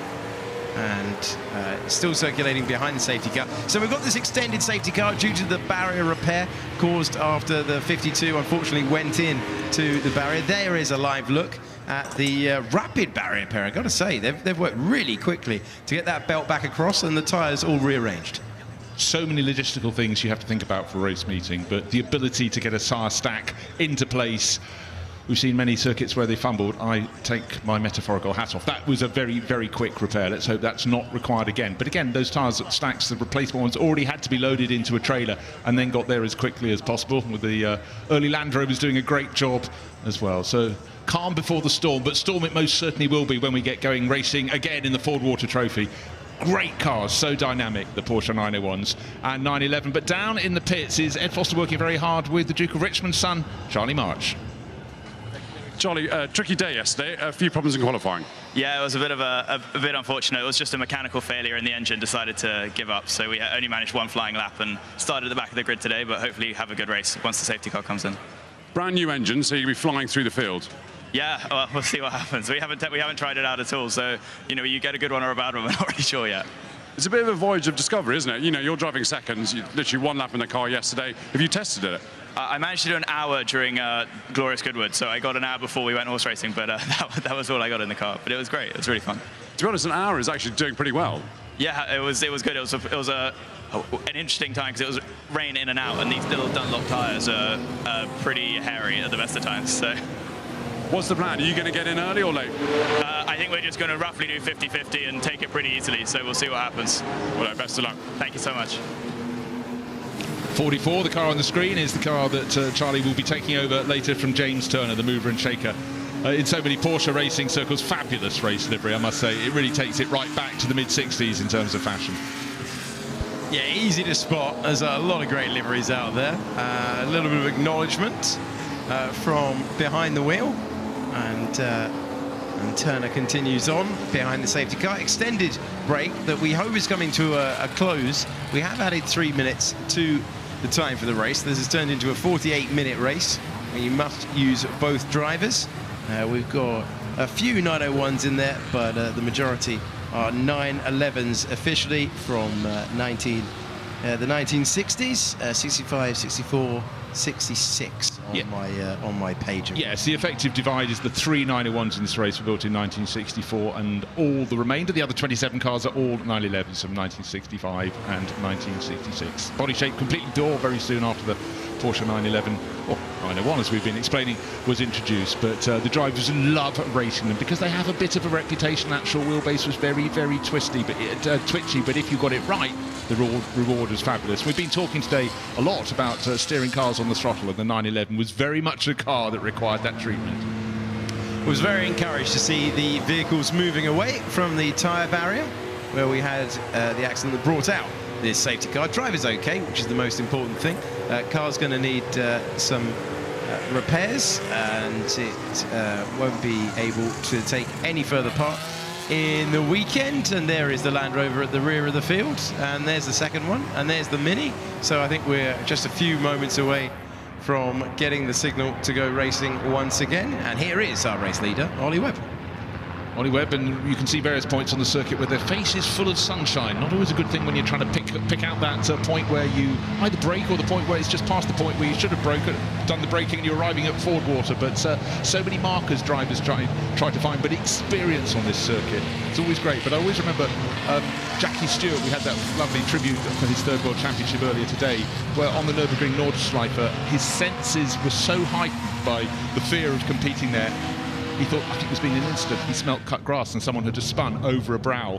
And that level of intellect and the reflexes and the reaction. So, not saying everyone has to be able to spell cut grass when it's been cut from 30 paces and you're doing 120 miles an hour, but it helps. It really does. Also helps to have Sir Jackie Stewart's talent behind the wheel. That's fairly useful as well. Okay, the lights are off, I believe. Let's have another look. Yeah, lights are off, and we are ready to go back racing once again. Thanks for sticking with us. Your reward is going to be action all the way, I fancy. We've still got to have the mandatory stop as well. So some entries, they would have changed things. You can see the 116's missing a headlight after contact in the final stages of the circuit here last time. And I tell you what, Oliver Webb has gone very early and he's timed that brilliantly. He's caught them napping behind and he's on his way. Well, it's a classic case. Of course, the driver in the lead of the pack can dictate when they floor the throttle. He did it very early, and car in the background already pitting. That was 99 that started from the middle of the front row. Now, to my eye, that should be, is that just with the pit window open, or is that a problem? I think it might be a technical problem, so very disappointed. But the first two cars, you talk about West Sussex, East Sussex, that's about the divide between them and the rest. But behind, of course, 3 cars, nose to tail, 5 cars, nose to tail. Yeah, very aggressive as you're looking through the order there of the 411, getting very racy. Car number 100, that's the car being driven by Juan Pablo Orjuela, and that will be taken over by Emanuele Pirro. We often talk in a two-driver race about it's the balance, the aggregate speed between your drivers, and certainly Juan Pablo doing a very good job, but he's left the door half open. Well, a little look there from Seb Perez, but he pulled his nose back out, but Emanuele Pirro will be enjoying that. We're going a little bit of caution. He was really enjoying it earlier on in the Ferrari 250, and we will see him in this race later on as well. All these cars on sustainable fuel, all over the road there. Looks like we caught the end of something for the 23 of Smalley behind the wheel as he was recovering after dipping at least a couple of wheels off the road. And it just goes to prove if you lose your momentum, it takes a while to get it back up. These aren't the world's most powerful cars, and just like the Formula Juniors, you know, totally different in terms of appearance, but it's about keeping that momentum. So where did it go wrong for Adam Smalley? Well, the entrance to St Mary's. At that point, he thinks, oh, I didn't need to go to Royal Agricultural College in Cirencester. Farming is not for me. And back onto the black stuff for him. But Adam is an absolute expert in more modern Porsche, so I think that helps in quite a big way. And he did well to make sure that wasn't a far bigger moment. We come back across the line, and this is now the battle for second position then, as we're getting drivers cycle through. The pit window is now open, so this is now the battle for second. Juan Pablo continuing to lead this furious battle. 25 minutes to go, and still Ollie Webb continues out front. Well, I must say the pace we're seeing from Juan Pablo Orjuela, very, very quick indeed. First couple of regular pit visitors in. We had 99 coming in. Andrew Jordan in the car that started right on pole position. Lost about 4 positions on the opening lap, but he's in the pit, so very quick changeover. Well, that is going to be really interesting to see. Andrew Jordan now in the car, and he was just so at ease when we saw him behind the wheel of it in qualifying yesterday. Okay, so we just commented earlier, Alex, about whether you put your faster driver in your pairing in first or second, and clearly they decided in their case, put them in second, and there is Andrew Jordan, car number 9, coming out. He will be given the maximum amount of time that he can to make an attack, and likewise 99 into the pits and out of the pits, so one would think, we need double check, but I would think that was James Thorpe handing over to Phil Quaife, probably in that. So they've taken the early tactic. 2 abreast, how'd you like that? Coming up shortly. Well, it's very, very close. Seb Perez all over the back, trying to find the move through. And these 3 have been putting on a really entertaining battle. All the while, though, the 99 came in and changed. And that was not a mechanical issue, but we didn't see the message that the pit window was immediately open. So we'll have to check whether that stop was within the rules. We continue to go side by side, struggling to got the speed off as we went into Matchwood corner. Well, the driver making the moves has been David Zevelbichen. He was at the back of this grouping in the dark green car. He just went to the front fleetingly, now back to third, and a shaking of the finger from Seb Perez, perhaps thinking, I didn't quite like that move, or well done. It's one or other. That was excellent stuff to fight his way by there. And they are pointing to launch another attack. Suddenly, Perez is coming alive here, knowing that this is the crucial pit stop sequence, knowing that you've got to try and gain as much as possible. 23.5 minutes remaining on a 45-minute race. It became a 48-minute race. I don't like the look of that hand across that. Is that Adam Smalley climbing out? No, it's Chilton climbing out, and that was the hand across. It is Adam Smalley, so that's car 23. We did see it have its off-track moment, didn't we? Yeah, Max Chilton having a debrief before jumping in the car. Good run now, this, the 77 of Seb Perez, who is fighting his way past. That's the second car he's passed on this lap. He is having a terrific run this time around, and he's up to second place. Yeah, the thing about that, though, Seb Perez has been up and down the order, sort of in the top six, from sixth up to third, down to sixth again. He's got the pace. I think he's just had a couple of moments, a couple of maybe slight mistakes, but clearly when he keeps it where he wants it, he's very, very quick indeed. But Ollie Webb still leading this race. Last time around, he was beating the car 100, but now it's going to be 77, as you say, up into second place. So Seb Perez up into second, car 100, Ojoela into third, and David Berkelbergen is right on his tail in fourth place in 4:11. So in comes the car of Bonamy Grimes. 9-time Grand Prix winner Mark Webber standing by, ready to get behind the wheel of a car in a race. He hasn't had this feeling for a long time. Here is the Australian driver who is getting strapped into the car, and it's going to be great to see him in competition once again. Of course, alongside his Formula 1 career towards the end, he was racing in Porsches in the World Endurance Championship, so accustomed to getting into a car that someone else has just vacated, and it is quite a skill. And being a tall driver as well, that makes it all the harder for him to get his limbs in place, not lose the belts behind his back, and all those things that then delay your pit stop. So a chance to fight for a good finish as well. And into the narrow, fast lane of the pit lane, and pull down on the belts. It's a confidence thing, isn't it? It's the last thing you do before you get out to the track. So the little bit of damage on the front right corner is from yesterday, but it's not really affecting the aerodynamics too much. Or was it on the run to the first corner? Because certainly you saw lots of places being gained by Bonamy Grimes in 116. But now it's Mark racing again. Great to see. Excellent to see Mark Webber attacking a racetrack in anger once more. 21 minutes to go, and everyone inside the top 15 has got to make their mandatory stop. Everyone inside the top 15 has still got to change driver. Right, now bear in mind that the two early stoppers were 9 and 99, and the driver of 9 who took over from Matt Home is Andrew Jordan, who's banged in last round, the fastest lap of the race. More to follow, I'm absolutely sure about this, but it looks like a clever tactic, and for Seb Perez in 77, he's maximising his time in the car before he hands it over, and he's absolutely flying. He's got clear of that traffic. That's Porsche perfection. This is going to be really, really intriguing to see whether that early change to Andrew Jordan is able to vault him to the head of the field. Last time around, he did a 1:33.7, and the leader, Ollie Webb, who's been going really well, driving brilliantly, did a 1:35.5. And they will all be aware of the threat that Andrew Jordan poses behind the wheel. But I think what Ollie Webb is going to do, he's going to stay out as long as he can to right up before the pit window closes, and then hand over to Guy Ziza in that car. So the 777 is going to keep pressing on, but certainly he'll be getting information coming from his pit crew, unless they want to keep him cool, calm and collected by not letting him know that the pace that Andrew Jordan is setting in number 9 is absolutely electric. Car 100 in third place, Juan Pablo Oruela. He's got Emanuele Pero. That's not a bad person to get in second. Emanuele would be hoping this is rather cooler than the Ferrari he raced earlier, where he said there was no insulation when he came into lunch. He was very hot. Yeah, and it's pretty hot in the drivers' club as well, so he can't get any escape from the heat. The British late summer providing us with a great day, and the Goodwood Revival providing us with a great race now. As we've just settled into a rhythm, we're looking further in the pack now. This is the 69 entry attacking. Well, I tell you, several positions further forward, we talked about Jenson Button starting, was it 18th or 19th? His car is up into 6th place. He hasn't gained all those positions, because quite a few cars have made a pit stop, but certainly it's going in the right direction. Car number 88, again, just the tail end of the top 10. And I'll tell you whether it's Steve Osborne or Chris Ward aboard that, but lots of good little scraps. But our race leader, treble 7, Ollie Webb, pressing on as long as he possibly can. Still says 3 words at the bottom of our screen: pit window open. If it still says pit window but then closed, there'll be trouble afoot. There would be out there. Still, we're seeing Perez has come into the pits. So Perez, great stint. He got up to a strong position, but now he's come in for his mandatory stop. So it's Gamble's time behind the wheel, and that is the first of the major runners to make their way through. By the way, Andrew Jordan, another fastest lap of the race, a 1:33.2.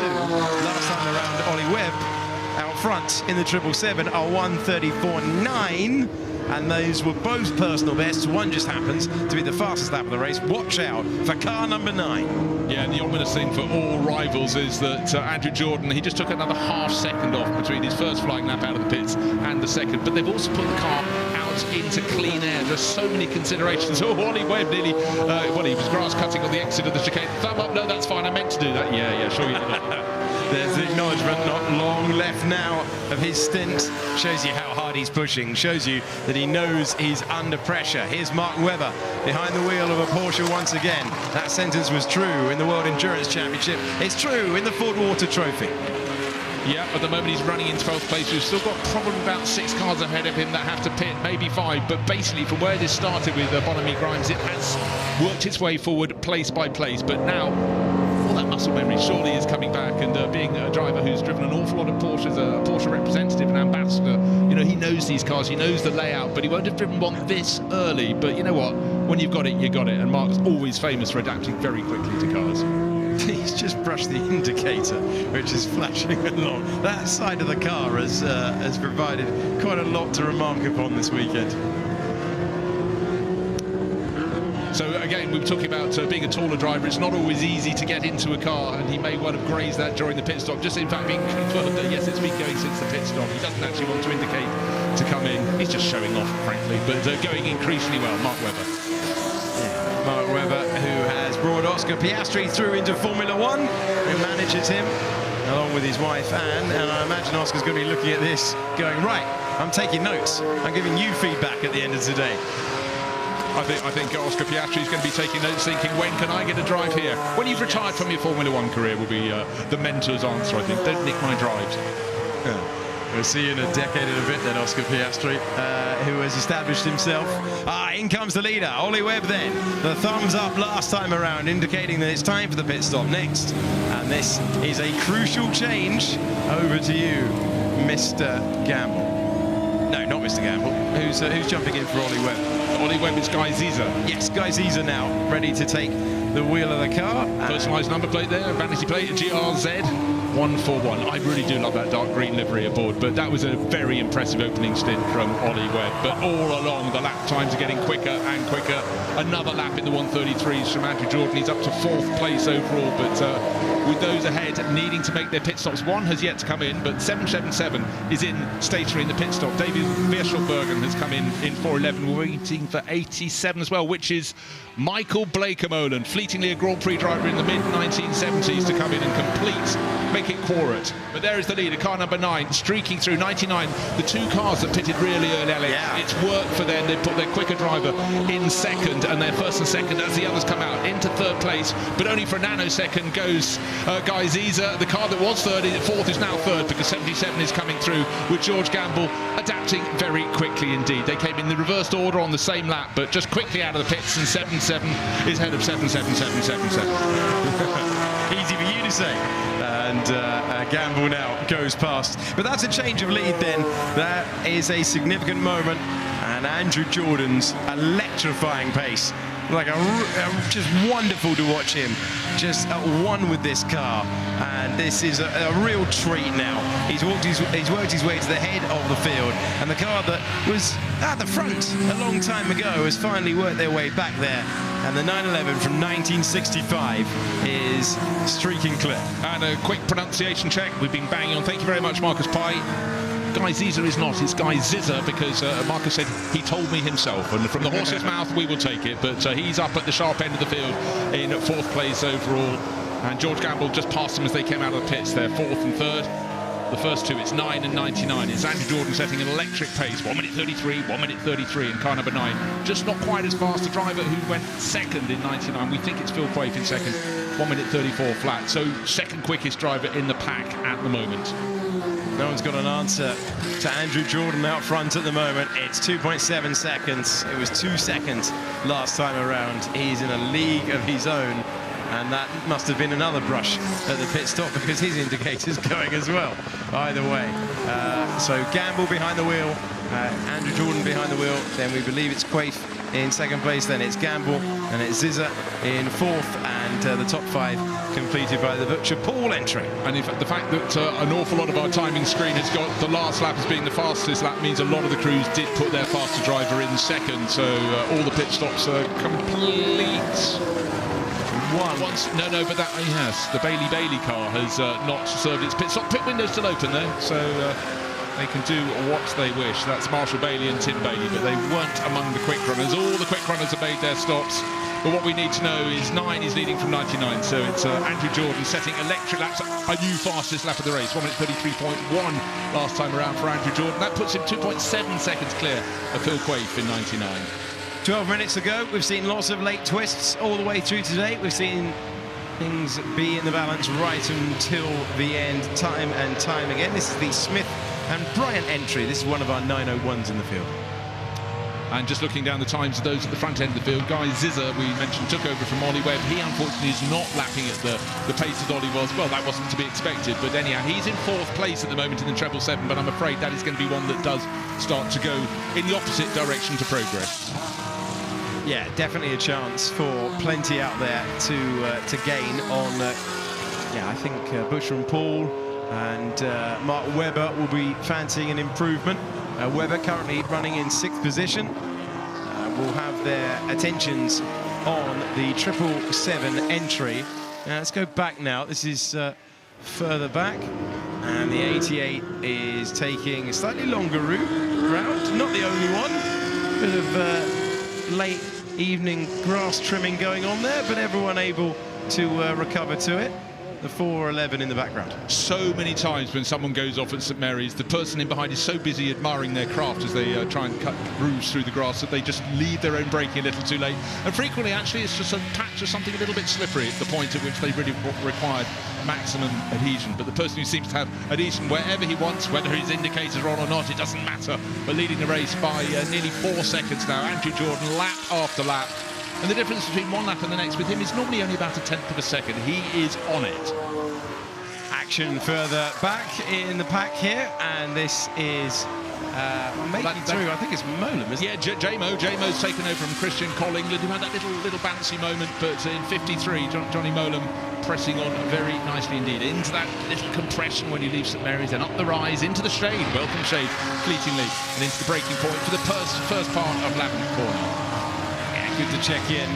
Very distinctive livery, and there's a lot out there, but the shell livery on that car making its way round. It's now a 5.8 second gap at the head of the field. Andrew Jordan doesn't want this race to end. He's having so much fun behind the wheel. We're checking in once again with Mark Webber. We said he was going to be all over the back of the 777 very soon, and I believe he is right about now, and this is going to be him moving up into the top 5. Just want to see that was his best lap. That lap's slightly slower doing past him, 1 minute 35.8 that time around, but car 116 with Mark Webber on board. His racing return, the first one in 7 years, sliding beautifully. That wonderful rear shot of the cars going through Madgwick Corner, now pressing on towards the sunshine, but worse than that, it's towards Fordwater. Such a quick corner. And it's the one that in so many ways makes the drivers really focus here at Goodwood. Get it right, you're a hero. Get it wrong, and then you've got to be sorting out your own moment for some distance. Smith and Bryant will try and join this fight as well. Webber slightly at a restricted pace. Now he's getting into it. He's absolutely launching it through. So he climbed the hill, the exit of St Mary's. Well done for picking out Ollie Bryant in car number 64, because that is 7th on the track at the moment, but he's the 2nd fastest driver out there. Ollie Bryant, always so quick in so many things, famously in AC Cody's around here, but so many others besides. So this race far from over, 9.5 minutes remain, but I don't think anyone is going to catch Andrew Jordan leading the race. But certainly Mark Webber, he could gain the 4 seconds to catch George Gamble. Let's wait and see. But in fact, that said, last time around, Gamble was slightly faster in 4th place. We're understandably focusing on the 9-time Grand Prix winner, man who contended for the title all the way to the final race of the season in 2010, and he is having fun out there. This is really great to see, but unfortunately that isn't. Off the road goes the 15 and the 22. Yeah, they were running in 14th, well, certainly number 15 with Langlard on board, taking it over from Patrick Long, David Danglard, and it was quite hard to see who did what to whom, and number 15 going for the biggest of spins. That was Danglard, 22 as well, rotating around, and that was probably Saif Assam. Just trying to double check who started that car. Yeah, Carsten LeBlanc started, so Saif Assam going for a rotazione. And rejoining. We can see the tyre mark on the right rear flank of that car. Oh, sorry, the left rear flank from the driver's point of view. Get to work on that as soon as it parks up in 8 minutes and 14 seconds time. It's a great pace being set up. I mean, Andrew Jordan's in a league of his own here. This is a real masterclass. It's 15 seconds now. Yeah, well, that's quite extraordinary. And I'm trying to debate where exactly the leaders were when those cars went spinning at St Mary's, because certainly if all you have is a cloud of tyre smoke, you're necessarily going to come off, because at that point you're already committed. You're at the outer bounds of physics as you try and get between the first part of St Mary's and the second. The last thing you need to do is adapt your line. However, 15 seconds, that is monstrous. Great performance as we look at the 777 under threat once again.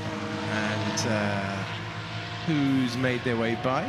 This is the 100 that we saw earlier on. Well, that's Emanuele Pirro. He's in 11th place, and surprise, surprise, he's catching the car in front, which is car number 27. And that's Steve Edwards, who took it over after Matt Neal. There's 27 in shot, but Emanuele Pirro hunting it down. No, he's not hunting it down. He's already got past 100 now in front of 27, so up to 10th place. I don't think that's the last of the charge from the flying Emanuele Pirro, the fabulous Roman, who's such a fan of Goodwood, and we in turn are a fan of his. Yeah, earlier on today, he was saying that he felt like Lewis Hamilton thanking the fans, but this place means a lot to him. OK, message on top of the screen, bottom of the screen.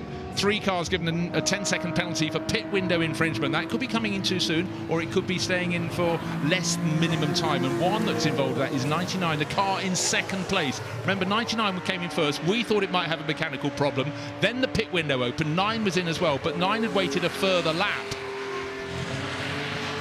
Yeah, so the pit infringement penalties also penalised 65 and 77. 77 is the car that Perez took over from Gamble, and my concept there is their pit stop was under the minimum time, because they caught the car in front and came out in a better position. And the 3rd car in that group, in car number 65, also a 10-second penalty for them. That's the one shared by Mark Bates, who started it, and Jenson Button.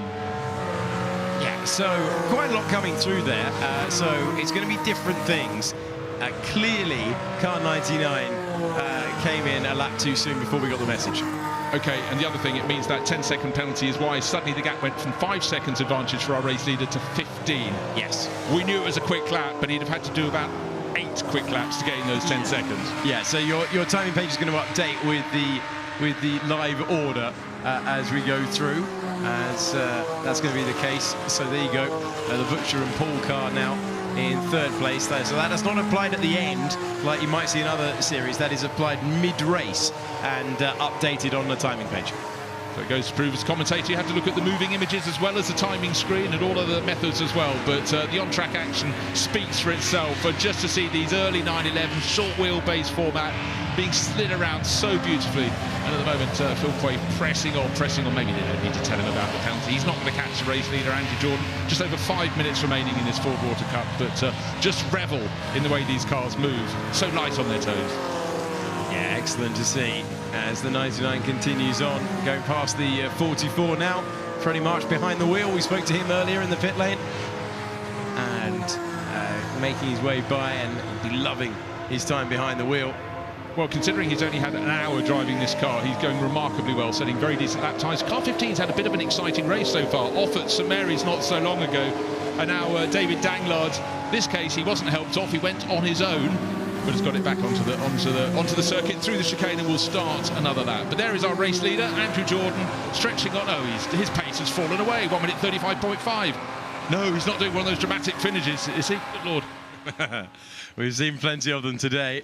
This is going to be the 15 frightening itself off the road and then frightening itself back onto the road there as the 99 went through. Well, you know what, that was a classic case of a driver actually paying attention to his mirrors, spotted the car running in second place coming through, and maybe just momentarily missed his braking point, but gathered it up. 27 and 88 fighting for position, trying to get in the top 10. It's car 27 was the one that was started by Steve Edwards, took it over from Matt Neal. At 88, well, that's been up and down the order, and I would think that's probably Chris Ward on board. I can't confirm that, sharing with Steve Osborne. So they're continuing on. And yellow and red helmet, that's Chris Ward, and he's had so much success here across an enormous range of historic racing cars. We're looking, this is the battle at the moment for 11th place, and it's going on all the way through.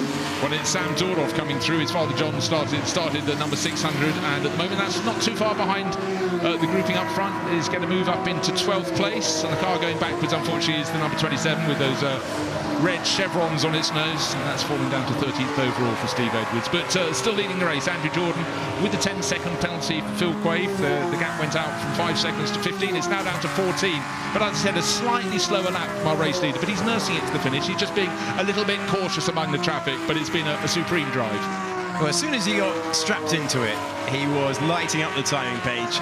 And yesterday, when we were enjoying it in practice and qualifying, he was just a master of being able to take it to the limit, but also drifting the car, but always seemingly in control, and he has done wonderfully there. Now, we've got a change on our timing page, and we've got Gamble back up to third, but only momentarily. So that is a tiny gap, but that is a gap with a penalty applied of 10 seconds. So that's going to ebb and flow all the way to the end. And the end is coming very soon. In just over 2 minutes, Johnny Molam kicking up the dirt on the outside. He was just trying to work out what those two cars he's trying to lap are doing in front of him, and he's going to try and pick his moment to make an advance. So, in fact, no, that's for position. I beg your pardon. He's on the tail of Guy Zisser, and he overtakes him on the run to the first corner. 87 is running in front of him, and that is further down the order. That's a lap further back, and in fact, that's Michael Bleekemolen, the Dutch racer.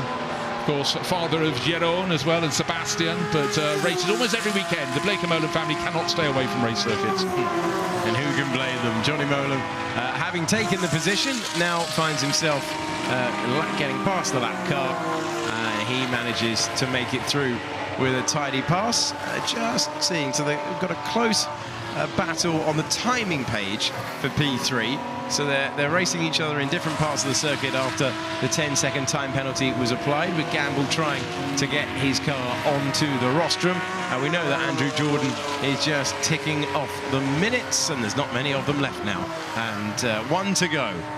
Yeah, Andrew Jordan, his pace was lap after lap in the 1 minute 33 sector. Then it fell back to 1 minute 35.5. Did he had a problem? No, we're quite sure. It's just a little bit of being careful in traffic. Back down to 1 minute 34 flat. So he's back in the ballpark, controlling it. It's that classic case. If you back off, you're more likely to make a mistake than if you keep, right in your natural form. And certainly Andrew Jordan's form will be delighting Matt Home, who started in car number 9. Didn't make the best getaway from pole. The car lost a few positions, but was still very much in the mix. And by dint of coming in for that very early pit stop, as soon as the pit window was open, picking up no penalties, important element there, but has had it under control ever since. We are scrapping all the way to the checkered flag here, and Emanuele Pirro is having a great time of things out there at the moment, and he is fighting his way all the way, and we're on lap 24 with the clock about to run out. And one last tour then for Andrew Jordan to take a thoroughly deserved checkered flag after a masterful performance, and its nearest rival got a 10-second time penalty in the pits. And here is the man who is bringing it home, and the clock is going to run out. The clock has gone to 0, and so these are the winning moments, the victory moments for the class of the field, and then some. Car number 9 is the one that we're looking for. Headlights flashing, fantastic pace, and Andrew Jordan brings it home. It's victory for Jordan and Holm. Superb stuff. A brilliant, brilliant drive in his Porsche 911 from 1965, and that was one of the most impressive drives of the day. Certainly was some brilliant overtaking manoeuvres early on, but it's about having a really, really strong driver pairing. So Matt Holm did a really good job in the opening stages, and Andrew Jordan did the rest, waiting for second place. It's 99, Quaife and Thorpe, third place at the end, swapping on the final lap with the driver penalty for 77. Of course, that meant Rory Butcher came up to third place, car number 73. It's never over until the checkered flag falls. Yeah, so the first car to cross the line was, is that a Tordorf? It's Sam Tordorf's car that was smoking. Been picking its way up. The order got up to 12th last time around, but alas, maybe pressing on just a little bit too hard has cost him. So the first car over the line was gambled. This is going to be Emanuele Pirro trying to hang on to it. Oh, you're never going to go around the outside. Surely not. The 88 were one of the moves of the day. They're banging panels into the final chicane on the last lap. And Emanuele Pirro says, no, you don't. And he hangs on to it, foot flat to the floor. And he'll win this entertaining battle to the flag. Oh, Emanuele, how could you ruin the best overtaking manoeuvre of the day? Just moving a quarter of a car panel width over to the right-hand side. And that was enough to hold on to position. So exciting right through to the end. That was for 10th position, but fighting like mad. But Chris Ward just lost out, and so 88 finishes in 11th. So Jordan and Holm taking the win, then Quaife and Thorpe in second. Butcher and Paul were about 10 seconds further back. It was very, very close at the end. Over the line, they were 9.3 seconds inside the window, and Perez and Gamble just miss out on a podium. How about this, Bruce? Well, it was absolutely commitment. Chris Ward, who's raced here in many things, so is Emanuele Pirro, but round the outside. And of course, Emanuele had to go somewhere, and he moved across. But there was absolutely no way the Roman was going to cede that position. Maybe into Woodcote, but certainly not into the chicane. But here comes Andrew Jordan. His pace has gone away, but the blue bands on the nose of the winning car, of course, greeting the crowd who in turn, in Goodwood style, Goodwood Revival style, are greeting him. That was an absolutely supreme run from Andrew Jordan. Great to see the applause. And the drivers, we've heard them with Ed Foster saying how much they really, really appreciate it. Mark Webber came home in 5th place with Bonamy Grimes, the other driver. Then it was Smith and Bryant. Molam as well, bringing the car home in a strong, Johnny Molam bringing the car home in a strong 7th place. But no one had an answer to the pace of Andrew Jordan. That was brilliant stuff to see, and a masterclass at this terrific meeting. And there he is, out of the car to take the acclaim of the crowd, and you can see, understandably, he's delighted with that one. Gotta say, from the moment that he left the pits, it never looked in doubt. No, that very, very clever tactic. Get Andrew in as soon as you can, but it didn't just work in giving him maximum time. It also worked in giving him clear track ahead of him, which is a driver's delight. We saw some people like Seb Perez early in the race falling back a few positions, then being trapped behind other cars. As soon as he got clear, the pace was there. But Matt Holm did the spade work, and Andrew Jordan did the rest for a famous win here in the Fordwater Trophy. Our 7th race of the day, and it's jubilation for the teammates down there, who are reunited after heavy work in weather this warm. Great stuff all round, and hugs all round for the top 3. 3 great drives rewarded, and a time trial battle between Butcher and Paul and Perez and Gamble there at the end, separated by just 7/10 of a second. Let's hear from our top 3. Ed is ready to speak to them all. Well, what a cracking race. We don't expect anything less with a one-make race. Matt, if I told you were going to win this by 14 seconds yesterday, you wouldn't have believed me, would you? Absolutely not. I've been coming here since I was a young kid with my father when they first started in the modern era, and it was always a mega achievement. Well, a big goal to get on the grid, let alone get the pole. Andrew did a great job of that yesterday, and my job was just to make sure I had some kind of an opportunity for him to finish it off today. So, very happy. He's not a bad up-and-coming racing driver, is he? Andrew, coming over here, serene out front. Yeah, it was brilliant. It was nice. The car was absolutely lovely, and a team 1-2 in the all Porsche race is brilliant. And Matt did some fantastic moves in the first stint at Woodcote round the outside, so I copied him a bit on Phil on lap 2 out of the pits. So yeah, brilliant team effort. Really, really happy. Congratulations, guys. Great job. Right, where have we got second place, guys? Here we go. Right here. Follow me. Got Phil and James. Phil, James. Wow, tough guys to hang on to, those two. Yes. He was quick. He was quick at the beginning of the start, and I think I just saw Gordon braked and got through at the beginning, and sort of managed to hold on to it. And then when the safety car came in, I just thought, well, I was going to pit early anyway, and let him do all the hard work. Always a good idea. Did you know about the penalty for the pit stop, the 10-second penalty? Well, I only found out when JRT put a board up with high risk. So I thought I had some sort of penalty, but what for, I didn't know. So I pushed incredibly hard towards the end just to maintain that gap. Well, it wasn't for the driving. You did very well. Well done. Thank you very much. Cheers. Well done. Right, third place. Everyone's disappearing. Oh, here we go. Rory, William. Rory, it must have been all those laps at Knock Hill that got you ready for that. I don't know, this can be further from Knock Hill. It's warm, for one thing. The guys at Tut Hills have done a great job this weekend, and, you know, William's been quick in all the practice. And, you know, it was, we kept it tidy and consistent, and really pleased to be P3. How do you feel, William? It was a cracking drive. I mean, sun going down at Goodwood, you're on the podium. It's as good as it gets, really. Thank you very much indeed for the experience, but great drive from everybody out there. I thought it was a good, close, exciting, clean race, so well done to everybody out there today. We love watching it. Well done. Well, great to hear from the top three. It was a dramatic getaway, and we saw the 99 shoot into the lead. The number 9 tumbling down the order. You wondered if it was going to be a very open race as a result. Super impressive. The car's running in very, very close packs. And how about this, an overtaking manoeuvre from about 4 car lengths back? Yeah, 4 car lengths back around the outside. Oliver Webb into the lead of the race, but the door was hardly open. James Thorpe had left just a tiny chink, but through he went. And then in behind, unfortunately, we had car number 52, Richard Tuttle. Possibly got onto some liquid there. Round he went, and damage to the car, not to the driver, thank goodness. And the safety car came out to lead them round while the tyre wall was rebuilt, and they did a stormingly good job to get that going. Unsafe again, and racing we went, but a brilliant restart from Ollie Webb. The first 2 cars streaking clear, and some diving into the pits, and possibly a tad early, some of those. Yeah, penalty of 10 seconds for the 99 car. Didn't affect where they finished in the end. And this was a return to competitive racing for Mark Webber, who would bring it home in a strong and creditable 5th position. And then it was time to swap your drivers. And this was the moment that Oliver Webb, after that excellent move, managed to swap to the next driver. But Andrew Jordan bolted into the car, and after that point, he was setting a pace no one could live with.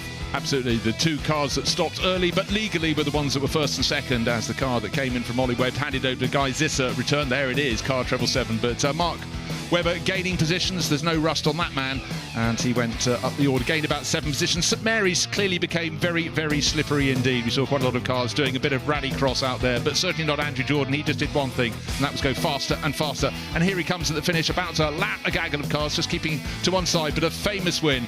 So Matt Holm delighted in the pit lane, and Andrew Jordan typically just described it as a nice, gentle drive. Well, when you've got confidence and you back it up like that, that is understandable to be so chilled out about it. Victory for Andrew Jordan and Matt Holm. Super, super stuff for them. Let's take you through the order then.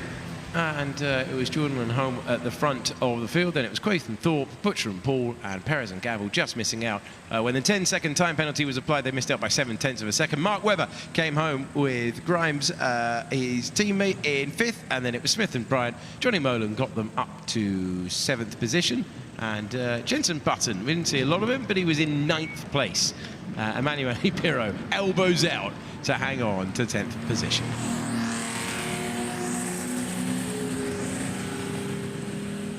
Then it was Ward and Osborne, Dunbreck and De Crane, and Neil and Edwards. We saw them at one point scrapping, and Blake, Molan and Pappas. And then the 4:11, the 12, the 15, the 44 of March and Turner, and Blake, Molan and Westerman in 22nd place. and then completing the order. The names that you see there, brilliant race for plenty in the field, and it all belonged to Andrew Jordan at the end with a brilliant stint there. He won it with Matt Home. Okay, from looking good on the racetrack to looking good at the side of the track. It is time to check in with Rosie, who's with the best dressed people of the event. Well, we've just had the best dressed competition today, and I've got my lovely winners alongside me, the best dressed man and the best dressed woman here at Goodwood Revival for this very hot Saturday. Barry, how are you coping? I'm melting. I feel like I've lost about 5 kilos in weight. I've drank probably 4 litres of water today. That's good to know. And I don't think I've taken in enough. It's a scorching day wearing a 3-piece woolen suit. Well, listen, it was worth it because you are the best dressed man. Tell us about this suit. The suit is 1945, came from the United States. I've had it for about 6-8 years. Very comfortable, but very heavy. And very, sops up all the moisture. It's hot. It's really hot. Really hot. Sophie, you're probably a little bit cooler, but not much because it is a warm day. But you are our best dressed woman, and also very exciting news for you as well. Tell us. I am pregnant. I'm expecting my first child. Very excited. And now to be best dressed as well. We were saying the youngest best one too. How does it feel to win? Amazing. Yeah, I really wasn't expecting it. It's really great. Tell us about your outfit. I'm wearing all original 1940s, and this is a 1940s maternity suit. Oh, fantastic. So you actually got the whole maternity suit. She went straight for it as well. Being in there, though, the atmosphere was so much fun, wasn't it? They really made it like a proper best dressed competition. Yeah, it was really good fun. And the camaraderie between all the contestants was brilliant. Everyone was wishing everyone else luck, which was nice to see. There was no sort of prima donnas there. It was good. I wanted other people to win, so... Oh, you got the win, so it's fine. But it's great to come here and see all the different fashion as well. Did you feel like you were stepping in a movie set today? Yes, with the cars and also some planes and everybody dressed up, making an effort. Definitely. It always feels like that coming to Goodwood. Well, listen, it's great to have you both here. Congratulations on winning. There you have it, our best dressed man and our best dressed woman. And now we come to some of the great-looking cars as well as we get ready for the final race of the day here at the Goodwood Revival on a Saturday. Another day to come up, of course, but looking forward to what is called the Whitson Trophy, because these effectively are the fastest cars of the weekend. They are the top sports prototypes that raced up to 1966, which is the last year that Goodwood was racing in regular times, and now they're back with these stunning cars. The Can-Am cars such as the McLaren M1s, the GT40s. You're going to see lots of Ford GT40s out there. We've got one doing the display out front of the grid as well, just giving us some of the history of the remarkable GT40, which first appeared in 1964. It took until 1966 to beat Ferrari at Le Mans, but then of course it went on to win in 67, 68 and in 1969 as well. So the GT40 became one of the most iconic sports car racers, and it's lovely they're going to be led around by one of the key ones from that era. But we've got top drivers in terms of sort of more amateur top drivers in these cars. Most of them are the entrants of the car. Some are guest drivers, but we do have a lovely lineup. We've got pole position for Stuart Hall in the McLaren M1 and Oliver Bryant second fastest in qualifying, and it was very tight between the two of them. I think we could be on for quite a good race between them, and Ollie Bryant won here last year and Stuart Hall was second, and they've qualified the other way round for this time with Stuart Hall on pole and Ollie Bryant in second. There you are, you're looking at Oliver Bryant there in the Lola T70, the white car with the red stripe down the front. James Davison is on the outside of the front row. James, the Aussie racer, who it's good to see him back here at Goodwood. He's done one or two in the past. And then on the second row, we've got Nick Padmore lining up in the Hamel, another sort of Can-Am car, slightly less common one. Now, we should have seen Johnny Herbert alongside him, but I didn't see him, Alice. No, so Johnny should be in a Lotus Ford. So we'll try and get some info and find out where Johnny is. Because that'll be a big disappointment. He was obviously very excited to get out, usually is, to get out on track in anything. So hopefully we'll find out for you if there's any issue there with the car. We saw him out in the Lotus Parade, didn't we? So Johnny's definitely about. Yeah, so maybe there's it's a bit of an odd one. He was out in a different car, but we've got another Lotus, the bright yellow one further back. It's Katsu Kubota in another Lotus 30. There it is, in fact, a lovely view of it, number 19. That is Katsu, who's raced here in the past in this lovely Lotus 30. In its period, actually, the Lotus 30 was not the fastest, but this has been good here at Goodwood. It's a car that did get improved in its time. It's very low chassis. It actually was a slightly weak chassis early on. They had a bit too much flex in it to get the sort of pace that the McLarens were delivering, for example. So we're getting the grid cleared, almost ready for this race to get underway. It's a 25-minute single driver race, so it's just going to be a flat-out sprint, isn't it?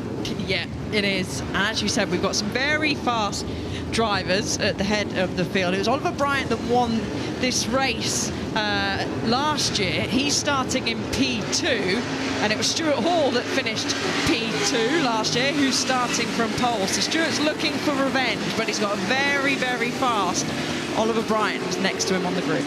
Looks as though everybody is getting away reasonably secure. John Spears down at the back with his McLaren M1B. I'm not sure if I think they had some problems with that car yesterday. Oh, is there a bit of oil? Yeah, just having a look. So I don't know if it's water. The marshals aren't rushing to put any of the dust on it to soak it up. So maybe it's just some water. Yeah, it could be just overflow water, couldn't it? That's right. And in which case it won't be too big a problem for anybody out there. So there you are. We've got this wonderful lineup of cars. The Ford GT40s. We've even got an open-top GT40, number 194. You can just see it on the right briefly there. That was one of the Roadster versions that were built. Let's take a look at the lineup on the grid then. So Stuart Hall on pole in the McLaren, Oliver Bryant alongside with the Lola T70, then James Davison on that front row. Nick Padmore should be Johnny Herbert next, but actually he's missing. He's not there, I'm afraid. Then we've got the next lineup. We've got Julian Draper, another Lola, Andrew Haddon and Ewan Sergeson. And then Tony Sinclair. I know he was a bit disappointed how qualifying went for him. They did get a bit interrupted by red flags. Katsu Kubota alongside in the Lotus 30. We might see some pace from some of these drivers moving forward if they get a run that they're looking for. Then on the next row 5, we've got Sean Lynn, Adam Sykes, Jeremy Cottingham. Sean is actually the fastest GT40 on this grid. Then we go back to Ian Simmons, or the T70. Bill Shepherd, the only Cobra, that's a 7-litre Cobra that's back on the row 6. And then on row 7, we've got Matthew Wurr, Richard Mines and Tony Seiler. And heading all the way down the field. It's a big grid. Keith Arler's one of the experienced historic racers, got a wonderful collection of cars. He's in the Cooper this weekend. And then down at the back, we've got John Spears in that other McLaren M1B. We'll see whether he's going to be able to make some progress coming forward from the very back of the grid. That's the lineup then, as we get ready for this final race on Saturday. The sun just beginning to dip away a little bit now, and you get this wonderful reflections off the cars. Many of these types of cars have done sports car racing into the evening, into the night, has been a part of their element, and that's what we're going to get this evening.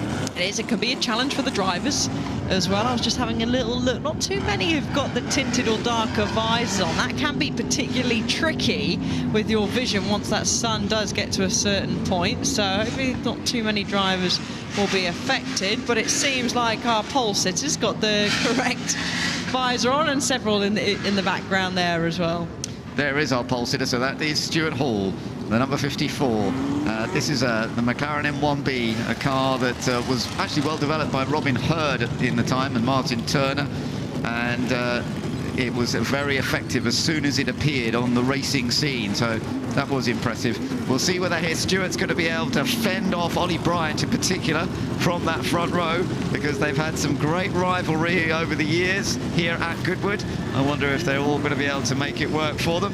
And we've got the last few cars just moving into place now, so we're getting all set for the start of the Whitsun Trophy.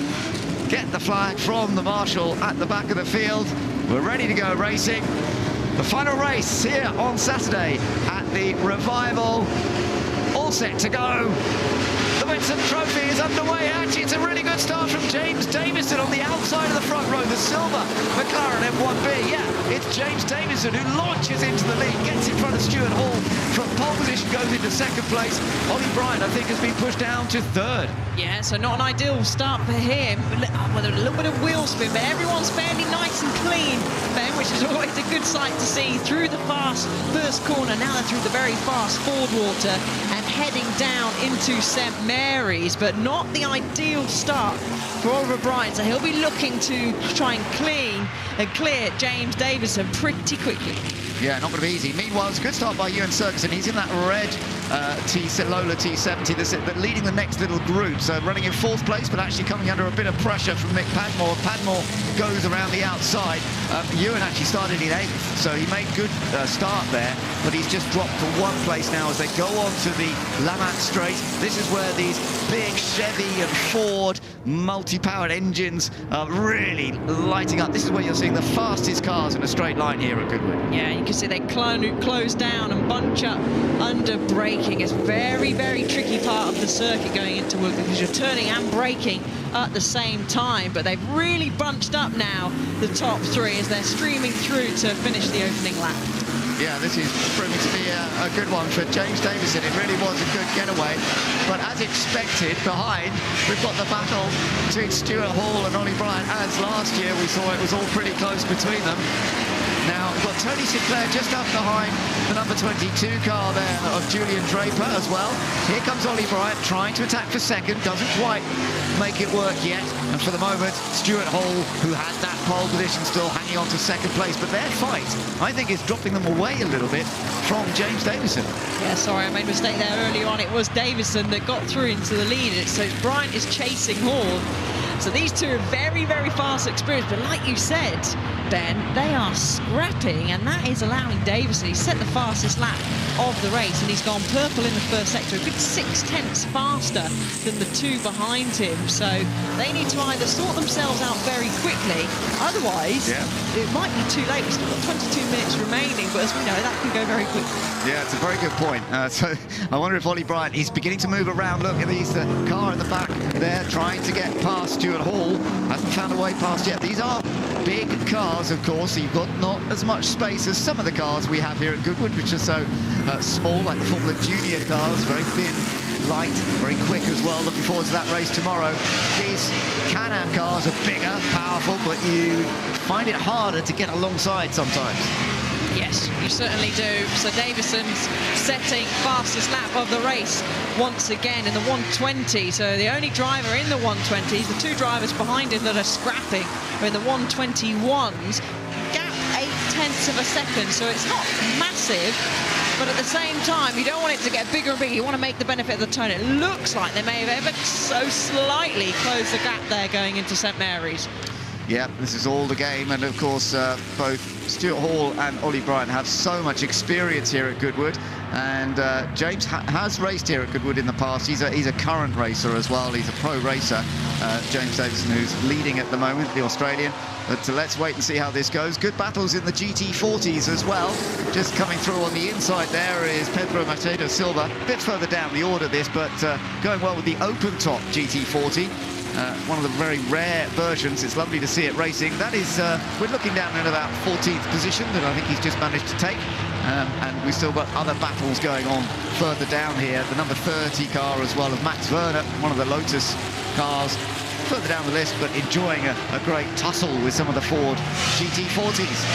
Yeah, some great tussles wherever you look at the moment, but back to the gap in front, 0.7 of a second now, so it's come down ever so slightly, and Bryant is now in the 119s, and actually so is Hall as well. So they are the only two that have dipped into the 119s, so they are now sorting themselves out a little bit, going, okay, come on, we've still got a while left in this race. Let's not battle too early on. We don't want Davison to get away. Absolutely, they ought to work together in a way, using slipstream and not attack each other too much. Meanwhile, Katsuya Kubota running in 7th position at the moment, coming under a little bit more pressure now from Adam Seitz in the McLaren. So it's Lotus versus McLaren, both anniversary, a year for anniversaries for both Lotus and McLaren this year. These are the big sports cars from the 1960s that particularly raced in America. They were allowed to race in this country for a while, but then they sort of limited the big capacity machinery a little bit. But in America, McLaren went on to dominate in what they call the Can-Am series, these sports cars. And it was a big part of the McLaren team having enough money to do Formula One in those days. Can-Am actually, I think, earned them more money than Formula One did, amazingly. Very different stories now, but that's how it was. Sports car racing was at that stage a very, very big part of motorsport. Could get alongside. Yeah, having a little look, continuous scraps going on further down the order. They're still scrapping or closing down into each other at the top end of the field. Having a little look at the chicane. No room there. Correct decision. That door was always going to firmly close as they stream across the line. Oh, we've got someone there trying to pick out the number with a hand raised. That Max again. Let's just have a look. Yeah, it is Max Werner. Max has obviously got a problem. You can see a bit of smoke from the back. Yeah, and that's very good of Max. A leak. It's a leak. Looks like, yeah, that is dropping. Now, I just hope that is water and not oil, because that will make it particularly slippy for anyone coming round. There's no real other line he can take through the chicane, as he's done the right thing, put his hand up and will peel into the pits. But yeah, that's not ideal at all. So let's hope that won't affect the circuit too much. We've got a few cars in the pits. I saw 61 and Max Lynn coming in. I also saw that Ewan Sergeson was in the pits in the number 58. So we've got a few cars that are not in great shape at the moment. Yeah, the Sergeson car, number 58, has got the black and orange flag. That is basically a technical issue or something maybe hanging off the car that shouldn't be. So a few drivers have peeled into the pits, but they're just looking now. I'm not sure if the oil has slowed anyone down. To be fair, though, they're not setting personal best in that middle sector. Here's a little move by Peter Klutz. He's been given a wave to say, yes, you can go through, and he does so. So Peter Klutz managing to get past Tony Seiler. Peter Klutz, that GT40, that's a lovely car, a prototype. This is one of the earliest GT40s. It tested here at Goodwood. It was one of the first GT40s that they got out there to do the testing, and it's still there. It still exists, and it's racing at Goodwood. I mean, it's great history. Oh dear, that's not good for John Spears. He was one who started from the very back, and made his way up to 13th. Right. Okay. So he had made decent progress, but clearly something's gone wrong now. Yes, I'm not sure if that's a spin on his own. That looks like the exit of the final corner, the chicane, because there's the pit entry. Yeah. Leads out nicely, keeps out the way of everyone, so great job recovering, but huge shame. This is going to drop quite a way down the order. Let's have a little look at the replay. Was it on his own? A little bit wider, the apex lit up the rears and was unable to catch it, but good job for managing to keep it out of the way of the racetrack and out of the barrier as well. Yeah, he did the right thing coming off the brake and just letting it run backwards, getting out of the way. That was another big slide. That might have been the oil, actually. You know, we saw, if it was oil, but we saw some fluid being leaked. Maybe that's why we've seen a few slides there. Yeah, that was Julian Draper sliding around in the number 22, and a very good save there. So that hasn't slowed down this front pack, though. They're still battling on, but Davison stretched his legs again, Ben. He is 1.3 seconds ahead of Hall now, so that fantastic start he got has really paid off well. He's very handy in that first sector compared to the two behind, and then the two behind close ever so slightly in the middle and the final sector. One thing that might come into play at some point possibly is traffic. We've seen that happen a lot in these races so far, so we'll have to keep an eye on that. Luck of the draw, really, it can be where you reach the traffic and how you're able to manage that, so we'll have a little look. Yeah, definitely, as you say, James Davison is doing a great job at the moment in the McLaren Chevrolet M1B with its 5.7-litre engine. We've still got this battle for second, and Ollie Bryant getting a bit more involved. Meanwhile, Peter Klutz coming under a bit of pressure here from Richard Mines in the other GT40. So Richard, this is one of the last Mark 1 road cars sent to the United States and was raced in the United States, so more history to some of these GT40s, but is he going to find a way past Peter Klutz? Meanwhile, there's the race for second.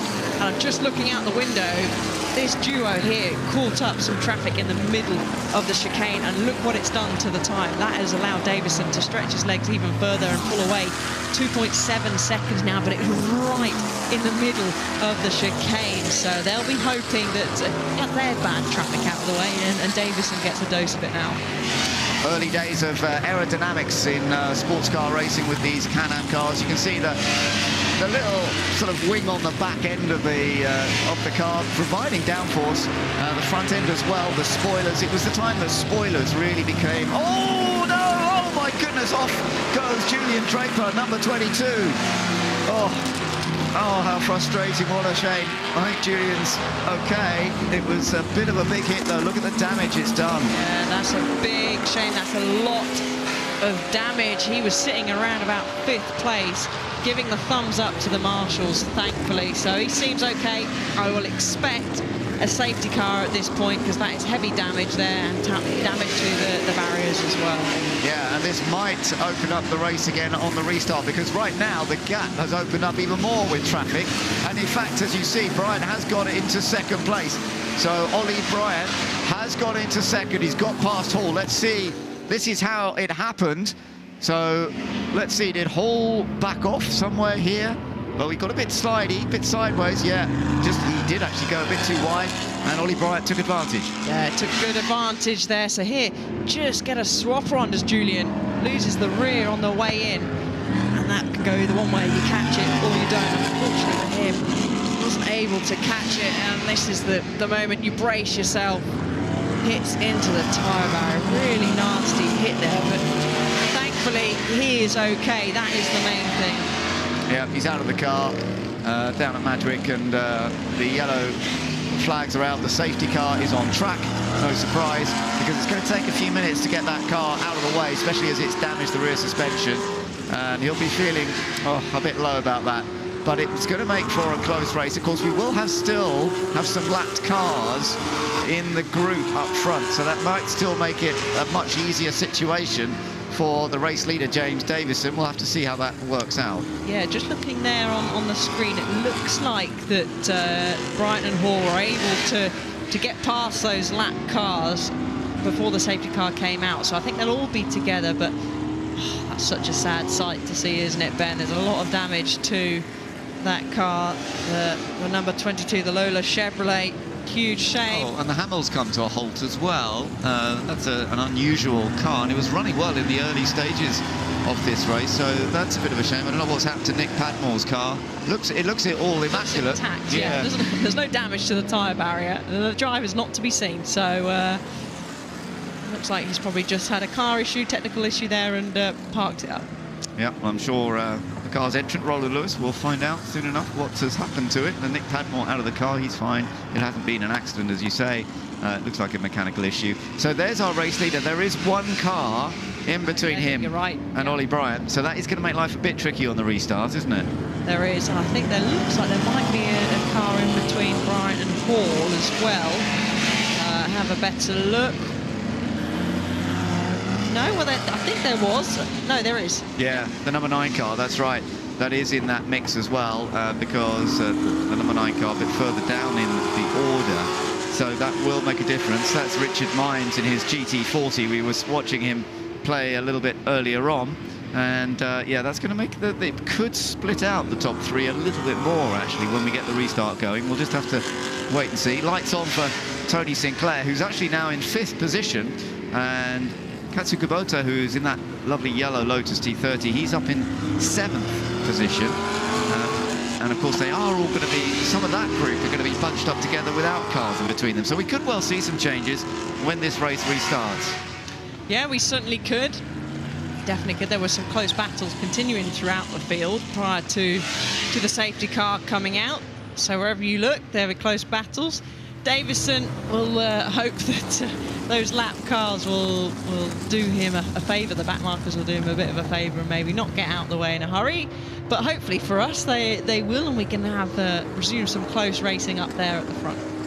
It is quite fun to see the lap times they're doing. 1:19.5 is the fastest. We've got to remember that the lap record held here at Goodwood, set by Jim Clark and tied with Jackie Stewart, as he was then, Sir Jackie Stewart, as we saw him earlier on. They did a 1:20.4 in the Formula 1 days here at Goodwood when it was a current race track for them. We're under that with a 119.5 in these Can-Am sports cars with their mighty powerful motors. Yeah, and these cars ended up proving really too fast for the circuit back then. Obviously, safety has come a long way. Jackie was a big part of that, as we touched on in his tribute earlier on, but the safety of this circuit has massively increased, as has most circuits around the world, so that's why we're able. I actually think, just looking at the background there, Ben, it looks like one of the lap cars has just peeled into the pit. So I wondered, actually, is that the safety car driver saying pull over to the side so we can stay away from the recovery? But yeah, it looks like we might have one of the cars peeled into the pit lane there that was in between Bryan and Hall. The car that is in between the top two at the moment is Keith Harlers, who's a very experienced historic racer. He owns a few wonderful classic cars. He's a lover of motorsport there. The number 29, so that's Keith Harlers, a real gentleman in the world of motorsport, who I've known for a long, long time. And he's enjoying it, being out in his Cooper Ford T61. This actually, it's a Cooper with a 4.7-litre American engine, so it's one of the sort of less common of the style of sports cars at Cooper. There weren't so many of these Coopers, but it's lovely to see with its Ford V8 motor, but it's not as quick as those McLarens that are around him. It was an earlier car as well. Keith is experienced. He won't want to be in the way, but there's not a lot he can do, because when they all launch, Jamie, of course, will just go for it, and you know, he'll accelerate. Keith will accelerate at the same time, but James may just have that pace to be able to pull away, and Ollie won't be able to overtake him until over the line. Yeah, exactly that. So we'll have to take a look and see what approach that he chooses to take. But if I was James Davison there leading the front of the field, I would know that, and I'd be like, right, I need to get just a good restart. Nothing too special, nothing too spectacular, knowing that they can't pass that lap car until the line. So he doesn't need to try and outfox anybody, because he's definitely still got the pace, even though he doesn't hold the fastest lap of the race. That is with Ollie Bryant, who is, of course, in P2 with a 119.5. Going down the Lavant straight, which is lovely to see. And I had a note earlier from the chair of the British Motorsports Marshals Club, Nadine Lewis, who's down there. She's working with her husband Ian on the Lavant straight as the marshals this weekend, and it's Ian's 65th birthday today. So happy birthday to Ian. And they're marshalling down on that Lavant straight. I don't know whether they were in the area where Paul Karun had that incident, because I don't know if it was that section or if they're further down, but maybe I'll find out later. But yeah, happy birthday to Ian. Happy birthday, Ian. And a big shout out to all the marshals that are around the circuit, that are in the assembly area, through the paddock as well. As you can see, Julian Draper's car is being removed, and there's some marshals. They're getting a well-earned sit-down, a well-earned break, but we wouldn't be racing here, would we, without them, Ben? It is very, very hot out there. Yeah. So thank you to all the marshals for the fantastic job that you always do. Yeah, and they will have been very warm today, wearing the marshals kit, of course, as you can see. So, yeah, hands up to all the marshals who do such a fabulous job here at Goodwood, all around the world, of course, but particularly in the UK. We have a tremendous group of marshals, the BARC marshals, the British Motorsports Marshals Club, various different groups, but they all do a fabulous job as volunteers to come along and look after motor racing, look after drivers, try and keep them safe as much as possible, solve problems, get cars out of the way, and yeah, it's fabulous to have them doing a great job this weekend. So we have heard that there's going to be a little extension in the time of the race to make up this safety car period. Yep, an extra 3 minutes, we're being told in our ears, is being added to the race time, so that's great news. Maybe not so much for James Davison. He was probably hoping for the time to stay the same, but great news for those behind that are wanting to progress up the field, as I think we'll probably have another lap, maybe a couple of laps behind the safety car still, with the marshals recovering the car down there. And it's quite hard to recover it there. Unfortunately, they've had to sort of drag it up onto that flatbed there, and you could see the marshals doing a good job with making sure they've got fire extinguishers at hand, strapping the car down so its safety can be dragged away. So great job. Yeah, it is tricky when a car's damaged like this to get it out of the way without damaging it further. They will do their best, but they've got to get it out of the way as quickly as they can so that we can get the race underway again. So it's always a bit of a challenge, isn't it? It is, but the marshals have extensive training, of course, volunteers as well, and the training and the effort that they put in to learn how to recover cars, use the flags, know many of the rules as well as wearing on hot days all the marshalling kit and safety boots they've got to wear. So it's not an easy job. As they say, it's not just standing there waving a flag. There's a lot for these marshals to learn. Safety car at beautiful E-Type is going to be staying out there for a little bit longer yet as they try and rescue and get that car out of the way. And we'll see another little gaggle of machinery trying to find extra positions. This will give everybody a new chance. When you've been getting into a race for quite a few minutes, as we were, there was a bit of space in a lot of areas. Now, of course, it's all going to be very closed up, so we could see some feisty battles all the way through. The number 1 car just going through, Joachim Rousseau. He's in the Ford GT40. And this car was a winner of the Barcelona race back in 1968, that car. So that has great history itself. So much history to all this machinery. So they've got it fully loaded on the truck now onto the level state, and they will be able to get it out of the way fairly quickly. There's an area that they can take the car off to into a place of safety. So it may be that next time around, I wonder if the safety car is going to get the note that they can be released. Yeah, let's hope so. I think the barrier seemed okay. That's all fixed up, ready to go. They are coming out of St Mary's now. We wait to see if the safety car lights will go off, and we'll be underway. So it might be a little bit too late in the lap. I wouldn't say it'd be too late in the lap. We've seen in other race series, haven't we, pretty late lights off. So hopefully we can get underway racing very quickly. And there you go, as you mentioned, Ben, there's a little pull off there for the truck to reverse into, and then it will eventually take the car back. But the lights, ladies and gents, are off on the safety car, so we'll be back underway very shortly. We are getting ready then for the restart of this race. The safety car is heading back towards its position to get out of the way, and then we will be back to racing. Now, what you've got to watch, though, is James Davis in the leader doing lots of weaving around here, making sure his tyres are up to temperature. The car that is behind him is not in the battle for the lead. The number 29 car you're looking at is way down the list, but he will not want to be in the way. Keith Arler's very experienced racer, slower car. What he's got to watch out for is Ollie Bryant right behind him, who wants to try and make the ground. But look at this, exactly as I thought. James has just nailed it really quickly, and he's going to go for it. This is going to give him an opportunity to open up the gap.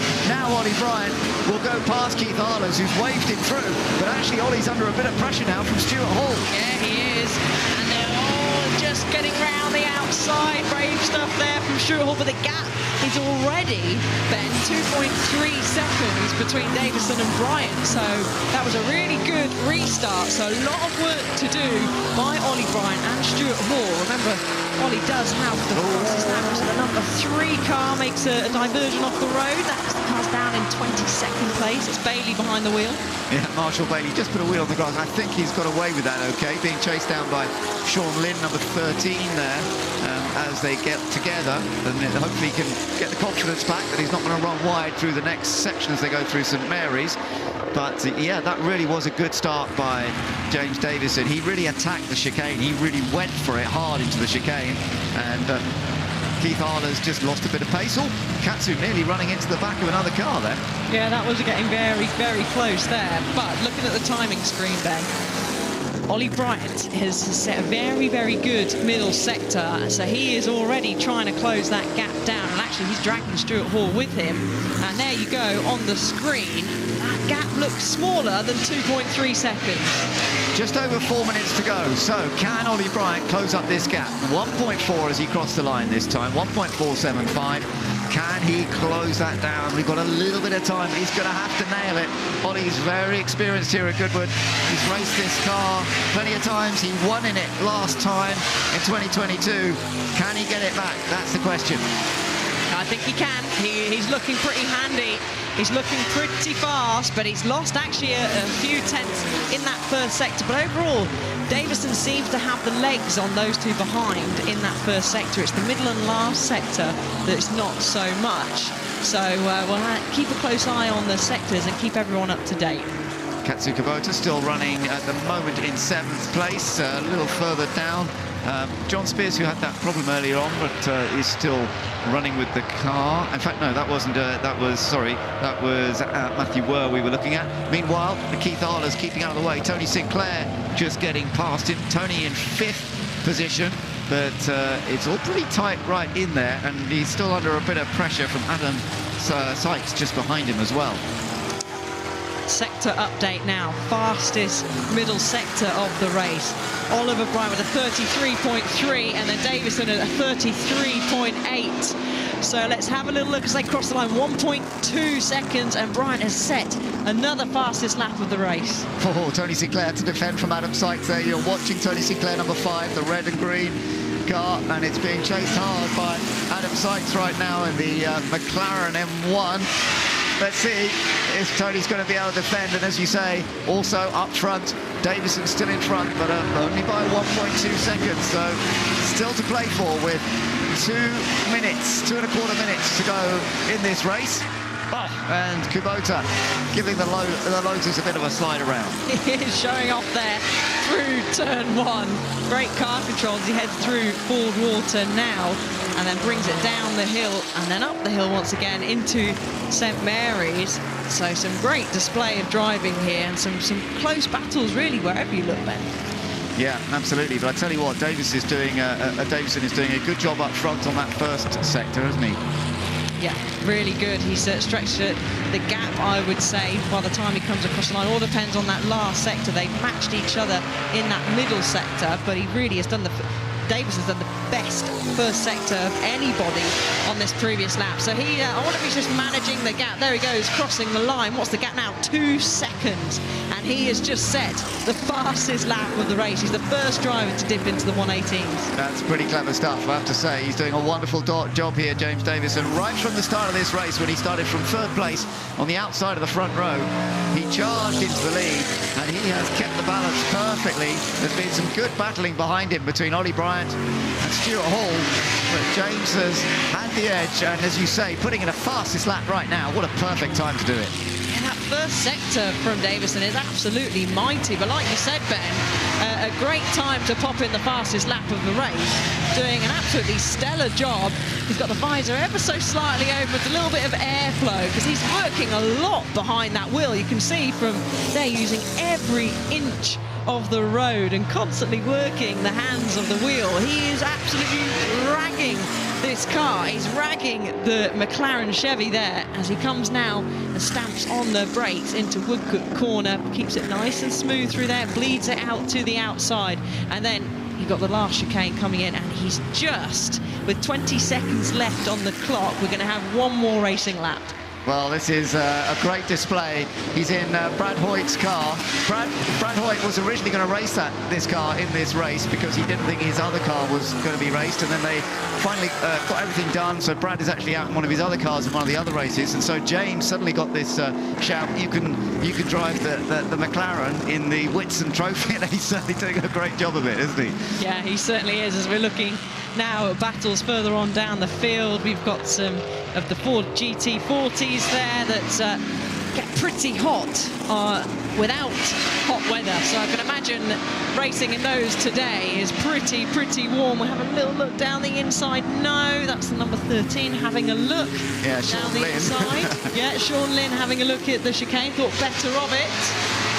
Trying to get past Ian Simmons, so the car in front of them, they are lapping, the first car 29, but Ian Simmons 117, that's the one that Lynn is trying to get past, and now of course there's a car between them, so that's going to cost a bit of time. That will, but Sean Lynn's will know he needs to clear this traffic quickly, as he's going to go down the inside there at Fordwater, and now he can get his head up and set his sights further down the road. But there, coming across through the final chicane bend, will be our race winner.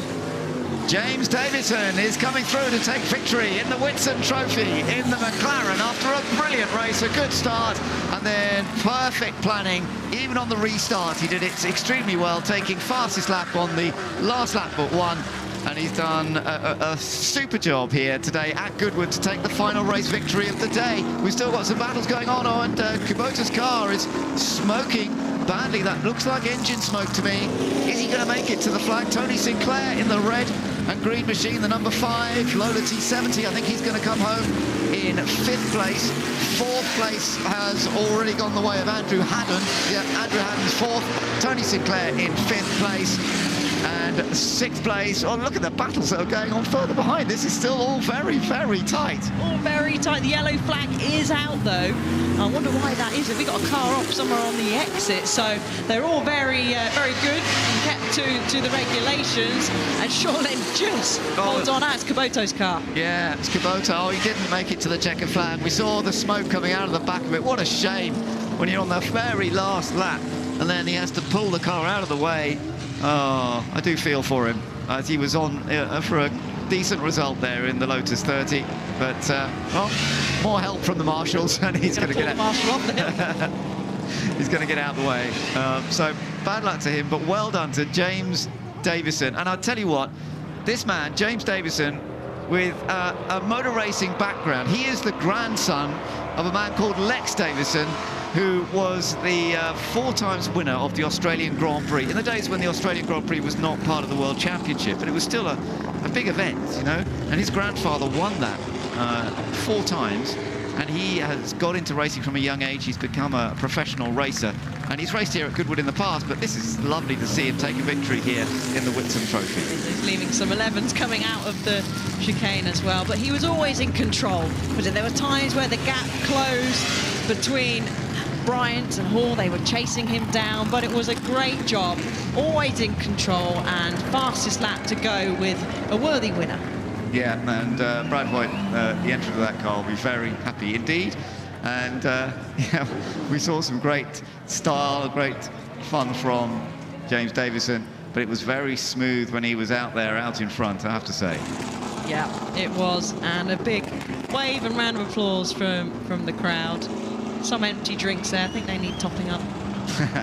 Well, it's been a lovely day for all of us, and I do hope that all of you who are here at Goodwood have enjoyed yourselves. I mean, many of you, I'm sure, are coming back tomorrow for the final day here on Sunday. If you're with us online, it's been great having you with us to go through all these different races with so many wonderful cars and drivers. A collection, really, both of cars and drivers that you just will not see in many other parts of the world, and it's because Goodwood has built up over the years to create this remarkable revival. So James Davison, the winner, by 3 seconds from Ollie Bryant. Stuart Hall was 3rd from Andrew Haddon. Tony Sinclair was 5th from Adam Sykes. Matthew Were, Bill Shepherd, Ian Simmons and Sean Lynn completed the top 10 in that run between McLarens, Lolas and Ford GT40s.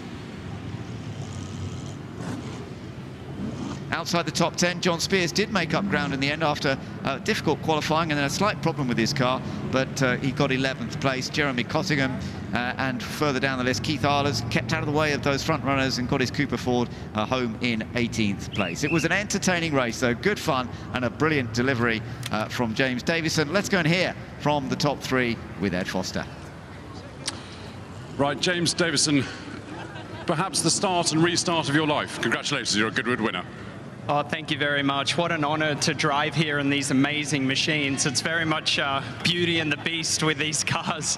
I guess all the racing in America with the restarts helps me there, but just wanted to thank the car owner, Brad Hoyt, and the Lex Ham engineering group for just an amazing machine. I just couldn't be more grateful to those guys. Cracking drive, well done. Appreciate it. Right, Ollie. I mean, so close, but I mean, it wasn't helped with the restart, was it? No, that made it a bit tricky, but you know, I had to time it just right to overtake Keith at the green flag line. So he got a bit of a jump on me, and I pushed really hard on those last couple of laps and tried to catch him.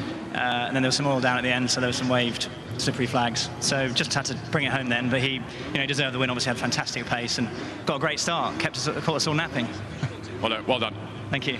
Where's our 3rd place man? Over here. Let's go find Stuart. Stuart, cracking drive. I mean, it was tantalisingly close 2nd, wasn't it? You know, Ollie's a wily old fox. He did me there. Made a, you know, little bit of an error, just trying to push to catch up with James, and just outbrake myself slightly into the bottom there. And Ollie's turned it on a sixpence and got through, but you know, that's the game, isn't it? You know, we're all pushing hard, and yeah, it's annoying, but we'll hopefully come back next year and try and rectify it. It's a good way to start your Saturday night with a Goodwood podium, though.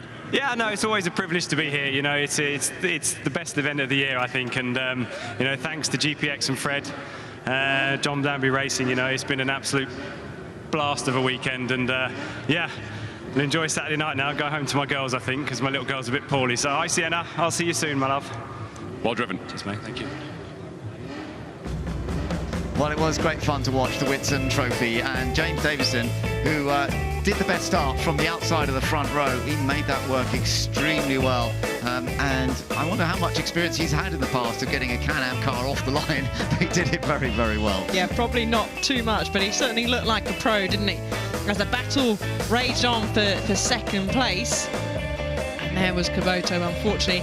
Ended up not finishing the race, but wherever he looked, Ben, there were battles. Yeah, we had one or two mechanical problems. Actually, several cars ended up back in the pits, I'm afraid. But that is the style of these cars. They're big, powerful engines. They don't always work perfectly. We saw one or two little incidents and spins, and we did think that there may well have been a bit of oil down, actually, because one of the cars that did come in, that one we saw, was definitely dropping some liquid in that area just before coming into the pits. And then we had this wonderful fight going on between Stuart Hall number 54 and Ollie Bryant, and that was the moment that Ollie Bryant managed to go into second. Yeah, just ran a little bit wide of me, but this is what brought out the safety car. A nasty hit for Julian Draper down there at turn 1. Driver all okay, car not so much, but that brought out the safety car. We had a little bit of a lengthy period behind that, and the marshals did a fantastic job of cleaning up the car and then fixing the barrier for racing to get underway. Yeah, sad to see such a lovely car rather damaged, but they will be rebuilt. There are many experts around, especially in the UK, to rebuild cars like this. So at the restart, that was the restart. Just look at the lead that James Davison established straight away. It was a very clever restart. He just nailed it through the chicane, and it was good hearing him tell us racing in America. He has done a lot of that. That's given him that experience on the restarts. James Davison has taken victory in the Whitson Trophy in a very, very deserved win.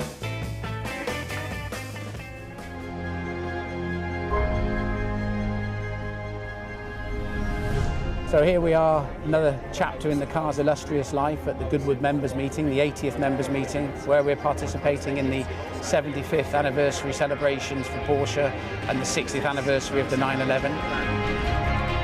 I must admit, I've driven a lot of RSRs in my time. I've never driven anything quite like this because of its originality. It feels like it's still got its Le Mans gearing in it, and the engine is an absolute delight. In most 911s, you've got time to think. In this car, you look down and it's already turning 8,000 RPM. It's quite amazing.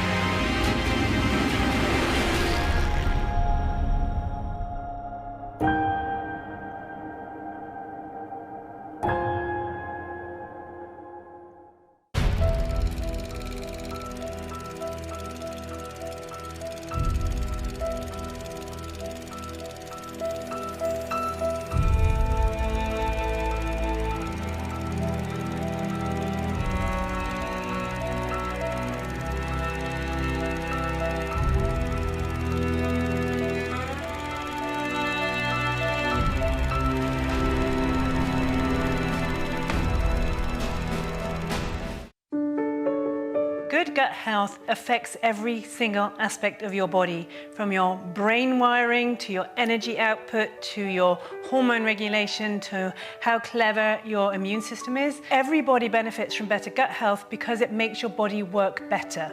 I would thoroughly recommend Goodwood Gut Health Programme. It's been quite life-changing, really.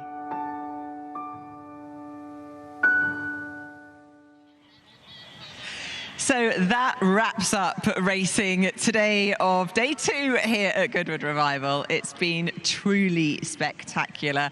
Let's have a quick catch up though about your favourite moment of the day. Rosie, you've been across the other side, revive and thrive. If you were to pick a special moment, what would it be?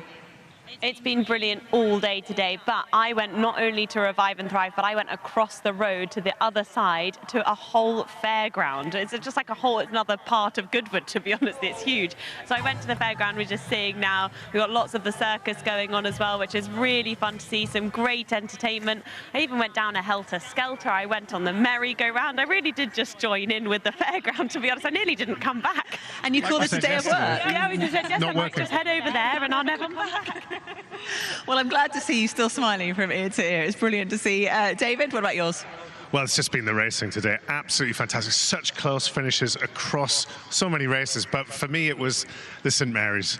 Always delivers. Great win for Romain Dumas. But the story for me was that battle between Jenson Button in the gorgeous 59 Alfa Romeo, that pretty little car, and that's obviously Karun having a little spin. He's had not the best luck today, has he, our Karun? But it was all about the Alfa Romeo for me and Jimmy Johnson in that little A40. That NASCAR engine coming over to Goodwood and racing that tiny little A40. It was just such a great race to watch. It really was indeed. And if I had to pick one, I did have a moment with myself, actually. It was at the start of the Whitsun Trophy, and I was down in the pit lane right by the start line. And honestly, it was a spine-tingling moment, hearing all of those cars heading into turn one, and just monstrously potent. And, you know, seeing the Lola T70s, the AC Cobras, it was a very special moment. And it just reminded me of how lucky we are. Yeah, just fantastic. But it might be the end today. But the good news is we get to do it all again tomorrow. We still have 7 epic races coming up. Let's take a look at tomorrow's schedule. So once again, we kick off at 9 a.m. with the 200 motorcycles. Then our first race of the morning is the Chichester Cup, followed by the Barry Sheen Memorial Trophy Part 2. Then, of course, we're celebrating 75 years of Lotus, followed by the Setrington Cup, the Future Stars. Race 11 is the Richmond and Gordon Trophy at 12:35. As we head into the afternoon, race 12 is the RAC TT Celebration, followed by a tribute to our much-loved Sir Jackie Stewart. Then it's the Glover Trophy kicking off at 3:30 p.m, followed by a tribute to Carroll Shelby for the third and final time this weekend, followed by the Sussex Trophy, and finishing up, Goodwood Revival 2023 is the St Mary's Trophy. What a schedule we have to look forward to. I mean, it's been 25 years of Goodwood Revival. Can you believe it? This is the 25th year, and what a year it has been. So rest up, and here we get to go again tomorrow. Can't wait, see you there. You ready? I'm ready. All right, we'll see you bright and early. Kicking things off here, 9 o'clock tomorrow morning. See you then. Goodbye.